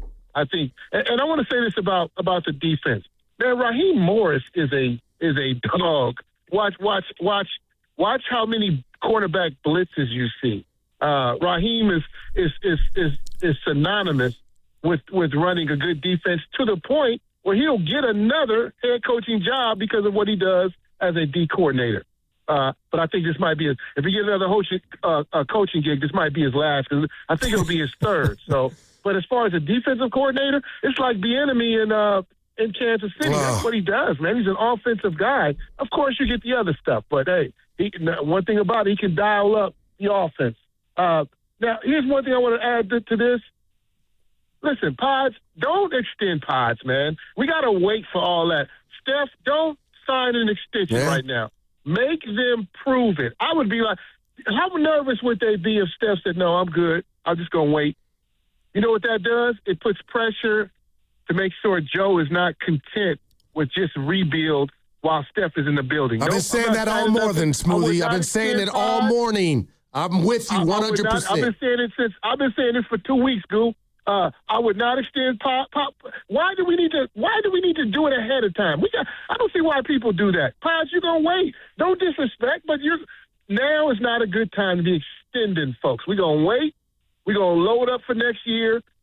If we're not loading up for next year, then you're gonna lose a lot of people, man. What are we doing? If we're not gonna load up for a big fish, then Pods can wait. If Steph can wait, Pods can wait. That's all I'm saying. Y'all have a great weekend. Back at you, Smoothie. Big Smooth, good job. Yeah, he fell, and I'm going to ask you because I hadn't. He fell for the banana in the tailpipe. So did I. Because when it first was announced that LeBron wanted to come play with Steph, I'm sitting there, and Devon, what I believe I know is LeBron, he's a killer. He cares about number 5, the Jordan thing. Even at 41, he's still bringing something to the table. I was just adamant, man, screaming at Steiny, like there's no way he's coming here. But then they start selling me on this Disney. Maybe they won't win, but he'll play with Steph. He'll be close to his daughter, which he said, and Draymond, and maybe they'll just have fun and it'll be exciting. And there's this documentary out and it'll be all kumbaya.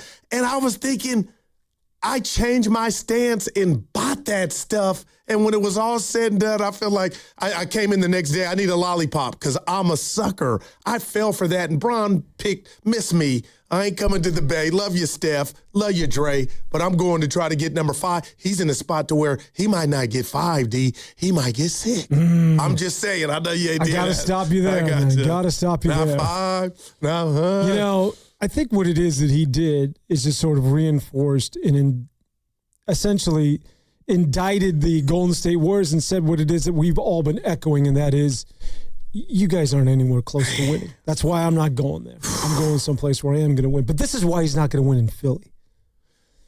Tell me, D, because I see it. Oh, I'll let you go first. Explain to me how they're going to win a title. Okay. And that's pretty easy, but go ahead. On paper now. That's your first mistake. This is up here with the 17-18 Warriors, Durant, Magic's Lakers on paper, and I'm Embiid, Edgecombe, Maxey, Jaylen Brown, and the smarts of LeBron James. That is one of the most talented starting 5s ever to me. Okay, game night played on paper. But you saw what Philly did, and they kind of did what the Knicks did. Okay, they didn't go far, but they had some success knocking off Boston. Okay, get your feet wet. And now you add Jaylen Brown and LeBron with those smarts. Nick Nurse already has won a title. And the Knicks coming out of nowhere, who are a damn good team, and I respect them.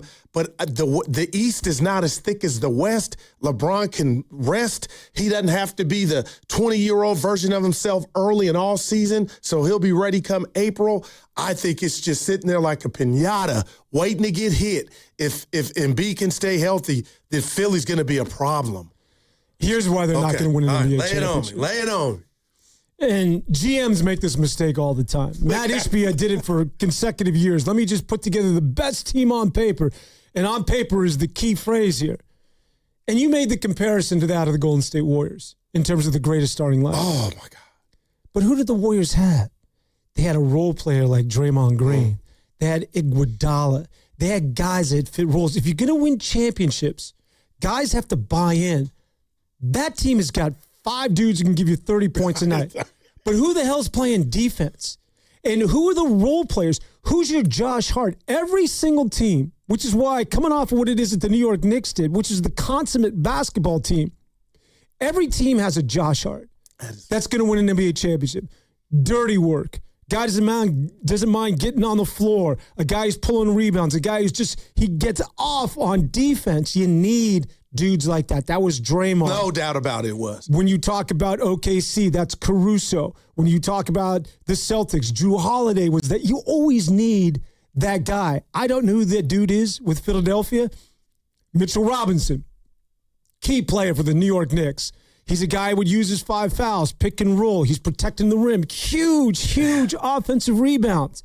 Again, this always comes down to role players, but for whatever reason, it happens annually in the NBA where we're just like, that's the best team. Look at all those players. Yeah. But it just comes down to roles, and it's about the guys that aren't necessarily the players that potentially can give you the 30 and 12, but do the little things, because it's the little things that win you the damn titles. No, I love that. And I'm not saying you're wrong, and that's why I think the Knicks were special. They had the Iguodalas and, the Livingstons, and Josh Hart was Draymond. He played with Hart. But I'll say this. They're going to know what they don't have. Then I'm bringing up a Kevon Looney and the Mitchell Robinson comp. But the thing is, Dan, they're going to be able to use the deadline to go get not a Jordan, because they don't need that. You're right. They got 5 dudes in 30 who's going to sacrifice. But we can go get, I believe you got a better chance to go to the basketball Walmart and get a guy like and no diss to Josh Hart, I love him because, but a guy like that just fills a role or a void. I think you have a chance to go do that at the deadline, then go get a guy where you say they got a surplus of. Steve's hanging out in Santa Rosa, wants to go back to the Niners and talk about Deebo. What's up, Steve? Hey, what's happening? I'm with you on the Giants, too. I just want to throw that in there. I got, blindsided by their game the first part of the season. But the thing, Deebo, man, that's like the best thing that happened all week. It's been a long week for sports talk. That's the best news we've heard all week. And I don't know why anyone would question that, they must not have seen that guy play before. The guy, he was a star for the Niners. He carried them a few games. You know, he's a target. He can run. He's hard to knock down. That's just a big, big plus for the Niners. And I would like to hear more people, you know, give that guy a lot more credit than he's getting in the media. You know, some of these players, you know, they were expected to do good, and they did good, but he just, when he came on, nobody knew who he was, and then all of a sudden he had a few games where it's like, wow, this dude's running the whole game. That's a big plus, you know. So let me ask you this. Let me ask you this real quick, if you don't mind. What Deebo has done in a Niner uniform, second to none, man. It was special. You don't have any trepidation about the last year of Deebo with the Niners, Kyle, Brock. You just forget that, or there's no concern about how he was not, what word am I looking for, Devona, plus. That doesn't concern you? No, doesn't concern me. He's a player, and he'll come alive when he needs to. That's what I see in that guy. You give him the opportunities, and he makes the most of them. You know, every player has their ups and downs, but that guy, you know, he's got special skills, and he's hard to knock down. That's what I really like about him. He's very hard to knock down, and the Niners need that kind of guy. You know, some of their receivers, and, you know, I think the one guy that is kind of overrated is the tight end. You know, he gets knocked down pretty easy for a big guy, and he gets all this ink like he's so awesome. I don't know. I don't agree with that 100%. And I wanted to say one more thing too. You know, about the guy bashing Fillmore Mike. Fillmore Mike is one of the best callers in sports talk radio. Anybody that wants to badmouth him doesn't really listen to a lot of sports talk radio. I love when that dude calls. That's love, man. Fillmore Mike getting some serious love here. That is wow. Steve finishing strong because he was losing me at George Kittle, who I think he was. Dude, I was like, he ain't talking about 85, is he? The wrestler. Oh, man, that was a cheap shot. You know, go ahead. The thing with Deebo, I go back to this. I like younger. I guarantee you that there are players in the NFL right now that are trying to hook on with a respective NFL football team. Right. Got serious resumes at the college level as wide receivers, right? Mm-hmm. But because of a numbers game, but because of some sort of a crunch or it just doesn't fit, and it's going to be, you know, the wide receiver coaches and the head coach are going to be in a war room like this, and they're going to have a dude up on tape, on video, and they're like, God, what do we do with him? And they have one column where, like, I love the way he runs routes. I love his attitude. This guy's got the potential of being a breakout star. And then there's the other column. Well, you know, he's a little bit small for the position, and you go back and forth, and then it's really difficult. You call him in the office, and you're like, this is a really tough thing for us to do. We're going to have to let you go. All right? We want to stand, whatever it is that they say. You've seen Hard Knocks. Right? I feel like I'm watching it play out right now. Yeah, so what if those guys are going to be available? Like, that's the dude I want on the Niners roster to be a wide receiver this year. Like, it's those guys, those free agents that came to camp that had a good resume at the college level, that are young and could be. Wes Welker was you remember Rod Smith? Yeah. That dude was a free agent, undrafted. There's Broncos. guys out there every single year that become impact players. Hell, back in the day, Drew Pearson went undrafted. Now that I think One about of my it. faves, 88. But Dan, I feel like you're describing a diamond in the rough the reverse way, and you're making it seem like it's easier to identify the diamonds in the rough rather than go with what you know. This hopefully was bad news for the Niners in regard to Pearsall, and that's coming to where he might be out for an extended amount of time. And the fact that Deebo, I'm being real here, why does it bother me, Dan, that no other team had him? And I know it could be, he wasn't asking for 50 M's. I'm like, this is Deebo Samuel, 19 problems. He was still out there. That concerns me. But now the Niners, I feel like it's good luck, finally something that's gone their way, that a guy familiar with your program that was once mainly the program, he's out there, let's bring him back and see what we got, as opposed to, I hear what you're putting down, but the Niners were like, hey, Devon, we like that, but there's not one of those, we haven't identified that guy, so we need somebody now, and Deebo's there, let's go get him.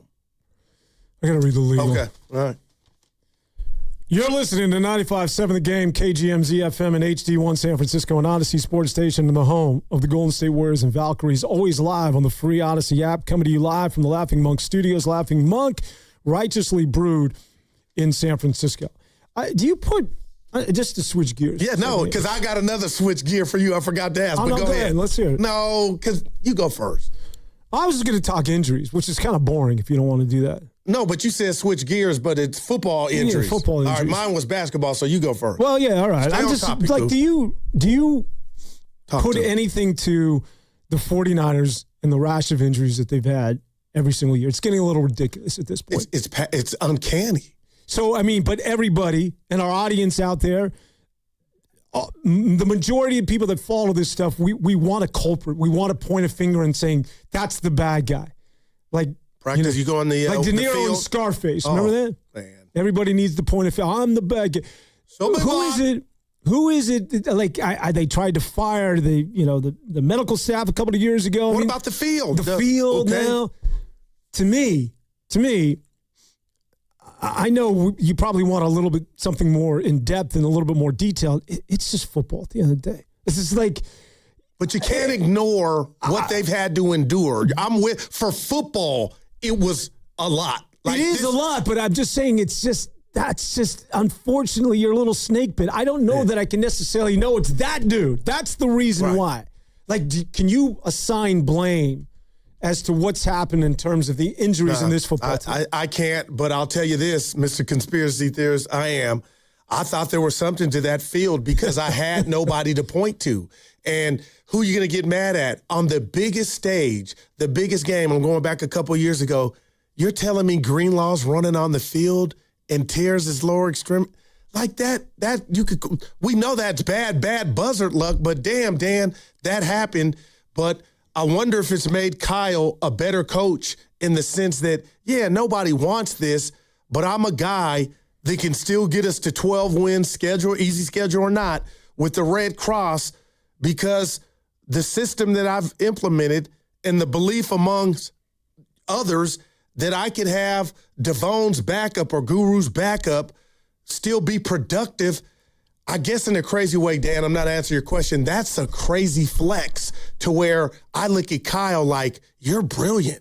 And that's why you're able to take, and I got to be careful here, Mr. Irrelevant and make him a top 15, 10 quarterback wherever you slot him and get paid, and why you took Garoppolo to a Super Bowl and a couple of NFC championship games. So I don't have a culprit to blame. I question it all day, every day, but I wonder how much of that bad luck has made Kyle a better coach.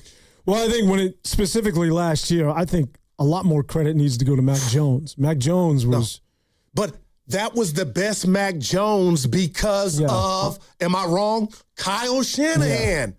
That's how I look at it. Well, I think Kyle Shanahan recognizes certain quarterbacks that fit into his system. But Mac was a bad dude, man. And they realize that guy is just with the wrong people. And go ahead. No, Sam Darnold, perfect example. Any quarterback nowadays that you want to throw away, I'm like, send him to Kyle before you throw him away. But Sam Darnold did that. But it's not any quarterback. But Sam Darnold said this Niner, he had a cup of coffee here. That changed a lot. Now I'm looking at him. He's got a Super Bowl. I'm like, could he be that damn good, Kyle, in regard to coaching him up, man? Well, I don't know if he's that good because it's not any quarterback. There's a lot of crappy quarterbacks out there. But what it is that he recognizes, like Sam Darnold just had just a bad situation in New York. Right? Adam Gase was his head coach, and then he goes to Carolina, and it's just like he recognizes that these are actually good players. He's watching them; they can make all the throws. I like this guy's temperament. They're just in a bad situation. Same thing with Mac Jones. He's just bring those guys to me, and I can bring the most out of them. Like, there's something there to work with. Whereas I don't think you can just take any random quarterback that's not good and can hook on with any football team and go to Kyle Shanahan and he's going to fix them. Now, Kyle Shanahan's very judicious as to who particularly he thinks is going to fit in to his system with the San Francisco 49ers. No, I'm not mad at that. But again, Dan, and I root for the star. I look at a guy that's kind of winning me back over, Dak Prescott.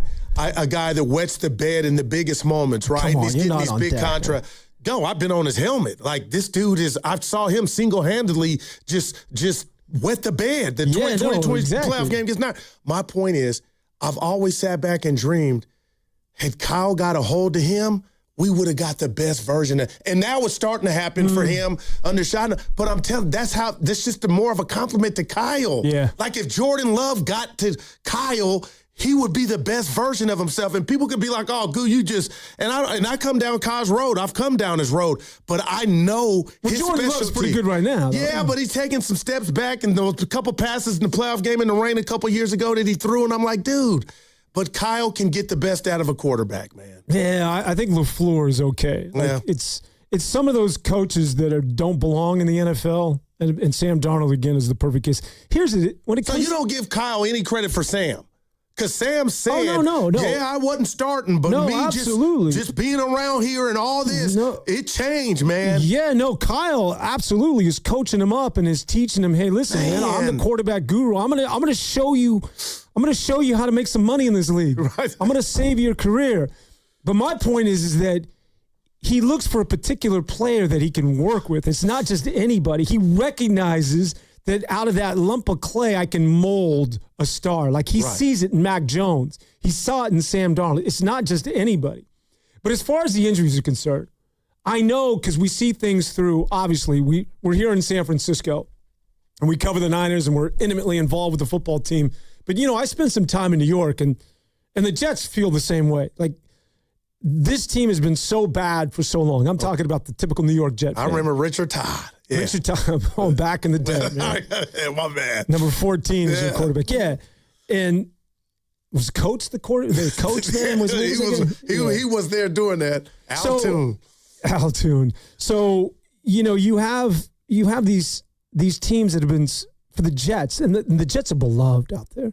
It's the Knicks 1, Jets 2, and then Yankees, Mets. You got to be kidding me. It's Yankees first in my mind. I don't know about the Jets, man. Wow.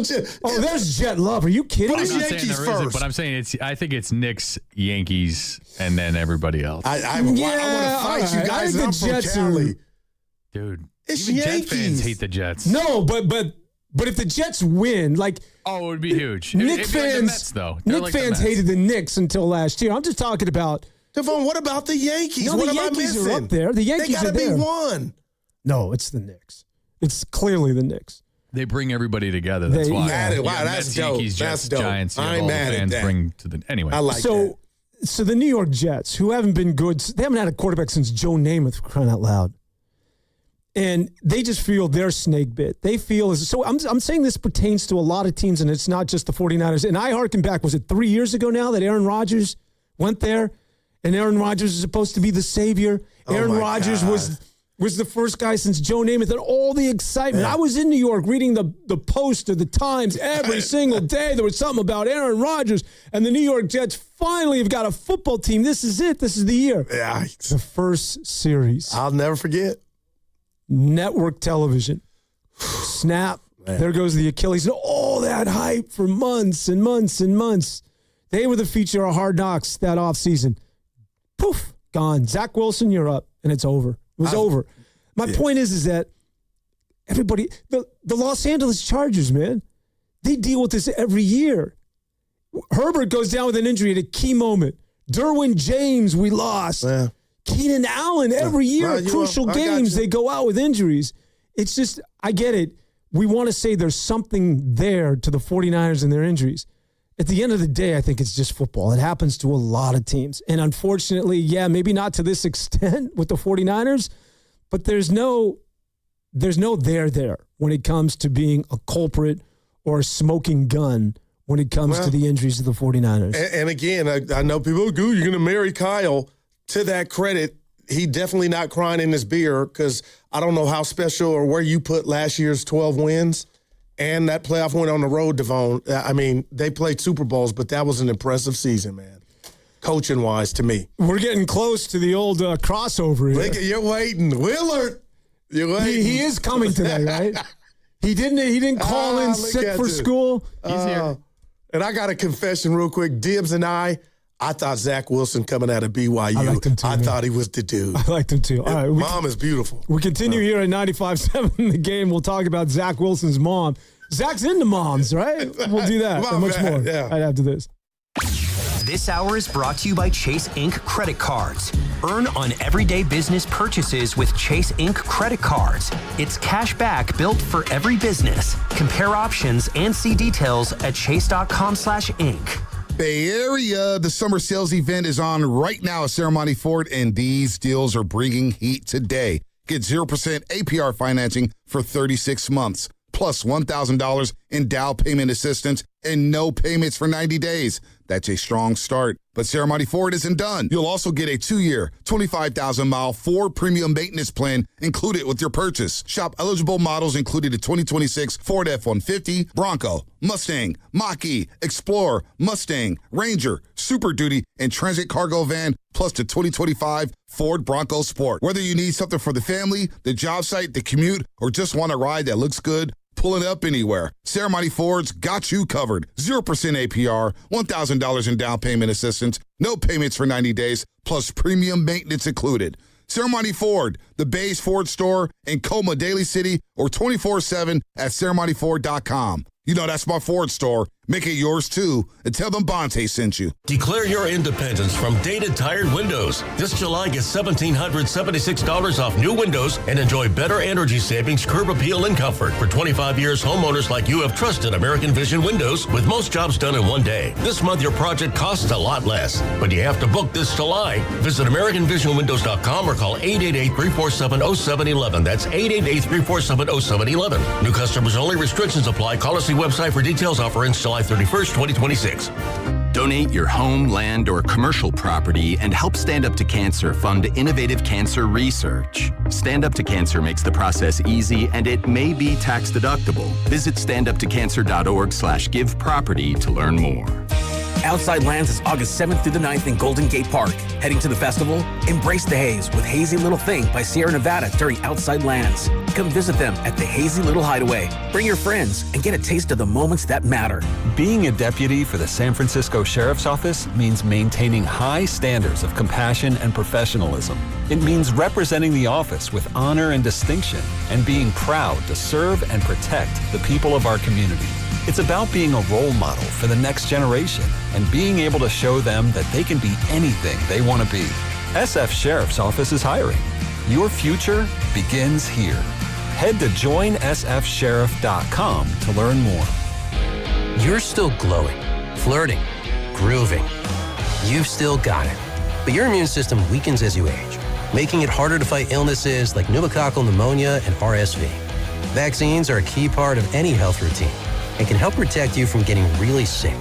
Ask your doctor or pharmacist which vaccines you need. See more at PfizerForAll.com. Sponsored by Pfizer.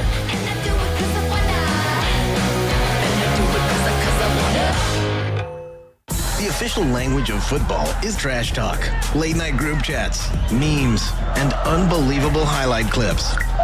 That's why Boost Mobile brings you our new global connection plan, the first plan ever made for WhatsApp. Get unlimited data, talk and text, international roaming, and calls to over 100 countries for just $40 a month. $40 price includes $5 a month auto pay discount. After 40 gigabytes of premium high-speed data, speeds will be lowered. Coverage not available everywhere. Visit store or boostmobile.com for details. This is Larry Flick, owner of The Floor Store. Our giant summer sale is here, now through August 3rd. Get 25% off everything in the store. Carpet, hardwood, laminate, waterproof flooring, and much more. That's 25% off every product. Add 24 months interest-free financing, and you've got The Floor Store's giant summer sale. Big savings, giant opportunity. There's just one thing. It ends Monday. Visit floorstores.com to find the nearest of our 11 Bay Area showrooms, from Santa Rosa to San Jose. The Floor Store, your Bay Area flooring authority. If life is a game to be won, then every child deserves to play on a level field. Children International is empowering young people in poverty on their journey by giving them the tools, the training, and the skills to shape their own futures. From the early days of development through all stages of growth and into employment. This is how, together, we can help end poverty for good. Learn more at children.org. T-Mobile has an exclusive bundle for customers 55 and up. I'm Sarah Bowl. Yeah, I'm Frank Bowl. A reliable network is key for us. And with T-Mobile, it's been wonderful. And going to the 55 plus plan saved us so much money. A lot. And that's important. Trying to keep costs down. The home internet's been perfect. It's fast, it's quick. The setup was so easy, it took less than 15 minutes. It was like, If you want simplicity, coverage, reliability, you want the whole package, T-Mobile has it. Right now, T-Mobile customers 55 and up can get 2 phone lines on America's best network, plus America's fastest 5G home internet for just $30 each. $30 per month each line with autopay plus taxes and fees. Minimum age 55. Pricing for home internet rely on 2 lines of Essentials Choice 55. $35 connection charge per line required. Best mobile network and fastest 5G home internet based on analysis by Ookla of Speed Test Intelligence Data 2H 2025. All rights reserved. Bay Area, get ready for the King of the South, T.I. and the King Secession Tour. Coming to the Masonic on August 15th. Buy your tickets at Ticketmaster.com for a chance to score tickets courtesy of Live Nation. Visit the contest page at 957thegame.com.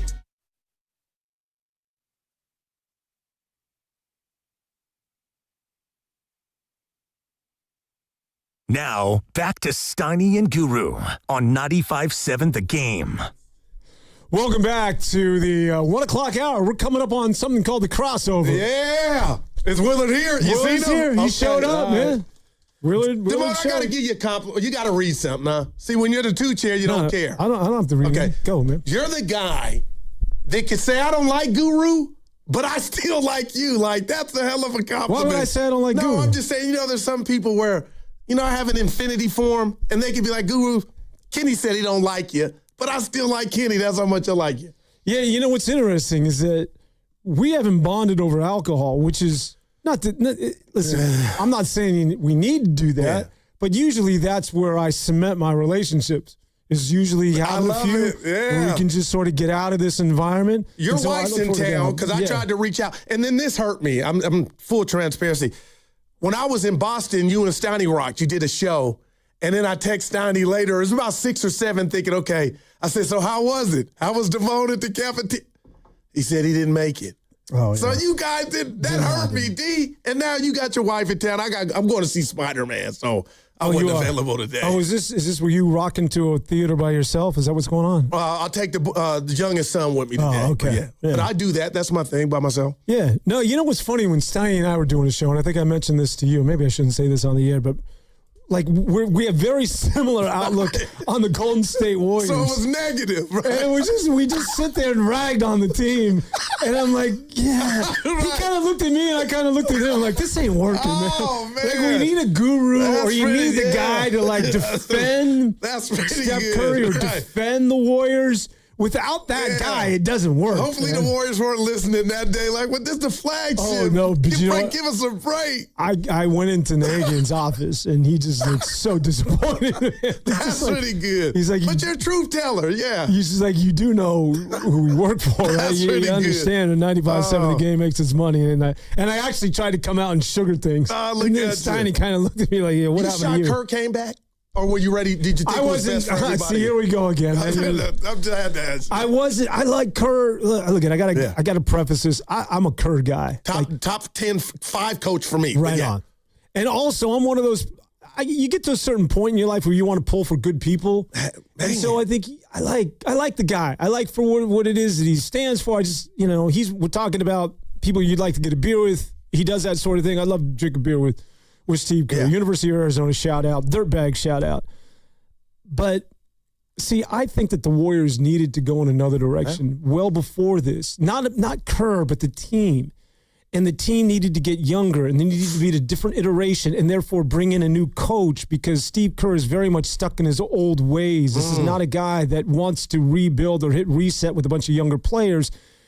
And they didn't do that. And they brought him back, and to your point, maybe something that we've sort of said throughout the first couple of hours of the show is that they're, quote unquote, running it back. And it feels very much that way with as long as Steve Kerr is patrolling the sidelines, it's the same old, same old. It's an older basketball team with players to me that are no longer relevant, and Draymond Green and Steph Curry. Steph Curry can still be good, but This is not until they turn the page. And what I mean by that is remove Steve Kerr and find the next generation. Gotcha. The next guy, the next visionary, and then surround him with his players that are younger through the draft. Yeah. Until you come to that moment, you can continue to spin your wheels and be wherever the hell it is that we're at right now. And that's why I thought they got it right. I was like, what's taking so long? But you said it. If you got Draymond, Steph, and the silhouette of those dudes, how are you going to feed him to a, I don't know if it was a Vitello type of coach coming from the college ranks. Nobody wants that. So I thought they got it right. No, they'll ride out together. Steph could be sooner. But I'm all over Devon. But I got to say this. The more I think about how this movie is ending, I feel worse and worse for Clay. Like you telling me that Clay. That was the guy that didn't make it to the end of the movie, So it is what it is. But I feel like Dre, and that's why I was shocked he came back on a 1-year deal. But Dre, Steph, and Steve Kerr will ride out together. Let me ask you this. Is there any chance? See, because I think that if you're going to reevaluate at the end of next season, which is one of the reasons why you don't have a trade clause, everybody's like, oh, there's no trade clause with Draymond. Maybe at the end of next year, you can reevaluate and trade him at that point. To me, he's only going to devaluate. He's coming off of, remember his last game, what it is he did against, well, it wasn't his last game, but what it is that he did against the Clippers, and he essentially removed Kawhi Leonard. He locked it. That was Alcatraz. That second half, that was vintage Draymond Green. Yeah, he had him locked up. So you'd actually be trading high at this point. Like, to me, if you're going to move off of the guy, why not do it this offseason? Why not do it a year ahead of time? And because you had mentioned it, what Philly didn't have, the Sixers, with Dre, like that guy. San Antonio don't have a guy like that. And kudos to them. Look how far and close they got. But there would be suitors. Miami. You need a hatchet dude. Like, I talk a lot of stuff about Dre, but it's how he is as a teammate. Or, Tom Tolbert brought this up. I don't know if you caught it last week. But Dre was on his podcast. Yeah, Kerr told me it's getting harder, this Draymond talking, harder for him to defend me publicly every day. But he told that in private, and Dre goes and tells everybody what Steve said. And I'm like, Dre, I'm sure Steve is like, damn, I didn't need the whole world to hear that. But push that to the side. Draymond, the player, is a guy that if you're trying to win or you think you're close, that dude, man. Let me ask you this. Do you think that when Draymond leaves the Golden State Warriors, let's just say for the sake of this conversation, he's traded, or whenever that day happens, and maybe it doesn't happen. Right. I mentioned this to you earlier. I think that when LeBron James left the Los Angeles Lakers, still a very good basketball player, but you can't tell me there was a sense of, wow, I feel liberated by J.J. Redick is now, I don't have to look over my shoulder. I don't have to sort of out of the corner of my eye make sure that it's okay what it is that I'm doing, that it's copacetic with LeBron James. You can't tell me that the younger players aren't playing and sort of making sure that I made the right rotation defensively and that everything I'm doing is okay with sort of the player coach, LeBron James. All of that is, I'm not saying it's a negative to LeBron, but that's how big and powerful his presence is when he's with a basketball team. Now that he's gone from Los Angeles and they have a new number one, obviously, in Luka, and number two in Austin Reeves, and now number three in Walker Kessler, that there isn't this collective, oh, God, this is so much nicer.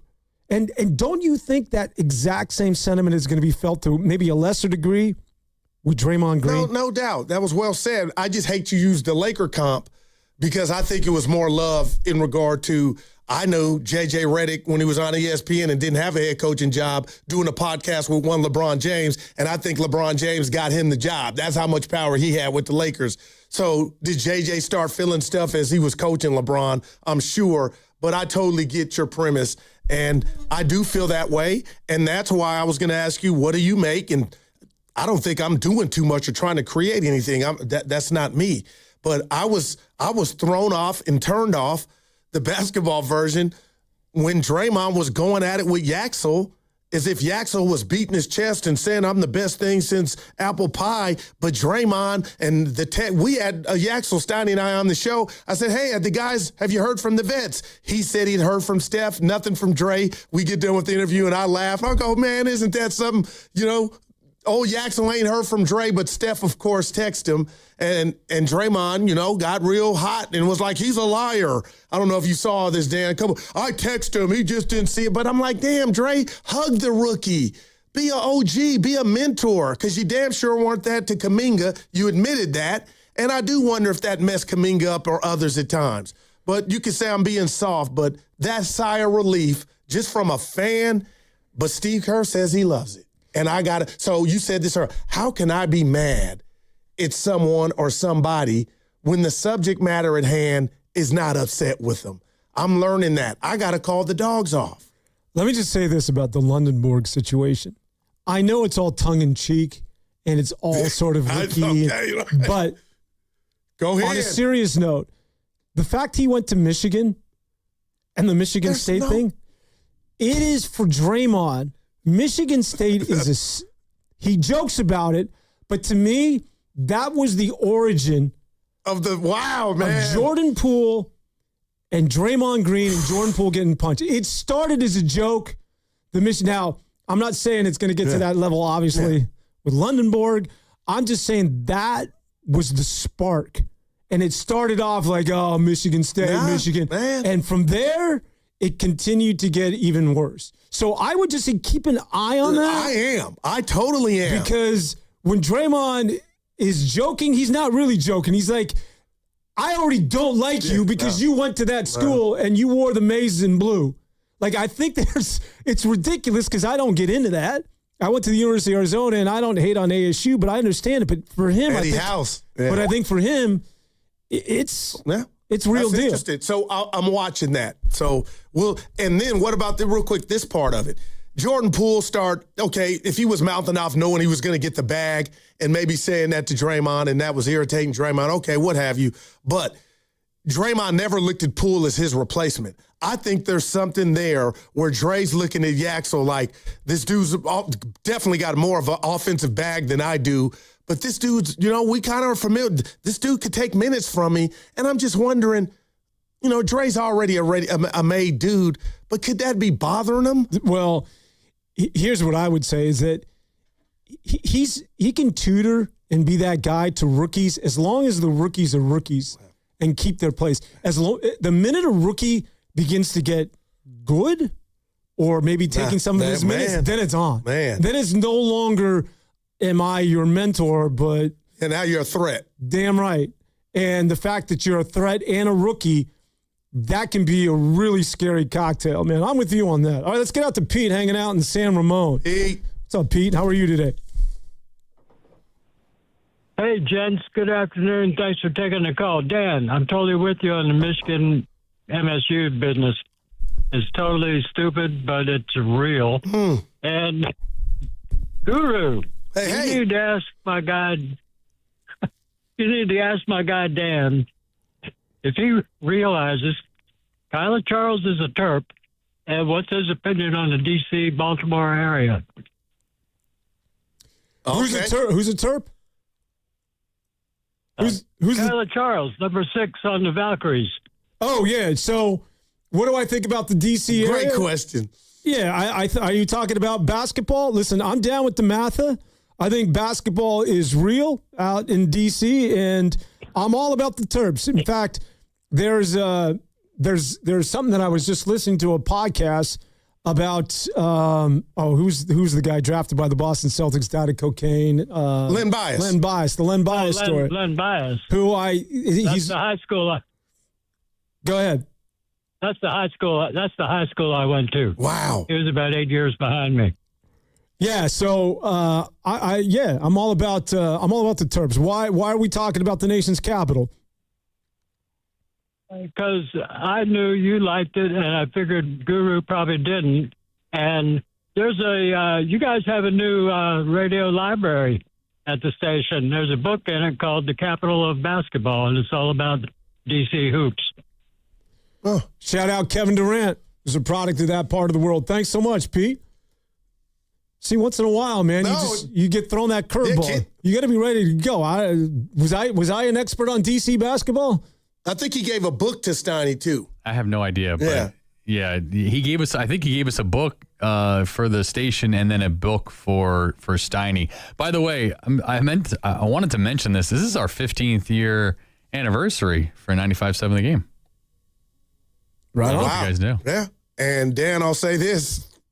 First thing that comes to mind is I used to I can't stand American Idol, all that stuff. That's how I was able to sit across from you and Steiny. So guy came up, Jason Barrett, the former program director with the Lucky Break, and I was lucky enough to win it. So wait, take me through this again. So what happened here? I'm not familiar with this story. All right, Dan. So a lot of people don't know the other station. I used to call the other station, and I had a sales job. They called me back one day. I won't even say the program director's name. He said, Guru, we need to meet. So there was another station that the original station. So let me just back this up. So did you send them a tape? No, or how were they I was aware just of you? calling, and I called from my desk phone every day. Yeah, as a caller. Yeah, as a caller. They recognize your talents. But now I graduated from the delivery guy to I'm a sales guy, so I'm calling from my desk phone at lunch. Got the boss and everybody behind me calling, and it was nothing. You know, I'm having fun holding court, and they called me back, the program director from the other station here, that birthed another station that was on its way, like it's B station. So the guy goes, and I played the voicemail for everybody. I'll never forget it, and it's back in the day. Hey, Guru, we got something to talk about. So I go out to lunch, come to the city, meet Mayor Brown on this trek, talk to the program director, and he was talking like... Wait, how'd you run into Turbo Willie? Well, he was in the building. We'll just say that. So we got to talking, and I have no expectations. I got my job, I'm, whatever. So they finally get to meet me, and I'll never forget I'm walking in. It wasn't like I was a carnival animal or something like that at the zoo, but they was like, that's him. You know, I'm watching. What's up? I'm nobody. But the guy the program director got to talk. I'll never forget this, D. This is a scar. He got to talking like I was going to be a part of the news station coming. And I wasn't asking for nothing. You called me at my job. So I go back after what he had told me, and I'm thinking, man, I might be on the mic here soon, to the point to where I told the job, and I'd been there 8 years, my days could be numbered, and some things happened, life happened, phone never rang again, and I'll never forget my good friends like, oh, you must have said something bad in the interview. And I'm like, it wasn't even an interview. It was, just the possibilities. So that pain cut me when I didn't go, and that station took off, and nobody ever called me back. So I had a cut. Nobody knew a wound of I'll never break off a radio call again in my life. I'm done. Still love sports. Never called. Moved to Sacramento, get married. Now I'm selling education. You want to be a dental hygienist, pharmacy tech. I'm giving you the tour, but it's really a car sales place because I got to enroll anybody I see in front of me, right? So I was at the top of my craft that way. And I came back from a tour, D. Honest, I had like 22 missed calls and text messages. And in my life, I go, man, somebody died. This is bad. I call. I'm all the way in Sac. People in the Bay, my friends and family, some I hadn't talked to in a while, go, hey, this new station's having a radio contest. You should join. Looked at the phone like, please miss me. Those days are over. I'm cut. That wound that I talk about is not healed. I'm done. Dan, do you know they were having the last day of the tryouts? It's my brother Rodney's birthday. We're in Castro Valley, the place called the New Englander, for his birthday. And do you know what happened to be the last day of you walk-in tryout for the Wait, so your brother's birthday was at the same him and I having a drink dinner. And I had no idea, so it was the last day. We're sipping Patron, my brother's birthday. And he says, so you're just going to let your dream die? I'm like, what are you talking about dream? Because I got the wound. And we look over and we see all the stuff happening. And he goes, now the Patron's talking. I'm feeling good. I'm like, what the hell? And they gave me something on Hugh Jackson, my thoughts on Hugh Jackson. He was a radio coach at the time. Yes. So I go, you know what? What the hell? I'm feeling good, feeling frisky. Walk over there, do it, thinking nothing. And then that led me they picked me, came like the NCAA tournament, and I was able to win it, man. But that's how life is a man. So they just had this open mic audition for you? They had been holding auditions 4 weeks in a row at different venues. And it was the last audition. And it was it just happened to be at the location my brother and I were at. Not for that. We didn't know that was popping off. So he's watching all this stuff, putting a little pressure on me. Like, you ain't going to do nothing? And I had the Patron or whatever. walked over there, and then the rest is came back the next week, came back to different venues, and then that's how that So happened. what? Let me just ask you this: What was the prize for winning the audition? You would get Sunday nights for an hour, which they gave me, and once they fulfilled that obligation, I could have did 1 hour, and they could have said, "Hey, D, great job that 1 hour. See you later."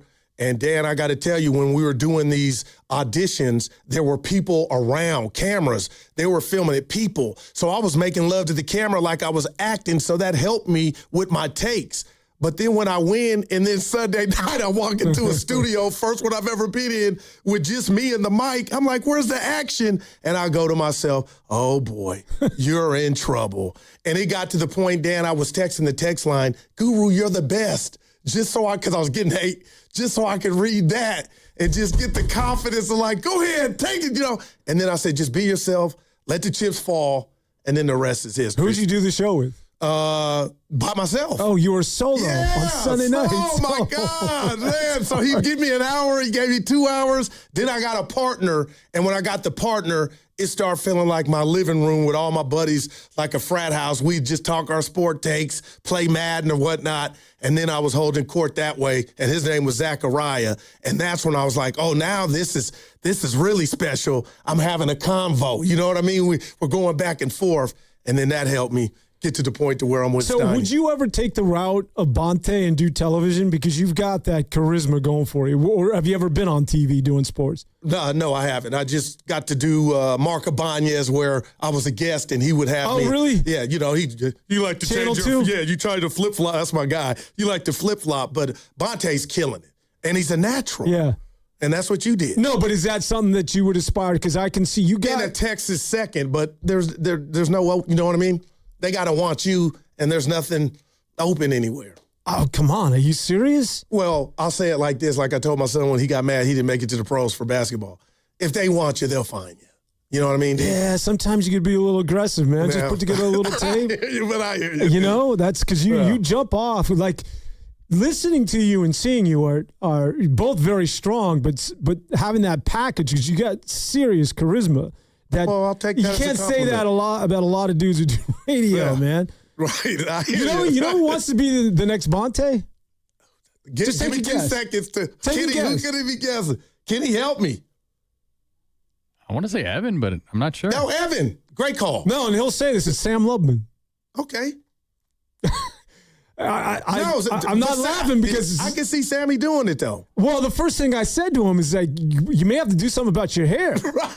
God bless Sam because he just like he didn't care. He's a pit bull, man. He does not care. He's like, yeah, I'll worry about it. I was like, yeah, he would cut those locks for the gig, and he loves ball, man. Yeah. So, anyways, there you go, man. All right, we're talking about what are we talking about? Kenny did it. He said to 15 years, and then I went on a 10. My bad. No, that's an amazing story. So I want to say then, because I did a show years later with Shamari Block, who I think was also a product of that as well. Yes, sir. Does it make sense? Shout out to Bart. That's what Shamari's doing these days. Real quick, Dan, can you share how you got here? Oh, here at 95.7 The Game? Yeah, you know what? It was a conversation I had with Nahagian, and I forget if he reached out to, I don't know, I think it was on LinkedIn. So you guys knew each other before? Not really, and I don't know. And so he said, I just remember him saying, would you come in for an audition? And to be honest with you, this isn't like, because I was sort of like, I'd done my thing in media. Right. But Sports Talk Radio was just one of those bucket list things. Because I had never done, I'd always been on television, and I'd never done sport. And this is right after WWE, and I was kind of done with TV, kind of like your son. I was like, I don't want to deal with that stuff anymore. And so, but Sports Talk Radio is like, because you always ask yourself on television as a sportscaster, can I do that? Because TV is very time sensitive. You have like maybe on an hour show, maybe 12 minutes of content. Wow. And a lot of it is just you're VOing highlights and you're smiling and you're doing all these sort of things. But whether you can talk real sports and carry a show for 4 hours is a whole other animal. There's a lot of dudes on TV who look pretty that can never do this because they don't know sports that way. Wow. Right? So remember, I did a show with him, Nahagian.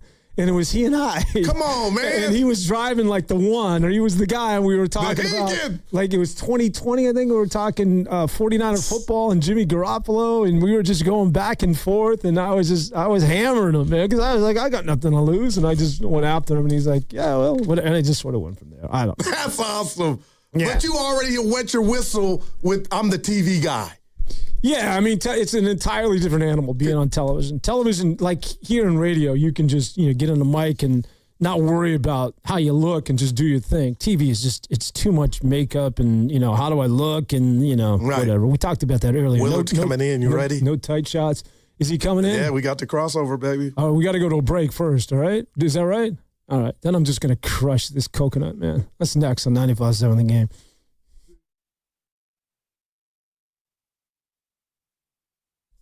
We're sponsored by Lucky's. Hold on. You want me to read it? Save big at the pump. For a limited time, Lucky Rewards members save up to $1 off per gallon at Shell. But hurry, it won't last long. Join free at luckysupermarkets.com/fuel rewards. Restrictions apply. There are things the insurance company hopes you never find out, like how quickly they try to close your case, how they look for anything you say to use against you, and how the first offer is almost never the full value of your claim. Because the faster they settle, the less they have to pay. That's not a coincidence. That's their strategy. So before you call them back, call Beam Law. From the first call, they'll take over. They handle the pressure, the negotiations, and the legal fight so you don't get pushed into a decision you can't undo. Beam Law has recovered millions for clients across the Bay Area and has been named Best of the Bay by SF Weekly 4 times. So if you've been injured or lost someone due to someone else's negligence, don't wait. Call Beam Law now at 415-523-5555. 415-523-5555. That's 415-523-5555. Or visit hurtinthebay.com. That's hurtinthebay.com, because it's not whether you get knocked down, it's whether you get back up. Beam Law, they've got your back, Bay Area. FlexCar, we know radio ads are annoying, but not as annoying as car salesmen. Sign here, please. Never talk to one again with FlexCar, the first and only month-to-month car lease.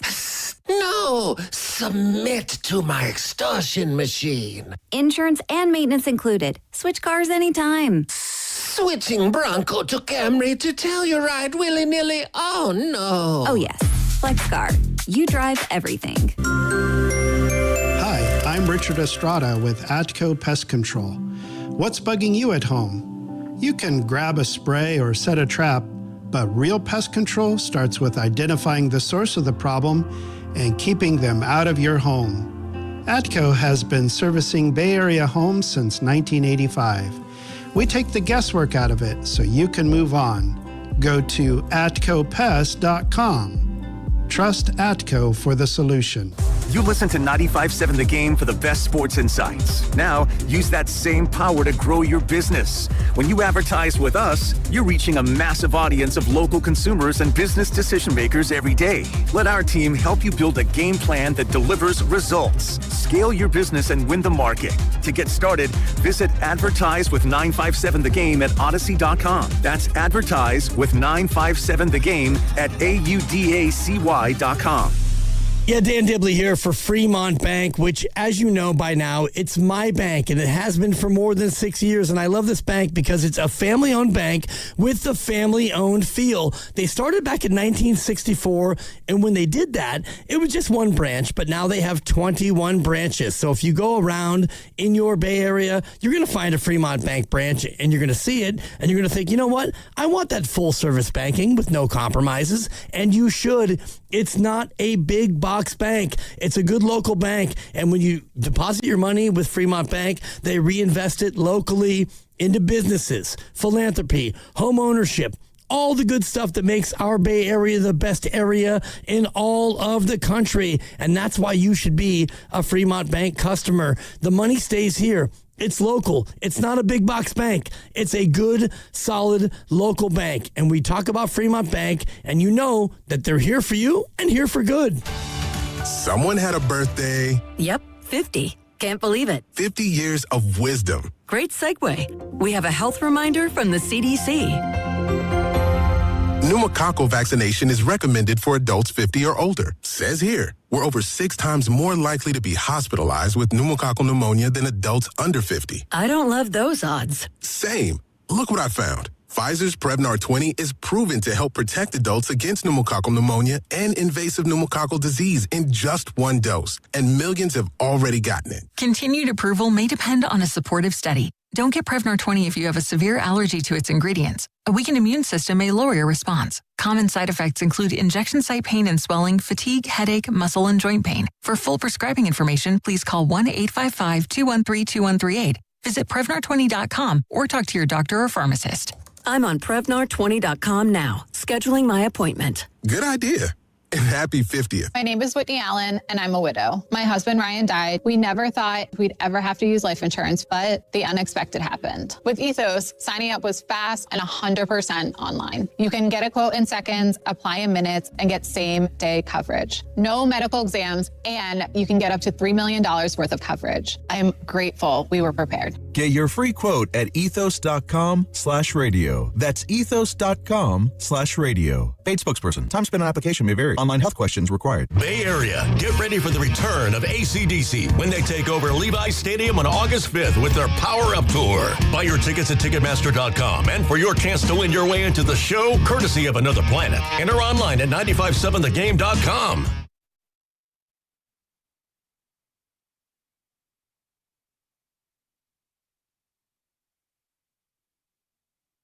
Now, back to Steiny and Guru on 95.7 The Game. Welcome back to 95.7 The Game.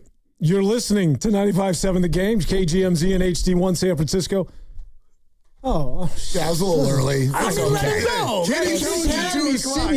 Kenny told you 2. Okay, well, I'm supposed to read this then, the crossover. False start. Offense. It's time for the crossover. Stay brought to you classy, by San Diego. Alarm. Rest easy. We got you covered. BayAlarm.com. Am I doing spiders?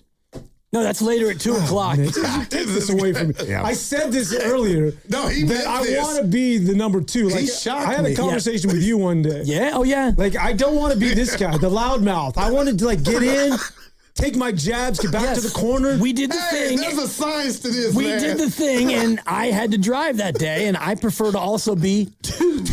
That way you can play off the ball. So when Grandy's in, Grandy's a 1, Willard's a classic 1, and so I can do the 1 thing and maybe be a little less awkward than you, but I also prefer to be numero dos. I can't do it like Willard. Yeah. I cannot. Willard, you couldn't be a 2, right? I've been 2. I started as a 2. Yeah. Seriously? I worked with Tony Bruno. Are you kidding me? I started as a 3. I worked with Tony Bruno where I sat. This is a true story. I sat in a cafe, and it was the guy bringing Tony Bruno to the network. It might have even been Nahigian. I can't even remember. But he was a boss at that network 25 years ago. And I was already in the building. My previous number 1 got into a contract dispute and left. So I'm sitting there like, so what do I do? So I went through like 2 months of just moonlighting as the 1, and they're bringing in whoever to do shows on a daily basis. And then they hire Bruno.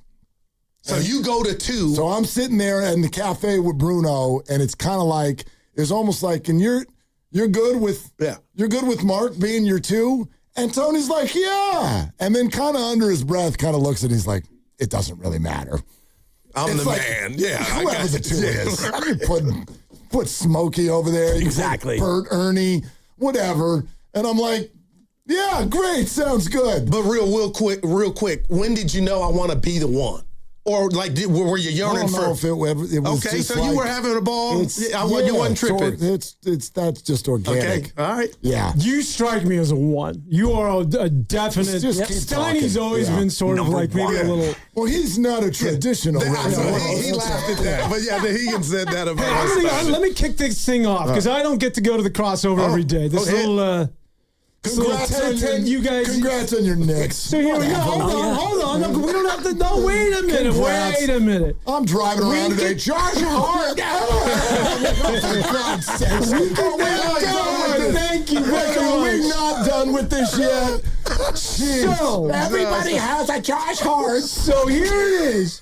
We can start with, because I listen to the crossover, right? I know how this works. We could do Warriors. That's topical, right? Should we talk about the Warriors? Should we talk about the Giants, Jung-Hoo Lee? Should we talk about the Niners and Deebo? Let me answer that for you. No! Because the last time I was here, let me just take you back. Mitchell Robinson. I was in therapy. Yes, he gets offensive rebounds. Because I know you guys come in here and it's a love fest and you stroke each other and it's just laughter. I come in. I come in wide-eyed. I'm like, I can't wait to take part of this party. And I'm verbally assaulted. Oh, boy. Just verbal darts coming at me left and right. Wembanyama, Western Conference. Dan, what the hell are you talking about? The New York Knicks, what?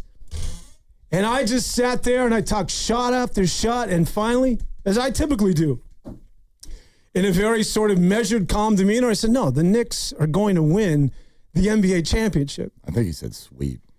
And I wanted to say sweep, but he came at me because he had been listening to the show. I was listening that you day. don't give San Antonio... give him a game, You Dan. don't give him any shot. And I'm like, no. He's like, you have that much disrespect. That's how he came at me. Thank you for reminding me. So finally I acquiesced and said, okay, I'll give him a game. So I gave it, instead of the sweep, I went to 5 games. Thank you very much. They're up by 30 in every game. Give him a shot. And so...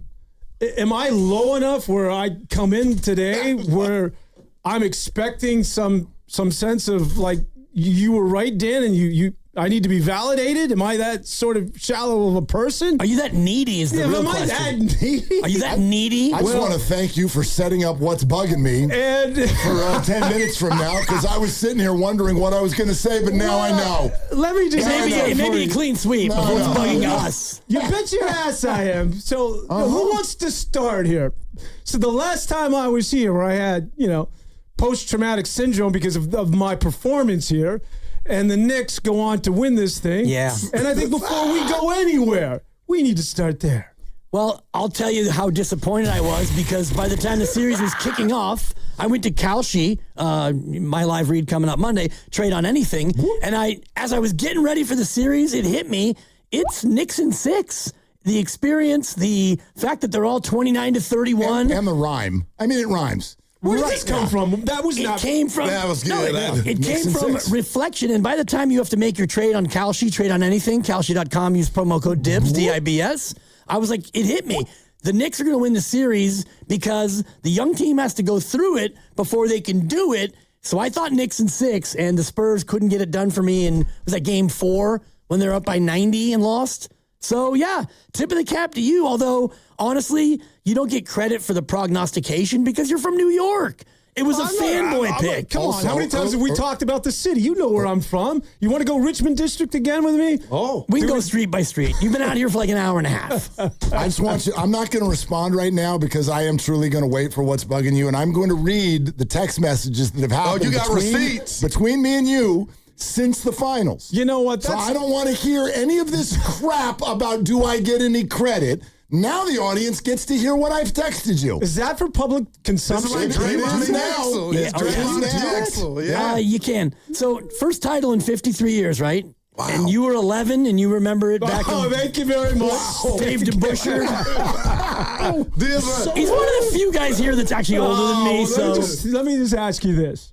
Nice hair. When the Knicks won, awesome. Knicks won this thing, like the reason why I want credit, and that's a terrible way to start anything, is because... How many rebounds do you get? Is because I never mention the word we. I don't go French. You'll never hear that out of me. We won. No, you're actually wanting the credit for yourself. Exactly. Right. As if the Knicks... Mike Brown who? Yeah. Thank you very much.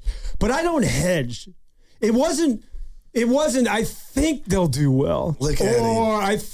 Or the Knicks could potentially give this, give San Antonio a game. No. It was very much the Knicks are going to win the series. You were all in. Before they'd even tipped that thing. You were all in. And so the pushback that I received was above and beyond. Poor Guru called me up and said, Dan, are you okay? This man to my right was so Wembenyama. At one point, he took off his headset and for crying out loud, Dad, he's from France. I never take the headset off. I do love Mbappe, but listen, I've never met a New Yorker this soft. I mean, you're built for this. If there's no trash talk surrounding it, is there even a point to doing it? Like, come on, man. You wanted us to just sit there that day and be like, you know what, Dan? These Knicks are very, very impressive that there's no star, and they're just a team. They're a team.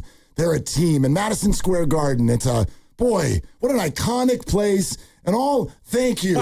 All of those New Yorkers who never, they're just so demure, right? Look at them. They just sit there and they've just been biding their time and you never hear anything out of them. Boy, this little engine that y'all have, I hope that it goes well for you, Dan. We're rooting for you. Is that the show you wanted to do that day? There's trash talk. Like, Knicks suck. New York sucks. You guys are too loud. You and your pizzas. You have no filter. Well, maybe you should get some. Like, it's okay to talk about pleasantries rather than what's wrong in the world. But the way you came out with this calculated, it's not going to happen because the San Antonio Spurs were so clearly better, and I just had to witness Wembenyama crying after winning the Western Conference. Oh, I love what Josh Hart said after the fact. Josh Hart said, you heard that today. He's a great role player. Josh Hart. Everybody needs a Josh Hart. I was in need of a role player. Josh Hart said, I knew we had him. I knew we had him when I saw that man cry.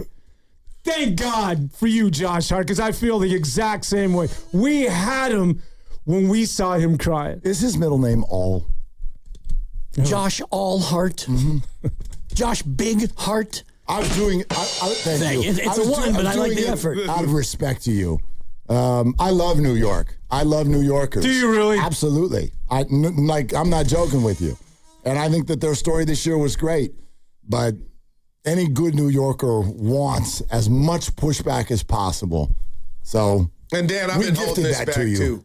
You won, but you really didn't win. San Antonio tricked us. It wasn't like, hey, we're the Knicks. We're going to win by. You know what I mean? Dude, you're going to do this? I know. I love you, D. I've been holding again? back. Dude. What are we going to do? Seriously, I'm going to walk out of this 29 points, and you won that game. Like, we saw the intel was right. It takes two to tango, and the reason why I went eventually toward the New York direction on Kalshi, use promo code DIBS, DIBS1B, is because of the experience factor. And when you have a 29-point lead, and you've never been playing June basketball, all you 22-year-old cute little elite players, when you haven't done it, the pucker factor, and you can't switch the consonants, by the way, of those two words, and you get in trouble. But you could see the tightening of the sphincter, and the Knicks were able to chip away. So it wasn't only the pucker. The Knicks had to make plays to win it, so I tipped the cap. Yeah.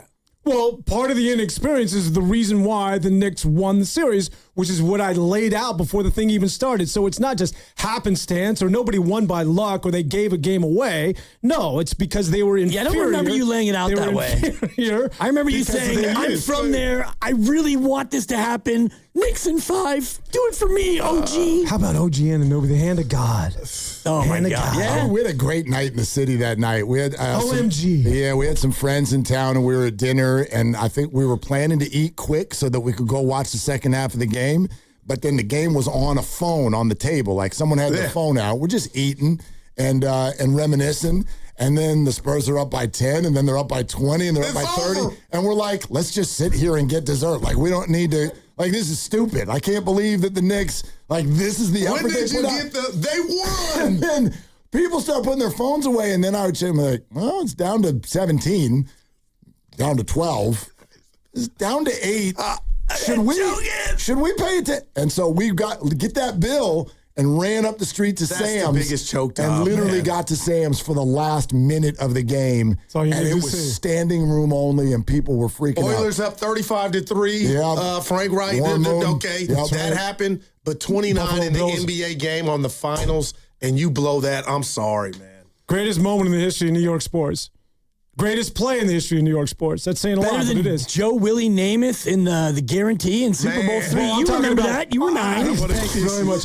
I'm talking about a play, a specific play. Oh, gotcha. That's pretty People good. will bring up Jeter, but nah. OGMB. Was, Secretariat Look at dominating the this. Belmont in 73 How when is you that were a New 11. Yorker? Well, it was in New York. What about the Beckham catch? I'm having fun. People, that stick 'em glove. Oh, now I got to How about the Tyree catch?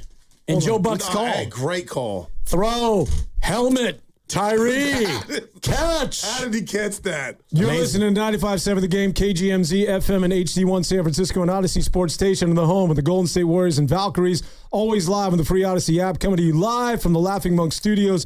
Laughing Monk, righteously brewed in San Francisco. Like a 1. Hold on, man. I got more. Spiders follow insects indoors during warmer months. ADCO Pest Control removes spiders and reduces the pests that attract them. Visit ADCOPest.com. Mention you heard about ADCO on what's bugging you. Oh, so close. 3, 2, and get 10% off spider services this month. Can you hear that, My man? I don't know how you do that That's for 4 my hours. quarterback. I'll go first. I'll go first. What's bugging me? You. That's why. Oh, that's all right. Man. Listen to the kindness. I want you to listen. You got receipts. To the kindness after this said last crossover that offended you so much that you held on to it for 2 months. What was the date of this crossover? You weren't here, by the way. I'm giving you a pass. Thank God, no DMs. Wait, Grandy wasn't Grandy in? You might be right. You might be right. Yeah, God, no deal. But you had been. Whoa! I was in Maui, so I could give a rat's behind. No. That's bad. You wanted to be in, though. You were in a previous crossover, and you also intimated. Because I know we talked about the Western Conference Finals being the NBA Finals. There you go. So we did talk about that. Guilty as charged. Whatever. Yeah. Back to Willard. So we did that crossover, and we hammered you. On Wednesday, June 3rd at 8:08 p.m., this is right when Game 1 ends, I texted you, great start, 3 exclamation points. Captain Confident over here goes, long way to go. I respond by going, indeed, and we leave it at that. Then I wait 11 days.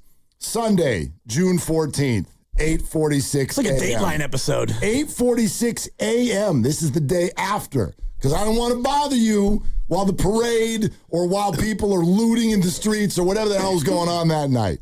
Well, dude, you nailed it. Congrats.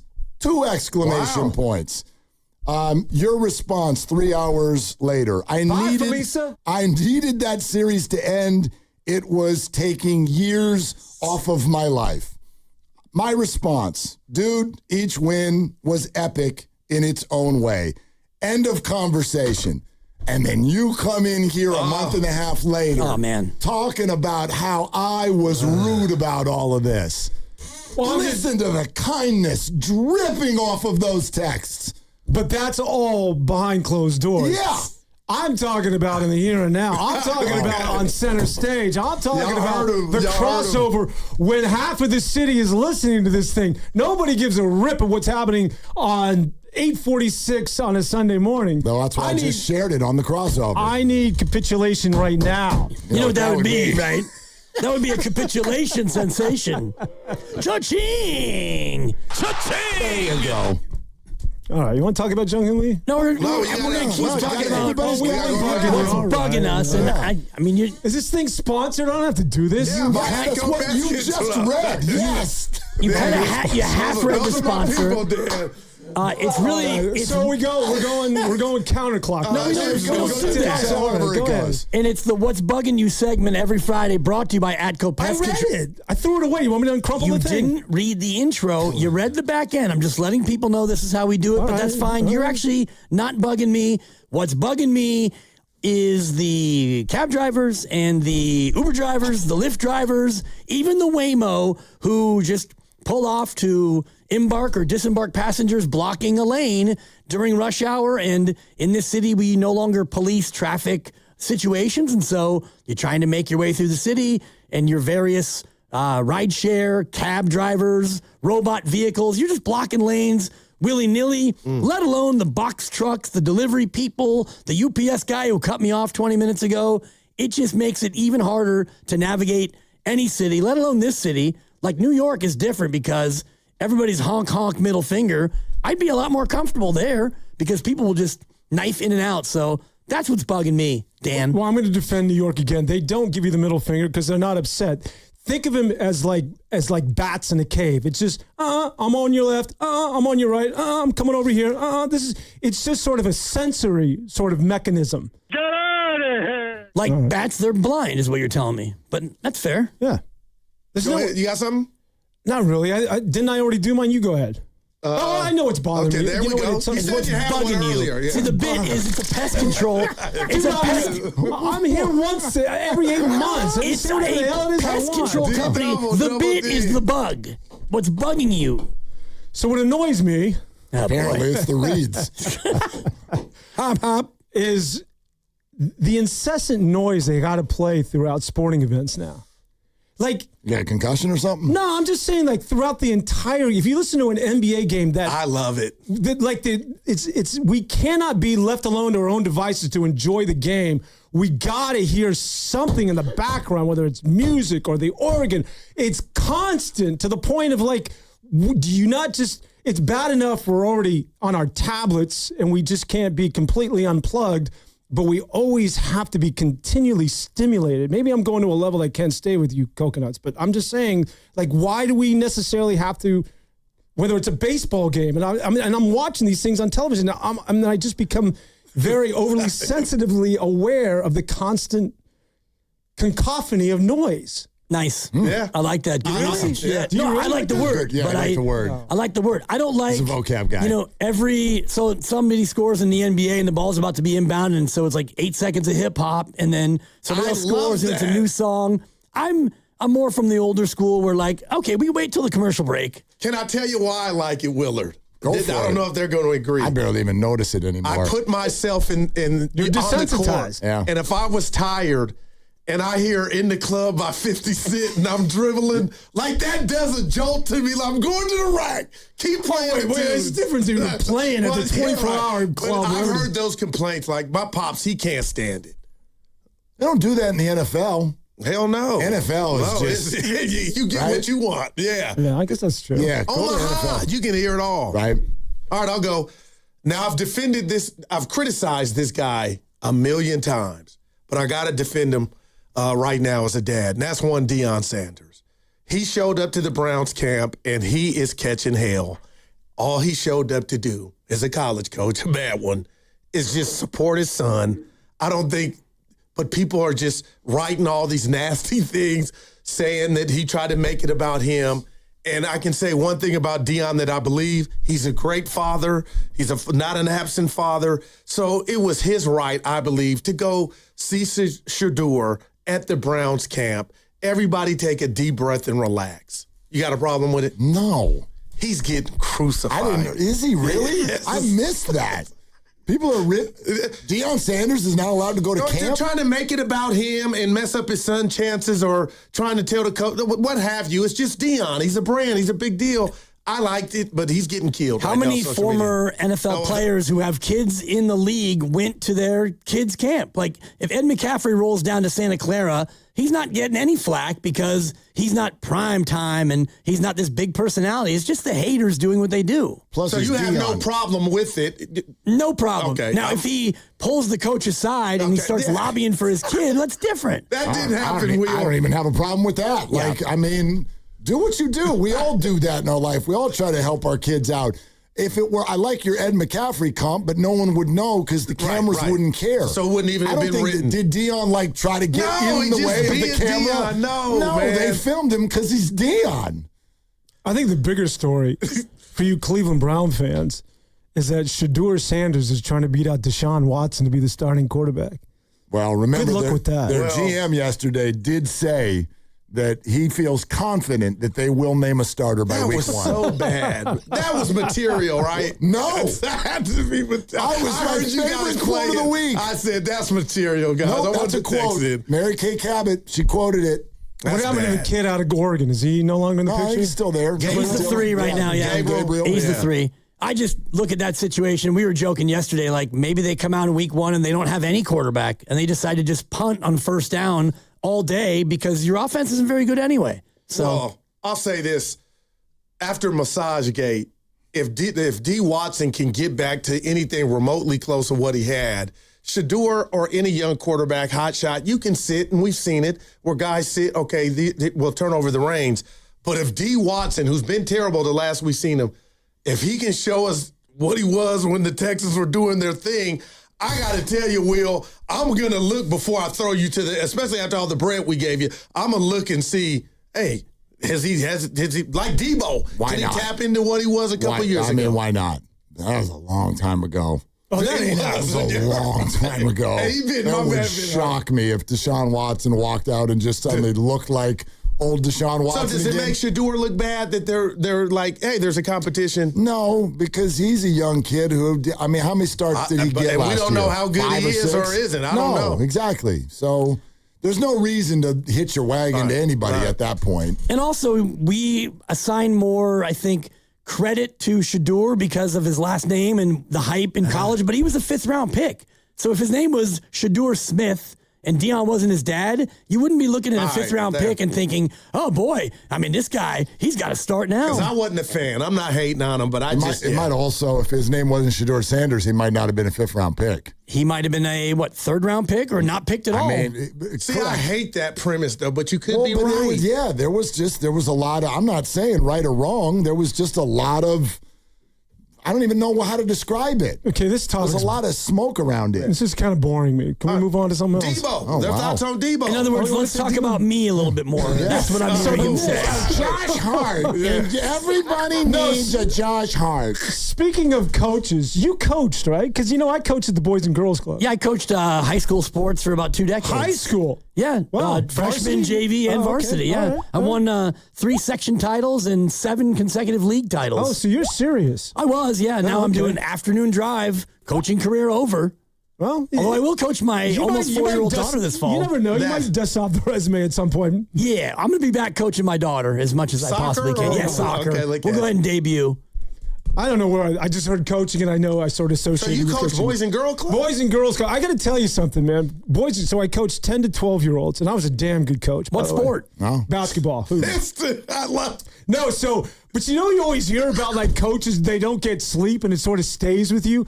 I remember we were in a playoff game. These are 10 or 12 years old. Oh yeah. And I remember I called a play, and I was like, why did I do that? I should just let him hang on to the ball and let him get fouled. We would have won that thing. It was like a week. I couldn't sleep. I'm like, really? Like I'm hanging on to this stuff? Like that stuff is real deal there. That's I could beautiful, give you my Mount Rushmore of crushing losses. One of them is an under-8 soccer Lucky game. us, Willer. And Yeah. one of them is a 5th grade B basketball game. We lost 8-7. Riley Bush from the wing had an open shot, didn't hit it. I wept. I was a senior in high school. St. Pat's beat us. We were on the road. Needed it to get to the playoffs. Yeah. This is now 41 years ago. And I could walk you through the entire game. Sam Granite, Damian Jones. Don't. I mean, play by play. I ruined a 9-year-old Little League game, and I'm still not over it. Right? Still not over it. That's the I mean, head who coach cares? guru. But Eddie House, CYO St. Anne chapter in the city. 3rd through 8th grade. Yeah, not Coach a team, who? just Eddie I had House. Eddie House. Eddie House, the guy from ASU? Yes, Eddie sir. House? Union City's finest. Boston Celtics? Yeah, What the my hell is God. it? If it wasn't for Goo, he'd be known as Eddie Kondo. No, but there is some of that, Will. I used to I worked have too my hard to get friends that come in to there. the gym. This is before the 3-point. Watch this kid shoot. This dude had range early on. You can see it, man. And he calls me coach. When I see him still, we stay in touch. But yeah, Will, that's my guy, man. We got to get out of here. You want my rundown? Oh, yeah, please. It clearly worked really well. Yeah. But Dan DeVoe. All right, man. Until next time. Congrats. How do we on your stupid championship? Oh, thank you. On that note, goodbye, everybody. Are they the smartest show in the Bay Area? You guys are an intellectual feast for the smart sports fan in the Bay Area. Wow. You're pretty much the smartest guys on the radio. No, I agree. Good Lord, how big is your ego? Are they the funniest show in the Bay Area? Give it a laugh. Come on. You're a funny guy. Come on. Give me a laugh. You are funny, dude. Hit that S again. Are they the coolest show in the Bay Area? And no white boys. Hey, cool. That's what people are saying. You guys are phenomenal. This is one of the most perfect ways that I could end my day, getting a chance to talk to Mr. Mark and Dan, you know? We'll let you be the judge. Oh. All I know is it's a couple of Bay Area boys talking sports. I know nothing. Thanks. It's Willard and Dibs on 95.7 The Game. All right, let's go. Let's get into this. It's Friday, and we're gonna bring the Friday feels. That was fun. That was a fun crossover. Devon's awesome. Yeah, he's the now best. that he's out of earshot, he's just a lot of fun. Yeah, like bleep him, but yeah, he's a ton of fun. Yep, Yeah. and I guess we all had our comeuppance on the way. We all were waiting for the good old comeuppance. I guess. Although I wasn't here that day, I felt like I caught some strays in that crossover. You probably did. And maybe my kind texts to him were actually an attempt to get ahead of this whole thing. You're a genius. And apparently it didn't work. No, So, yeah, 4D chess whatever. for you, though, for planting those seeds. Oh, boy, your Knicks were wonderful this week, Dan.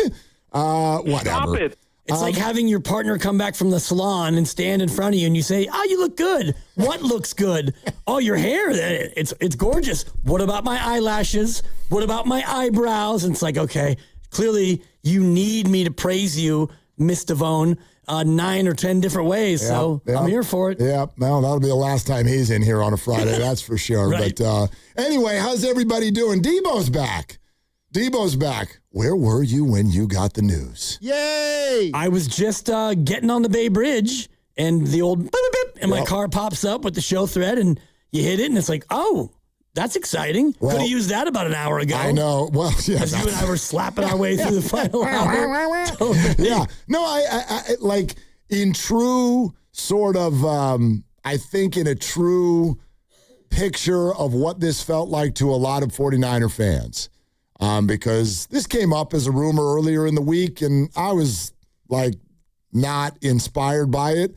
I'm still not overly inspired by it, but the news about Ricky Pearsall, which is still nothing official, but that hadn't come out as of yet.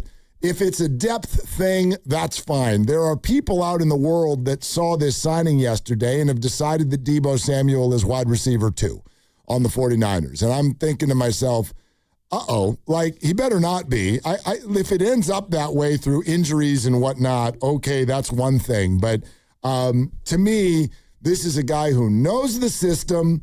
So it's August tomorrow.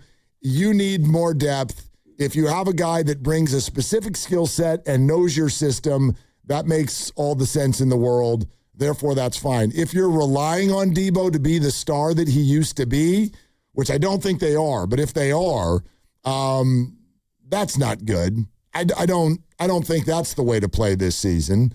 In other words, my hope is that Dejon Stribling is ready to be a bigger factor this year than Deebo Samuel. I don't know if it'll play that way at all. That's my hope. Yeah, and you look at last year, and I ran the numbers in the offseason. They completed the third lowest percentage of passes to wide receivers. Only 2 teams had a lower percentage. So I do think you had to address that this year, and you've done it in so many ways. And now I'm kind of waiting for the Ricky Pearsall news to come out today on a late Friday where the announcement might be he's going to undergo surgery and Ricky Pearsall will be out for 6 to 9 months. This is unconfirmed, but my gut tells me it's going to be a Friday news dump kind of thing. I don't believe that you bring in Deebo, even though $7 million for 1 year is nothing. You don't do that if Ricky Pearsall is going to be ready in week 4 or 5, in my opinion. And Deebo, last year you can look at the numbers and discount them or praise him. The one number you can't discount is he played 16 of the 17 games. He played.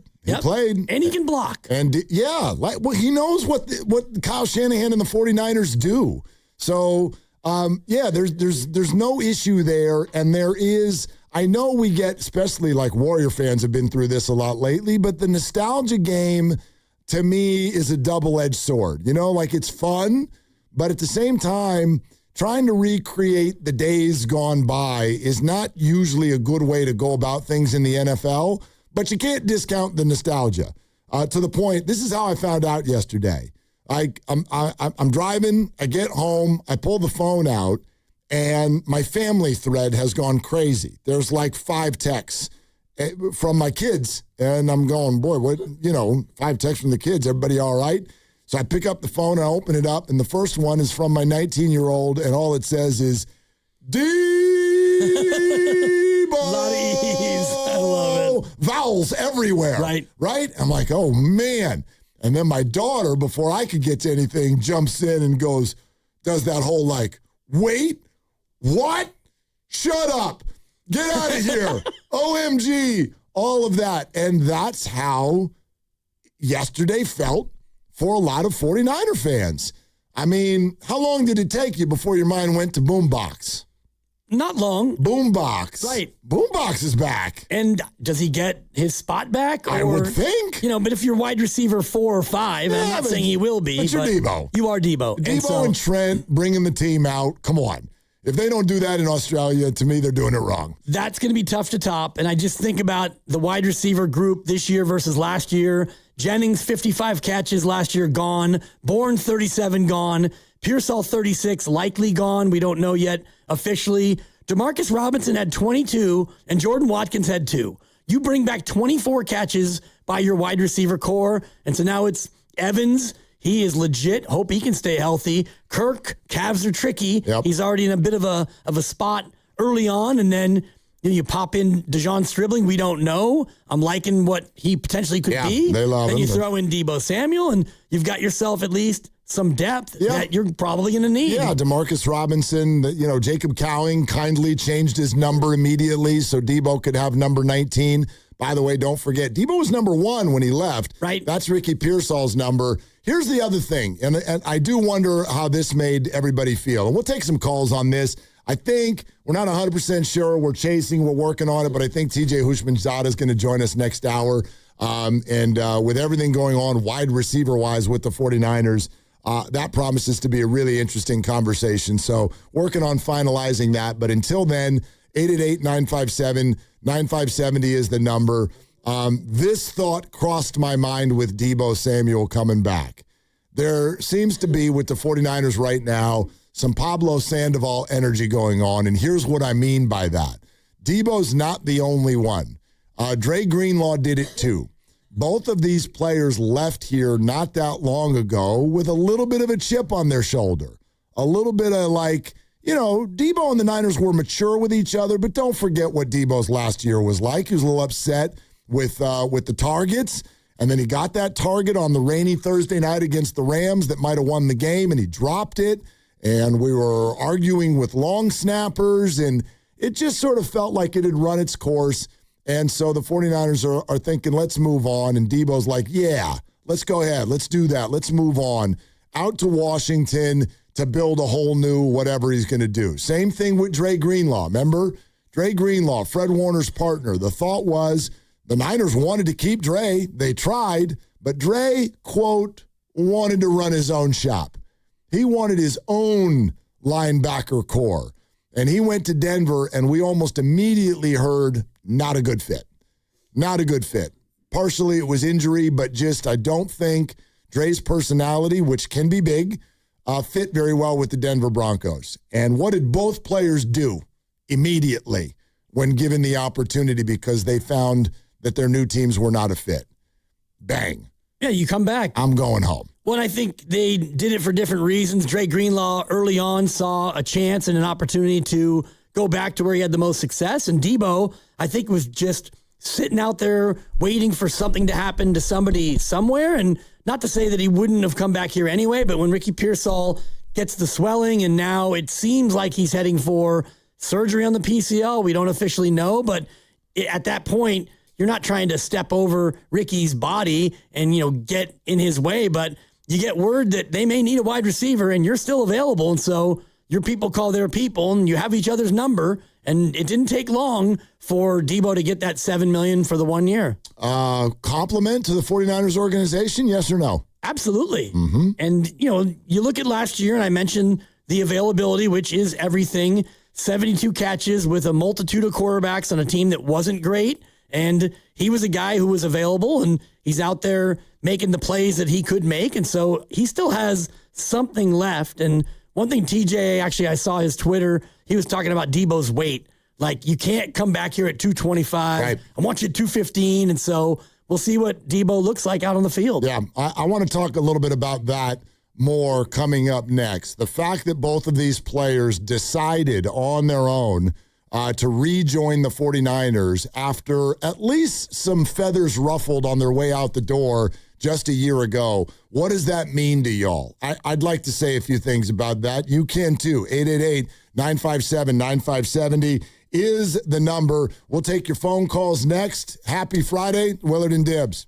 For all contest rules, go to 957thegame.com/rules. Hey, it's Willard. Embrace the haze with Hazy Little Thing from Sierra Nevada. If you've ever stayed for the ninth inning comeback, know how to time the beer run to still make it back for the stretch. If you're up for whatever the game brings, then embrace the haze with Hazy Little Thing. Hazy, citrusy, smooth. Brewed with the purest ingredients for finest quality. There's a reason it's America's best-selling Hazy IPA. Embrace the haze with Sierra Nevada Hazy Little Thing. Enjoy responsibly. Reach your saving goals with Miristar Momentum Savings. Progress should come with perks. Every $25 you save earns an entry to win cash prizes. We're drawing winners for $1,000 monthly, $5,000 quarterly, and an annual grand prize of $10,000. Saving has never been this rewarding. Apply today at miristarfcu.org.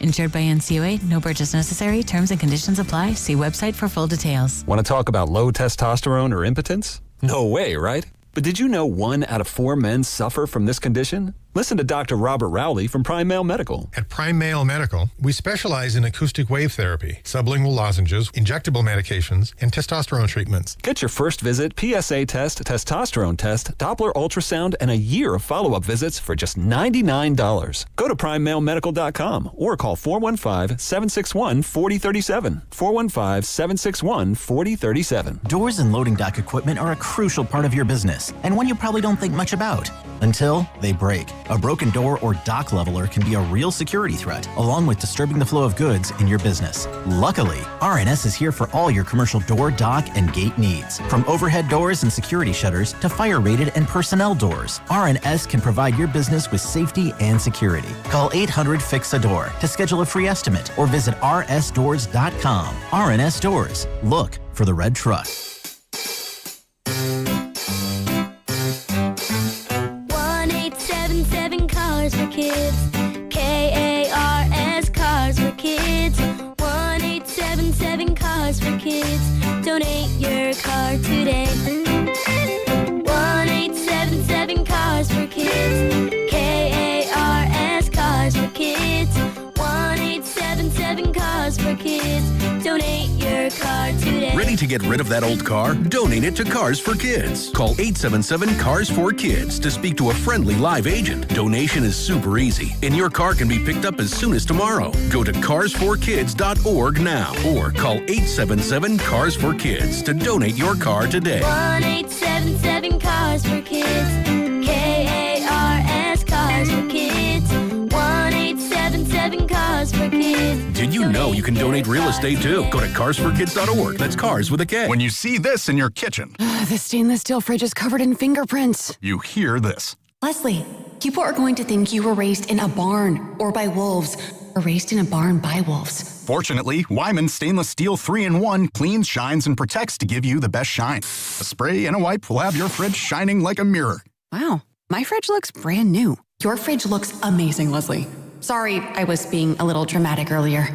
Your kitchen says a lot about you. Let it brag with Wyman. Hey, it's Brew, and I feel like everything in my life depends on being connected. Whether I'm uploading a video, hopping on a call before my show, or video chatting with my family back in Michigan, I never have to think about my Wi-Fi. And that's why Xfinity stands out. You get the most reliable, fiber-powered Wi-Fi with the best equipment at one price for 5 years guaranteed. No contracts or commitments. Plus, you can get online in minutes with same-day Wi-Fi. Restrictions apply. Not available in all areas. Use of fiber or coaxial cable. Learn more at xfinity.com/same-day Wi-Fi. Xfinity, imagine that. This is the story of the one. As a maintenance engineer at a beverage manufacturing plant, he starts his day knowing every line is ready to run because Grainger delivers the industrial-grade products he needs to keep mixers, conveyors, and packaging equipment moving.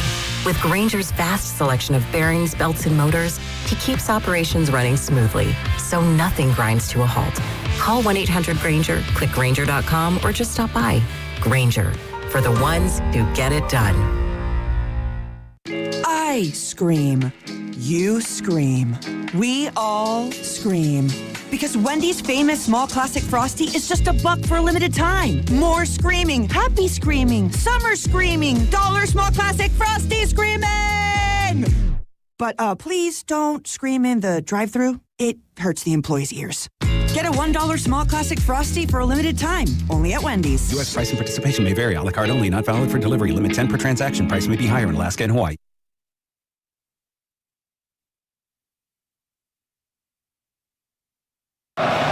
To 3, did the best they could to keep the big 5-yard markers, the lines, and the numbers, and the hash marks as clear as possible. The second half begins with San Francisco getting the ball, and Deebo Samuel running right, and there goes Deebo across the 40 to midfield, still running all the way past the 40 into the Buffalo 38-yard line. Now back to Willard and Dibbs on 95.7 The Game. Brought to you by Hazy Little Thing by Sierra Nevada. Enjoy responsibly. That call from NBC, that's Tarico, Pete Rock, and CL Smooth. We reminisce.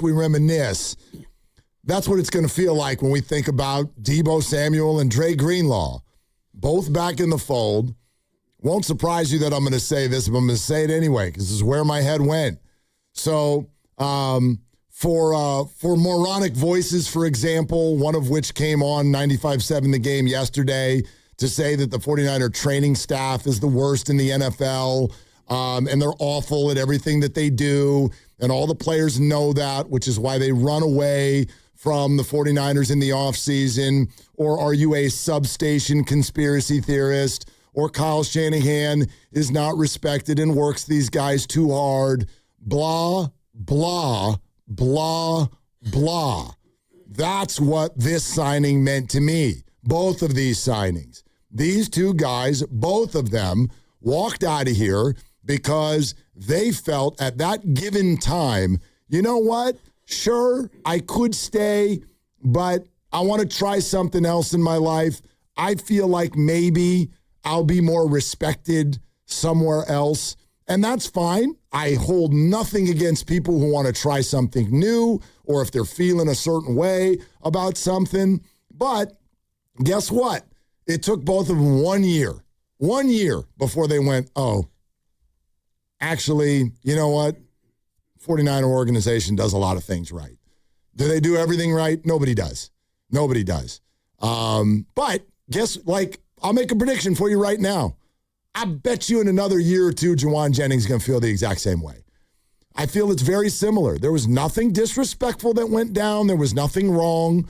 But Juwan felt a certain way, should have been paid a certain way. And now he's going to go play with J.J. McCarthy or Kyler Murray. Okay.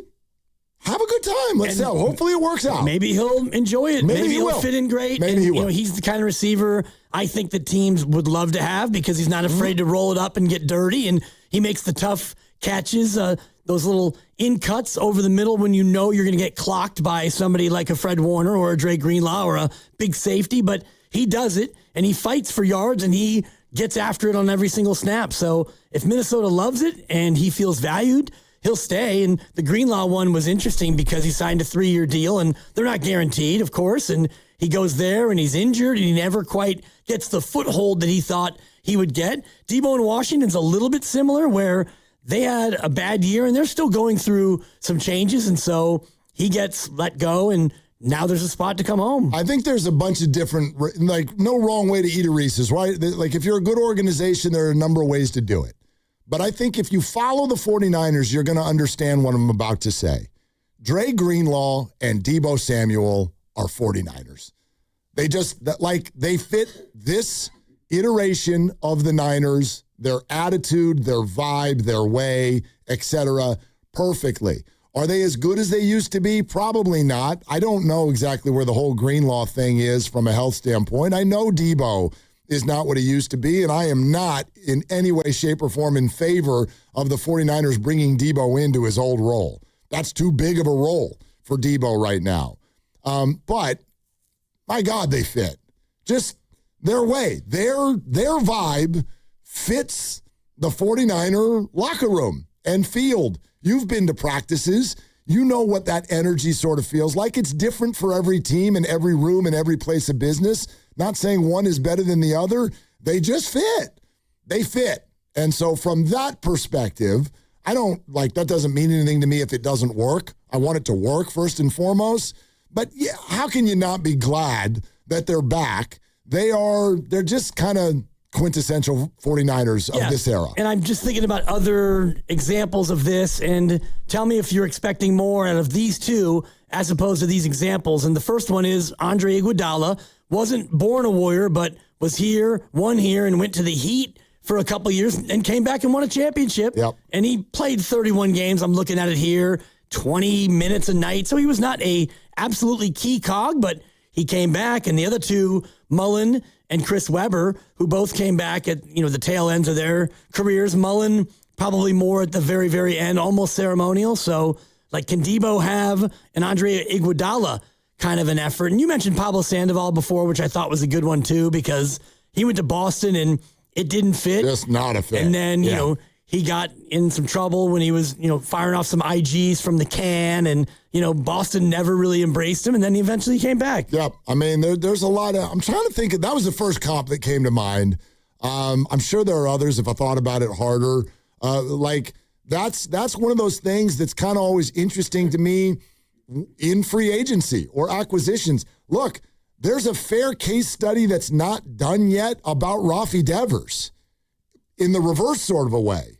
Was Rafi a Red Sox? Is he just not a Giant?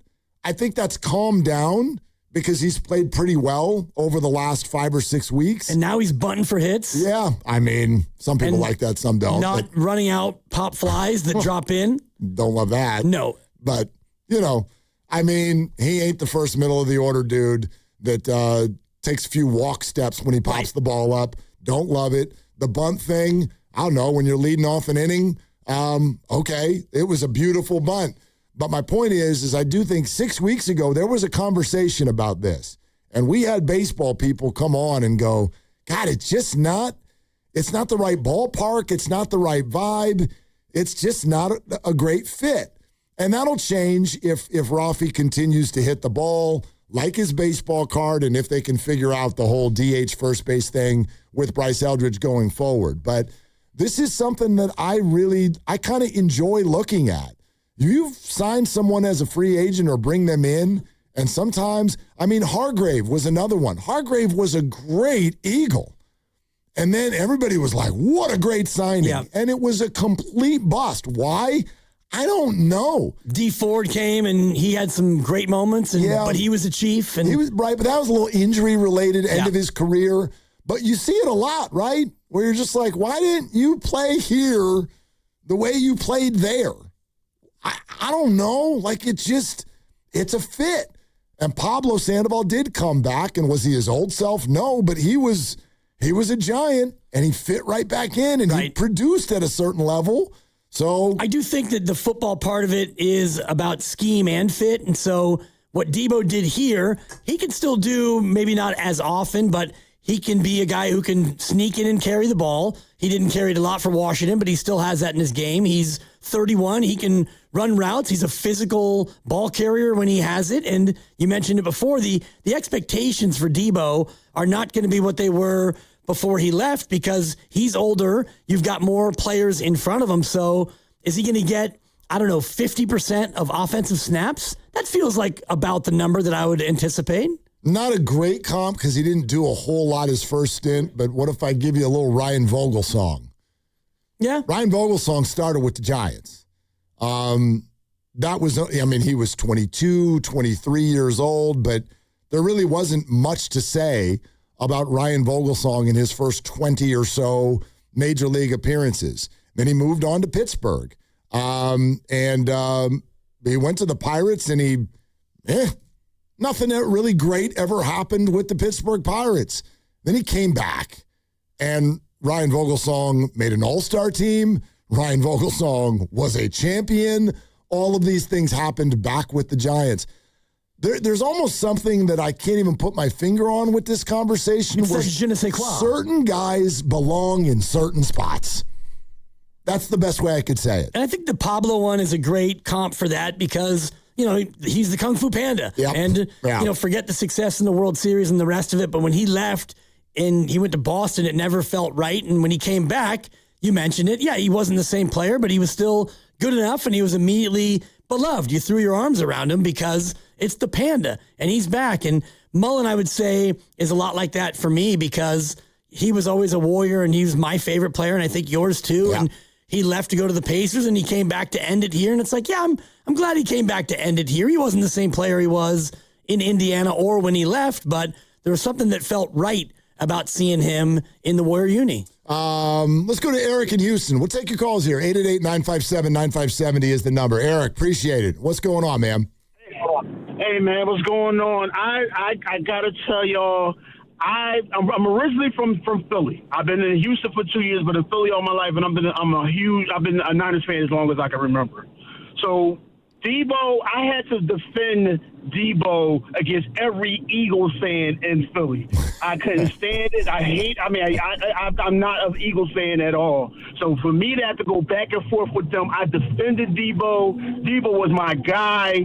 I had bets going on that whenever we play certain teams, I'm like, look, I don't want to do money. Let's bet jersey. So if I win, y'all got to put this Niners jersey on and take a picture, put it on social media. So I got nothing but different teams play. So and they wore the Deebo jersey. So when Deebo left, it hurt me. Like I had just moved to Houston, that he wanted to leave. He left. I threw my Deebo jersey in the trash. Yes, I was one of those guys. Oof. Yes. It hurt me because, like I said, I defended him against Philadelphia, not just anybody. Remember, you know how those fans are. Oh yeah, the Eagles fans are. So I had to defend him. So when he left, that hurt. That hurt me. It hurt my heart. And I know it's more about the name on front of the jersey than the name on the back. But like I said, Deebo was my guy, so I defended Deebo as much as I could every year. So when he left, it hurt me. Is he back? I mean, of course, he's not coming back at that same capacity of what he was. But him coming back, I know he's not coming back at that same capacity. He's not coming back at the number one receiver. I mean, right now he's our number two because of what's going on. But he hurt me. I mean, like I said, it's more. It's always going to be about the name on the front of the jersey, not the name on the back. And it's always going to be me. But the way he left, and the way I had to defend him and the way he left, it's just like, am I happy about him? I'm 50-50. I'm like, whatever. He's back. He's just another body right now. Interesting. Eric, thanks, man. I mean, I would more look at it. I never felt the parting of ways between the 49ers and Deebo was contentious. More so with fans, I think. Yeah. Based on the things you laid out earlier where he wants the ball more. Here's a big spot. Here's the ball. You drop it. The optics of getting into it with the kicker who's already beleaguered and then the long snapper. And it just didn't feel like he had that joy anymore. And I'm thinking about the guy who might be the next to come home, who that final season didn't have that joy. And his name is Klay Thompson. And for me, that would be the ultimate comp if Klay came back. I mean, Klay won titles, Deebo didn't. But Klay kind of reminded me that last year of the way Deebo, the way I remember the Deebo year, it didn't feel like the team was struggling, and it didn't feel like Deebo was the same guy. He looked like he was edgy. Yeah, it was clunky, but I never felt it to be controversial. You know what I mean? I never felt the 49ers and Deebo, even in their parting. I think they parted ways, and at least publicly went out was, it's mutual. And you never know. When I hear that word, I'm always like, well, somebody is... one of you is the more pissed off party. I don't know which one of you it is, but I do think they sort of reached a spot where they're like, look, I think it's time for us to kind of go in a different direction. And Deebo, for sure, because in football and professional sports, the same as Klay, like you just brought up, it's very easy to feel disrespected, especially when you are a great within a franchise, and then they start to get to a spot where they're like, you could still be here, but maybe not as one of our featured people. That comes off as very, very disrespectful to high-level athletes, even though it's the right thing to do. Klay Thompson, I know for a fact, felt very disrespected by the way things went down, to the point where he took a deal that was, less per year than what the Warriors had offered him.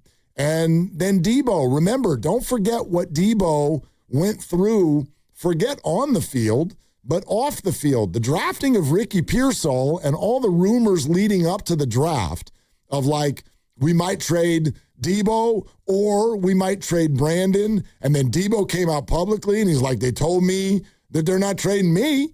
And then NFL reporters the next day are like, yeah, they might trade Deebo. And so for sure he got his feelings hurt. And then when you start losing like the Niners did, everybody gets upset and frustration overwhelms. And so he felt like it was time for a fresh start. But it's meaningful to me for anybody who goes to check something else out, and then you get a little distance, you get a little calm, you get a little sleep, and you miss the playoffs while your old team goes. And you take a look back and go, oh, you know what? That famous Counting Crows line, and I know that it was a remake, but, don't it always seem to go that you don't know what you got till it's gone? Joni Mitchell. There you go. It's Joni Mitchell's song. Yeah. And it's Counting true. Crows remake. And, the old expression of, you can't go home again, or you can. In fact, you can go home again. And I'm thinking about my HVAC guy, because I've got a guy, you know me. You got an HVAC guy? I got an HVAC guy. Yeah. And I got a garage guy. We'll get to that later. I don't know enough about houses to even have a guy. So you need an HVAC guy. And we had a situation where a rat had crawled into the system and died. And so, Sounds like an ATCO problem, not an HVAC problem. Well, no, because I didn't need it to be eradicated. I just needed it removed. And so you call the HVAC guy and you get to know him. And turns out he's been married 3 times to the same woman. Yeah. Married, divorced. You know what? Let's give it a second shot. Nah, not working. You know what? 3rd time's a charm, am I right? The 3rd time is diabolical. In other words, that's unbelievable. It is completely, And still, to your knowledge, all good 3rd time around? If I have an HVAC problem, I'll let you know. Okay. It could be in LeBron country right now. I'm invested. Not 5, not 6. My point is, you can go home again. I think about Billy Martin managing the Yankees like 4 or 5 different stints, and now Deebo and Greenlaw come back. What would you do? Not if somebody got married to the same person 3 times. I know where you're going. But they invited you to the wedding. I'm going to the wedding, but you're getting no gift. And registered. Okay. You know what that would be, right? It would be a registration sensation. I would have to write not a firmly worded email, but I just have to let them know up front, I appreciate the invite. I'm coming. I'm taking an Uber. Your boy's getting after it, and you're not getting anything. Yeah. I'm out. Oh, actually, I don't believe that we said that it was a hosted bar, but you're invited. Right. So instead of dropping $50 on a vase for you, I'm spending that $50 at the bar. Anyhow, yes, that's the way I would approach it. 3 times to the same person? Isn't it just renewing your vows at that point?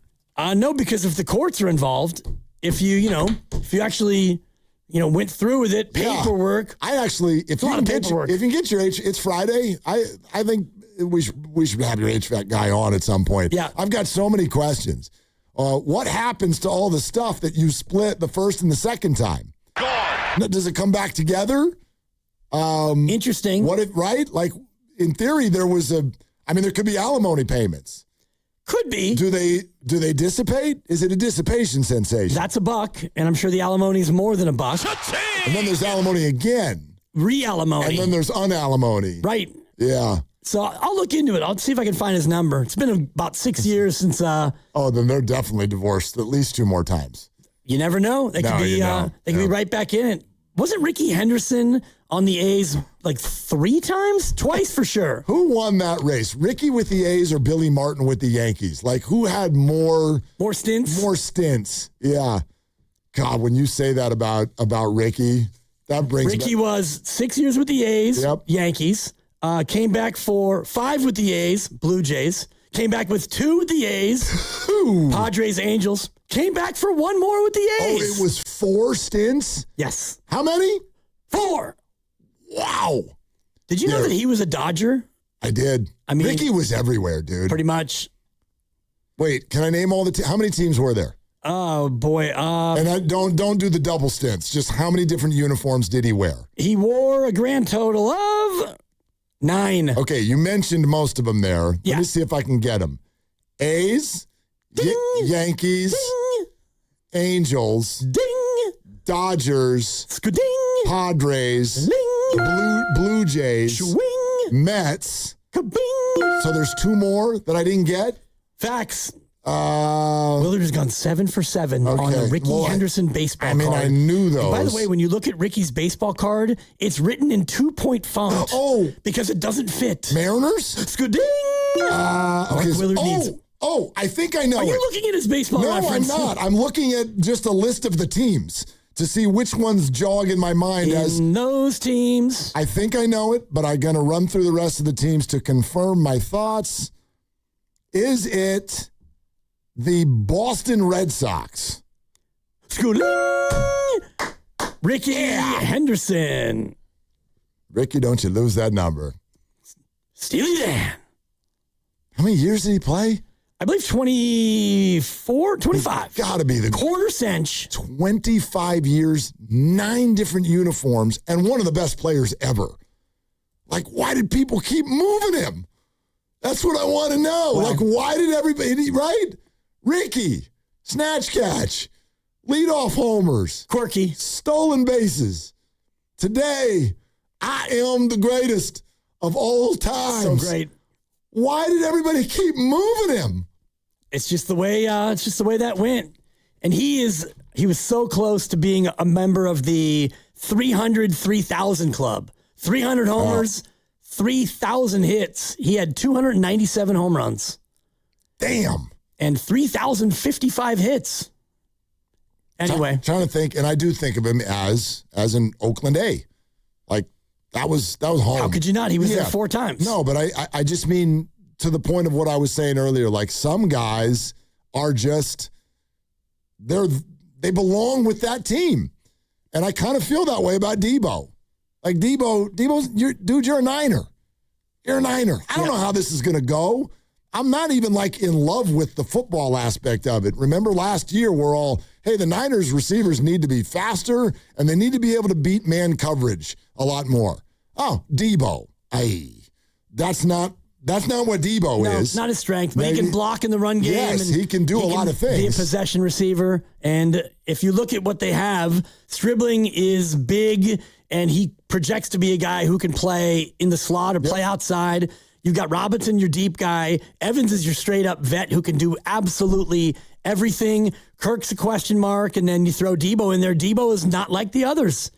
He brings something that none of these other receivers have. Just totally different. Real quick, the Ricky versus Billy, it's a tie. Is it? He had 4 different stints with the Yankees? 75 to 79, 4 with the A's, 1 with the Yankees, took the year off, 1 with the Yankees, took 2 off, 1 more with the Yankees. Wow. So I don't know what, he and Steinbrenner would just, they're fired. Exactly. Back. I remember how when Joe Lacob was like, I've thought about firing Steve Kerr 5 times. Steinbrenner would actually do it, and then he'd bring it back. And the fourth and final stint, the Yankees are 40 and 28.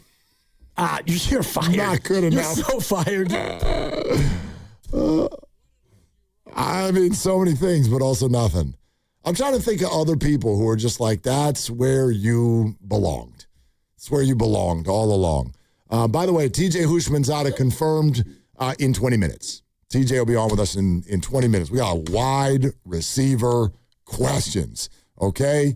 Deebo, Mike Evans, Dejon Stribling, and sure, find out what his latest thoughts are on Brandon. Like a cat. I don't think that's what he's going to say. Boy. Maybe that. All right, we're brought to you by Fremont Bank. Here for you, here for good. But that's still 20 minutes away. We can keep going with your calls. 888-957-9570 next on Willard and Dibbs. I'm Sam, owner of Marino's Landscape.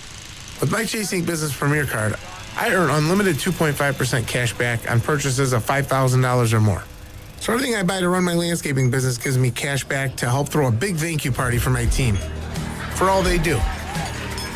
Chase Ink. Cashback built for every business. Find the right card at chase.com/ink.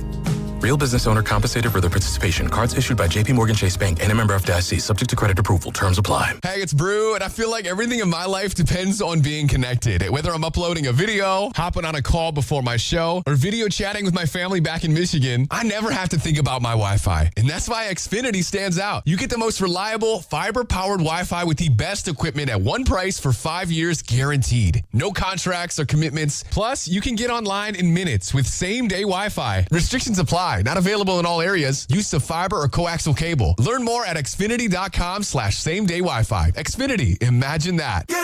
New Game Plus with Oxy makes your laundry smell incredible and fights stubborn smells, like the ones your dog Biscuit brought into your freshly made bed last night. But you washed that all away with Game, and now you're drifting asleep to the scent and sound of waves. Ah, no, that's the dog licking your ear. Biscuit. It just might be our greatest scent ever. Now with odor-fighting power. New Game Plus with Oxy. Sniff the difference. What if you could have the most reliable fiber-powered Wi-Fi? And get this, what if you could keep it at the same price for 5 years guaranteed? Now through August 24th, new Xfinity customers can get our best price on gig Wi-Fi this summer before it disappears. Just $50 a month for 5 years. No annual contracts, no hidden fees, and our best equipment included. Plus, get online in minutes with same-day Wi-Fi. It's Wi-Fi that finds and fixes problems before you even notice them. Like super intelligent Wi-Fi with a sixth sense. Plus, it keeps you protected from online threats. And get Peacock Premium included for 2 years. Lock in your price and unlock the possibilities. Get it now at Xfinity.com. Xfinity. Imagine that. Restrictions apply. Requires paperless billing and auto-pay with stored bank account. Taxes and fees extra. Speeds vary. Use of fiber coaxial cable. Learn more at Xfinity.com/same-day Wi-Fi. Hi, I'm Richard Estrada with Atco Pest Control. What's bugging you at home? You can grab a spray or set a trap, but real pest control starts with identifying the source of the problem and keeping them out of your home. Atco has been servicing Bay Area homes since 1985. We take the guesswork out of it so you can move on. Go to atcopest.com. Trust Atco for the solution. I love days like these at the pool, but my moderate to severe plaque psoriasis can sometimes take me out of the moment. I'm ready to make a splash with clearer skin thanks to Skyrizi, risankizumab Riza. Skyrizi is a prescription-only injection for adults who are candidates for systemic or phototherapy. At 4 months, most people saw 90% clearer skin when measured from head to toe, and many were even 100% plaque-free. People also saw significant improvement in psoriasis symptoms of pain, redness, itching, and burning. Don't use if allergic to Skyrizi. Serious allergic reactions, increased infections, or lower ability to fight them may occur. Before treatment, get checked for infections and tuberculosis. Tell your doctor about any flu-like symptoms or vaccines. Now there's nothing on my skin thanks to Skyrizi, and that means everything. Ask your doctor about Skyrizi, the #1 dermatologist-prescribed biologic in psoriasis. Visit skyrizi.com or call 1-866-SKY-RIZI to learn more. You're listening to 95.7 The Game, KGMZ FM and HD1 San Francisco on Odyssey Sports Station and the home of the Golden State Warriors and Valkyries. Always live on the free Odyssey app and now coming to you live from the Laughing Monk Studios.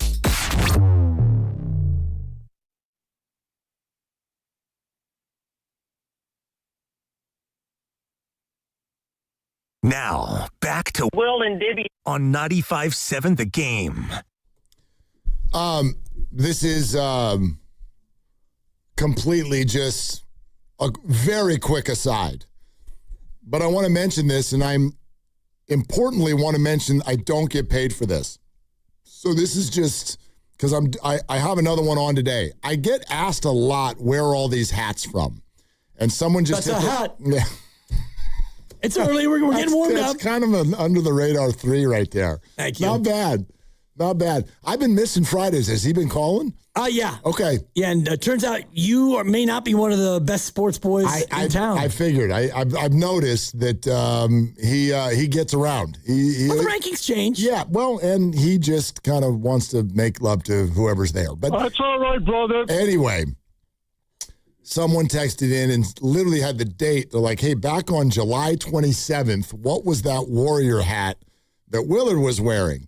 And it kind of, there's two things I wanted to say, because you'll text in, and they were texting as if like our agents or representatives or something. We read the text, like when you text us, I see it. Not people in other rooms that then feed stuff to us. Like, it's not that sexy here. The sales staff is not monitoring the text line. That's us. So, because he was like, well, someone asked Mark, well, you could just ask me. Just go ahead, fire the question. So most of these hats that I wear are a brand called Haka hat. H-A-K-A. And you can find it online. And I love their hats. And so I passed that along just out of the, excitement of my own heart.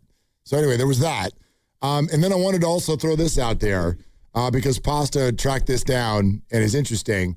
When Sandoval in 2017 came back to the Giants, he said, quote, I learned my lesson, and also mentioned he wished that he never left.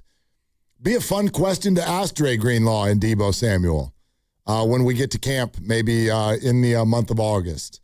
If they wish they never left, or maybe sometimes when you go, you almost cherish that time because it does crystallize other things for you in your life. Maybe that happened this time around too. Yeah, absence makes the heart grow fonder at times. And if you go somewhere and you think that the grass will be greener and you realize, man, I kind of miss, maybe it's Brock Purdy, or maybe it's the Shanahan offense. Maybe it's, the joy of playing in Santa Clara. I don't know what it is, but things don't work out and you get an opportunity. And if you didn't totally burn the bridge, and I might have done that a time or two, but you do have a chance to then go back. If you don't go full on dynamite under the bridge, blow it up, and then celebrate in the ashes.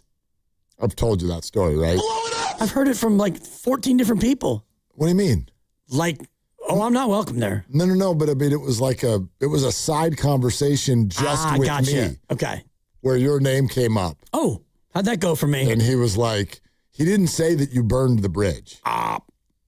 He said that you napalmed it. Yeah. So, yeah, napalmed. Yeah. Okay. Right. Chemical weaponry. Let's go to Mario in Alameda. Hi, Mario. Thank you for calling. Oh, good. Great show. I like hearing how Deebo Samuel is going to love it when he comes back home. And I especially like you guys talking about Billy Martin, being from Alameda. Billy Martin and his mom lived in Alameda on Pearl Street. And I got Ricky Henderson's autograph at the 86 All-Star game. It brings back a lot of memories because when Ricky came back, when he came back to the A's in 1989, he had those green, neon green batting gloves. He was the 1989 AL CS MVP, and then 1990 he was the AL MVP. And when on 91, that A's team, the best A's team of all time. I think that's the best baseball team of all time. I can't believe that they got swept by the Reds, just because you have to give a lot of credit to Lou Piniella. But Billy Martin is the man, and when they were together in 1981, Billy Martin and Ricky Henderson, that was the most exciting baseball, I think, in probably you'll ever see in your life, because that Billy Martin brought all that knowledge from the Yankees to Ricky Henderson and basically made him essentially the same technique and approach that Babe Ruth, Lou Gehrig, DiMaggio, Mickey Mantle, that they all shared, because he brought it straight to Ricky Henderson and made him, just like you said, a Hall of Famer, one shy of what was that, 300 home runs, 3,000 hits. Look how many runs scored he had. And he said Billy Martin taught him everything about stealing bases. He said once Billy Martin taught him how to steal a base, he said it was the easiest thing he ever did, and anybody could do it once Billy worked with them. Why does it say next to Mario's name, Deebo's back where he's comfortable? Why does it? Thank you, Mario. He started with that. What the hell? That was fun. I don't want to be mean. That was fun, but that was, man, I can't even see through these weeds right now. That was tip of the iceberg. Good Lord. He started with the tip of the iceberg, which was, Deebo's back, and that's cool. And then the rest of the iceberg was the A's in the 80s. And Ricky and Billy. He didn't mention Ricky Henderson's name one time. Victor, you're good. You're good. By the way, that's also not Mario. That guy's had about 27 different names on this station, I promise you. Okay. He needs to stop changing his name and instead change his voice. That's not bad. But anyway. I want to reiterate what you were saying, which is that was awesome. Like a little memory lane, Billy Martin, Ricky Henderson. And if this can have that sort of nostalgic feel and the productivity of 1989 Ricky Henderson, then yeah, we're all here for it. Yeah, absolutely. But this is one of those weird situations. When it comes to week one and the 49ers, no joke, this will sound stupid. I'm like more excited about the boombox thing than Deebo Samuel trying to go for 100 yards in the game. I don't think that's a recipe for success for the 49ers this year. Can he come in and give you a completely different look? He knows the system. Can he make a play here and there for you? Absolutely. But I personally, every single person who has said in the last 24 hours, Deebo Samuel comes in as the Niners' number 2 receiver, disagree. I could be wrong.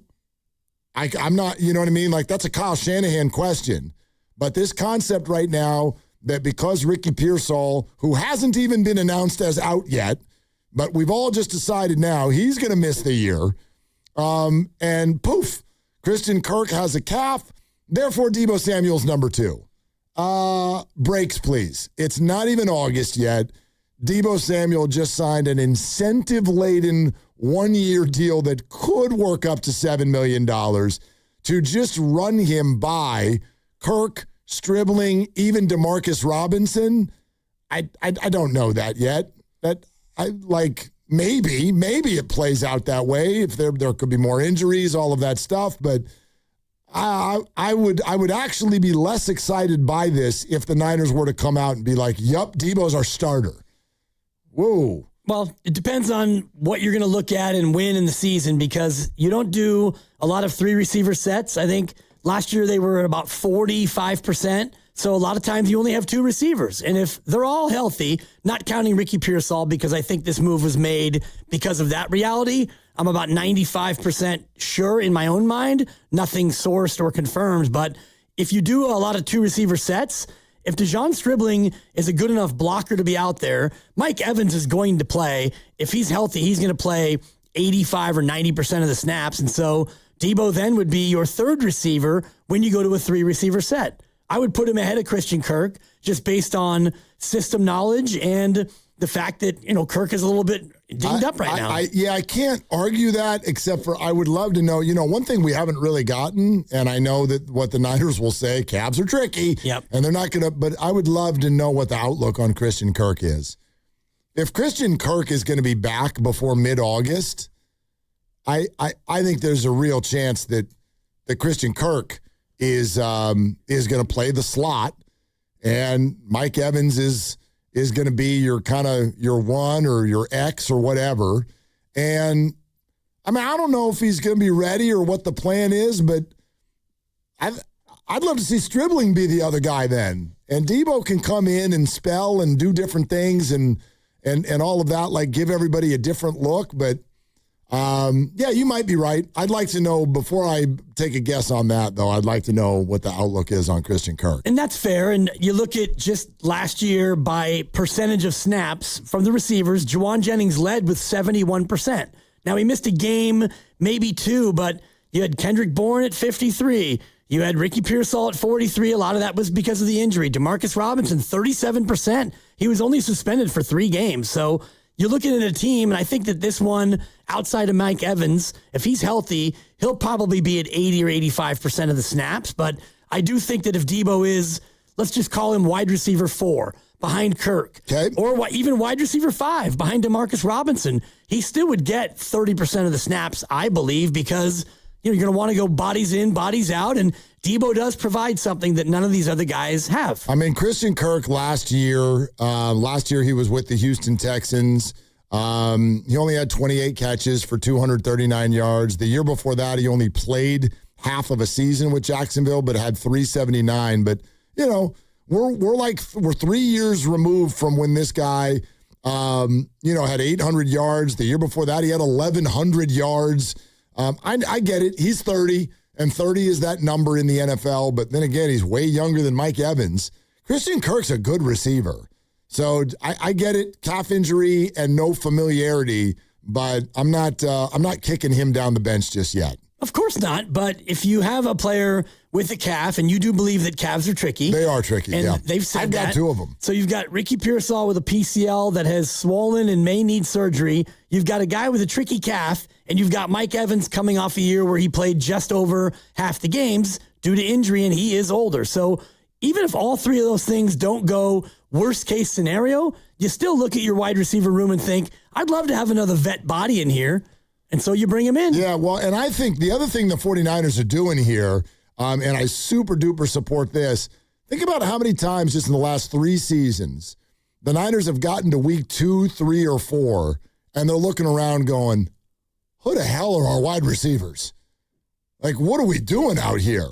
And whether it be injury related, throw in some behavior stuff there with either Brandon Ayuk, DeMarcus Robinson was suspended for a couple of games, stuff like that.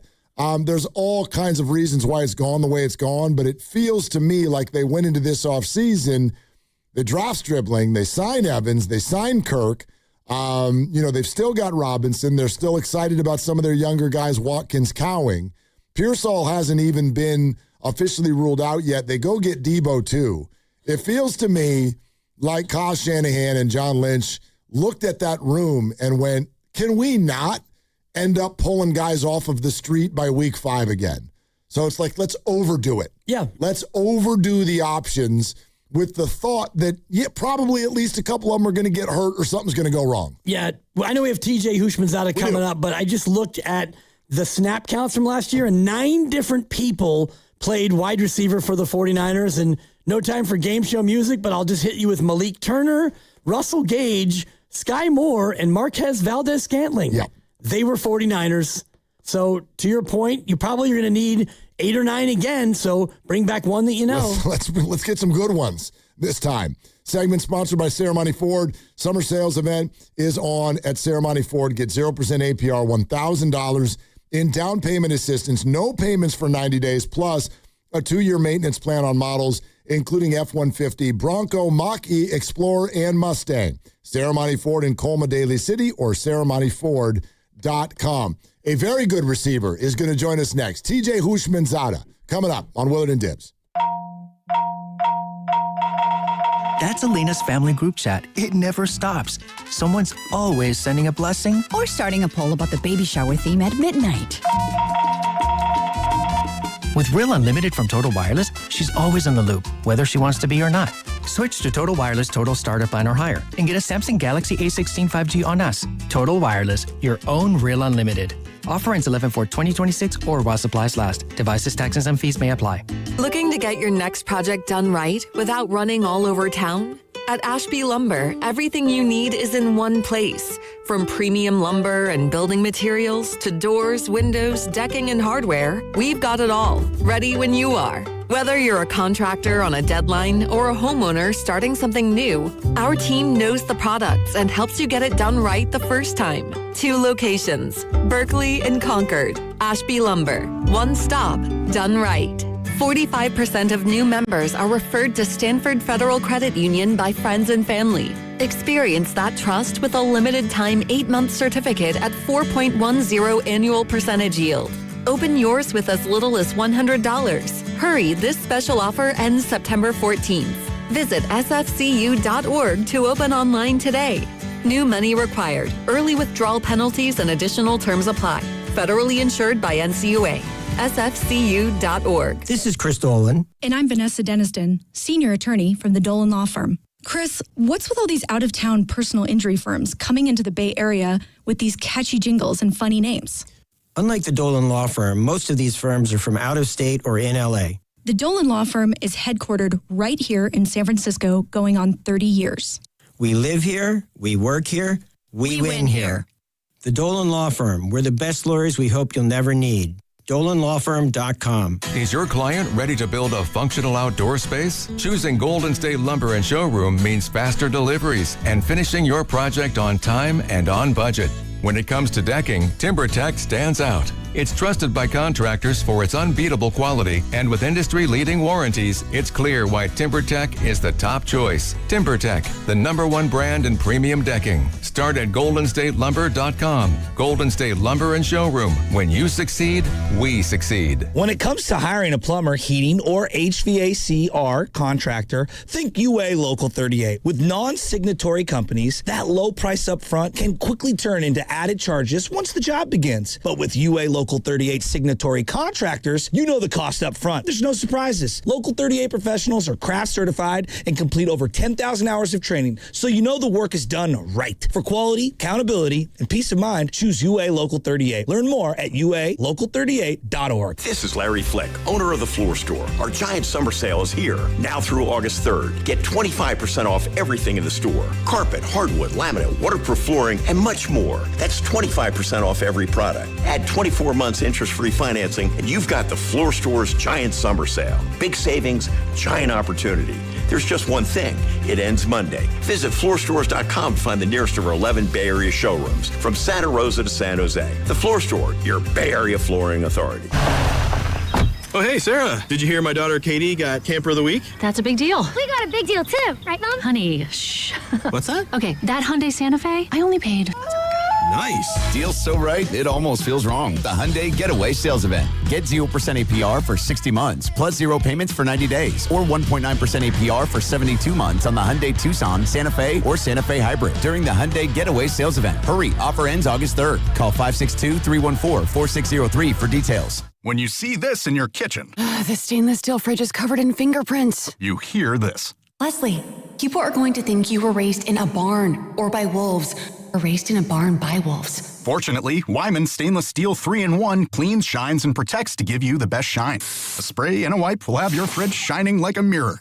Wow, my fridge looks brand new. Your fridge looks amazing, Leslie. Sorry, I was being a little dramatic earlier. Your kitchen says a lot about you. Let it brag with Wyman. My name is Whitney Allen, and I'm a widow. My husband, Ryan, died. We never thought we'd ever have to use life insurance, but the unexpected happened. With Ethos, signing up was fast and 100% online. You can get a quote in seconds, apply in minutes, and get same-day coverage. No medical exams, and you can get up to $3 million worth of coverage. I am grateful we were prepared. Get your free quote at ethos.com/radio. That's ethos.com/radio. Paid spokesperson. Time spent on application may vary. Online health questions required.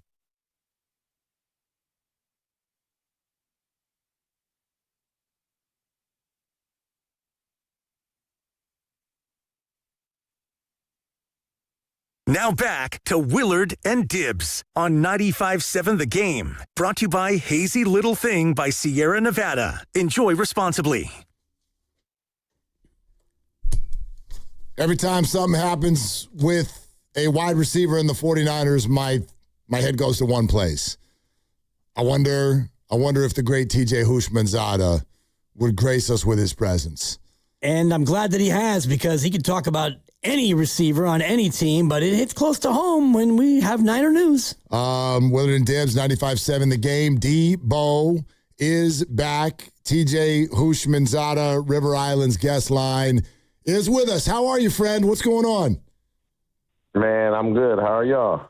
We're hanging in there, and we got all the, the reminiscing feels with this signing yesterday, but would love to know from a football standpoint what you think is about to happen with this reunion. Man, I've been pushing for the Deebo signing before training camp, and so they finally listened to me. I think from a football perspective, obviously he's going to help. I feel like Deebo was playing at too high of a weight. Deebo should play about 215 to 218 max. And if he does that, he'll stay healthy and he'll be more productive. But more than anything, when you watch the Niners come out for a game, it was always Trent Williams and Deebo. I don't even remember who was coming out with Trent last year. All I seen was Trent. And so from a leadership perspective, when they come out for a game and you see Deebo and Trent Williams, I just think those type of things, you can't measure that. But on the field, he's going to help. He's going to be their second best receiver, and he's going to bring a lot to the team. Do you think he can step in and be a starter if they go to a 2 wide receiver set and be there ahead of Dejon Stribling? Come on, man. I can't believe you asked me that question. Is water wet? Last I checked, yeah. Yeah, absolutely he can become. Yes, he's better than Stribling, yes. Right, yes, he is. Stribling may have a great career. He ain't better than Deebo right now. Tell us what you're seeing with Dejon Stribling, because there's a lot of buzz, there's a lot of excitement, but we're also aware the guy's a rookie. He's never played an NFL game. I've always loved your projections on the guys coming out of the draft. So what do you think? I haven't seen enough of them. I'm going to have to see him play. I just know from college, a lot of up and down, more down than up. He had 100-yard game, and he played for a coach and a team that threw the ball around the field a lot at Ole Miss. And is he athletic? Yes, he's athletic. But I got to see, how he's going to do in the NFL. It's rare that you see a guy not have great college production or just be that guy and come into the NBA and do things. To the NFL. It happens, but it's rare. But, again, Shanahan is a hell of a play designer. He knows how to get guys the ball. And so if he comes back from this accident, the Shanahan of old, then it don't matter. He gonna make a guy play well. What did you see from Deebo last year that you liked, and maybe some things that you thought he needs to improve on at this late date? I just felt like Deebo was playing too heavy, man. Deebo not taller than me, man. Deebo, about 6 feet and a half, maybe 6'1", maybe. And I think Deebo was probably playing at 230, right? Wow. I just feel like that's just too much weight to be a receiver. And people think I know Deebo because I've been trying to convince the Niners to sign him. If I see Deebo, we say, "What's up?" That's it. I just know football. Deebo is a better route runner than people give him credit for, because the year when he went crazy with the Niners, they used him kind of as a running back receiver. But Deebo is actually a good receiver. He runs good routes. He creates separation, but I think that kind of gets lost at time because he plays so aggressive when he gets the ball in his hands. So, I want Deebo to prove myself right, but more than anything, I want him to prove himself right, because there's no way training camp should have started and he wasn't on the team. TJ, let's talk about Ricky Pearsall for a second. And there's no confirmation yet about where this is going, but it doesn't sound good. And because this is just one thing or another has dogged him now as we're heading into year 3, what do you think this all means for his career? It's really tough, man, if he does not play this season, he would have gone basically 3 seasons, giving the Niners very, very little. And when you're a first-round pick, if Stribling plays well, they'll move on. That's just the nature of the business. Talented? Yes, he is. Quick? Yep. Fast? Yep. Good size? Yeah. All that doesn't matter if you can't do it when we need you to do it. And unfortunate, rookie season, bit of bad luck. And somebody being an a-hole, he gets shot. Last year, he missed, 8-9 games with an injury, with a knee. And it's just crazy that you have all these months in the offseason to train and work out, and then you get to training camp and the knee's bugging you now. So did you really push yourself in the offseason to make sure that knee was fine? I don't know, his training regimen, but it's just unfortunate for him. But the NFL is, can you help us or can you not help us? And if you can't help us, they're going to move on. Yeah, we actually got somebody on yesterday who saw him at OTAs, and he played one day and he sat out the second day. They didn't really say why, but this could be a lingering thing for Ricky Pearsall. I wonder, TJ, what you make of the overall wide receiver room. Is it all about Mike Evans at the top and then, Deebo as the 2 and figuring out, who's going to be there from there? Absolutely. Mike Evans at the top, Deebo at the 2. Obviously, if you draft Stribling first pick of the second round, he's going to be the 3rd receiver. You can't forget Christian Kirk, but he has that calf injury, so you don't know what that's going to be. Kittle coming off an Achilles. Is he going to start the season? How many games will he miss? Can C-Mac stay healthy? the 49ers, I'm just a believer in Kyle Shanahan as a coach, man. I think y'all know that by now. As long as he's a coach, they're going to be competitive with everybody. But when you look at Super Bowl champ, reigning defending Super Bowl champ, Seattle Seahawks in their division, I think they're going to take a step back, but I'm one of few that think that everybody tells me I'm crazy, but we'll see. Obviously, we all know Aaron Donald is coming back, so the Rams are going to be very, very good. And you're in that division. This is not just the NFC. That's your division. And so they need a career year out of Mike Evans. They need close to 1,000 yards from Deebo, and they need Stribling to play a little better than what you would want a rookie or need a rookie to play, especially if Kittle doesn't play the first 3-4 games of the season. TJ Hushman's out is with us, Willard and Dibbs, 95.7 The Game. Hey, let's get into Mike Evans. I feel like people talk about him like he's 36. He's only 32, but there's a lot of mileage. Even what you're saying right there, there's a lot riding on him. Is there any concern there because of his age? No. Man, y'all got to get away with this. Y'all got to get away from this. He's 32. So what that mean? Well, you're talking to people in the Bay Area, TJ, which means the 49ers always get injured, and the basketball team, everybody's 40. So we're a little sensitive about age. 32 is not old. If you take care of your body and you're not running the streets and drinking and smoking and staying up late, 32 is nothing. They don't even practice hard in training camp. So it's really like you're not getting worn out. Mike Evans can have, in my opinion, 3 really, really, really good years left in him. Really good.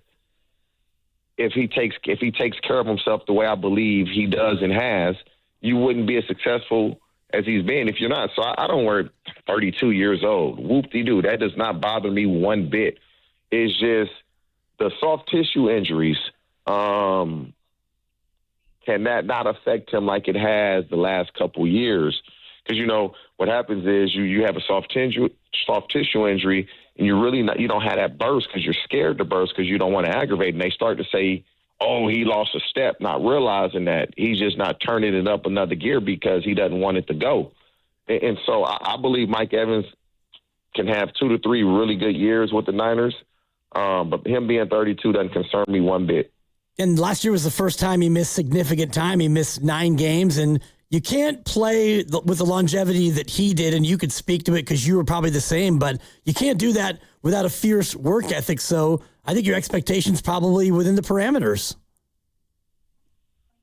Mike Evans is a guy that when you say, name the best receivers in the league, his name never gets brought up. I mean, you're going to name 6, 7, 8, 9, 10, 11 guys before you get to Mike Evans. But then you go look at the numbers he's putting up, and you're like, damn, why am I naming so many guys before Mike Evans? Mike Evans is a quiet guy. He been balling since he was at A&M. He got Johnny Manziel drafted in the first round. He throw the ball up, and he going to go get it. And it's very simple. Throw the ball up to 13, he coming down, and he going to make a play. I believe with Shanahan that Mike Evans, if he can play 15 games, may be the best season he's ever had. That's a big statement. TJ, I wonder, what if I broaden the question, not even so much about age, but you just look at this 49er group, and I think even they would tell you they're mildly uncomfortable in a way with how many dudes they have who are on the other side of 30, have dealt with a lot of injuries. Yeah, like is that a concern if we broaden it beyond Mike? Sports is a young man's game. That's a fact. And are the Niners an old team? Yes. But, man, they old, but them players are good as hell, man. Like, Trent Williams old, but damn, Trent Williams is a monster. Kittle is a little older, but damn, he a monster. C-Mac a little older, but damn, he a monster. Fred Warner a little older, but he's still kind of young, but damn, he a monster. Bosa a little older, but damn, they older players that they're relying on, they're so good that you take that chance with them because they're ballers. Now, if they were just a an average player, then you don't take that chance. But when you have those caliber players and they're up there in age, those are chances you take because they are so good. Like, Trent Williams don't look like he's slowing down. Trent Williams look like he can go on forever. But 5-6 years ago, they were saying Trent Williams is old. Imagine if Trent Williams retires 5-6 years ago and look at the years and the way he's played in the last – look. And so they just got to stay healthy. Kittle, Bosa, Fred Warner, C-Mac, Mike Evans. Them boys stay healthy. This division is going to be very, very competitive, very hard to choose a winner. And for Brock Purdy, does it really just come down to, especially against Seattle and the Rams, which is 4 of the 17 games, it's going to be the offensive line against some of those nasty defenses that's key? Yeah, I don't know what anybody going to do with the Rams when you got Myles Garrett and Aaron Donald, and we're not even speaking Kobe Turner and Braden Fisk and Byron Young. Like, they have so many really good players, but Kyle Shanahan is just a great play caller and play designer. He calls the right play at the right time. Everybody runs the same plays. But Kyle Shanahan knows when to call the right play at the right time. And so all Brock Purdy got to do is be accurate. And if he's accurate, the play going to be made. TJ Hushman's out with us here on 95.7 The Game. Hey, I know you've spoken on it publicly, and we've talked through the years about the direct relationship you had, but what's your take right now on what has happened to Brandon Ayuk? Unfortunate, man. Kind of sucks. I hope he gets an opportunity. I really do. I don't want to see somebody that young be done playing football this early, but that may be the case. First thing that I would do, like I would have done, filing for reinstatement, I'm showing up to training camp first day. He ain't do it. So hopefully somebody can send him this, file for reinstatement, show up to training camp next week, Monday. Show up. They're going to release you right away. They'll release you right away. So now you can see what's going to happen, because if you keep going along this road, you're just going to be on the Niners roster. Yeah. And so at some point, he has to do what is right. Just from that perspective, the going to the Commanders perspective, I don't know if that's a possibility any longer. And if it is a possibility, if you're Adam Peters, you risking your career and your job from Brandon Ayuk? Yeah. Because I promise you, they sign him, I will be on Adam Peters' ass every chance I get. There's no way he's that dumb. And I'm not the only one that will be on his ass for doing that, because what makes you any different? You think he's going to treat you better than he's treated the Niners? He likes you better than he likes them? At one point, he loved him. So if you're going to act this way with them, what makes me think you won't act this way with me? You're going to act that way on that team. What makes me think you won't act this way on my team? And so it's just a lot that goes into it. But, yeah, I do still want to see him play, because B.A., he's a hell of a player, and he's young. But sometimes you dig your own grave. Would that same mentality apply to the other 30 teams in the NFL, not just Adam Peters in Washington? Yes.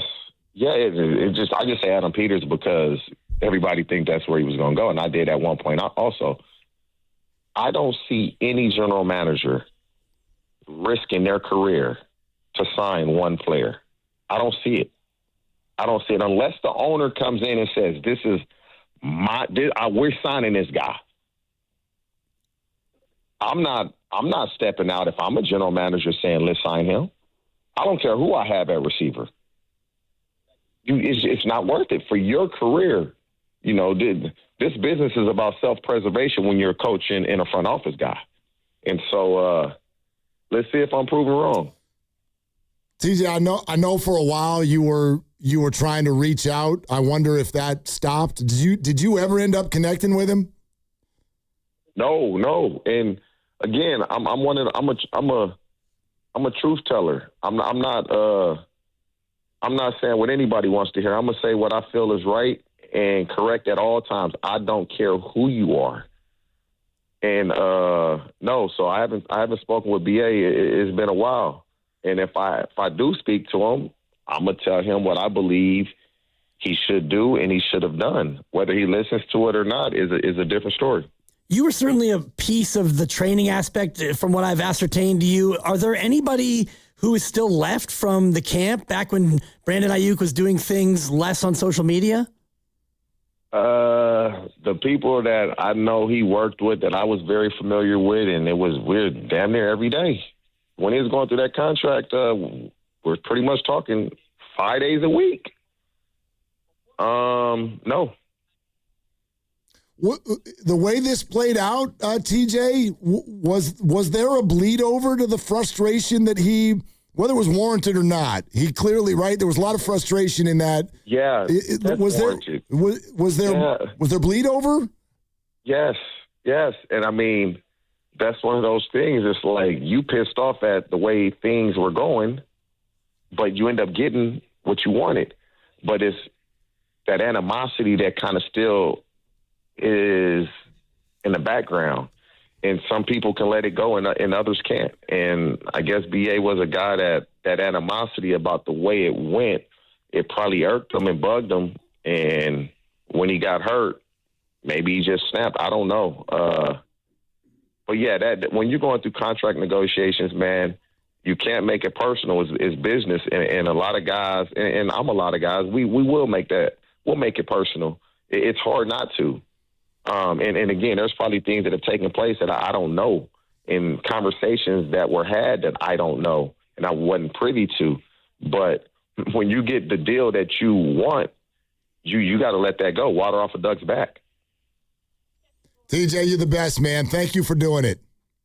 Man, y'all take care, man. Keep up the great work. Absolutely. Thanks, TJ. You too. TJ Hushmanzada right here on Willard and Dibs. And that is, like, to me, the ultimate thumbnail. You finally get the deal that you want. You got to let it go. And if you carry that animosity and it starts to color the way you go about things, it's not going to end well. Well, I mean, catch what he just said there. During those negotiations, so what is that, 2 summers ago? Yep. 2 summers ago, he's talking to TJ 5 days a week, he just said. Now, got the deal, got hurt, barely talked to him since. Right. And, you know, that's why. In that, maybe a clue into what's happening. Like, Brandon has kind of moved away from his people even. Yeah. So. And that's why I wanted to ask about, anybody else in the, quote, camp, because it seems like he's not getting the same advice he was getting before, which was, yeah, we'll fight for the contract. You'll get it and keep up the good work. And he got hurt and everything soured and he started just shutting people out. Well, and TJ is an example of, and there are a lot of guys out there like this. Ephraim, who I talk to on Sundays, is the same. They're really good with understanding the business aspect of this and mentoring younger players in kind of the pitfalls, not only just contract negotiations, but as he said, like when to report, how to handle this situation, how to handle that situation, and kind of how to handle your emotions through these frustrating things. And that's why you could tell that Brandon has stopped listening to his mentors. Like, if you really follow a lot of his social media posts and whatnot, he doesn't even understand how the NFL Players Union works. I mean, he's blaming them for not defending him more. Right. When it's like there is a plan in place for how you handle something like this, and you've done none of your stuff. And now you're blaming the Players Association for not kind of, quote, having your back more. He's like, how do you cancel guarantees? Well, you cancel guarantees because you didn't do your part. Right. You didn't show up. It makes it just easy. Yeah. You get somebody, your agent, who's aware of the contract and language and the Players Association, all the rest of it, and then you either adhere to it or you don't. And like TJ was saying, like, you let the animosity and the frustration and the anger just take hold of you to a point where now, and that's why I wanted to ask about the other teams, like, is any team going to reach out if he finally becomes free and say, yeah, Brandon, you won't do that to us. This has gone so deep. Like, he's so deeply dug in now. Yeah. It's going to be a tough one to come back from. I mean, I appreciate TJ coming from that. Like, that's a guy that knows Brandon really well, and he's like, if anybody signs this guy, I'm going to be on his ass. Right. I mean, and he's like, and I won't be the only one, and he's right. Which is why, by the way, I will predict that no GM's going to do that. They're not going to do it. They get that. They understand that. You asked the question, does this extend beyond Washington? He's like, of course. he has made himself unacquirable. And it really does. It's unfortunate, although the one thing that I don't think TJ's here, and maybe he's not following it anymore, based on what happened earlier this week, for me, the tone of it changed. I don't look at this now, and I don't know what his mental health situation is and everything. So that's one thing that I'll keep here in the back pocket. But I don't feel bad for Brandon anymore because Brandon's now out on Instagram basically making fun of the head coach for being in a car accident where he almost lost an eye. And that's where, I lose my sympathy for you now if that's the card that you're going to play. I don't have sympathy, but I do have empathy because I do think that something's going on. I'm not going to use the phrase mental health because I have no clue. I know what my mental health is. End of list of people I know about my mental health. Better now, Mark. But, you only know about your own mental health. Like, you and I can talk about yours, but I'm not living inside your head. No, I think you're right. You can know. I think you can have a thought or two about the people you live with. And you can look at things that people do and decisions they make, and you can judge it. But I try to keep that label out of it. So I have empathy because he went from a 9-figure career with a good team and a really smart head coach to now we're posting Instagram story posts about that former coach getting in a serious accident? I mean, that's the other thing, though, that comes up to me today with Deebo coming back. You know what I mean? This guy is out on social media crying foul against the Players Association. He thinks the Niners have done him dirty. He said Kyle Shanahan is a snake in the grass, and yet his former wide receiver mate couldn't wait to get back. Right. Couldn't wait to get back. That's an interesting way to put it. So, anyway, brought to you by Fremont Bank. Here for you, here for good. 888-957-9570 is the number. We do want to get to some Giants as well. This will be our last full show before the trade deadline goes down. And there is something circulating about the Giants' plans this weekend that do have some people a little flustered. So we'll get to that coming up next here on Willard and Dibs. Hey, it's Willard. At Habas Law, it's never been about attention, never about applause, never about goofy smiles on candy-colored billboards. For more than 40 years, Habas Law is focused on one thing, fighting relentlessly for injured Californians. Because behind every catastrophic injury case is a human life forever changed. That's why Habas fights with preparation, intensity, and relentless commitment. No fluff, no distractions, just real advocacy for injured Californians. Habas Law, relentless for justice. Visit HabasLaw.com. Omar Habas is a California licensed attorney. Offices in Northern California, including San Jose. Past results do not guarantee future outcomes. Kick off the school year with Kohl's Friends and Family Sale. Because with 20% off styles kids love, they're not just going back, they're making an entrance. Save on jeans that turn hallways into runways. Tees that make them walk a little slower for effect. Sneakers that say, I'm so back. And more confidence-inspiring looks for every grade at Kohl's and Kohl's.com. Select styles, 20% offer ends August 2nd. Some exclusions apply. See store or Kohl's.com for details. FlexCar, we know radio ads are annoying, but not as annoying as car salesmen. Sign here, please. Never talk to one again with FlexCar, the first and only month-to-month car lease. No, submit to my extortion machine. Insurance and maintenance included. Switch cars anytime. Switching Bronco to Camry to tell you ride willy-nilly. Oh, no. Oh, yes. FlexCar. You drive everything. $5,000. That's the average amount of money people in the U.S. are now spending on gas in a year. $5,000. That's crazy. If you drive, you have to download Upside, the free app that gives you cash back for buying gas. That's right. You can earn cash back with Upside just for buying the gas you're already buying. You can literally start earning cash back today. I use Upside, and just last year, I made nearly $300. You're putting gas in your car anyway. Why not get cash back? If you like extra cash, download Upside. I'm saving the cash I earn from using Upside to help pay for a vacation later this year. Download the free Upside app now to earn cash back when you fill your tank. Use promo code SNAP to get an extra 35 cents per gallon on your first tank. You can cash out anytime, right to your bank or a gift card for Amazon and other brands. Just download the free Upside app and use promo code SNAP for a 35 cents per gallon bonus on your first tank. That's code SNAP for a 35 cents per gallon bonus.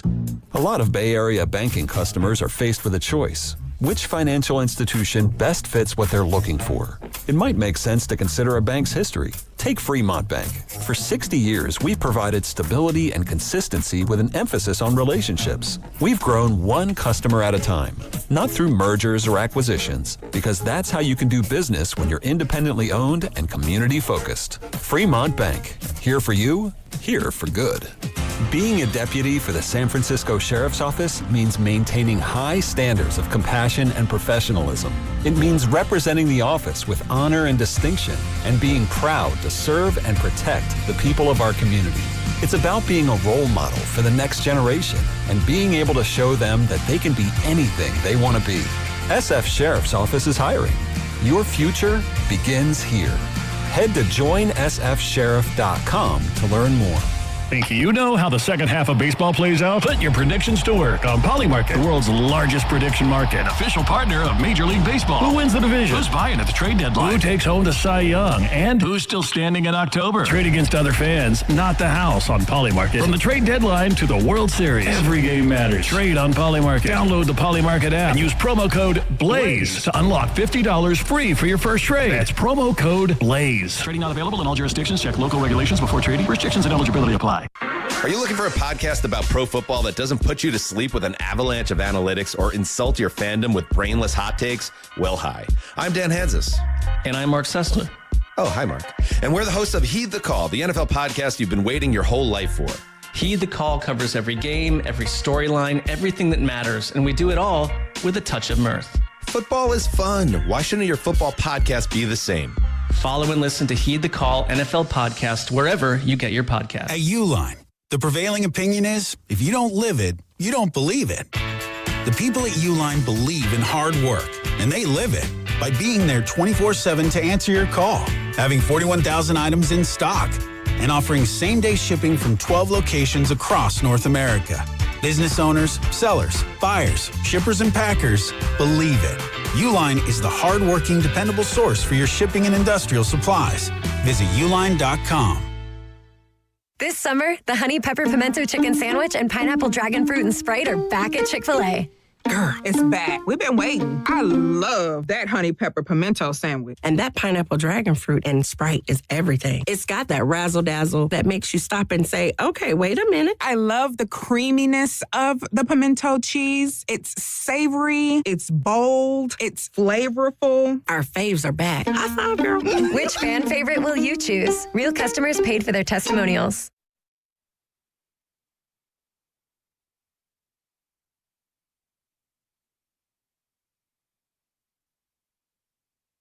Do you think he can step in and be a starter if they go to a 2 wide receiver set and be there ahead of Dejon Stribling?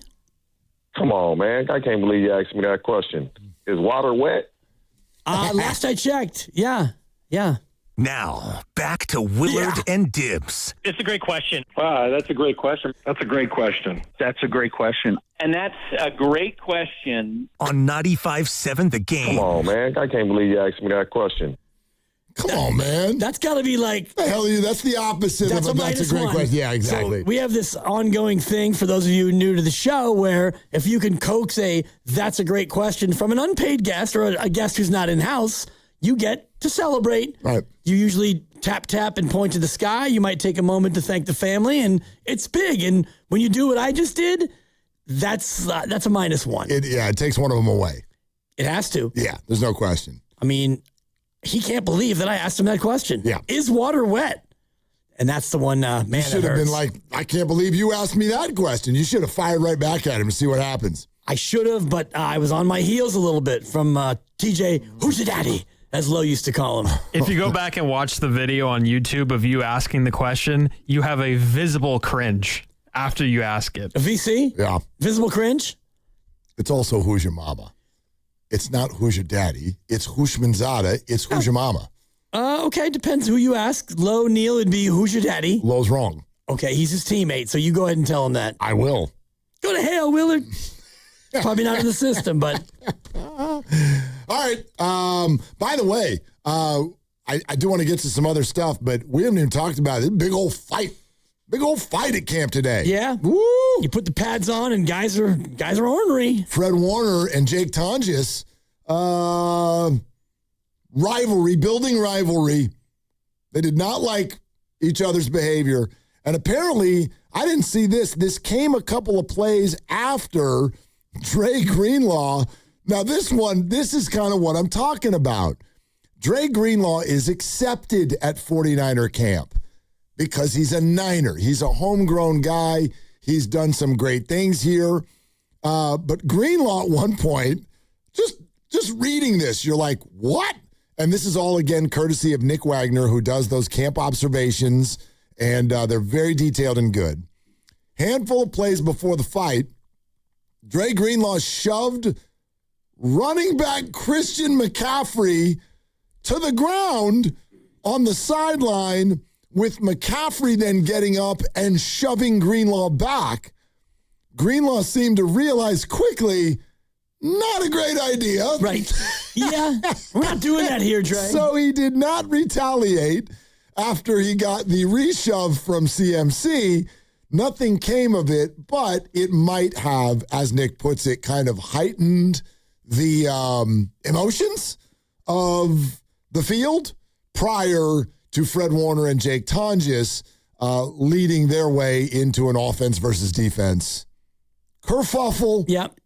I mean, you would expect that to be the case in some ways because Jake Tonjes is right now fighting for the starting job. If George Kittle's not ready to go, he's out there trying to play as hard and as well as he can. Fred Warner, goes ahead, and I'm reading the account, I guess Tonjes came and pushed off on a route, right, and then Fred took umbrage at that, like, you're pushing me off, and so they got into it over that. But, you've only been in camp for, 2 weeks now, and first time in pads, and so things are starting to ratchet up. I think Fred, and this is probably based off of last year, Fred is an energetic guy. He's the leader of the team, and Fred's getting after it a little bit. I think there's an implication, I don't want to accuse, but there's an implication that Jordan James' broken ribs are courtesy of Fred Warner. And I first read about this on Brad Graham's Twitter feed, who he does really good content covering the 49ers. And he sort of talked about how Fred Warner loves to do the same thing he does in football games, just punch at the ball. And then the very next day after Jordan James was hurt, he saw Fred sort of air punching at the ball, but not actually going through it. Well, Chris Forrester today was finally asked, hey, there were no pads on. How the hell did Jordan James, how did he break ribs in practice? Forrester's answer was, he believed that James was spinning away from a defender, and as the defense tried to punch the ball out, it caught him the wrong way. No timeline yet on his potential return. And when you hear, I heard the same thing you just did, air quotes, the defense. It was the defense. It was the defense, but they didn't name a guy. And the reason they're not going to name a guy is because that guy is your dude. That guy is that guy. That guy is that guy. And he's gotten really good at punching the ball out. And I don't know if he should show restraint in July, because at some point you kind of have to sharpen that tool. But that tool is sharpened, Mr. Warner. So maybe we go ahead and hold off until pads before we start clocking guys. I believe that. But then instead today, he's like, fine, I won't punch the ball. How about if I just start punching teammates? And then they get into a big fight. Just not in the ribs, that's all. Yeah, please, just punch him in the helmet. Actually, don't do that. I don't want you to hurt your hand either. But anyway, look, I know that, especially with the Niners and the injury history, we want everybody to just get through camp healthy. These things happen at camp. I mean, I do. I'd almost chalk it up to boys being boys. You get these guys out there, they're super excited. I mean, it is eyebrow raising. Today's the last day of July, and we're sitting here talking about the likes of Christian McCaffrey, Fred Warner, and Dre Greenlaw all getting into it at camp. It's like, dudes, you are veterans. Chill. It's not even August yet. Well, especially week, please keep everybody above ground. We got a game that's still over a month away. Y'all don't need to be doing this in July. And half a world away. And There's a lot that's coming up. And the thing that surprises me is this is kind of a leadership thing. And right now, Kyle Shanahan, I know he had his longest stint at practice coming back from the accident that he's had all year. But right now, you don't have the big boss around able to set the tone. I know you've got, some veteran coaches, and Raheem Morris is not to be trifled with, but you leaders, this is where you need to not be the ones fighting. It's normally the third stringers who want to make a splash. I'm going to make sure that they know I'm on the field, but these are your marquee guys. I found this fun. Some of you may not care. But do you know who I think I'm about to really, really like? Who? Osa Odigizua. Okay. I think I'm about to really dig this guy. Main reason, I think he's a good football player. And I think that he is a little bit of a secret sauce this year for something that the 49ers need. So that's reason number one. But I'm reading through what Nick Wagner writes, and he's talking about one-on-one pass rush drills and then giving his assessment of who did it really well and who maybe didn't do it really well, who beat who. And he just throws in a little note at the end. And he goes, Osa Odigizua, who had some really good reps, made it a point to get up and dap up every single offensive lineman that he went against after the rep. He then observed Romello Height, one kind of interesting and exciting rookie, following suit and doing the same thing, which may be inspired by Osa. Nick then writes, it's a small thing, but worth noting, and I agree. Yeah. I agree. I dig that, especially on a day where everybody kung fu fighting out there on the field. Seriously. I like that, Osa. Let's have a little awareness of the fact that we are going to be teammates, and right now we're going hard against one another. Pretty soon you'll have joint practices and preseason games and time to really get after the other team in that manner, but I like that sort of sense, especially if you're going up against a younger offensive lineman. You give him a little love and you let him know that you're on the same team. Wide receiver updates. Everybody is loving Mike Evans. The plays he's making at camp every day, they're just like, oh, man. We brought in a dude, and TJ Houshmandzadeh makes some really solid points that when people talk about the top receivers in the game, it's never a name that gets brought up. But then you get to the end of the year and you look at who went over 1,000 yards, and every single damn time there's Mike's name. So he quietly just bebops along as one of the top guys in the game who you never really hear about, and that's probably by design based on his personality.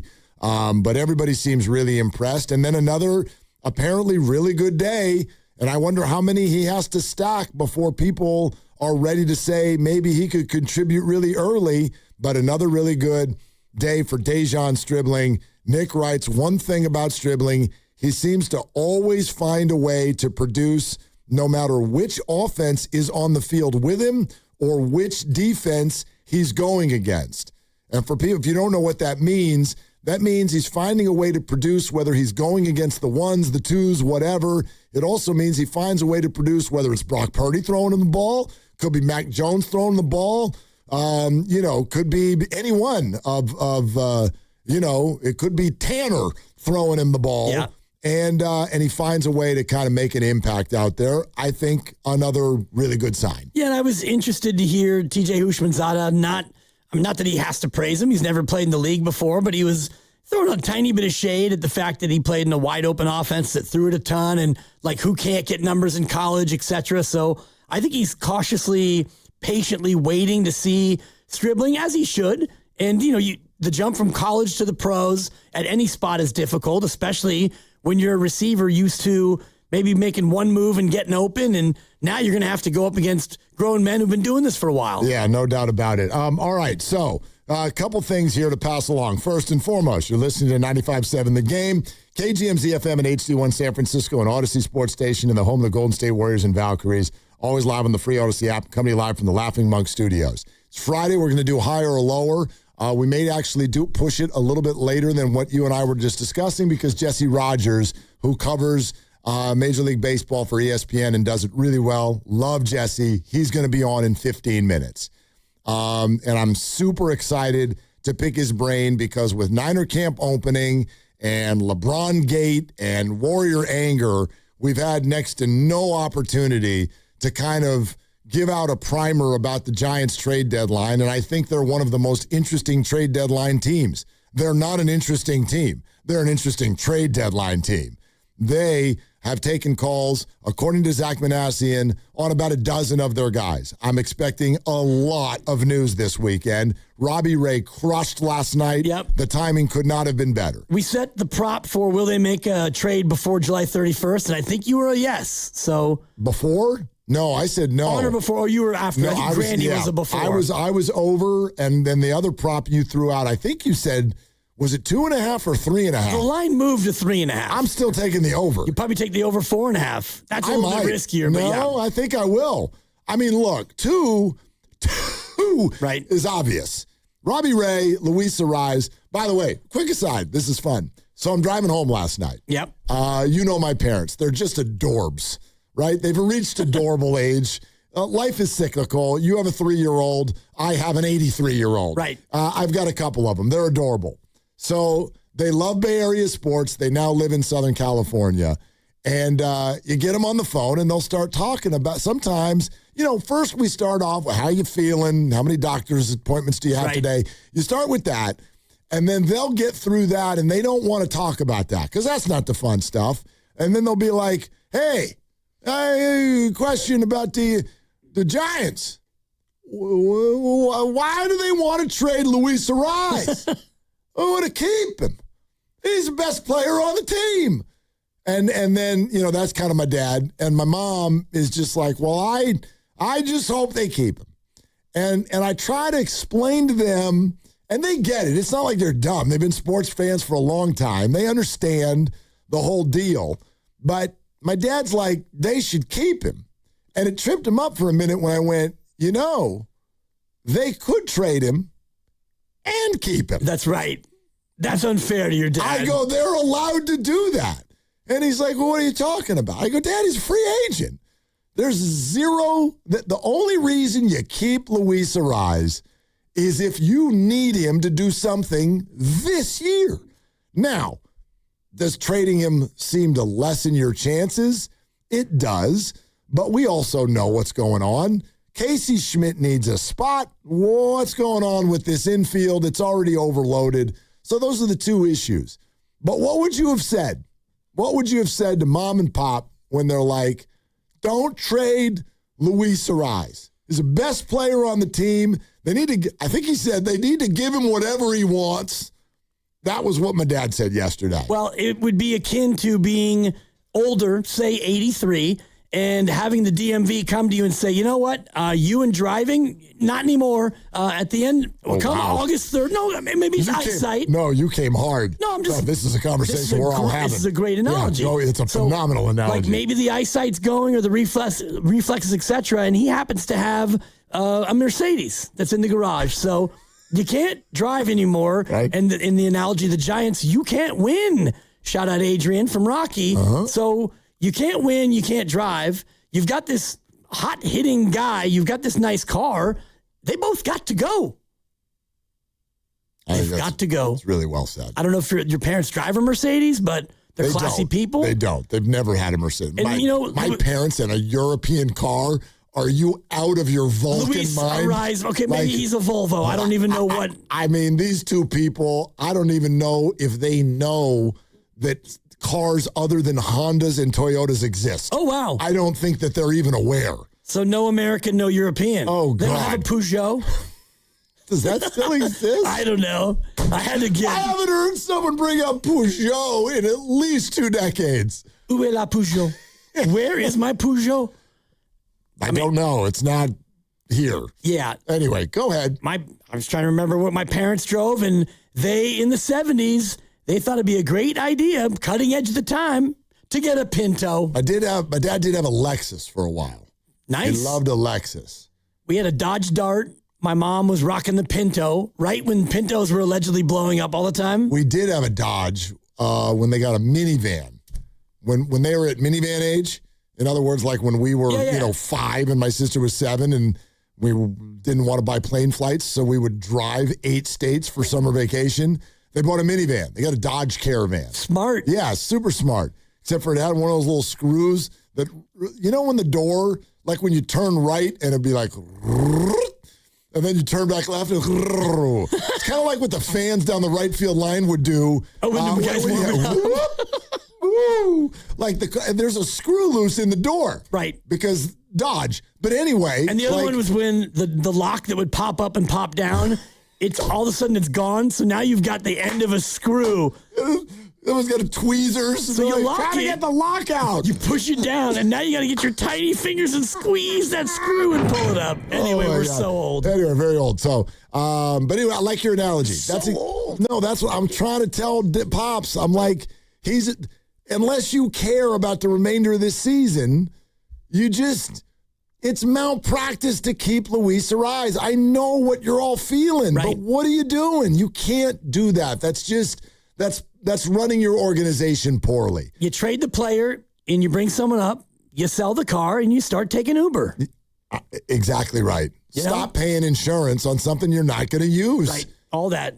All right. Now, here's the other piece. And then your eyesight gets better and you bring him back next season. Bring it back. Right? How come nobody ever does that, by the way? I don't know, hard feelings or... Yeah, why? I don't know. If you're Luis Ariz, nobody can hit in this park. Other than you. You're perfect for it. Right. So much room. Man, what a great signing he was. Right, Grandy and Evan? Yeah. Anyway, that's why both of them took today off. couldn't stand the heat. Here's the other piece. USA Today writes what I think many have been thinking, which is that the Giants were in full fire sale mode. I mean, everyone is available. Outside of the obvious, your young, controllable assets like a Bryce Eldridge. I don't even know why people, thank goodness, well, this is going to sound mean, but this is the bright side of Casey Schmidt tearing his meniscus. For some reason, some people were thinking that he would be a trade piece. I'm like, why the hell would you do that? A guy that can play every position, apparently, I mean, that guy was on his way to hitting 30 bombs. And so he's figured it out. He's got plate discipline now. He's young and controllable. What the hell are you doing? He's right next to Bryce Eldridge, if you ask me. Don't trade him. Right. You'd be looking for another him. Right. So anyway, Bryce Eldridge, Casey Schmidt, they say Logan Webb. That's who's off the table. Everybody else is on. And now there's a debate internally about Jung-Hoo Lee. Jung-Hoo Lee apparently was on the table. At least the Giants would listen. But now, according to some reports, has been taken off of the table. And there are numerous reports that say the Giants are not thinking that way. But none of those reports say, they don't want to trade Jung-Hoo Lee because, boy, they think he's super, super good at baseball. And I'm not saying he's not. It's had an interesting year. It's been a little up and down. He's a good player. I like Jung-Hoo Lee. I think he did this year what he needed to do to sort of solidify that he deserves to be a starting right fielder in Major League Baseball. That said, every report is like, the Giants don't want to trade him because, marketing. Marketing? Jung-Hoo crew. Laurie marketing? Yes. It's a 1, but it's a Friday. It's a 2. Upgraded only because of the day of the week. Marketing is what you're saying. Hooligans. Right. Jerseys. I was going to say, Korean market. If you could look at every single jersey worn by people who are Giants fans in the Bay Area, he's running at probably 40% among current fans or current players. His jersey is far and away the most popular. So, the marketing opportunities, you talked about the international market, certainly in Korea. Those are not great baseball reasons, right, to keep him. But at the same time, you are ultimately a business. Am I right?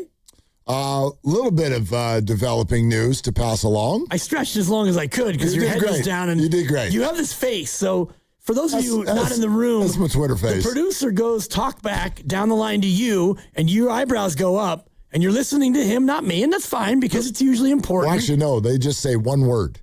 Shams? It's not Shams. But yes. Olney? It's not Olney. Schefter? It's not Schefter. Wow. Yeah. Heyman? Not Heyman. You're in the right sport, though. Think locally. Morosi? Slusser. No. Local. I said local, and you go Morosi. Slusser. What's the matter with you? No, not Slusser. De Los Santos? Dave? John? I'm out of guesses. Alex Pavlovich. My bad. Sorry, Alex. I got a Pavs in the ear. That's it. Once I get that in the ear, I'm listening to you the best I can, but I'm looking at the laptop because I got to get to talking as long as I can, knowing that you're reading and doing other things. You did great. You did great. You didn't even hear what I said. You said some stuff about the Giants. That's right. I had the Giants going. No, stay on task. Pavs. Casey Schmidt had surgery today, which the Giants have described as, this is a Dibs word, debridement.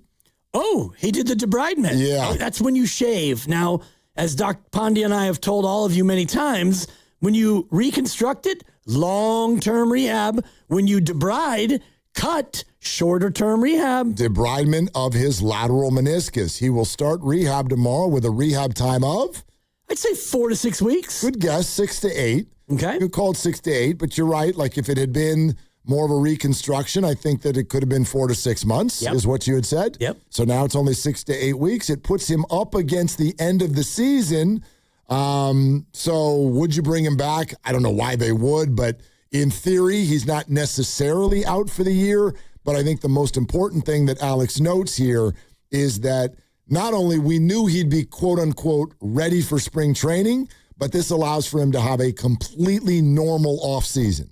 Like a full go, whatever their offseason training is for Casey Schmidt, he'll be absolutely ready to go right by, at the latest, we're looking at, October 1st. Yeah, and that's great news. Yeah. I'm a little bit surprised, and I never saw the MRI, and maybe it wasn't so severe that you needed to try to reattach it. And if it's just a little piece, it's just a little piece of the old meniscus, you can just cut that thing out and you're not going to grow meniscus, unfortunately. That doesn't happen. They haven't created that technology yet. So eventually he's going to probably have some knee pain, but he's young enough to where he can come all the way back easily. Casey has also sent out a picture of himself on Instagram sitting on a couch. Okay. With his thumb up.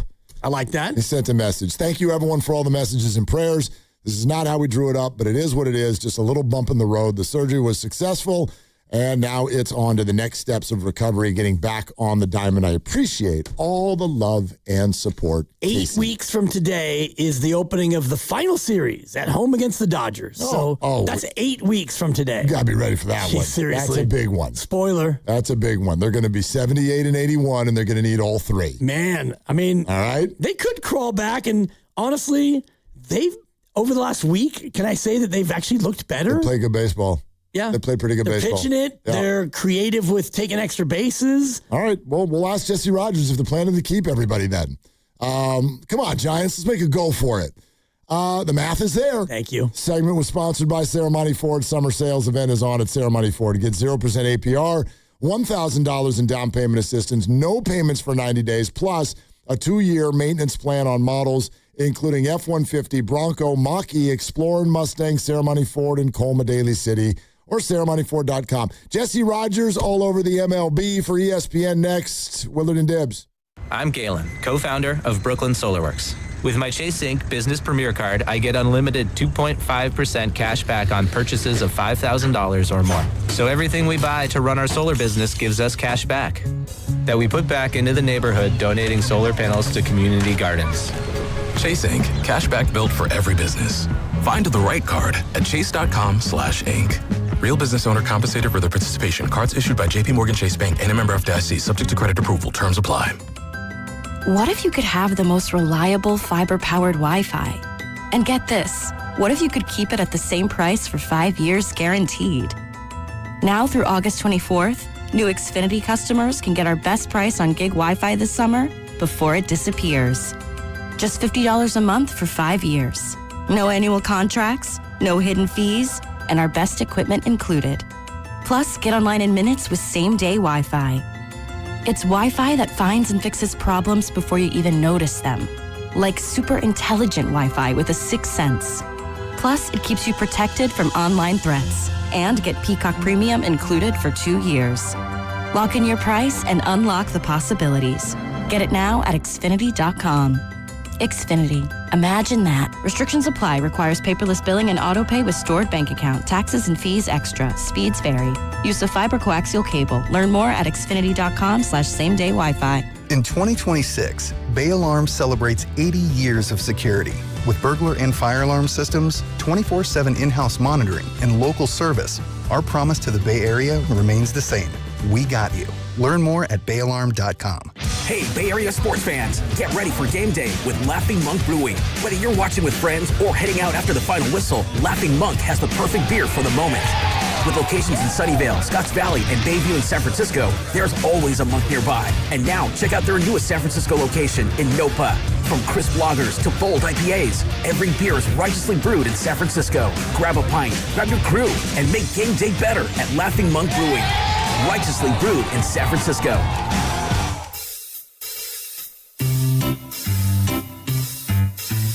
1-877 Cars for Kids.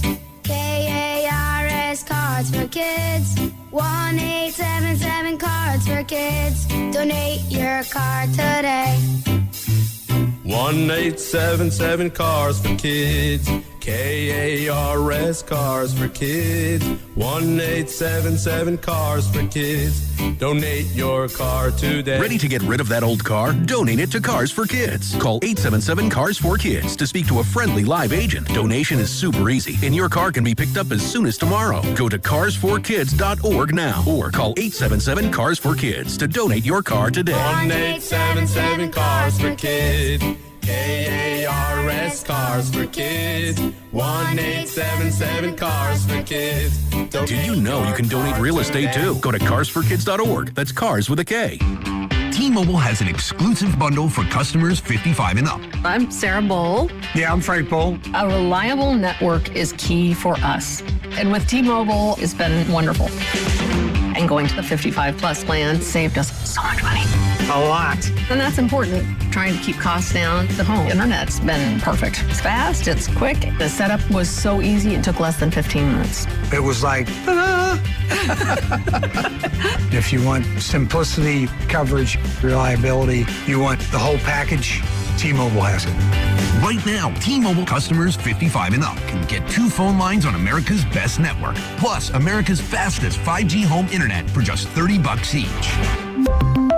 $30 per month each line with autopay plus taxes and fees. Minimum age 55. Pricing for home internet rely on 2 lines of essentials. Choice 55. $35 connection charge per line required. Best mobile network and fastest 5G home internet based on analysis by Ookla of Speed Test Intelligence data 2H 2025. All rights reserved. San Francisco will be partly cloudy overnight with a low of 55. Weather brought to you by Staples. It's the most wonderful time of the year at Staples. They've got back-to-school supplies as low as 25 cents, up to 40% off select tech and more at staples.com/back-to-school. Staples. That was easy. Bay Area, get ready for the return of AC/DC when they take over Levi's Stadium on August 5th with their Power Up Tour. Buy your tickets at Ticketmaster.com and for your chance to win your way into the show, courtesy of Another Planet. Enter online at 957thegame.com.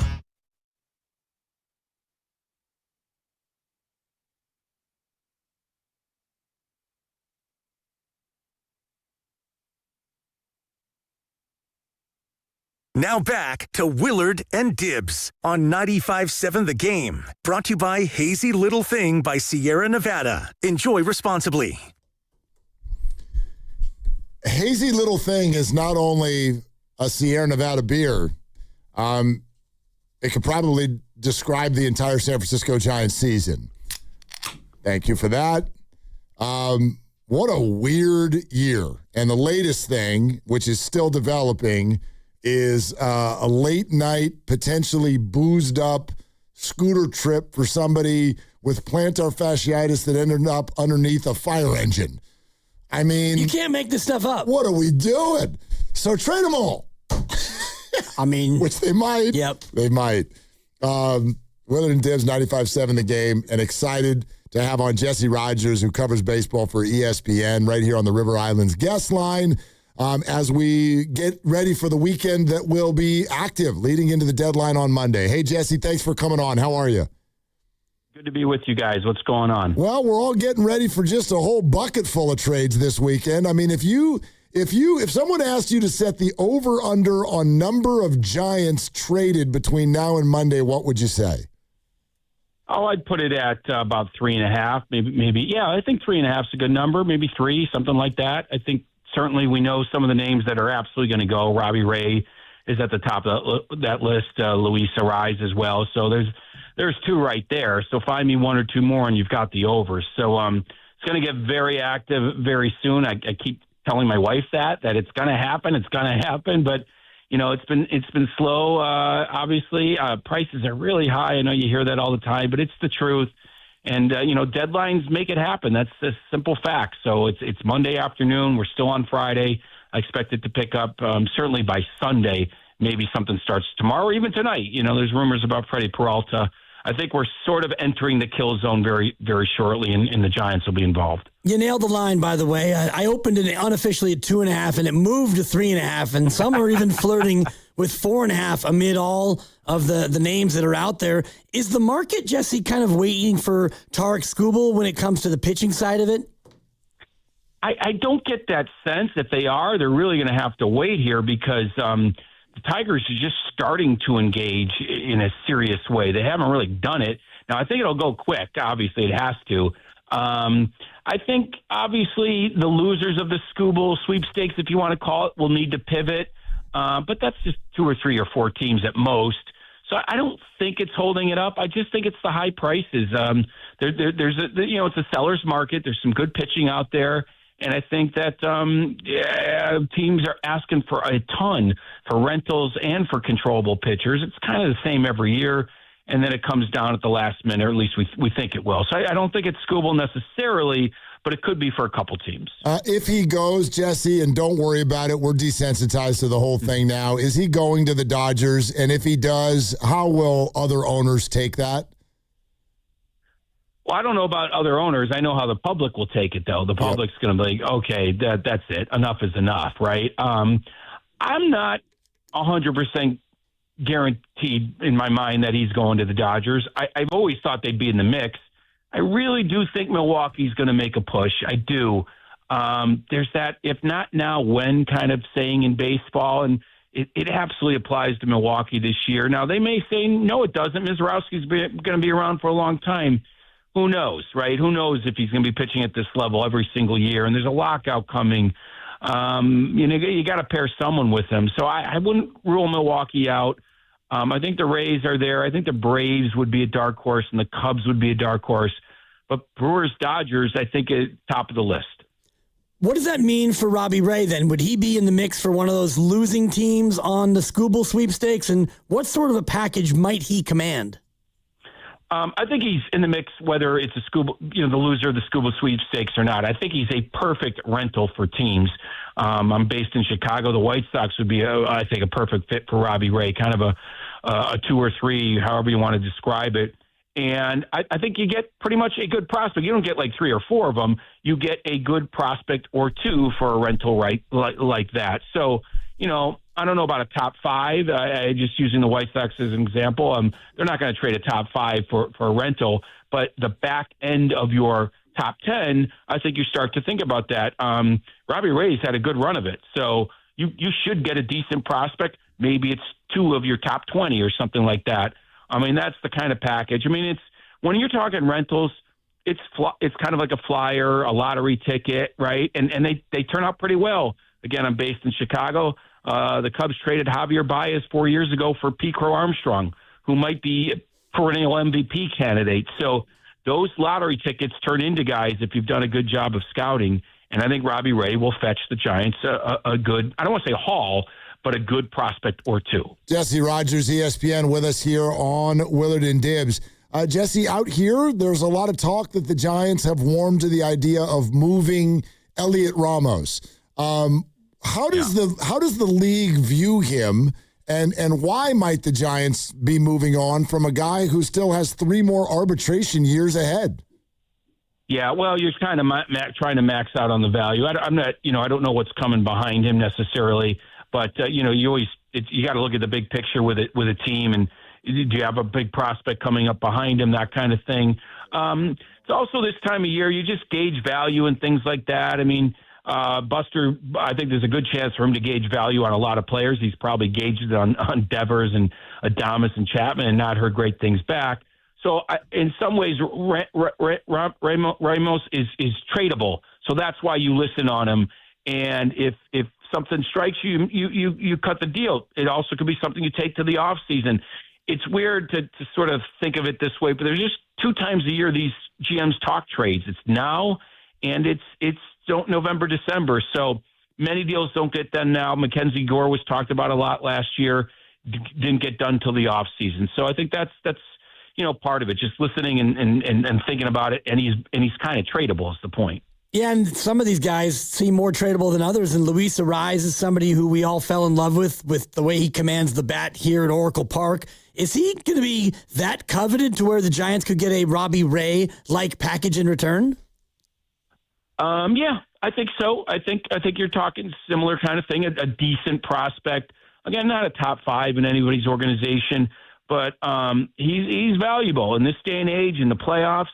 He could fit into a bunch of lineups. We can go down the list. There's a lot of teams looking for some hitters. So, yeah, I think when you get a few more than 2 teams involved, or even just 2 teams, I think in this case, the kind of year he's having, the kind of defense he's playing at second base, I think, yeah, you can get a decent prospect for him. Jesse, there's an interesting conversation going on out here as well about the Giants right fielder in Jung-Hoo Lee, and that the Giants might have been open to listening on him, but then sort of have decided against it, but mainly for marketing reasons. Do you think the Giants are in love with Jung-Hoo Lee, the right fielder, or Jung-Hoo Lee, the marketing machine? You would know the marketing question better than I do, but I do think they do like him. I mean, I think that. I mean, he's signed till 29, for God's sakes. He can be a kind of cornerstone guy. So if you start training, a bunch of these cornerstone type guys, what do you have left, right? You can't trade some of those other contracts. You might be able to trade this one. Maybe you can get a haul. I mean, this is what I'm talking about. You listen, and it goes back to like the Mason Miller trade. I mean, the A's got one of the top prospects in the game from the Padres. So you listen in. Maybe someone really loves Jung-Hoo Lee or Helio Ramos, and you maybe you pull the trigger. But I don't see why he can't be part of the future there. The type of year he's having, and the fact that he's signed through 2029 kind of makes him, a mainstay unless someone really wants to jump up and get him. You mentioned the big 3, Devers, Adames, and Chapman, and Devers to me is probably a non-starter because of the contract, and Adames maybe similarly, but Matt Chapman, if he waived his no-trade clause, would you be stunned if he was somebody who got moved?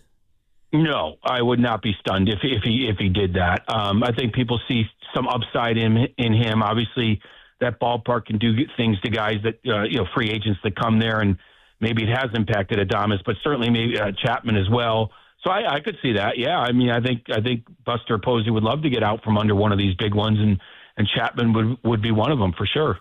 Jesse, I'm going to ask for a little speculation on your part, but I think it's something that's been talked about a lot. Buster Posey and the man he hired in Tony Vitello, very inexperienced at their jobs, and at times that showed this year. What do you think Buster maybe has learned or would like to do differently going forward? Make sure you have sort of the right guys in the room. I mean, that's the thing. It's like, Buster was good in the room as a player, right? From all accounts. You guys would know better than I do. Yeah. And so I kind of view it as the Michael Jordan coaching thing. Michael Jordan would have made a terrible NBA head coach because nobody was going to live up to his work ethic or skill set. And I think Buster's being reminded of that you need the room to have the right leaders. And it's really good if your best players are your best leaders. But that's not necessarily the case here, especially this year. And Devers probably will never be, right? But he's a good player. And he actually kind of hits well in that park. Like he's got that left center thing going where he doesn't just have to pull the ball for home runs. It's not a horrendous season out of him. It's not a great season, but it's not horrendous.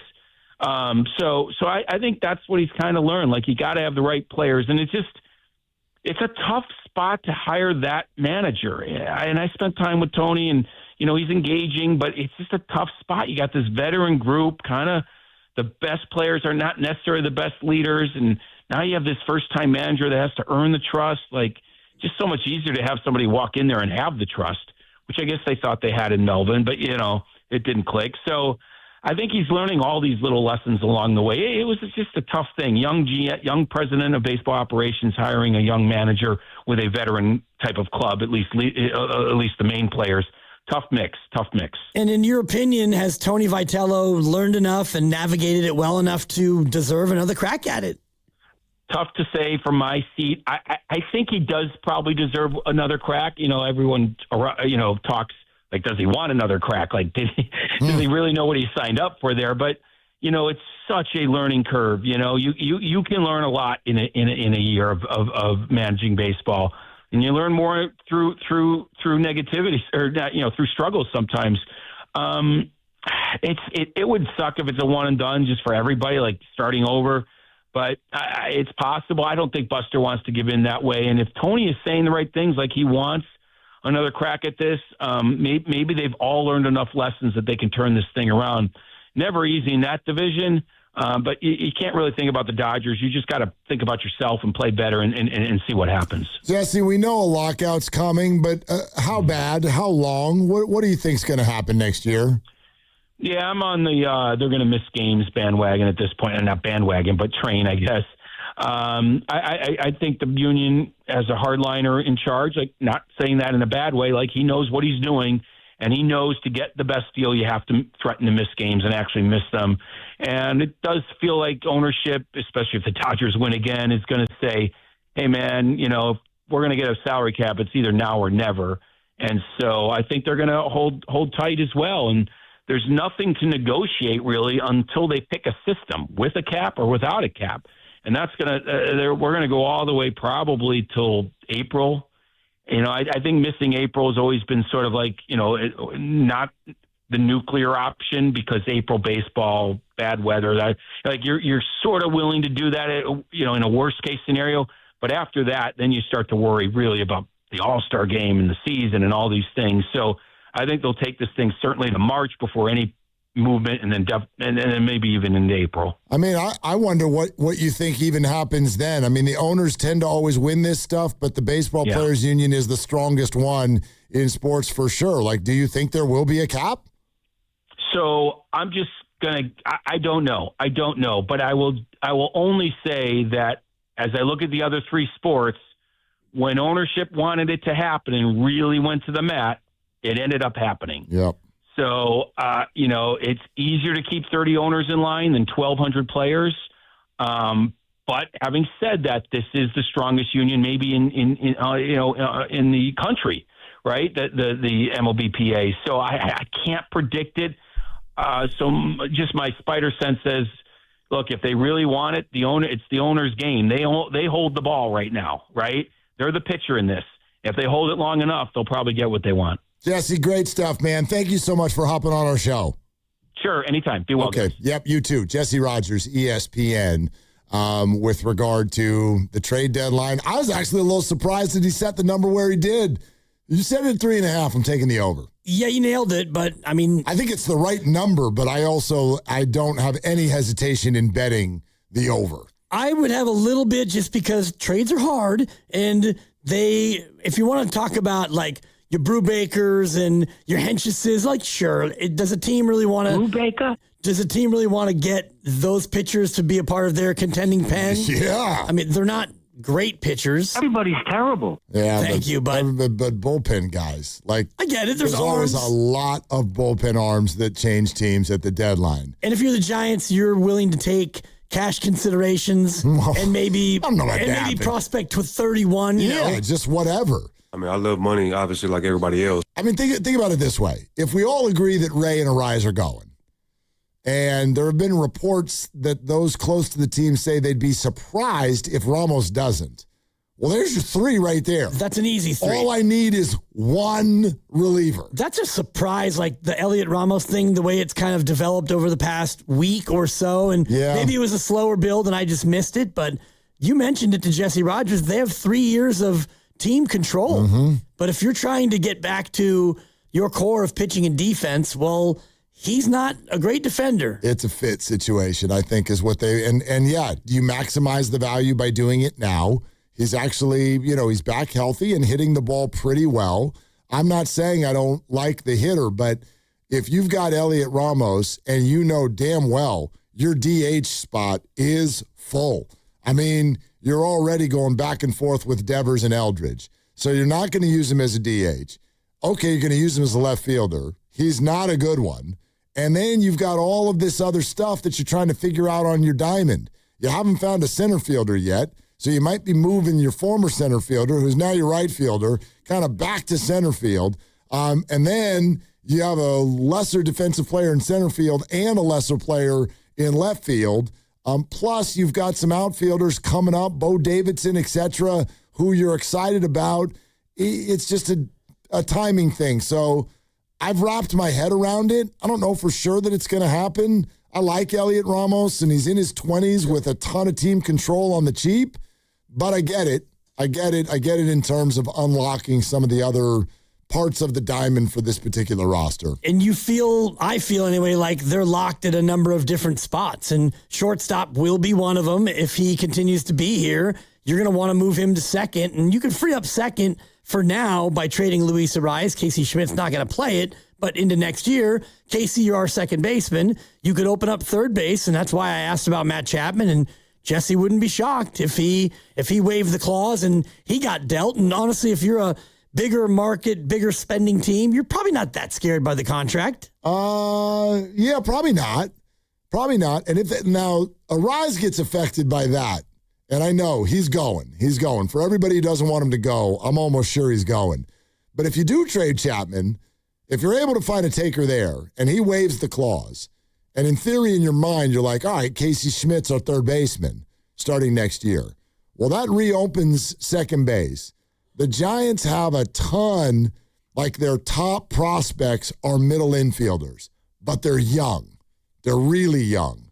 So I don't think that means you keep Luis Arias, but boy, if you were to trade Matt Chapman, I'd sure wink Luis on the way out the door.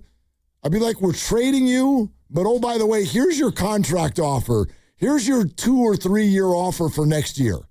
We'll offer it to you right now before you leave, because we can't offer it to you once you leave. But here's what we're going to offer you. Right.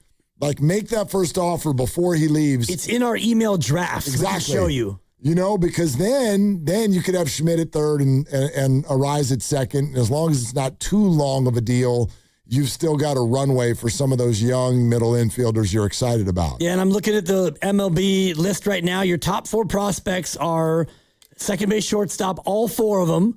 And the ages are 17, 18, 19, and 22. Gavin Killen's 22, and so he would be the first to arrive, you would figure. But the other guys, still teenagers. Yeah. One of them can't even vote. That's good for him. Yeah. What are the names? Johnny Luis Level? Hernandez, Johnny Level, and Josuar Gonzalez. Josuar Gonzalez, yeah. Yeah, and Luis Hernandez is a 17-year-old, and I know he can't vote anyway because he's not American. That was just kind of a bit on the age. Maybe can he vote in his country? I don't know the rules. I'd have to look it up. Anyway. Josuar Gonzalez, 18. Johnny Level's 19. Gavin Killen's now up in AA at 22. So you would figure next year or the year after. So you got a couple years for Luis Arias if he wants to come back. And guys, real quick, they're all being developed as shortstops. So they're all at the same level, basically. So one's playing second base one night, one's playing third, one's playing short. It's kind of crazy right now. And one's name is Level. So there's that too. Just to throw that into the mix. So what about the Jung Hoo Lee thing? Here's what I would say about it. Those types of things are always a consideration. So I'm not going to freak out that the San Francisco Giants had a conversation apparently about marketing and popularity. That's always a conversation when it comes to stuff like this. But it fits, unfortunately, into the narrative and the reputation that the San Francisco Giants have already built for themselves right now, which is that they care more about money than baseball. I'm not even saying that that's necessarily my opinion, but that's how a lot of people feel. When the Dodgers go, we got Kyle Tucker, and you respond by saying, we got the current theater, people are going, there's too much talk about parking lots. There's too much talk about theaters, and quite frankly, too much talk about, hey, the building's still full.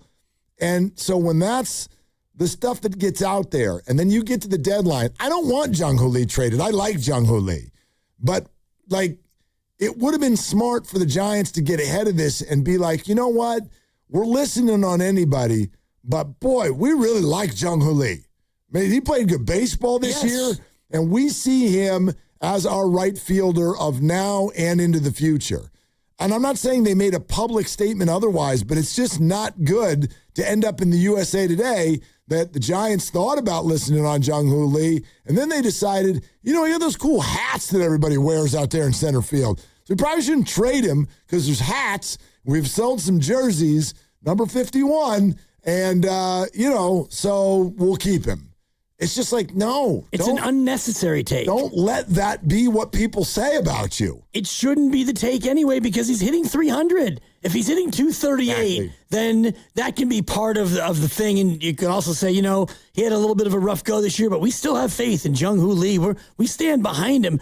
The man is hitting 300. He's hitting 300. So you don't have to even mention the marketing because his year has nothing to do with the two various fan groups and all the rest of it because he's raking. And you didn't love his defense in center, but I think you're liking it in right. He's got a plus arm. He's knocked some people down from out there. He handles the whole, weird wall of it all. Like he's had a good year. Not a great year, but a good year. He's had the year that he needed to have for people to go, oh, okay, that's why they gave him $113 million. He's a good player. Yeah, no doubt. So make that part of the narrative. Yeah, come out and say that. Boy, we'll listen on anyone, but we love that guy. He's playing good out there in right field. We'll listen to anybody but hats and jerseys, am I right? I mean, he's got two sections. He does. The Jung-Hoo crew and the hooligans. Right. And do you know the difference, Pasta?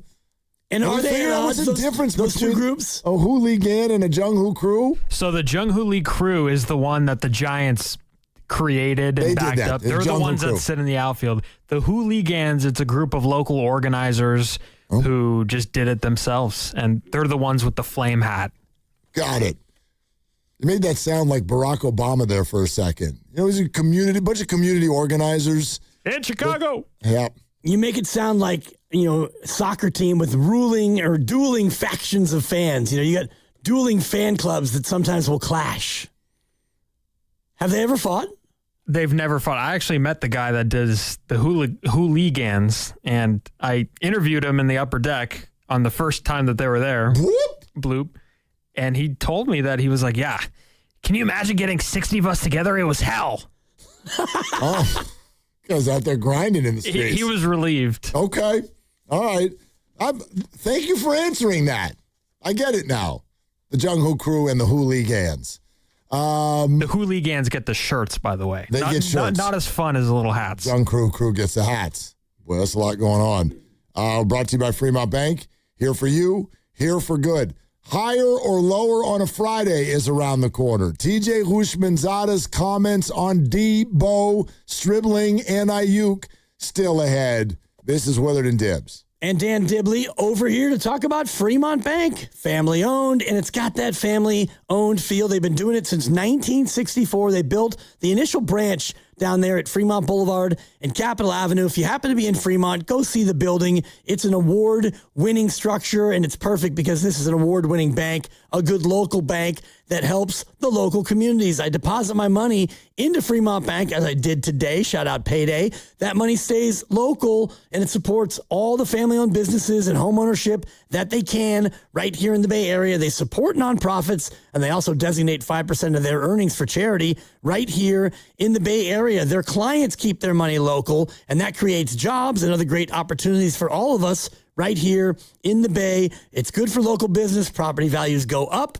Everything is better because of a bank like this that invests in the community. Go in and see for yourself what sets them apart. Fremont Bank, putting the community in community banking.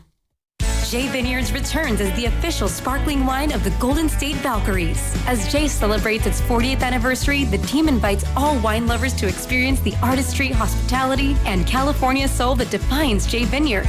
Every offering at Jay is an invitation to discover the bounty of Sonoma County, where guests explore local ingredients paired with Jay's celebrated sparkling Pinot Noir and Chardonnay wines. Make Jay your next wine country destination, located just 70 miles from Chase Center in Healdsburg. So, I mean, hamburgers, sodas, ice, and a DJ. A DJ? Relax, Pa. With T-Mobile, we're saving when we bundle home internet and phone lines. Oh, wow. Here to bundle and save big. Stay connected con tu gente with 4 lines from T-Mobile with fast, easy to set up 5G home internet and save up to $1,000 a year. Switch now on T-Mobile.com/conectate. Savings based on third line free via monthly bill credits. Internet discount with $15 in monthly bill credits and auto pay discount. Qualifying credit required. Credits will stop if you cancel any lines or change plans. Visit T-Mobile.com. Hey, it's Willard. At Hobbs Law, it's never been about attention, never about applause, never about goofy smiles on candy-colored billboards. For more than 40 years, Hobbs Law is focused on one thing, fighting relentlessly for injured Californians. Because behind every catastrophic injury case is a human life forever changed. That's why Hobbs fights with preparation, intensity, and relentless commitment. No fluff, no distractions, just real advocacy for injured Californians. Hobbs Law, relentless for justice. Visit HabbisLaw.com. Omar Habbis is a California licensed attorney. Offices in Northern California, including San Jose. Past results do not guarantee future outcomes. Think you know how the second half of baseball plays out? Put your predictions to work on Polymarket, the world's largest prediction market, official partner of Major League Baseball. Who wins the division? Who's buying at the trade deadline? Who takes home the Cy Young? And who's still standing in October? Trade against other fans, not the house on Polymarket. From the trade deadline to the World Series, every game matters. Trade on Polymarket. Download the Polymarket app and use promo code BLAZE to unlock $50 free for your first trade. That's promo code BLAZE. Trading not available in all jurisdictions. Check local regulations before trading. Restrictions and eligibility apply. I'm Piera Palazzolo, VP of Digital Marketing for the American Management Association, a company focused on the management training skills needed to enhance the careers of business professionals. We did our research when it came to the best companies for website development and chose AmericanEagle.com. And we couldn't be happier. AmericanEagle.com worked closely with us to understand the front and back-end requirements needed to launch an e-commerce website that could handle the complexities of running thousands of seminars nationwide. Our robust new website and improved SEO saw immediate increases in site traffic and web revenue. If you're in need of managerial effectiveness and success, visit our website at Amanet.org. If you're in need of a website that provides an unparalleled consumer experience, I highly recommend AmericanEagle.com. Transform your business today.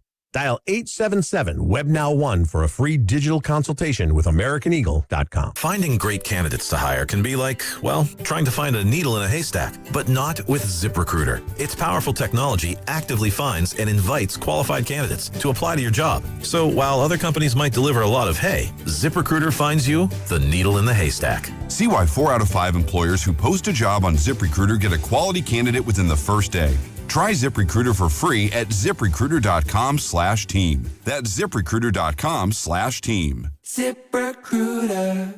I scream. You scream. We all scream. Because Wendy's famous small classic Frosty is just $1 for a limited time. More screaming, happy screaming, summer screaming, dollar small classic Frosty screaming!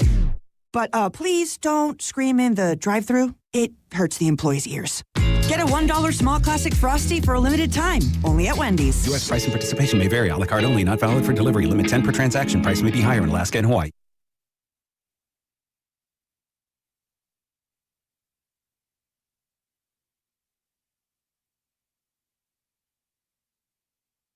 Hey, it's Joe Shasky from The Morning Roast, and you're listening to Willard and Dibs. And if you want to see their beautiful faces, you can check them out on YouTube. Search 95.7 The Game right now. He's asleep upstairs right now. The future. The present. Quote, Dre's my favorite player in the NFL. Has been for a long time. And it's because of stuff like that. Who said it? It'd have to be Fred Warner. Nope. There's a stuff in there. Kyle Shanahan. Nope. Because there was no It's got to be an and a stuff. Possibly. John Lynch? I mean, are we going to do this for the final hour of the show? Nope. No, Christian McCaffrey. Oh, there you go. Who basically got shoved to the ground today by Greenlaw, got up, shoved him back. Dre had nothing more to say about it after that. Christian McCaffrey afterwards said, Dre's my favorite player in the NFL. Has been for a long time, and it's because of stuff like that. Getting feisty in a practice. That's good. Yep. A lot of energy Compete out there. levels on an 11. And I guess Kyle was out there for a longer period of time than he has been in the past today. And someone made note of the fact that he stood right next to a huge speaker that was blaring music. Yeah. So I've never done this before. I've never had the experience of people watching the head coach and where he's standing and what he's standing next to. And this is another new one that we're dealing with here. Well, and it's all because of the concussion, really. Right. I mean, the face has been fixed by a plastic surgeon. You got the broken hand, I think, not a broken arm, and the broken ribs. Ribs, wrists. Yeah, but the bone stuff is like, okay, the ribs are going to heal and the wrist is going to heal, but the concussion is different for everyone. So he slowly but surely is getting longer practice stints, and the fact that he's able to stand next to loud music, he couldn't do that 2 or 3 days ago. So you're slowly starting to get back toward some normalcy. Deebo is back, and we've been talking about it a lot today.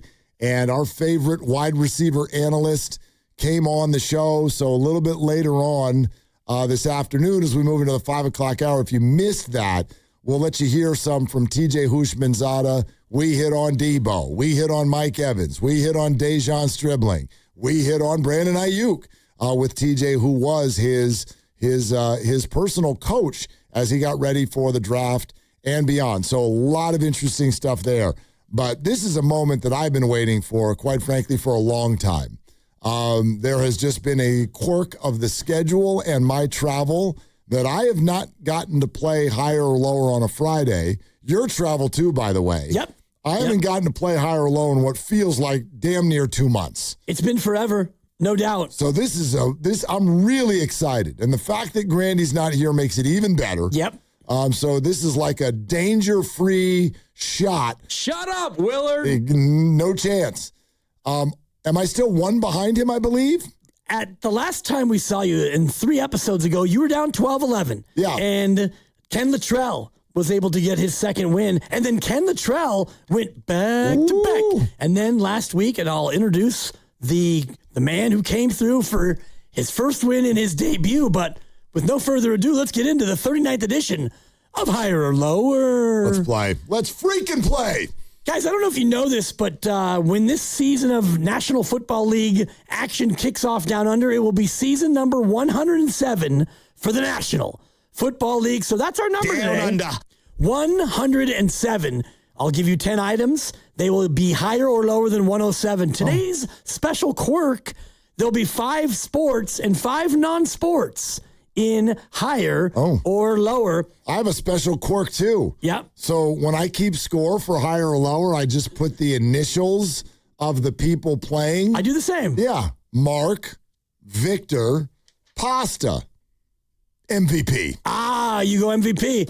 I do first and last, and without any further ado, let's meet the contestants. He's got 11 titles. He's my partner. It's Mark Willard. I'm so excited to be back, Dan. It's been a long time coming.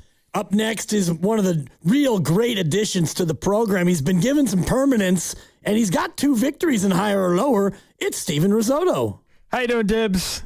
Good to be here. I'm ready to roll. Glad to have you settle in because you are the new sheriff in town, but without any more delay. He's played once. He's won once. He lives here. He wins here. Victor Harris, or the defending champ, Victory Harris. Hey man, we're just going to keep the rookie campaign going. Rookie of the year is on the way, and I do not plan on losing today, so let's do it. I love it, Len. We will start with you. It's higher or lower, 10 items. Whoever has the most points at the end is our winner. We start with you, Victor Harris, higher or lower than 107. Total number of NFL quarterbacks who have thrown at least 107 career regular season interceptions. How many quarterbacks have thrown at least 107? You go lower. Yep. Willard. I'm going to go higher. And Steven Risotto. I'll go lower. It is, in fact, higher. Thank you. 113 quarterbacks have thrown 107. I'm here. You are him. I'm back. Let's see if you can keep it rolling. Willard gets the point. We start with you. Higher or lower than 107? Mark. Number of spaces on the winding path in the board game Candyland. Oh, gosh. How many spaces are there in the board game Candyland I played last night. I counted last night. Hey, this is tough, man. I haven't been a Candylander in a number of years. Yeah. And the other two guys don't even have kids over here in the other row. So young, you probably played it 2 weeks ago. That's a good point. Gut says lower. And Victor, defending champ. I am also going lower. Pasta?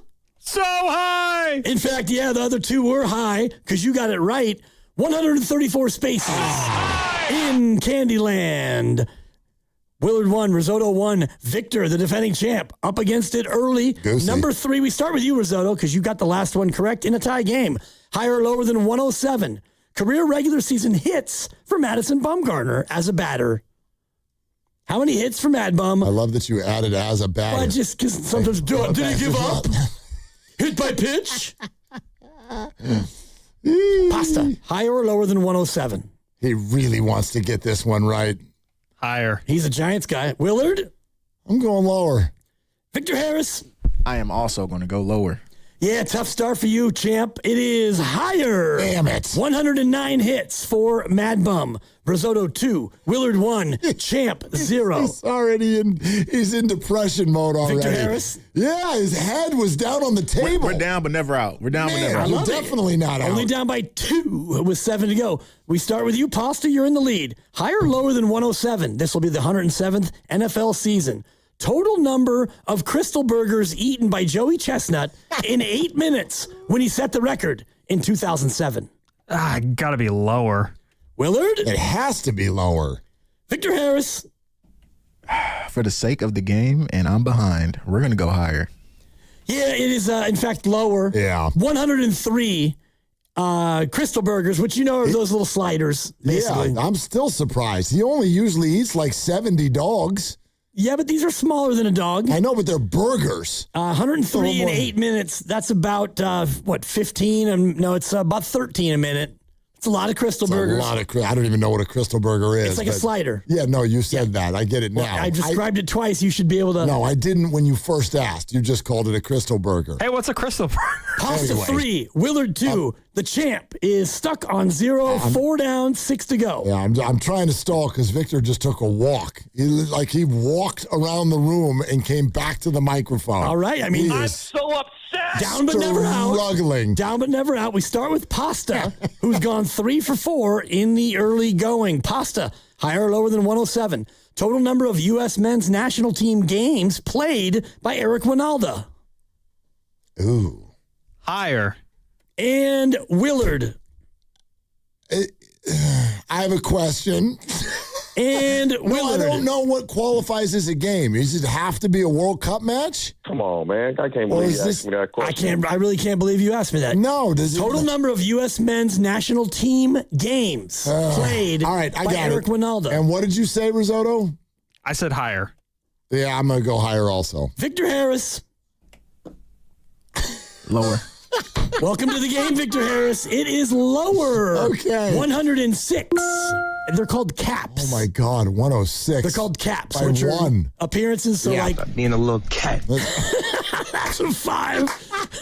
That's a damn 5. We're halfway home, gentlemen. And it's Pasta 3, Willard 2, Victor Harris 1. We start with you, Pasta. Higher or lower than 107. Total number of days served in the 4th term by U.S. President Franklin Delano Roosevelt. Higher. Willard? Total number of days in the 4th term. Lower. Victor Harris? Higher. It is lower. This game is tied. Right. 83 days. He got reelected. I think he beat Dewey or Truman, and he got sick. He liked the lung darts. The lung darts got him. Who'd you vote for in that one? Truman. Okay. Yeah. Right. Don't steal my bit. I got Devon with that twice. Willard 3, Risotto 3, Victor Harris 1. We have a total of 4 to go. Higher or lower than 107. Mark Willard. Total number of offensive rebounds in the playoffs by Steph Curry.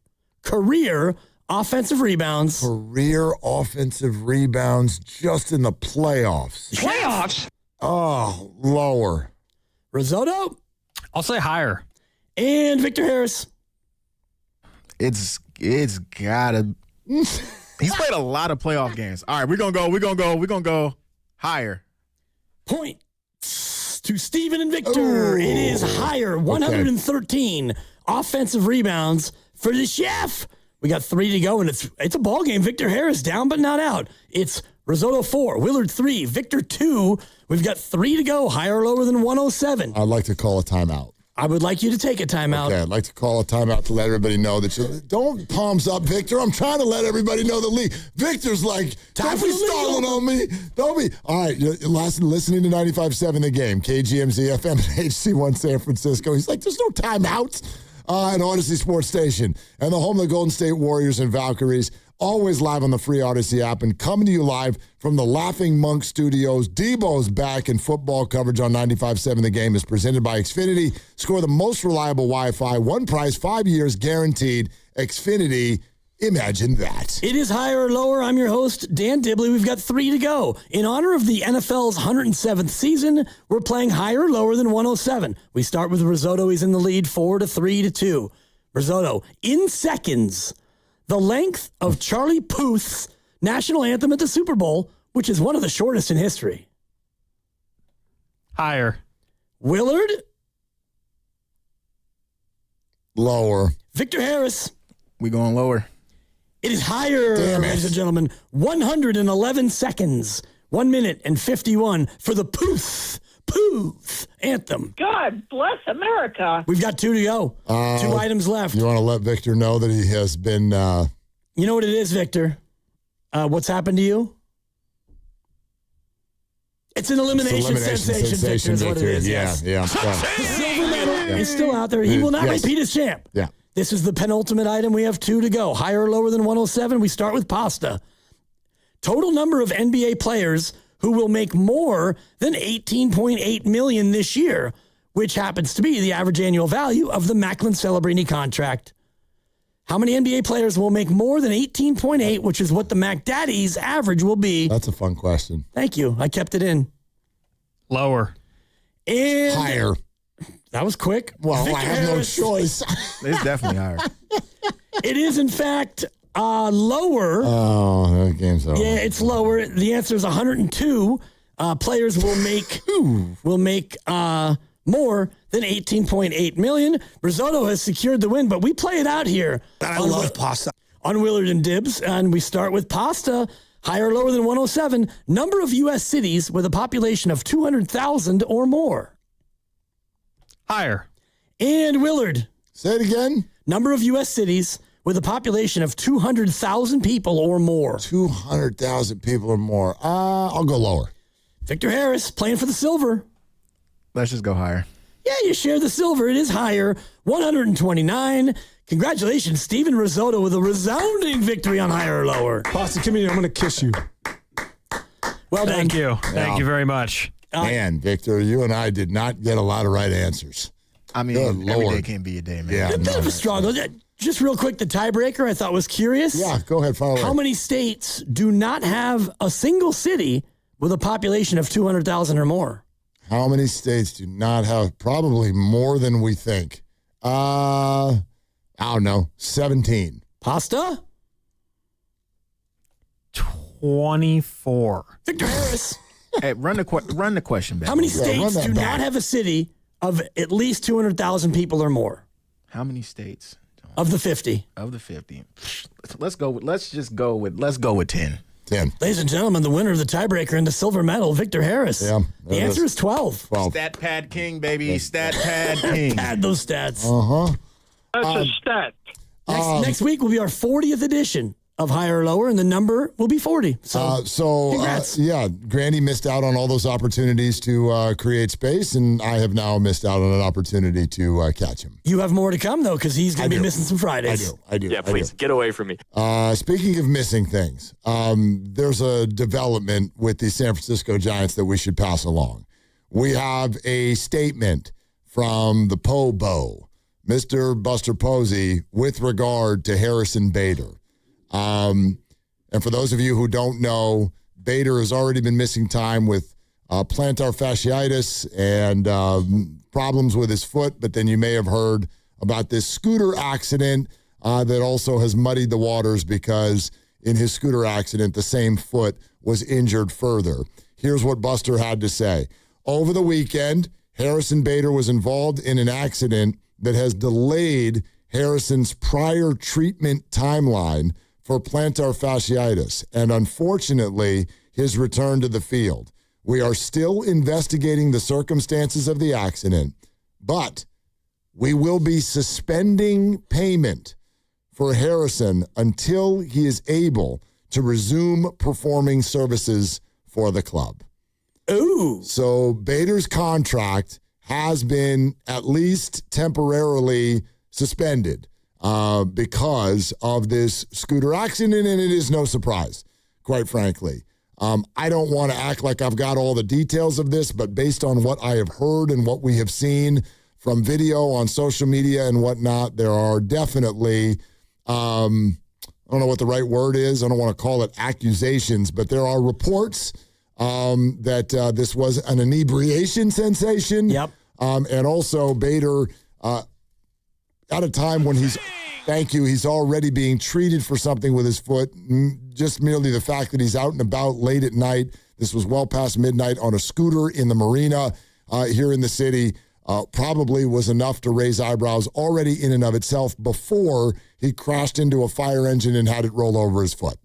Correct. And even if it was sober at 3:07 in the afternoon and he caught a rock and crashed into a fire truck and the same thing happened, that still is ground for, having your payment be suspended because you're rehabbing a foot injury. Right. And not that the fact that he already had a scooter accident back in college, that shouldn't play into it as far as the contract. But when you're rehabbing an injury, there's got to be a certain amount of things that you just shouldn't do, Completely.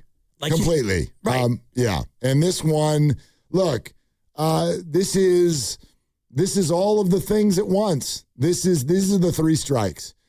Is you're new here, so you have not built up any cachet with the club and the audience, and you played poorly. There was that. Then you got hurt, and then you apparently were flippant with your ability to get back on the field. Add all of those things up, and this is bigger for me than even the idea of suspending payment for now. This would suggest to me that the San Francisco Giants are going to try to cancel this contract. Depending on how quickly he gets back, but even at that, yeah, right? Pasta, 2 year, $20 million, right? Wasn't that what it was? 2 years, $20 million, and also real quick, under the CBA Section 5B, players are barred from taking part in high-risk activities such as skydiving, skiing, auto racing, motorcycle racing, without the written consent of the team. And then if a player is found in violation of this, they can try and void the contract or dock the pay, which is apparently what happened here. Yeah, I don't know if a scooter qualifies as skydiving. I don't know if that's on the list. It's not a motorcycle, but it's a scooter. I don't know. What kind of scooter was it? Because my daughter has a scooter. A scooter. My daughter has a scooter that is self-propelled. Yeah, it's motorized. Okay, if it's a motorized scooter, then depends on how fast it can go, honestly. Yeah. But this tells me the Giants are going to try to get out of the Harrison Bader business. As they should. Permanently. They should have never been in the business, but... That's true. Yeah, if you can rectify a mistake because the player made a bigger mistake, then you probably do it.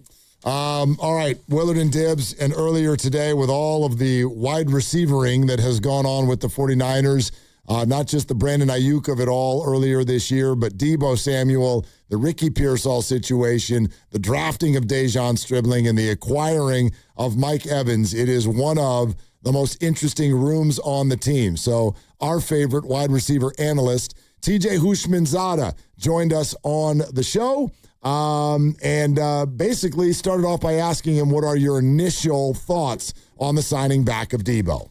Man, I've been pushing for the Deebo signing before training camp. And so they finally listened to me. I think from a football perspective, obviously he's going to help. I feel like Deebo was playing at too high of a weight. Deebo should play about 215 to 218 max. And if he does that, he'll stay healthy and he'll be more productive. But more than anything, when you watch the Niners come out for a game, it was always Trent Williams and Deebo. I don't even remember who was coming out with Trent last year. All I seen was Trent. And so from a leadership perspective, when they come out for a game and you see Deebo and Trent Williams, I just think those type of things, you can't measure that. But on the field, he's going to help. He's going to be their second best receiver, and he's going to bring a lot to the team. Do you think he can step in and be a starter if they go to a 2 wide receiver set and be there ahead of Dejon Stribling? Come on, man. I can't believe you asked me that question. Is water wet? Last I checked, yeah. Yeah, absolutely he can become. Yes, he's better than Stribling, yes. Right, yes, he is. Stribling may have a great career. He ain't better than Deebo right now. Tell us what you're seeing with Dejon Stribling, because there's a lot of buzz, there's a lot of excitement, but we're also aware the guy's a rookie. He's never played an NFL game. I've always loved your projections on the guys coming out of the draft. So what do you think? I haven't seen enough of them. I'm going to have to see him play. I just know from college, a lot of up and down, more down than up. He had 100-yard game, and he played for a coach and a team that threw the ball around the field a lot at Ole Miss. And is he athletic? Yes, he's athletic. But I got to see, how he's going to do in the NFL. It's rare that you see a guy not have great college production or just be that guy and come into the NBA and do things. To the NFL. It happens, but it's rare. But again, Shanahan is a hell of a play designer. He knows how to get guys the ball. And so if he comes back from this accident, the Shanahan of old, then it don't matter. He gonna make a guy play well. What did you see from Deebo last year that you liked, and maybe some things that you thought he needs to improve on at this late date?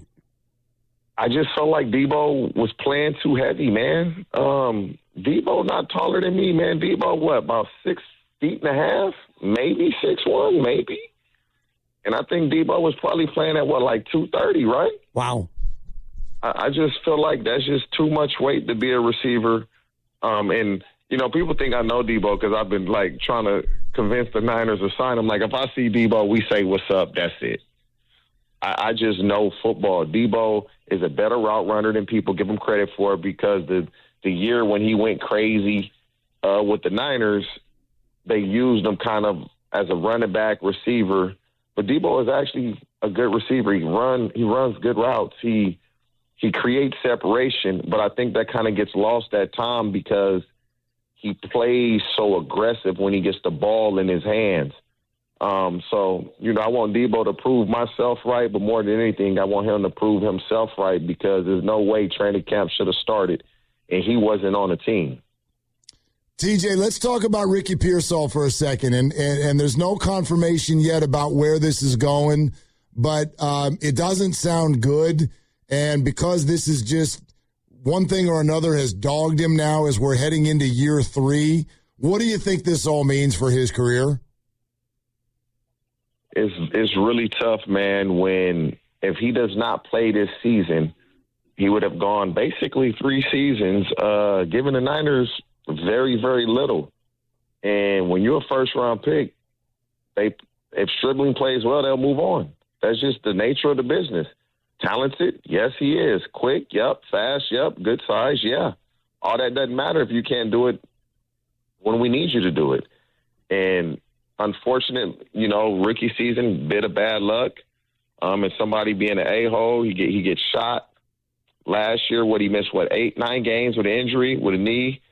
And it's just crazy that you have all these months in the offseason to train and work out, and then you get to training camp and the knee's bugging you now. So did you really push yourself in the offseason to make sure that knee was fine? I don't know, his training regimen, but it's just unfortunate for him. But the NFL is, can you help us or can you not help us? And if you can't help us, they're going to move on. Yeah, we actually got somebody on yesterday who saw him in OTAs, and he played one day and he sat out the second day. They didn't really say why, but this could be a lingering thing for Ricky Pearsall. I wonder, TJ, what you make of the overall wide receiver room. Is it all about Mike Evans at the top and then, Deebo as the 2 and figuring out, who's going to be there from there? Absolutely. Mike Evans at the top, Deebo at the 2. Obviously, if you draft Stribling first pick of the second round, he's going to be the third receiver. You can't forget Christian Kirk, but he has that calf injury, so you don't know what that's going to be. Kittle coming off an Achilles. Is he going to start the season? How many games will he miss? Can C-Mac stay healthy? The 49ers, I'm just a believer in Kyle Shanahan as a coach, man. I think y'all know that by now. As long as he's a coach, they're going to be competitive with everybody. But when you look at Super Bowl champ, reigning defending Super Bowl champ, Seattle Seahawks in their division, I think they're going to take a step back, but I'm one of few that think that everybody tells me I'm crazy, but we'll see. Obviously, we all know Aaron Donald is coming back, so the Rams are going to be very, very good. And you're in that division. This is not just the NFC. That's your division. And so they need a career year out of Mike Evans. They need close to 1,000 yards from Deebo, and they need Stribling to play a little better than what you would want a rookie or need a rookie to play, especially if Kittle doesn't play the first 3-4 games of the season. TJ Hushman's out is with us, Willard and Dibbs, 95.7 The Game. Hey, let's get into Mike Evans. I feel like people talk about him like he's 36. He's only 32, but there's a lot of mileage. Even what you're saying right there, there's a lot riding on him. Is there any concern there because of his age? No. Man, y'all got to get away with this. Y'all got to get away from this. He's 32. So what that mean? Well, you're talking to people in the Bay Area, TJ, which means the 49ers always get injured, and the basketball team, everybody's 40. So we're a little sensitive about age. 32 is not old. If you take care of your body and you're not running the streets and drinking and smoking and staying up late, 32 is nothing. They don't even practice hard in training camp. So it's really like you're not getting worn out. Mike Evans can have, in my opinion, 3 really, really, really good years left in him. Really good. If he takes care of himself the way I believe he does and has, you wouldn't be as successful as he's been if you're not. So I don't worry, 32 years old. Whoop-de-doo. That does not bother me one bit. It's just the soft tissue injuries. Can that not affect him like it has the last couple years? Because, what happens is you have a soft tissue injury, and you don't have that burst because you're scared to burst because you don't want to aggravate. And they start to say, oh, he lost a step, not realizing that he's just not turning it up another gear because he doesn't want it to go. And so I believe Mike Evans can have 2 to 3 really good years with the Niners. But him being 32 doesn't concern me one bit. And last year was the first time he missed significant time. He missed 9 games, and you can't play with the longevity that he did, and you could speak to it because you were probably the same, but you can't do that without a fierce work ethic. So I think your expectations probably within the parameters. Mike Evans is a guy that when you say, name the best receivers in the league, his name never gets brought up. I mean, you're going to name 6, 7, 8, 9, 10, 11 guys before you get to Mike Evans. But then you go look at the numbers he's putting up, and you're like, damn, why am I naming so many guys before Mike Evans? Mike Evans is a quiet guy. He been balling since he was at A&M. He got Johnny Manziel drafted in the first round. He throw the ball up, and he going to go get it. And it's very simple. Throw the ball up to 13, he coming down, and he going to make a play. I believe with Shanahan that Mike Evans, if he can play 15 games, may be the best season he's ever had. That's a big statement. TJ, I wonder, what if I broaden the question, not even so much about age, but you just look at this 49er group, and I think even they would tell you they're mildly uncomfortable in a way with how many dudes they have who are on the other side of 30, have dealt with a lot of injuries. Yeah, like is that a concern if we broaden it beyond Mike? Sports is a young man's game. That's a fact. And the Niners are an old team, yes. But, man, they old, but them players are good as hell, man. Like, Trent Williams old, but damn, Trent Williams is a monster. Kittle is a little older, but damn, he a monster. C-Mac a little older, but damn, he a monster. Fred Warner a little older, but he's still kind of young. But damn, he a monster. Bosa a little older, but damn, they older players that they're relying on. They're so good that you take that chance with them because they're ballers. Now, if they were just a average player, then you don't take that chance. But when you have those caliber players, and they're up there in age, those are chances you take because they are so good. Like, Trent Williams don't look like he's slowing down. Trent Williams look like he can go on forever. But 5-6 years ago, they were saying Trent Williams is old. Imagine if Trent Williams retires 5-6 years ago and look at the years and the way he's played in the last look. And so they just got to stay healthy. Kittle, Bosa, Fred Warner, C-Mac, Mike Evans. Them boys stay healthy. This division is going to be very, very competitive, very hard to choose a winner. And for Brock Purdy, does it really just come down to, especially against Seattle and the Rams, which is 4 of the 17 games, it's going to be the offensive line against some of those nasty defenses that's the key? Yeah, I don't know what anybody going to do with the Rams when you got Myles Garrett and Aaron Donald, and we're not even speaking Kobe Turner and Braden Fisk and Byron Young. Like, they have so many really good players, but Kyle Shanahan is just a great play caller and play designer. He calls the right play at the right time. Everybody runs the same plays. But Kyle Shanahan knows when to call the right play at the right time. And so all Brock Purdy got to do is be accurate. And if he's accurate, the play going to be made. TJ Hushman's out with us here on 95.7 The Game. Hey, I know you've spoken on it publicly, and we've talked through the years about the direct relationship you had, but what's your take right now on what has happened to Brandon Ayuk? Unfortunate, man. Kind of sucks. I hope he gets an opportunity. I really do. I don't want to see somebody that young be done playing football this early, but that may be the case. First thing that I would do, I would have done, filing for reinstatement, I'm showing up to training camp first day. He ain't do it. So hopefully somebody can send him this, file for reinstatement, show up to training camp next week, Monday. Show up. They're going to release you right away. So now you can see what's going to happen, because if you keep going along this road, you're just going to be on the Niners roster. Yeah. And so at some point, he has to do what is right. Just from that perspective, the going to the Commanders perspective, I don't know if that's a possibility any longer. And if it is a possibility, if you're Adam Peters, you risking your career and your job from Brandon Ayuk? Yeah. Because I promise you, they sign him, I will be on Adam Peters' ass every chance I get. There's no way he's that dumb. And I'm not the only one that will be on his ass for doing that, because what makes you any different? You think he's going to treat you better than he's treated the Niners? He likes you better than he likes them? At one point, he loved him. So if you're going to act this way with them, what makes me think you won't act this way with me? You're going to act that way on that team. What makes me think you won't act this way on my team? And so it's just a lot that goes into it. But, yeah, I do still want to see him play, because B.A., he's a hell of a player, and he's young. But sometimes you dig your own grave.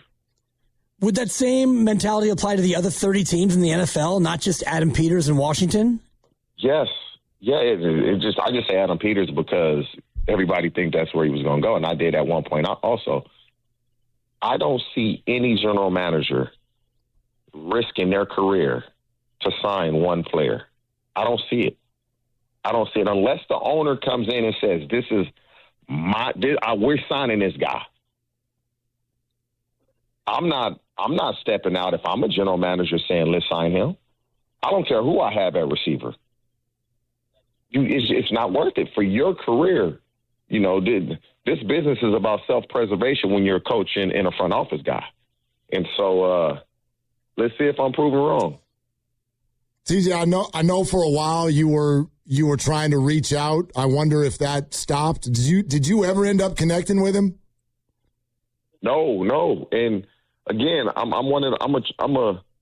I'm a truth teller. I'm not saying what anybody wants to hear. I'm gonna say what I feel is right and correct at all times. I don't care who you are.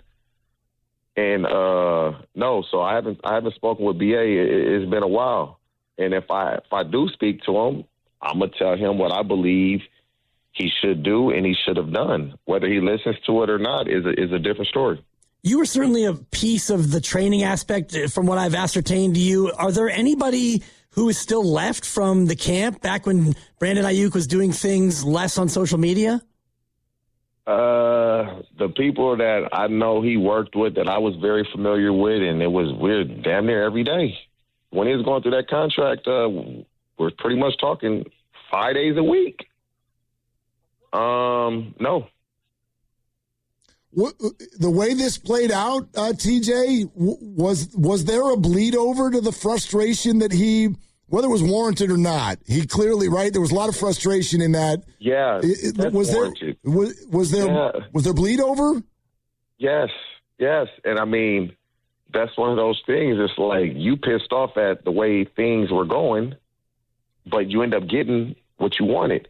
But it's that animosity that kind of still is in the background, and some people can let it go and others can't. And I guess BA was a guy that animosity about the way it went, it probably irked him and bugged him. And when he got hurt, maybe he just snapped. I don't know. But yeah, that when you're going through contract negotiations, man, you can't make it personal. It's business. And a lot of guys, and I'm a lot of guys, we will make that. We'll make it personal. It's hard not to. And again, there's probably things that have taken place that I don't know, in conversations that were had that I don't know and I wasn't privy to. But when you get the deal that you want, you got to let that go. Water off a duck's back.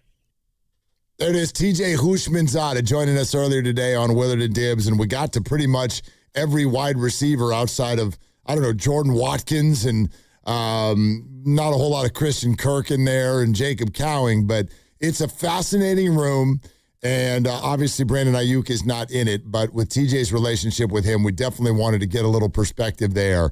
But the lead is that Deebo is back, and I said something earlier. They're not related, but I think it's important to point something like this out. It's not even just about Brandon.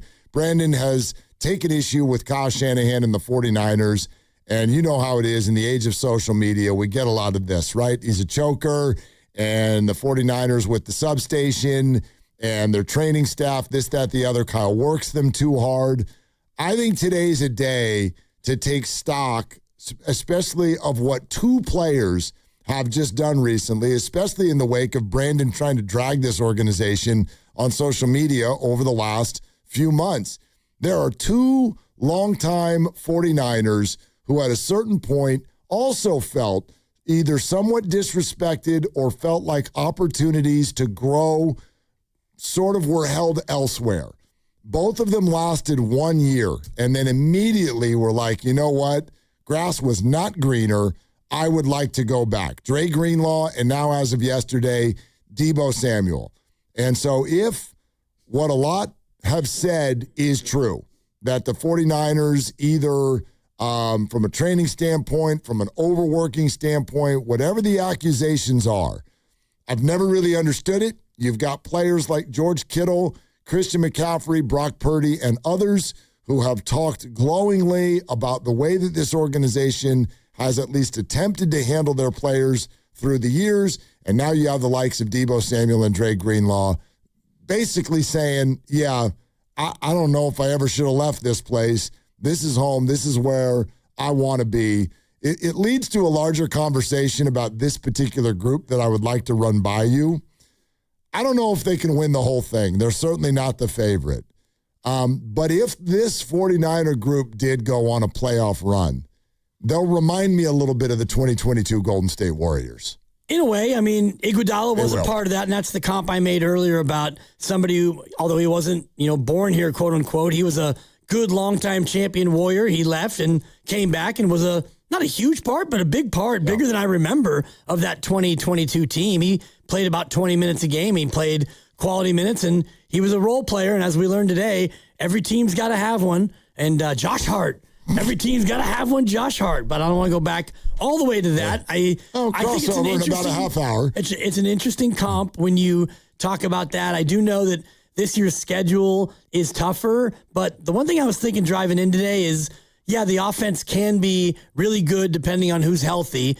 It's all about the defense because last year you couldn't rush the passer. Yep. This year you've got a secondary that is kind of a mixed bag right now. You've got a new coordinator who's going to blitz a lot more, so you're taking chances. Greenlaw's back. Fred is healthy. I think if the defense can be a top 7 group, well, now you can go on that kind of run. I agree with you. And I've long felt, especially in this system with the 49ers, your secondary play is just that. It's secondary to the pass rush. And the pass rush can make a secondary look good or bad. I have nothing bad to say about last year's secondary. They had no chance. If you can't rush the passer, you can't just chase wide receivers around for 5, 6, 7 seconds. And the Niners couldn't rush the passer. So if you rush the passer this year in a different way, that secondary is suddenly going to look better. That safety play that was such a question mark last year, it will suddenly look better. And so I see a path to this team being good, but think of that comp to the 2022 Warriors. Are the 49ers old?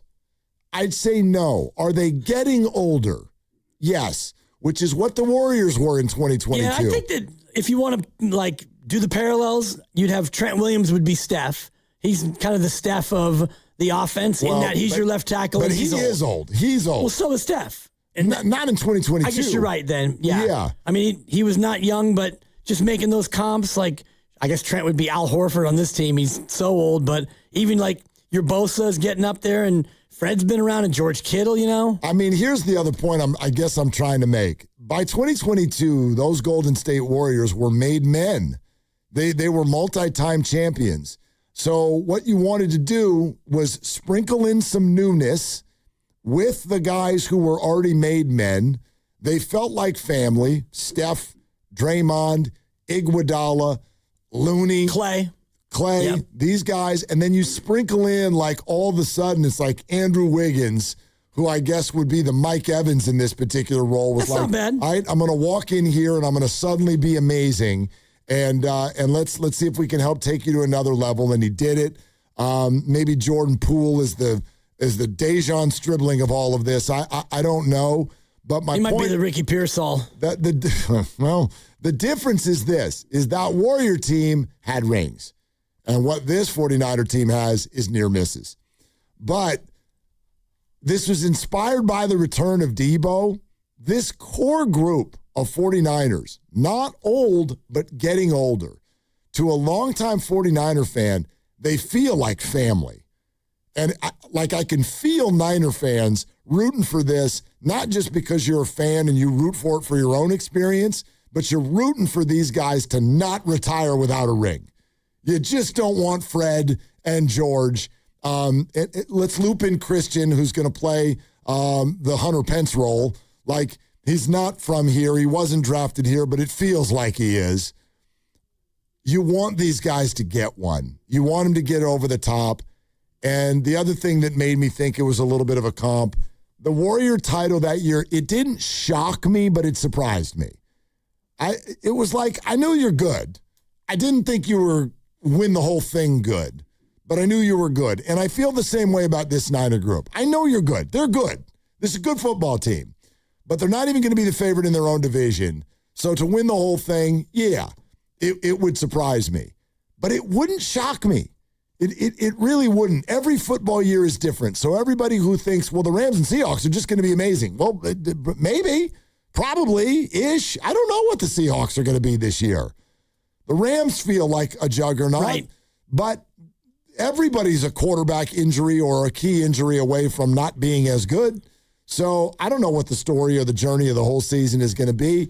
Just kind of the same feeling for me. 2022 Warriors, I know you're good. I know who your players are. We've all been rooting for you for a long time.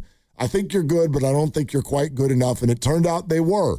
That's kind of what my hope is for this year's 49ers. I think that they would have to do a lot better than expectations to go on that kind of a run. I was looking at their win total, and it set most shops at 9.5. So the over gets you 10-7, and the under gets you 9-8. The under, you don't make the playoffs. The over, you might, depending on who you beat. I don't know if 11 wins will be needed, but that would be just half a win over. I was looking at the Warriors that year. Theirs was 48.5, the win total, and they won, I think, 52. They were 53. 53. They were the three seed, right? Yeah. The 3 seed with 53, but they were able to then go on that run with the championship pedigree, and they caught a break. I think that Phoenix bowed out before they faced them. Not that they were some scary team. Phoenix always tends to do just that, but they were 11 games better in the regular year. So if the Niners come out and they go 12-5, okay, now we might be onto something. Yeah, and the Rams go 13-4, but then somebody else beats them in the playoffs in round 1 or 2. I don't know.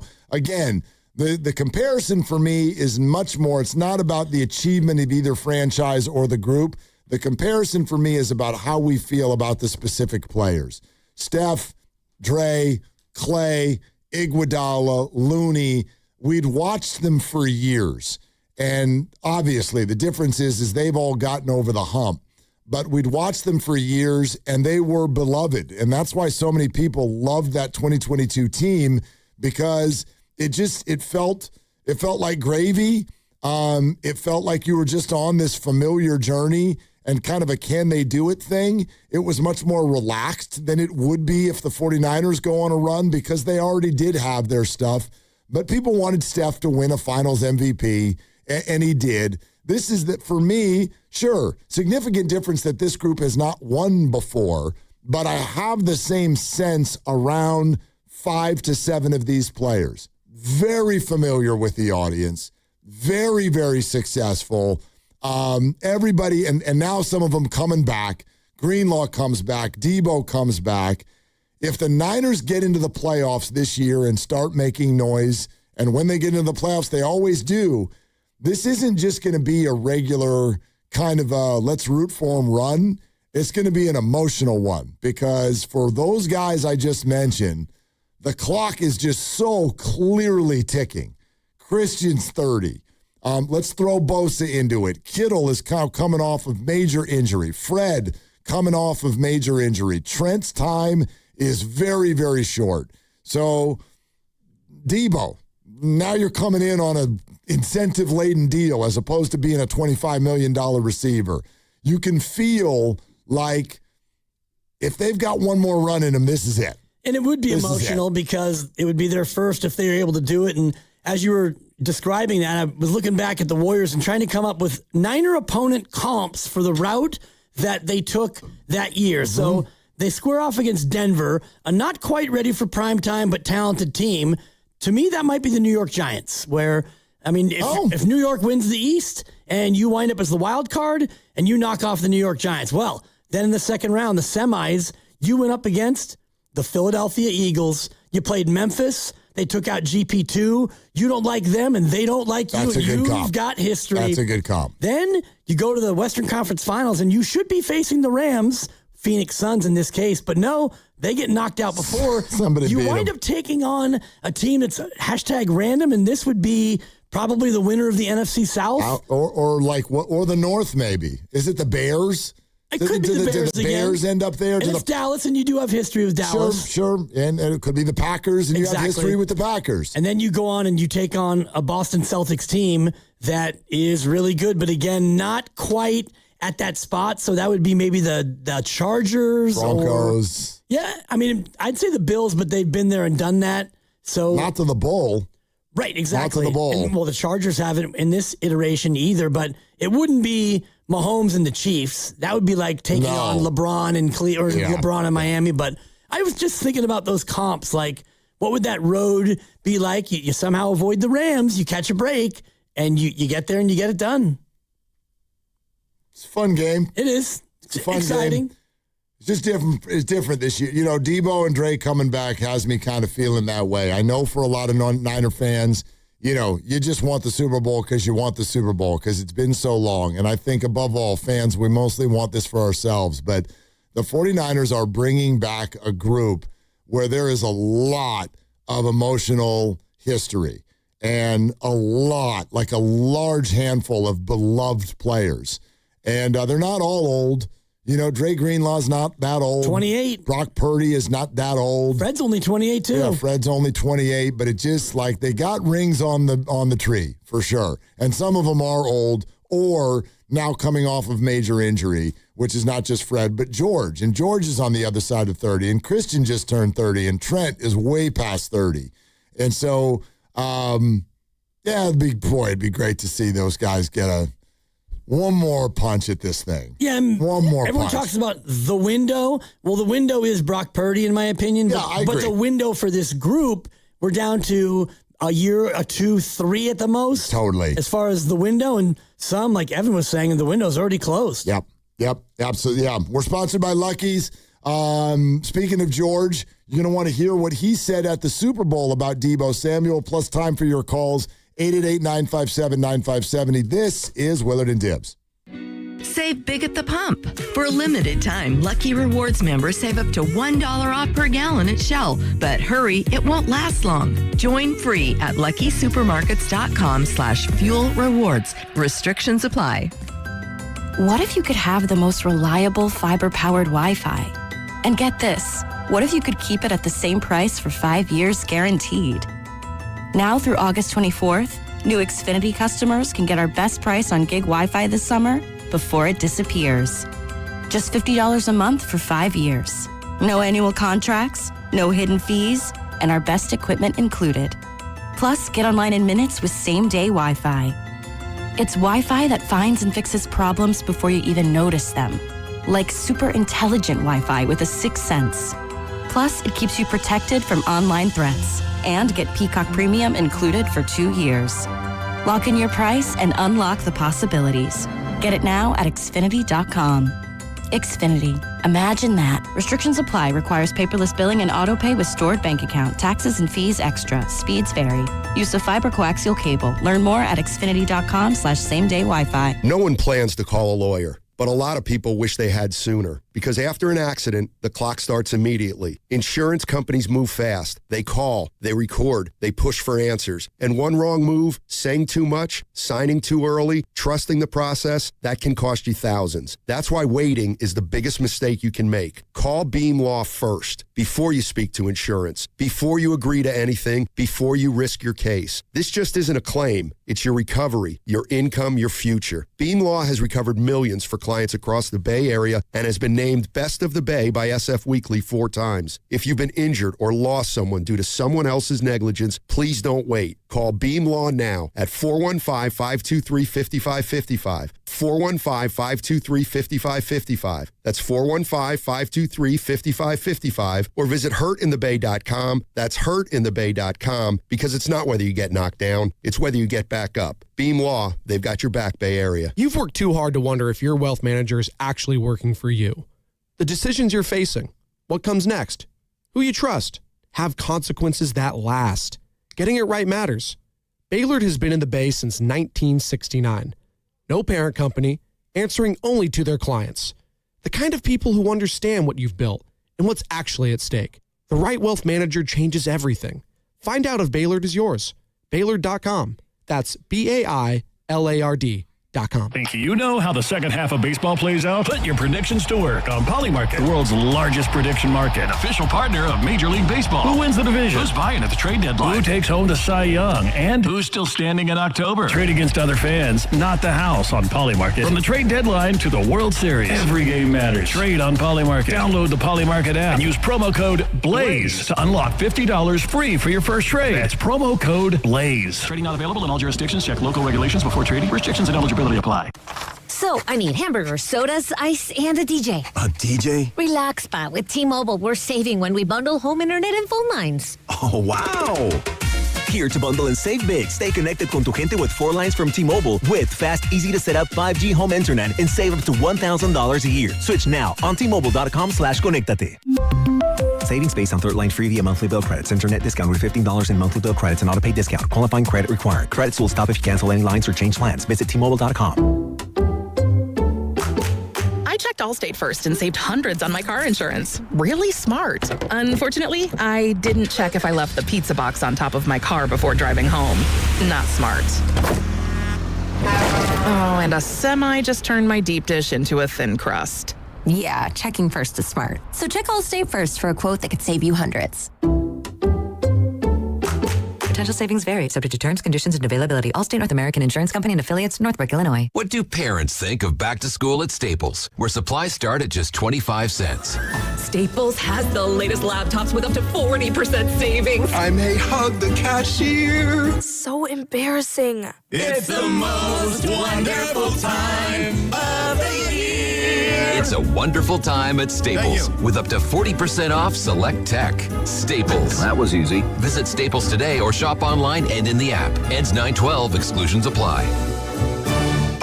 You've got a big day, so you use Unstoppable Scent Boosters to give your laundry nonstop freshness. So no matter how long the day goes, you Can't stop this power, this walk, this pose, this strut, this look, this talk. your clothes will be so fresh you can confidently strut into that end of the day meeting like a Boss, boss, boss, boss, boss, boss, bosses. Let's talk business in my office. Add new Unstoppables beads to your wash for 24-hour nonstop freshness so you can smell unstoppable.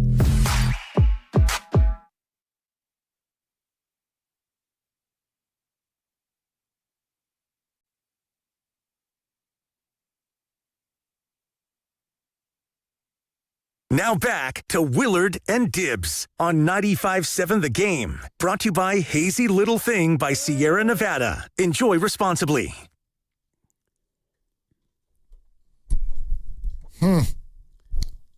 Huh? Looking for some information. Okay. I had heard that Klay Thompson once upon a time was an investor in Underdog. You know, Underdog. Yeah. The app. Yeah. Can't find any information confirmed on that, though. But you know who was? Adam Schefter. Really? Yeah. According to sources, and Underdog is undergoing a potential sale for $2.15 billion. Oh, my God. 2.15? $2.15 billion. Are you serious? It's pretty good. Adam Schefter, put your phone down and retire. You're fine. Man. Okay, I see it here as 1.3 from Sportico. 1.3 billion. I mean, I don't even know if it even matters because it's a nice little piece. Yeah. I'm seeing it all over the place. Awful announcing. They keep calling a potential. Gotcha. If they hit their incentives. $2.15 billion sale. Got to go for 800 yards first. Right. And speaking of Deebo, by the way, let's get out to the phones after I play this for you. George Kittle at the Super Bowl. My one message for Niners fans, hey, if a rebuild year got us 13 wins and a win in the wild card, that's pretty good. It's only going to get a little bit better from that. And all the boys are coming back again. And who knows, we might add some past friends. Wow, who are we talking? I don't know, I hung out with Deebo last night. That was fun. You like that? I love Deebo. Are you kidding Want me? him back on the Niners? I love Deebo. That's all. I love Deebo. That was at the Super Bowl. Yeah. Rebuild year got us 13 wins, and we're getting the boys back together. I mean, he likes Deebo. You know, I love Kyle. He wouldn't go all the way out there and say, yeah, I want him back because I guess players can tamper, but you don't ever want to get involved in that. I think at that time, he's the new league year has not begun. He is still a Washington Commanders at that hour. Yeah, no doubt. But, yeah, that worked out. That worked out great. Pretty intuitive. Yeah, and I'm sure that they've kept in touch over the years and months. You know, it's not that hard to text your buddy when, you play a Thursday game and you spend Sunday watching your friend and he has 8 catches. You go ahead and text him. What if your buddy's Jimmy Garoppolo? Then you probably don't text him because you know he won't read it or call you back. One text back, exactly. Let's go to Jonathan on 880. Hi, Jonathan. Thanks for calling. What you got? Oh, man, I was just thinking about it, boys. I can hear it now. And this Deebo being back, first off, I'm more than excited. And I will be the first to admit, when he scrubbed his IG, it was like a bad breakup, Willard. I took it personal. I was one of the Niner fans that were also saying, all right, that's how you want to be that way. Go somewhere else. And time passed. We both heal. We both move on. And, we are able to work on ourselves. And you know what, baby? Come on back, Deebo. Let's go. I just can't imagine a greater story or reporters Emmanuel Samuels is on the sideline crying. The confetti's coming down. Deebo, what does this Super Bowl win to you mean with all these guys back together and Kyle's speech, with having Dre back? Oh, my God. For real hardcore Niner fans, this is excuse me, I don't know if I'm allowed to say this, it's a bit of a wet dream for us. And I'm just excited. If Deebo can pull those yards that he pulled when I was just watching the highlights against the Philly revenge game, Deebo's game, I know we may not get that every night, but if we can get that in the playoffs when needed or the fight to get into the playoffs, what are we complaining about? Let's go, Niner Nation. Bang, bang, Niner gang. Get that boombox and let's go, boys. The attitude's back, and I'm all for it. Jonathan, thank you very much, and I would like to officially announce to the audience that, yes, you are allowed to say wet dream on the radio. That is a fact. Okay. And it's not one of the forbidden words, George Carlin. You don't have to. You don't have to like it, but you're allowed to. It's a little racy, but not much. I mean, it's one way to describe one's excitement and potential arousal, nocturnal arousal. I told you what happened on my phone when this broke yesterday. I'm pouring wet. My son wrote Deebo with like 5 E's. And then my daughter does what daughters tend to do on phones. Wait, what? OMG. What? Wow. Why?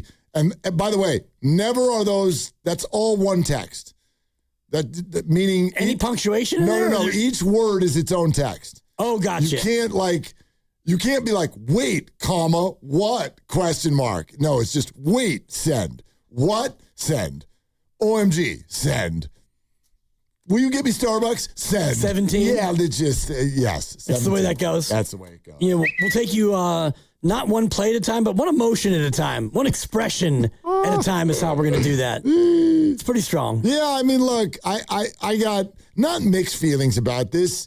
Guru asked us at the beginning of the week, like, do you want Deebo back? And I'm like, no, not really. And I meant it in terms of a football sort of a way. And I still have questions. Like, I don't really see it like TJ does where, he's one of the people that's like, yeah, Deebo's your number 2. Deebo's your number 2 wide receiver. I'm like, tap the brakes. Can we at least find out what's going on with Pearsall first? Let's see what's going on there.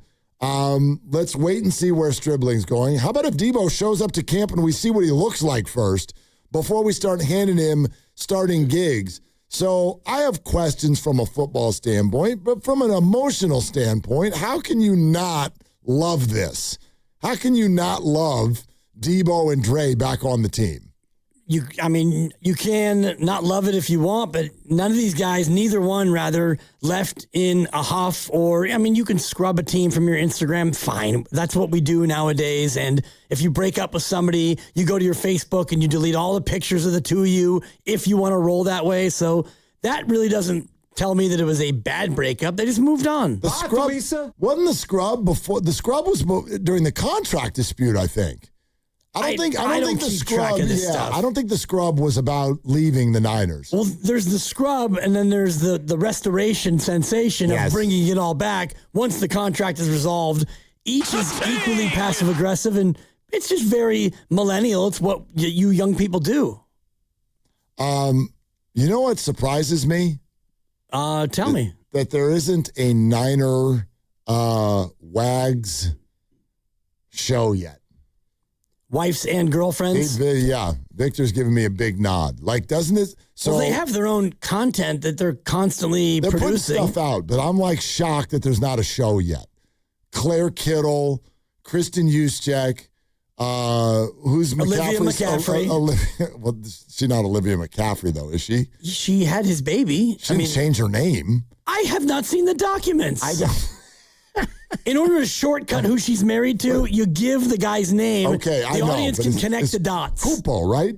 Pulpo, yes. Pulpo, yeah. Sydney Warner, don't sleep on Sydney Warner. Yes, absolutely. She does a podcast with I'm Fred. ashamed that I have all these at the tip of my tongue. What's the name of this going to be? Niner Wives. It cannot be Niner Wags. No, Niner Wives. They're all married. Right, but you can come up with something more creative than that. 49 Problems. And the 4 of them aren't 4. Digging for gold. Yeah.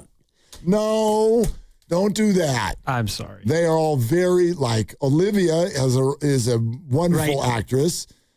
Kristen is very, very talented. Claire with Kittle walked the runway for the SI She's an SI swimsuit. swimsuit model, and George continues to remind everybody of that every other day. Just want to let you know, my wife's swimsuit model. Wouldn't you? Like, you talk about the ultimate scoreboard? Hey, take this call. I need a minute at the end to say something important. So let's go to the phones before I